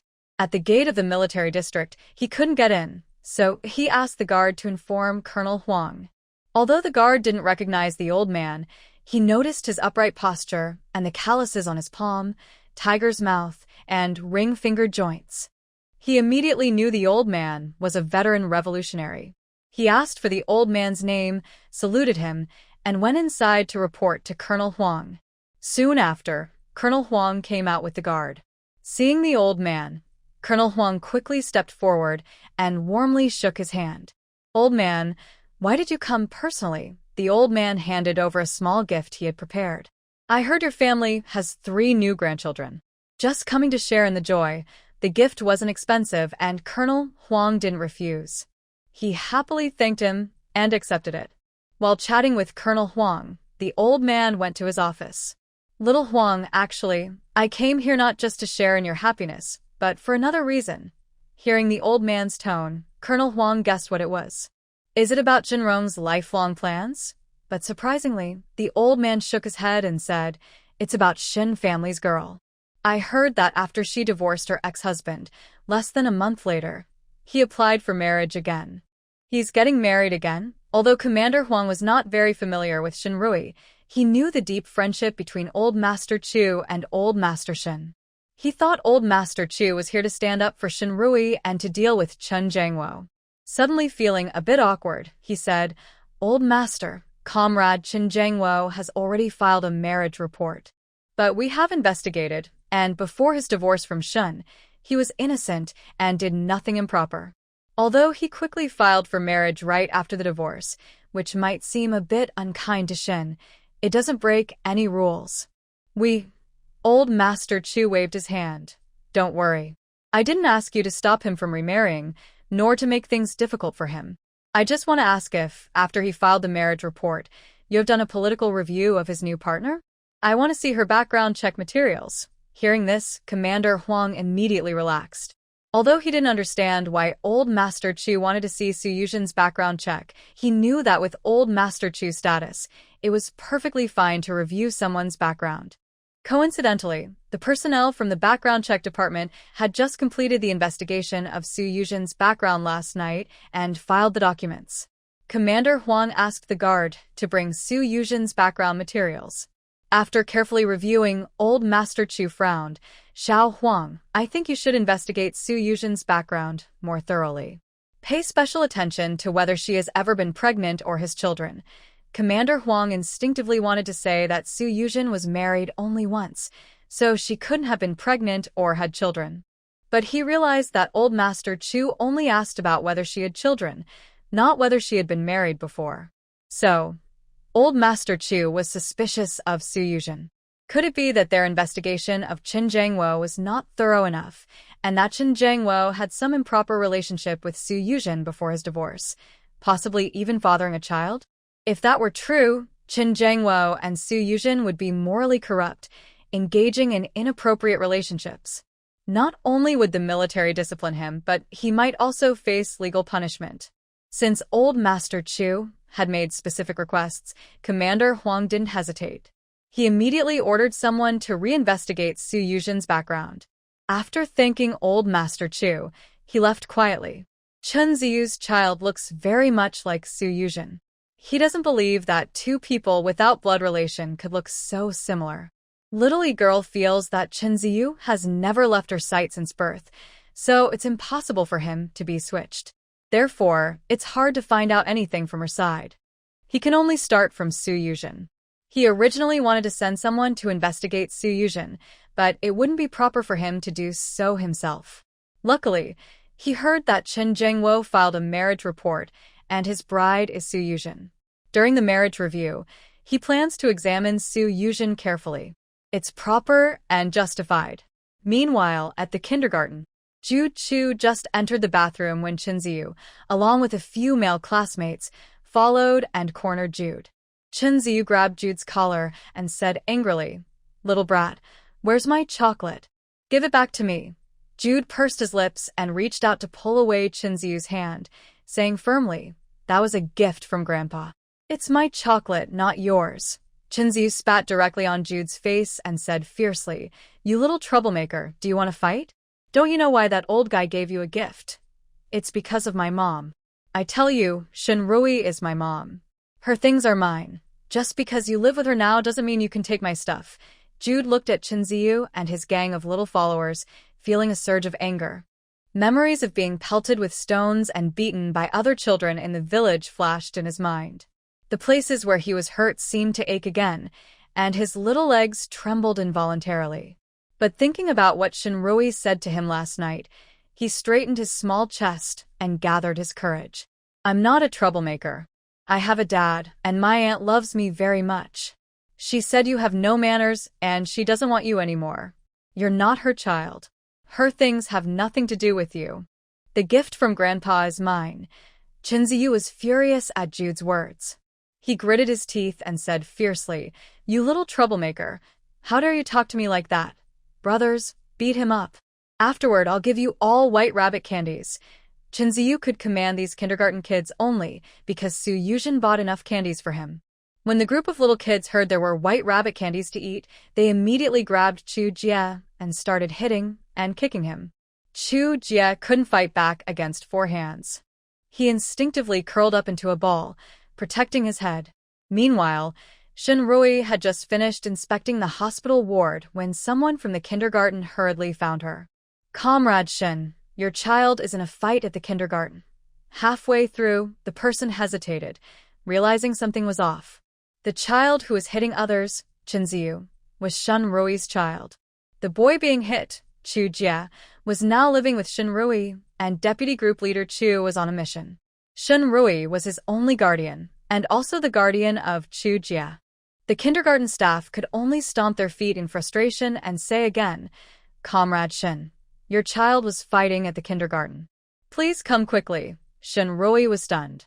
She asked instinctively, "Shao Jie was fighting at the kindergarten? Did he get hurt anywhere?" The person seemed surprised that Shen Rui's first concern wasn't her own son, Chen Ziyu, but Chu Jie.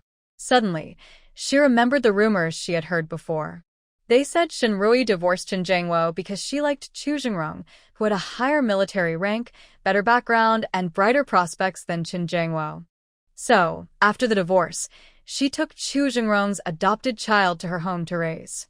She was eager to get close to Deputy Group Leader Chu, and was trying to become his stepmother. The kindergarten teacher, Zhang Yan, looked at Shen Rui with a hint of disdain. But soon, She thought about what had happened in the kindergarten and suppressed that feeling of contempt. Because Chu Jia was indeed injured. Zhang Yan was about to explain what had happened in the kindergarten to Shinrui. Suddenly, another teacher rushed in, holding a child. Doctor, doctor. This child suddenly can't stop bleeding from his nose and has fainted. Please come and see him. The teacher holding Chu Jia was crying almost. Seeing the child in her arms, with his face covered in blood and his clothes soaked with blood, Shinrui's heart suddenly skipped a beat. She had no time to listen to Zhang Yan's explanation and quickly ran toward the teacher. She saw that Chu Jia's face was covered in blood and his clothes were soaked with it. Shinrui suddenly felt her blood run cold and her hands and feet went numb. She thought it was just a small fight among children, maybe a bump or a scrape, and never expected Chu Jia to be beaten into this state. But she didn't even have time to be angry. She quickly instructed Teacher Liu, who was holding Chu Jia, to sit down and carefully support Chu Jia's head, keeping it lowered and not tilted back. Teacher Liu, who had been trying to keep Chu Jia's head up, paused when she heard Shinrui's words. But soon, she chose to listen to Shinrui and lowered Chu Jia's head. Zhang Yan, standing nearby, watched her move with a tense expression and instinctively wanted to step forward to remind her to tilt Chu Jia's head back to stop the nosebleed. But in the end, she held back. Chu Jia's condition was already serious. Not speaking now meant she wouldn't be responsible if something went wrong. Shinrui quickly checked Chu Jia's pulse and looked at his eyes. Zhang Yan and Teacher Liu watched Shinrui, who looked serious and didn't dare to breathe loudly. Chu Jia's background was special. Not only was he a child of a martyr, but he was also adopted by Chu Jingrong. If something happened to him, they might lose their jobs or even face punishment. After examining Chu Jia's basic condition, Shinrui let out a sigh of relief. She quickly took out silver needles, disinfected them, and skillfully inserted them into acupuncture points around Chu Jia's nose. Soon, the nosebleed, which had been dripping like a broken faucet, gradually stopped. Once the bleeding was completely stopped, Shinrui, Teacher Liu, and Zhang Yan all breathed a sigh of relief. Shinrui took Chu Jia from Teacher Liu's arms. Teacher Liu, I'll hold the child now. After placing Chu Jia on the hospital bed and making him comfortable, she finally had time to ask about what had happened. Teacher Liu, also a military spouse, was assigned to the kindergarten after moving with her family. She loved children very much. Having always wanted her own but never succeeded, she treated the children in her class like her own. Today, seeing Chu Jia like this, she felt very guilty. She told Shinrui what had happened and blamed herself for neglecting her work and not watching the children carefully. Hearing that Chen Ziyu was the one leading the bullying that caused Chu Jia's injury, Shinrui felt a strange feeling in her heart that she couldn't quite describe. It was as if she was no longer disappointed. Because she had died once before, she already knew Chen Ziyu's true nature. She was glad that she had already divorced Chen Zhengwo and was no longer involved with Chen Ziyu. After all, no matter what, Chen Ziyu was her biological child. He was the child she had once poured all her love and effort into raising to be successful. She was numb and couldn't understand why she had given birth to such a troublemaker. When Teacher Liu was apologizing, Zhang Yan said from beside her, "Comrade Shen, I may not be right to say this, but now that these two children are involved in such a situation, I have to say, Ziyu is your biological child. Even if you need to focus on your career and divorce his father, you should treat both children fairly.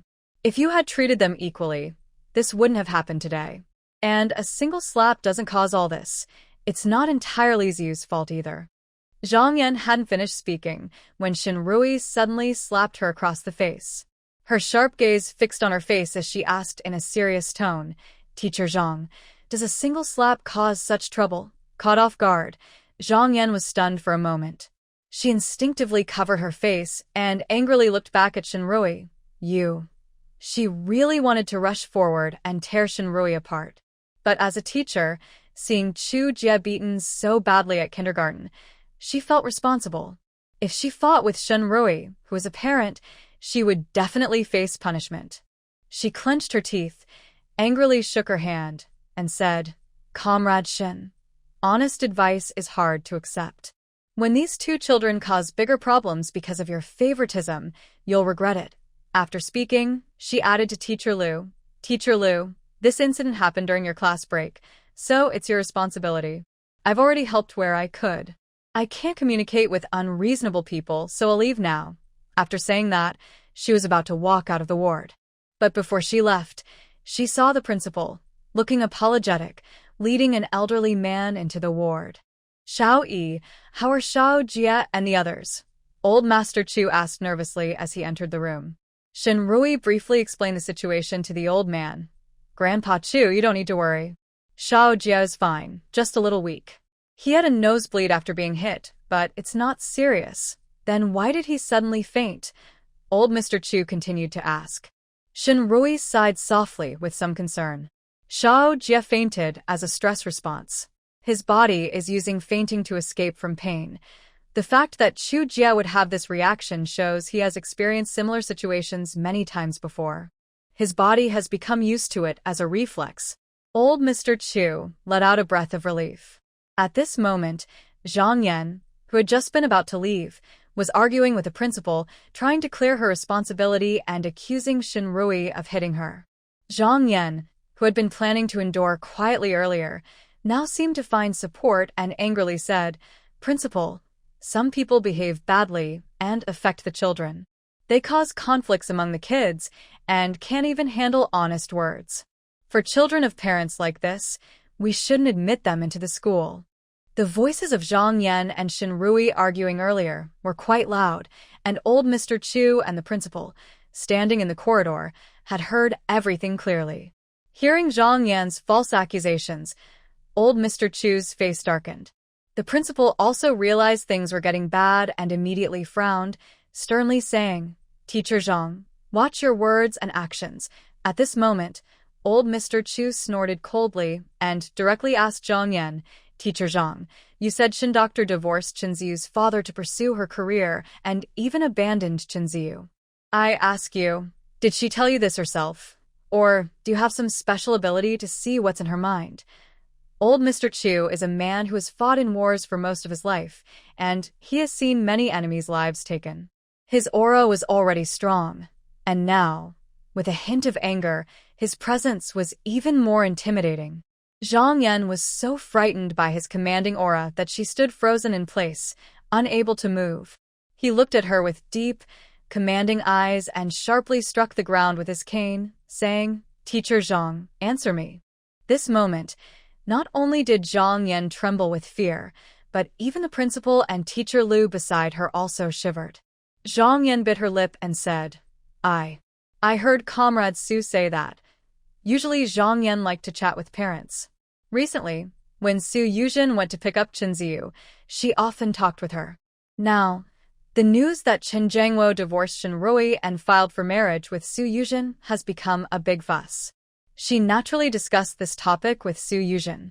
Every time they talked, Su Yuzhen would get teary and say that she didn't mind being misunderstood or feeling a little wronged. She mainly felt sorry for Chen Jiangwo and his son Chenziu, believing that Shen Rui's divorce from Chen Jiangwo was because Shen Rui liked Chu Jingrong and wanted to climb higher. She and Chen Jiangwo were just two sad people comforting each other, but in the end, they bore all the blame.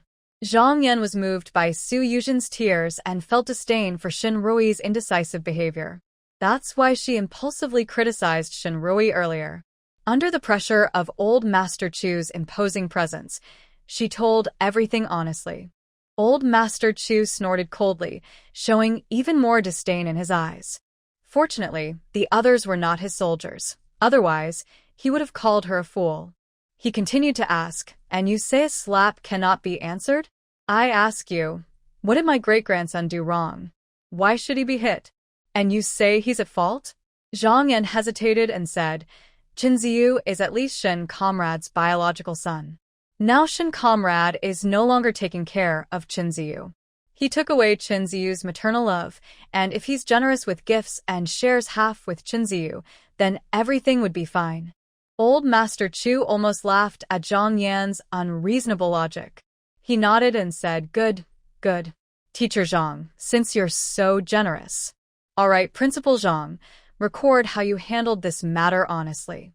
As part of your performance review, deduct her performance bonus for this semester and use it to reward other teachers who handled issues well. When Zhang Yan heard her money would be deducted, she looked at old Master Chu in disbelief. Principal Zhang was already sweating from old Master Chu's commanding presence. He quickly wiped his forehead and said, "Yes, yes, leader." Zhang Yan looked at Principal Zhang even more incredulously. "Second uncle." "Shut up." Fool. Principal Zhang couldn't hold back this time and scolded her directly. Zhang Yan's face turned green with anger, but she dared not say anything more. Principal Zhang hurried forward to negotiate with old Master Chu and Shen Rui. "Old leader, Shen comrade, Xiao Jia is fine. Please look at this matter." He wanted to smooth things over, hoping to turn a big issue into a small one and a small one into nothing. It wasn't that he wanted to protect Chen Ziyu. This matter has become a big issue and is affecting his work evaluation. If he solves this problem quickly, he can also return a favor to Chen Jiangwo. Chen Jiangwo is quite outstanding among the young officers, and his favor might be useful later. But as soon as he spoke, old Master Chu's sharp gaze fixed on him. "Principal Zhang, what do you mean by saying little Jia is fine? My great-grandson was beaten so badly, he hasn't woken up yet. The kids who did it haven't shown up or apologized. Do you think that's okay?" Principal Zhang quickly wiped his forehead and said, "Not okay, not okay. I will notify the other parents immediately and make sure to give you a proper explanation." After saying that, he hurriedly pulled Zhang Yan to inform the parents involved in the fight. By now, the story of Chu Jie being knocked out with candy had spread around the courtyard. Soon, many families could be heard crying loudly as their children were hurt. After they finished scolding their own children, the parents thought that maybe it wasn't entirely their kids' fault. Living conditions are tough for everyone now. Kids don't get to eat white rabbit candies or even hard fruit candies often, only during festivals. So, children naturally can't resist the temptation of white rabbit candies. In this situation, it's understandable that they would encourage misbehavior for candy. But Chen Ziyu's little brat is really hateful, bringing so much trouble to their kids. A few parents decided to go directly to Chen's house. When Chen Ziyu saw Chu Jie covered in blood and fainted, he knew he had caused big trouble. He quickly hid in his room after returning. Su Yuzhen didn't want to bother with him now. Since Chen Ziyu came back and didn't bother her, she acted as if she hadn't seen him. She was busy washing the clothes Chen Jiangwo had taken off. Suddenly, the gate of the Qin family's yard was knocked loudly. Su Yuzhen asked, and then opened the gate.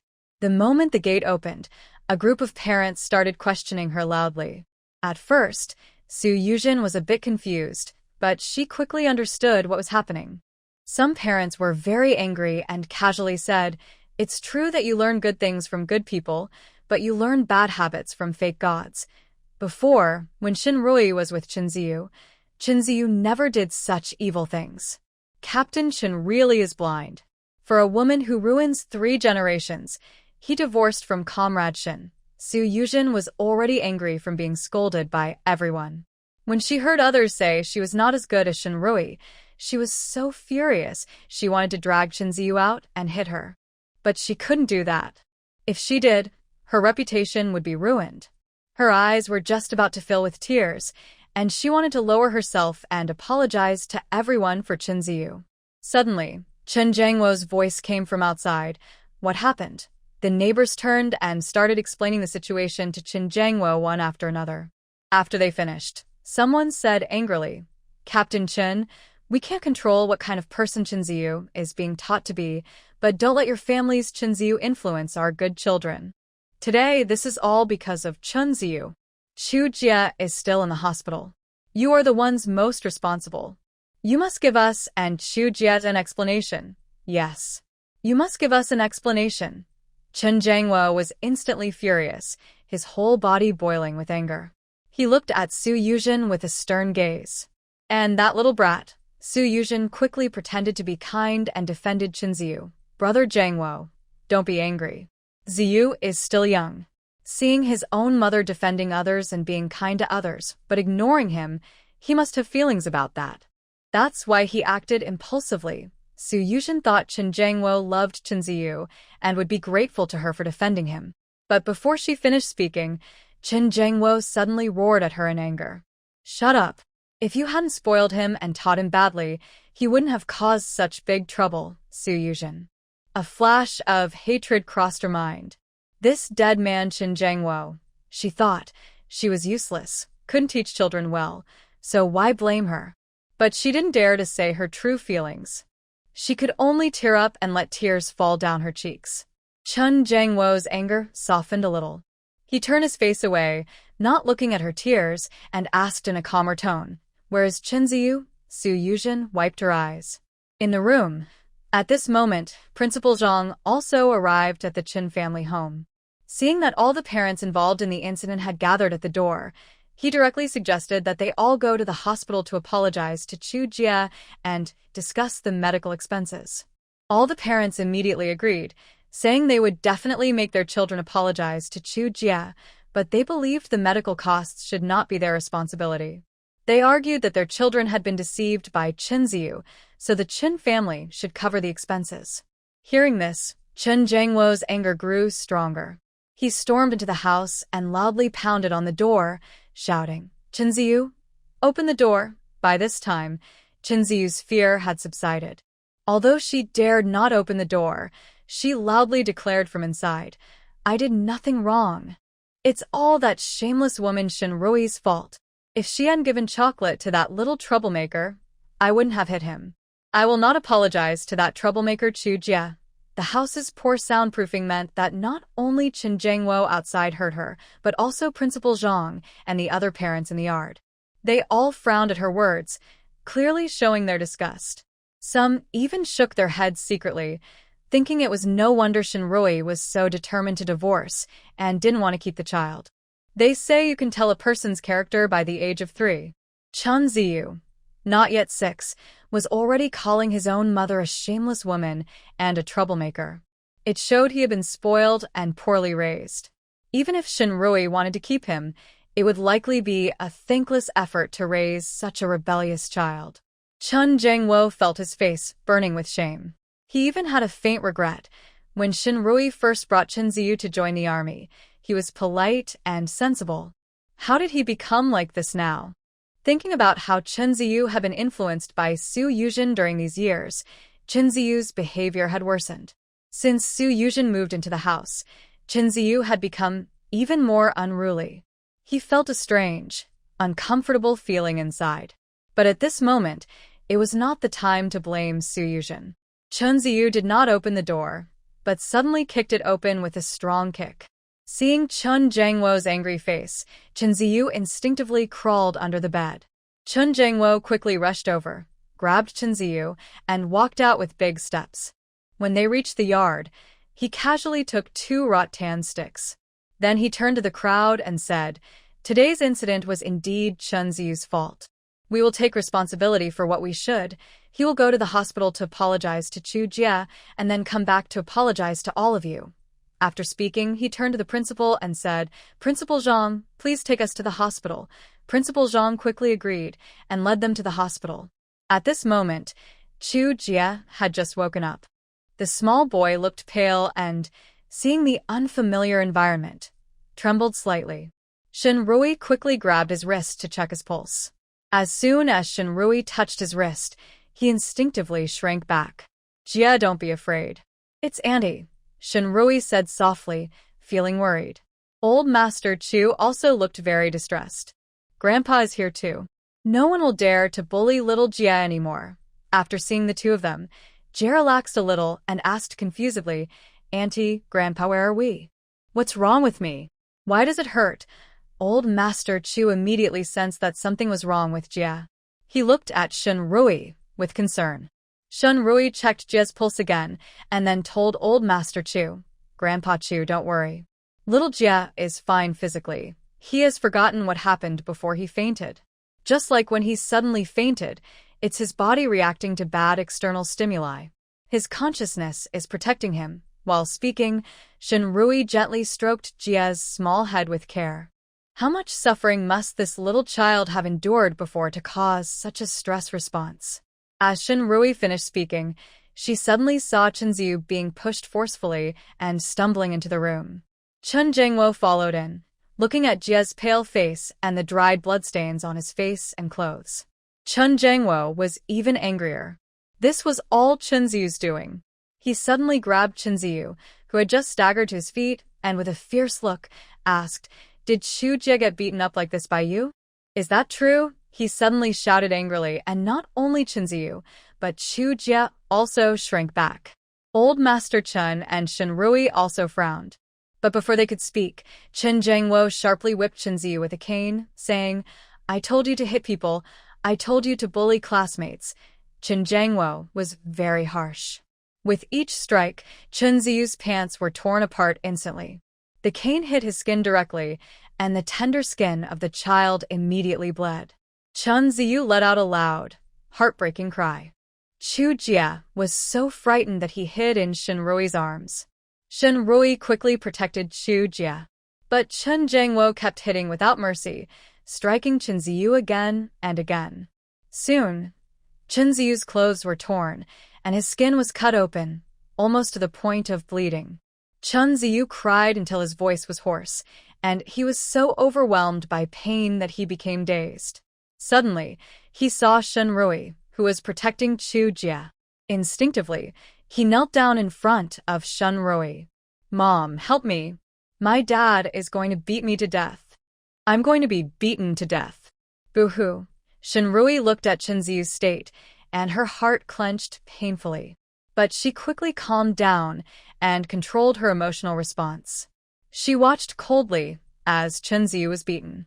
Chenziu dared to bring people to block Chu Jie in the bathroom and beat him. What if he does that again in a few years? She remembered that in her previous life, Shen Qingming died because he helped Chenziu fight, which caused tragedy for the second brother's family. Although she knew that Chen Jingwo was deliberately bringing Chenziu in front of her to deal with him, it was mostly acting. But she thought it was good that Chen Jingwo was giving Chenziu a harsh beating now. What if this beating made Chenziu change? Chu Jie looked at the pitifully beaten Chenziu with some sympathy. He looked up at Shinrui, opened his mouth slightly, wanting to plead for Chenziu. But before he could speak, he was angry at Chenziu, who had been pleading all along but only met Shinrui's cold, indifferent eyes. He pointed at Shinrui's nose and scolded loudly, "You wicked woman! You're just a lowly stepmother who only belongs to others. I am your real son. Why don't you help me?" Chenziu glared at Shinrui with rage, as if he wanted to tear her apart. Shinrui's heart instantly grew colder. Originally, Chu Jie wanted to plead for Chenziu, but he clenched his small fists in anger and courageously stepped in front of Shinrui. "Chenziu, you're a bad kid. It's your own fault. Your father is the one who hit you. Why are you insulting my aunt?" Chu Jie puffed out his cheeks, and his tiny body trembled slightly with anger. Shinrui's previously cold heart also warmed a little. Maybe, as the old master said, it's not that she doesn't know how to teach children, but that Chenziu is naturally a bad seed. She looked coldly at Chen Jingwo and said, "Chen Jingwo, you've done enough acting. Let Chenziu apologize, then pay us back for the medical and nutritional expenses, and after that, take him away." Chen Jingwo was about to hit Chenziu again when he paused. He looked at Shinrui. "Xiaoi."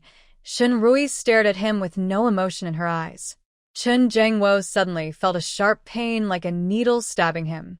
He forced a bitter smile and said, "Xiaoi, are you really so heartless? Ziyu is our biological child. Can you bear to see him without a mother's guidance and turn into a bad kid?" Shinrui looked at Chen Jingwo and found it amusing. When she first brought Chenziu to follow the army, it was Chen Jingwo who said she was uneducated and couldn't teach the child well. He said Su Yuzhen had gone to high school and was cultured, so Chenziu should spend more time with her to learn better. But now that they are divorced, Shinrui didn't plan to keep Chenziu anymore. She sneered coldly and looked at Chen Jingwo with a smirk. "Chen Jingwo, what do you mean by saying that? Are you putting Su Yuzhen in a difficult position? Or, are you planning not to marry Su Yujin anymore and want to get back together with me? Shinrui caught a glimpse of Su Yujin outside the hospital room, who was slightly swaying as she rushed over. Then, Su Yujin stormed into the room, tears in her eyes, looking at Qin Jiangwo with tears streaming down her face. Brother Jiangwo, if you still can't forget Sister Rui, our marriage approval hasn't gone through yet. You can withdraw and pursue Sister Rui again. I'm fine with that, she said, her body trembling with sadness. Qin Jiangwo felt a pang in his heart and quickly denied, Yujin, I didn't mean that. Just then, old Master Chu, who had been nervously watching Shinrui, relaxed when he saw she wasn't considering reuniting with Qin Ziyu for the child's sake. However, he also sneered disdainfully at Qin Jiangwo. Little E is a good girl, but her eyesight was really poor a few years ago. How did she end up liking someone like Qin Jiangwo? Shinrui sneered and decided to show her feelings for Su Yujin and Qin Jiangwo. Captain Chen, if you want to share your feelings with your fiancé, please do it at home. Right now, you need to pay us for medical expenses, nutrition, and emotional damages. Qin Jiangwo snapped out of his thoughts and looked at Shinrui with a troubled expression. Xiao Yi, but Shinrui ignored him and started calculating. Medical expenses, let's say $2, nutrition, $5. The child was hurt badly and has serious psychological scars. Isn't $15 for emotional damages fair? Total is $22. Pay up. Qin Jiangwo looked at Shinrui. They had been divorced for less than a month, and he hadn't received his salary since then. He had no money left after the divorce, and to pay back her dowry, he had borrowed a lot. She knew that, but now she showed no mercy and kept asking him to pay. Qin Jiangwo felt angry but helpless. He clenched his teeth, about to say he would borrow money to pay her. Su Yujin whispered nearby, Rui, how can you do this? Ziyu is Brother Jiangwo's child, and he's yours too. If Ziyu caused trouble, as a mother, don't you have any responsibility? Even if you need to pay, shouldn't Jiangwo pay alone? Seeing Qin Jiangwo really planning to pay $22 to Chu Jia, Su Yujin felt like she was being cut open.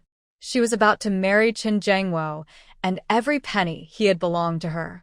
Shinrui looked at Su Yujin with a playful expression. Su Yujin immediately looked scared and hid behind Qin Jiangwo. Shinrui chuckled softly. Comrade Su, everyone says Qinziyu looks more like you, not much like me. Now I also think Qinziyu might not be my biological child. Maybe he is your real son. As soon as Shinrui said this, both Qin Jiangwo and Su Yujin looked away nervously. But Su Yujin quickly calmed down, her eyes turning redder. Rui, you can't just say things that hurt my reputation. I haven't even married, so where would I have a biological son? You're slandering me. She did have a son, but he was taken away right after he was born. In her past life, with Qin Jiangwo's help, her career went well. When she was older, she looked for that son. If Qin Ziyu really was that son, Qin Jiangwo would have told her long ago. He wouldn't have kept it a secret. But until she died, she still thought about that son, and Qin Jiangwo never said Qin Ziyu was him. That only means Qin Ziyu isn't her son. Thinking about her lonely nights in her past life, she had no one to talk to. When she was older, people acted politely to her in public, but behind her back, they called her an old witch nobody wanted. Meanwhile, Shinrui had a husband and a son. Her son was outstanding, got into a good university. Her husband was successful, rising in rank step by step. Everywhere she went, she was seen as a proud wife of a leader. This made her feel even more jealous.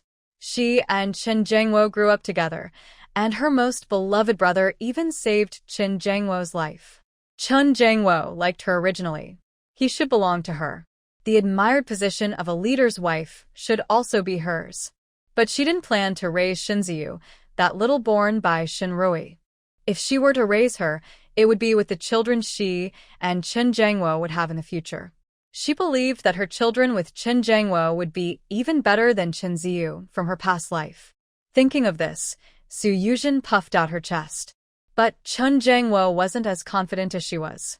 His eyes flickered, and he said, Yujin, stop talking. Rui, since we agreed when we divorced that I would take full responsibility for Ziyu, I will keep my word. He hesitated for a moment and then changed the subject. Can you wait until I get my allowance this month to pay you back? Shinrui was prepared and immediately handed him paper and a pen. Write an IOU. Qin Jiangwo looked at Shinrui with a hurt expression. Xiao Yi, do you really have to do this? We've been together for so many years. Stop, Shinrui interrupted him directly. We have no feelings left between us. Don't try to use emotions to control me. Qin Jiangwo. Shinrui was firm and unyielding, and he had no choice but to grit his teeth and write the IOU. In the end, Shinrui made him leave his fingerprint on the signature line to make it official. Qin Jiangwo, feeling humiliated, pressed his fingerprint and was about to leave with Qin Ziyu. Wait! Shinrui called out to stop him. Captain Qin, your child hurt our Xiao Jie so badly. Shouldn't your family apologize to Xiao Jie? You wicked woman, my dad has already paid you so much money. Why should I apologize? Before Qin Jiangwo could speak, Qin Ziyu glared at Shinrui with a fierce look and shouted. He immediately started insulting with dirty words, which made Qin Jiangwo's face turn dark. Qin Jiangwo was so angry that he felt dizzy. He raised his hand and slapped Qin Ziyu across the face. Qin Ziyu, who did you learn to have no manners at all? Apologize. Qin Ziyu didn't expect Qin Jiangwo to hit him. He instinctively covered his face, tears welling up in his eyes. In the past, he would have started crying and throwing a tantrum. But now he knew he had caused a big problem, and he was truly frightened by Qin Jiangwo's fierce slap just now. He could only glare resentfully at Shinrui and Chu Jie and mutter, sorry. Shinrui didn't mind that Qin Ziyu spoke softly. She only kept a faint smile and looked at Qin Jiangwo. Captain Qin, a child is not to blame for their parents' mistakes. Your child has been so unruly, and as a father, you should take responsibility. Shouldn't you also apologize to Xiao Jie? Qin Jiangwo's face turned from white to red, then from red to black. Shinrui was clearly doing this on purpose, humiliating him. But he could only say, Little Jie, I'm sorry. Chu Jie looked up at Shinrui, clearly asking whether she would forgive him. Shinrui patted his small head and said, Xiao Jie, you decide. If you are happy with their apology, then forgive them. If not, then don't forgive. Hearing this, Chu Jie didn't think much and said, Auntie, I forgive Qin Ziyu. After Chu Jie spoke, Qin Jiangwo pulled Qin Ziyu away. Su Yuzhen glared at Shinrui with resentment and quickly followed. Chu Jie's health was fine, and he didn't need to stay in the hospital. He and old Master Chu waited at the hospital until Shinrui finished work. Back home, Chu Jie immediately found something to do, picking up a broom to sweep the yard. Old Master Chu was a strong-willed person. Seeing Chu Jie's caring attitude, he shook his head. Little Jie is a good kid, but he's a bit too soft. Xiao Yi, when Jingrong comes back, you should talk to him and ask him to teach Xiao Jie martial arts. According to Old Master's personality, if someone hit him, he would fight back fiercely and tear them apart. But Chu Jie didn't resist. Instead, he would often faint to escape the situation. Later, when Qin Jiangwo and Qin Ziyu apologized, it was obvious they had no sincerity. If it were him, he wouldn't forgive, he would fight back. But Chu Jie forgave immediately after Shinrui told him to decide for himself. Shinrui also thought Chu Jie's personality was a bit too soft. She nodded and said, Yes, I also think Xiao Jie's too soft. He should learn martial arts. When Brother Chu comes back, before she finished, Shun Guoqing entered from outside the yard. Is it just teaching Xiao Jie martial arts? No need to wait for Jingrong to come back. I can teach him too, Old Master Chu. Did he just want Xiao Jie to learn martial arts? He was actually trying to give his grandson more chances to spend time with Xiao Yi. Otherwise, with how quickly his grandson was chasing after his future wife, when would he have a second great-grandchild? Old Shin family's young men had no sense of judgment at all. The old man smiled politely at Shin Guoqing and slightly curled his lips. Young man, since you've just returned to the army and have many things to do, there's no need to worry about teaching Xiao Jie martial arts anymore. When Zhengrong finishes his mission and has a few days off, he can teach him then. Shen Guoqing looked at the old man's smiling face and immediately understood his plan. He thought to himself that since the old man hadn't wanted to come to Yun City since Grandpa passed away, now he was willing to come again. It seemed he was also interested in his sister. He didn't dare to go against the old man, but in his heart, he decided that after Chu Zhengrong finished his mission and returned, he would visit his sister more often. He didn't want Chu Zhengrong, that mischievous kid, to take advantage of the situation. Unaware of the old man's and his older brother's plans, Shen Rui went into the kitchen to prepare dinner. Shen Guoqing quickly went to help as well. While the siblings cooked, they talked about Shen Guoqiang. After the local activities in their hometown, Shen Guoqiang was assigned to a nearby village next to Shen's old home in Yun City. Having grown up there, he was quite familiar with the place and adapted easily. In fact, after arriving there, he started to learn about the local medicinal herb farming. Shen Rui, who grew up there, knew the area well. In the past, their old hometown had a wealthy landowner who specialized in growing medicinal herbs. But after the landowner was overthrown, the villagers, unable to feed themselves, used the land to grow crops instead. However, Shen Rui thought that using their land for grain was a waste. The area was full of mountains and dense forests, and much of the land wasn't suitable for growing crops, which resulted in low yields. Growing medicinal herbs suited the land better and could bring higher economic benefits. Currently, due to national policies, no one had the authority to change the land from grain cultivation to herb farming. They had to wait 2 years until reforms and land redistribution took place. While chatting, the siblings finished preparing the meal. Just as they were about to eat, there was a sudden knocking at the door. Shen Rui went to open it, asking who was there. When she opened the door, she saw a large group of people standing outside. They were all familiar faces from the military district's family compound.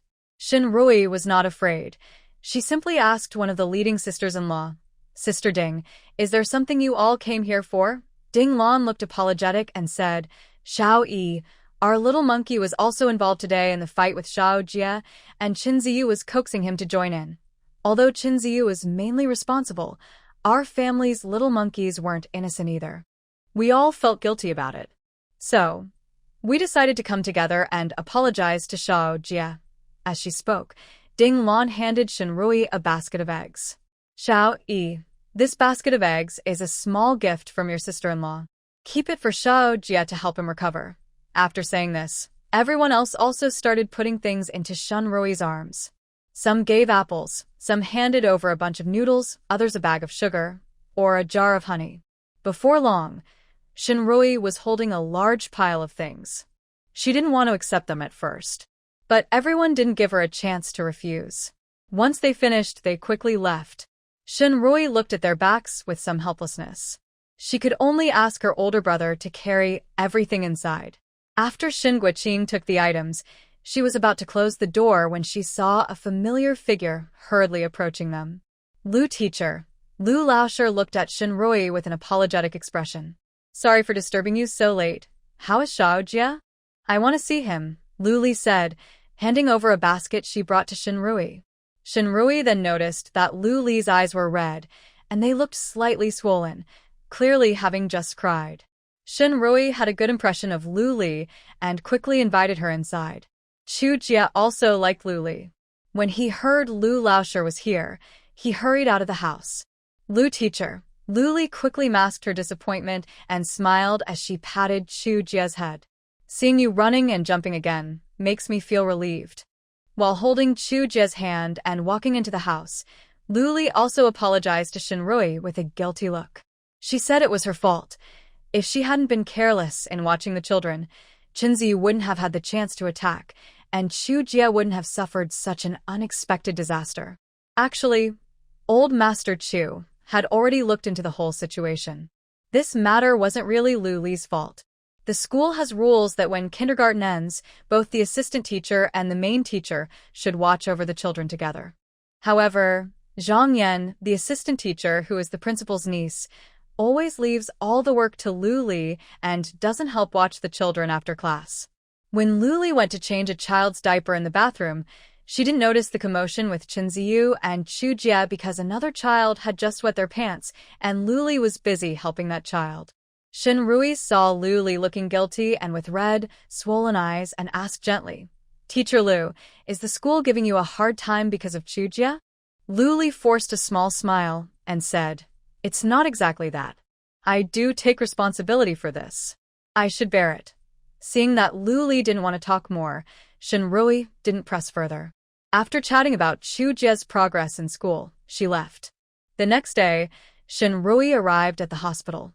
The nurses, who had been talking together, saw her and immediately exchanged glances and dispersed. Shinrui was a bit confused but didn't think much of it. She changed her clothes quickly and went on her rounds. After finishing her rounds, she returned to her office, prepared the medication prescriptions based on each patient's condition, and went to the nurse station to deliver them. But when she arrived with the prescriptions, all the nurses suddenly became busy and couldn't take her prescriptions to give to the patients for injections or IVs. Shinrui frowned slightly, her eyes turning sharp. She was not someone to be easily pushed around. Since the nurses ignored her, she decided to go directly to the head nurse.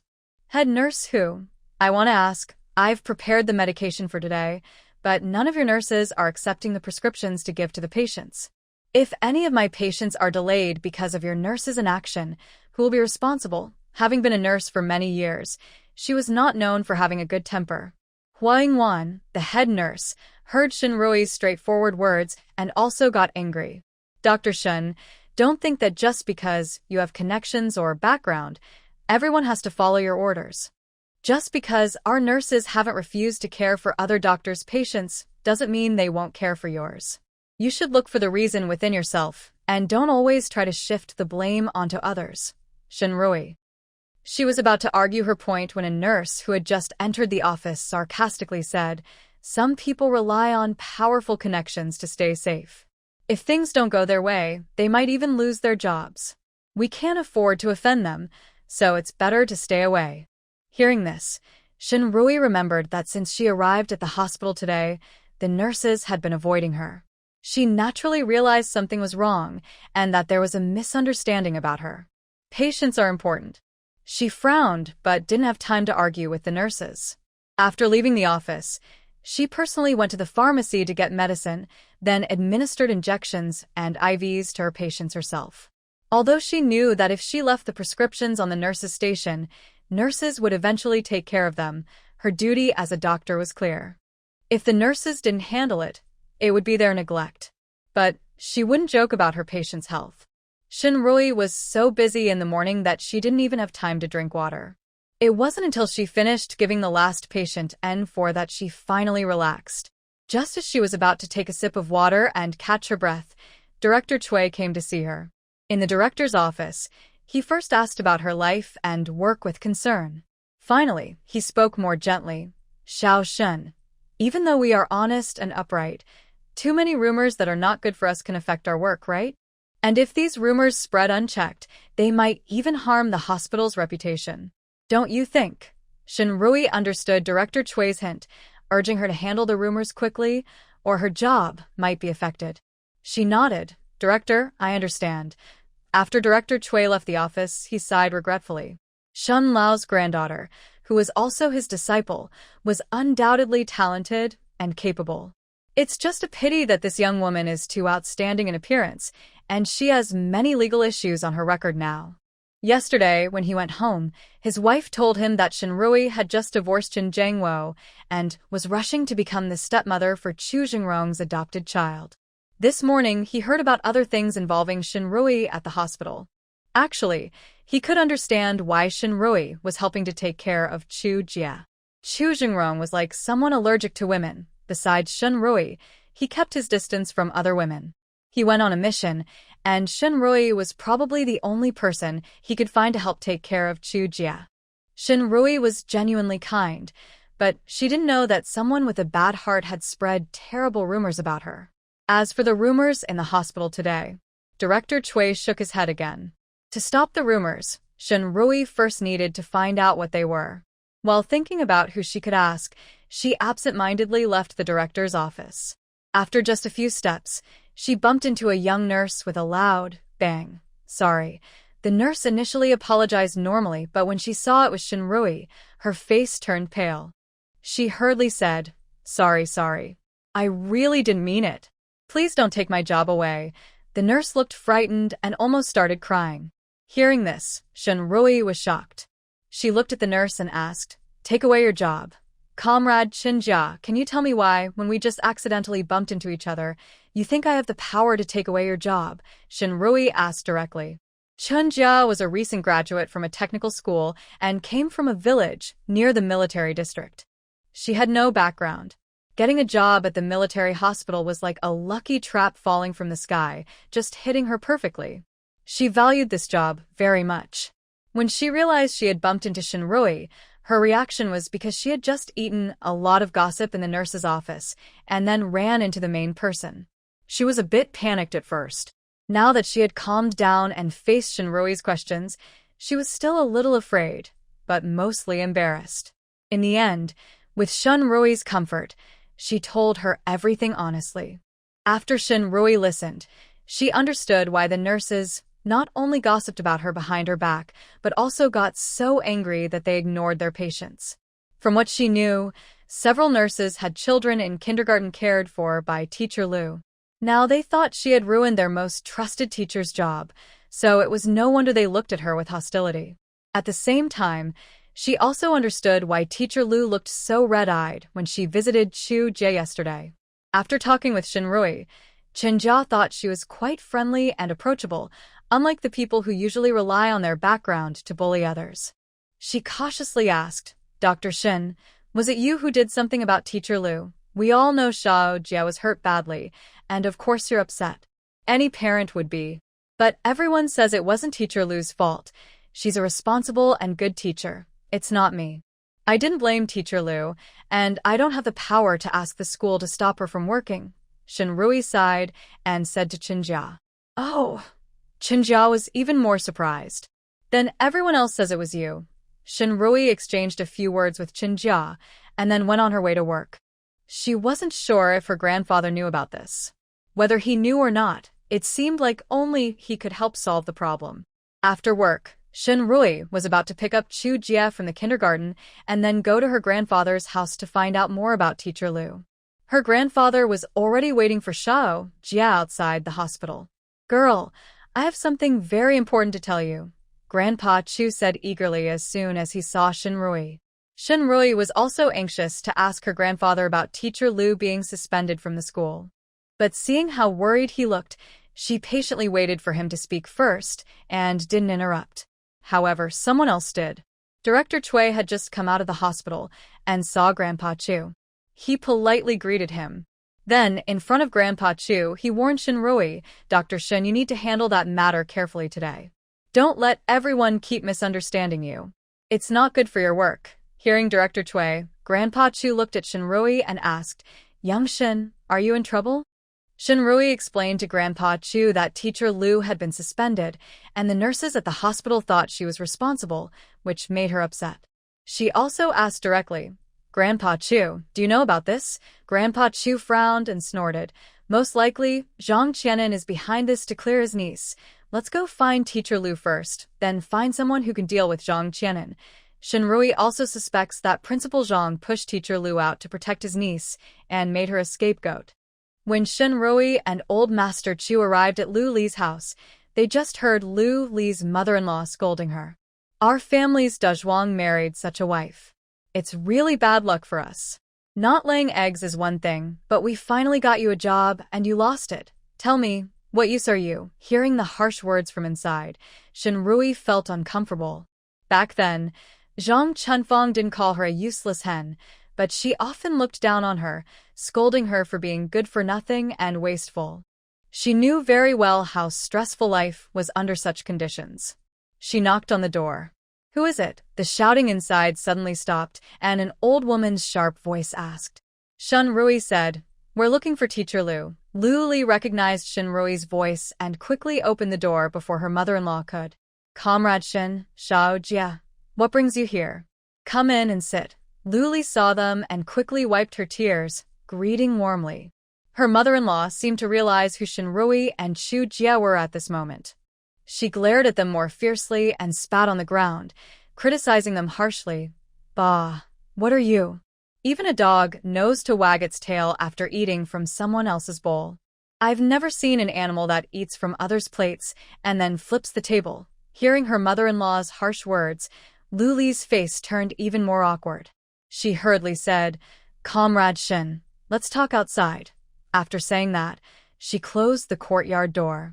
Shinrui didn't beat around the bush and directly asked about her work. Lu Li smiled bitterly. The principal was right to suspend my work. It's true I was negligent, and that caused Xiao Jie to suffer so much. But, Comrade Shun, I'm really sorry. I didn't expect things to get out and be twisted into you using your power to pressure the principal into firing me. Shinrui knew this definitely wasn't something Teacher Lu said. She waved her hand and said, "Teacher Lu, everyone has their limits. You've been responsible and diligent. The fault doesn't lie with you, but with some neglectful people. Let's go. We'll go with you to see the principal and get justice." When Lu Li heard her words, her face showed some difficulty. "Comrade Shen, I know you want to help me, but let's forget it. Teacher Zhang is the niece of the principal, and the principal definitely won't. As for the rumors outside that are not good for you, I will help clarify them." Rest assured, Shinrui looked at Lu Li and felt a bit helpless. Lu Li is a good person, but her personality is a little too soft. No wonder she was bullied by Zhang Yan at school and also by her harsh mother-in-law at home. Shinrui wanted to advise Lu Li again. Old Master Chu spoke up. "Xiao Yi, since Comrade Lu doesn't want to go with us to find Zhang Qianan, then we won't go. I have a way to make Zhang Qianan come to ask Comrade Lu to return to class. Since there are rumors that he is helping Shin Girl use power to pressure others, then he will use his power. Matters related to military district education are also part of political work, managed by the political commissar of the military district." Old Master Chu took Shinrui and Chu Jie directly to see the political commissar of the division. When the division's political commissar heard this, he immediately sent someone to find Zhang Qianan. As for how to handle the subsequent matters, Old Master Chu didn't want to get involved. He only cared about the outcome. After making arrangements with the division's political commissar, he directly took Shinrui and Chu Jie and left. On the way back, Shinrui suddenly remembered that the old man had been waiting for her at the hospital entrance today because he had something urgent to tell her. "Grandpa Chu, you said you had something to tell me just now. What is it?" Shinrui asked. Old Master Chu, distracted by what just happened, had forgotten about it. When Shinrui asked, he patted his head and remembered. He took out a report from his pocket and said, "Xiao Yi, Qin Ziyu is probably not your son.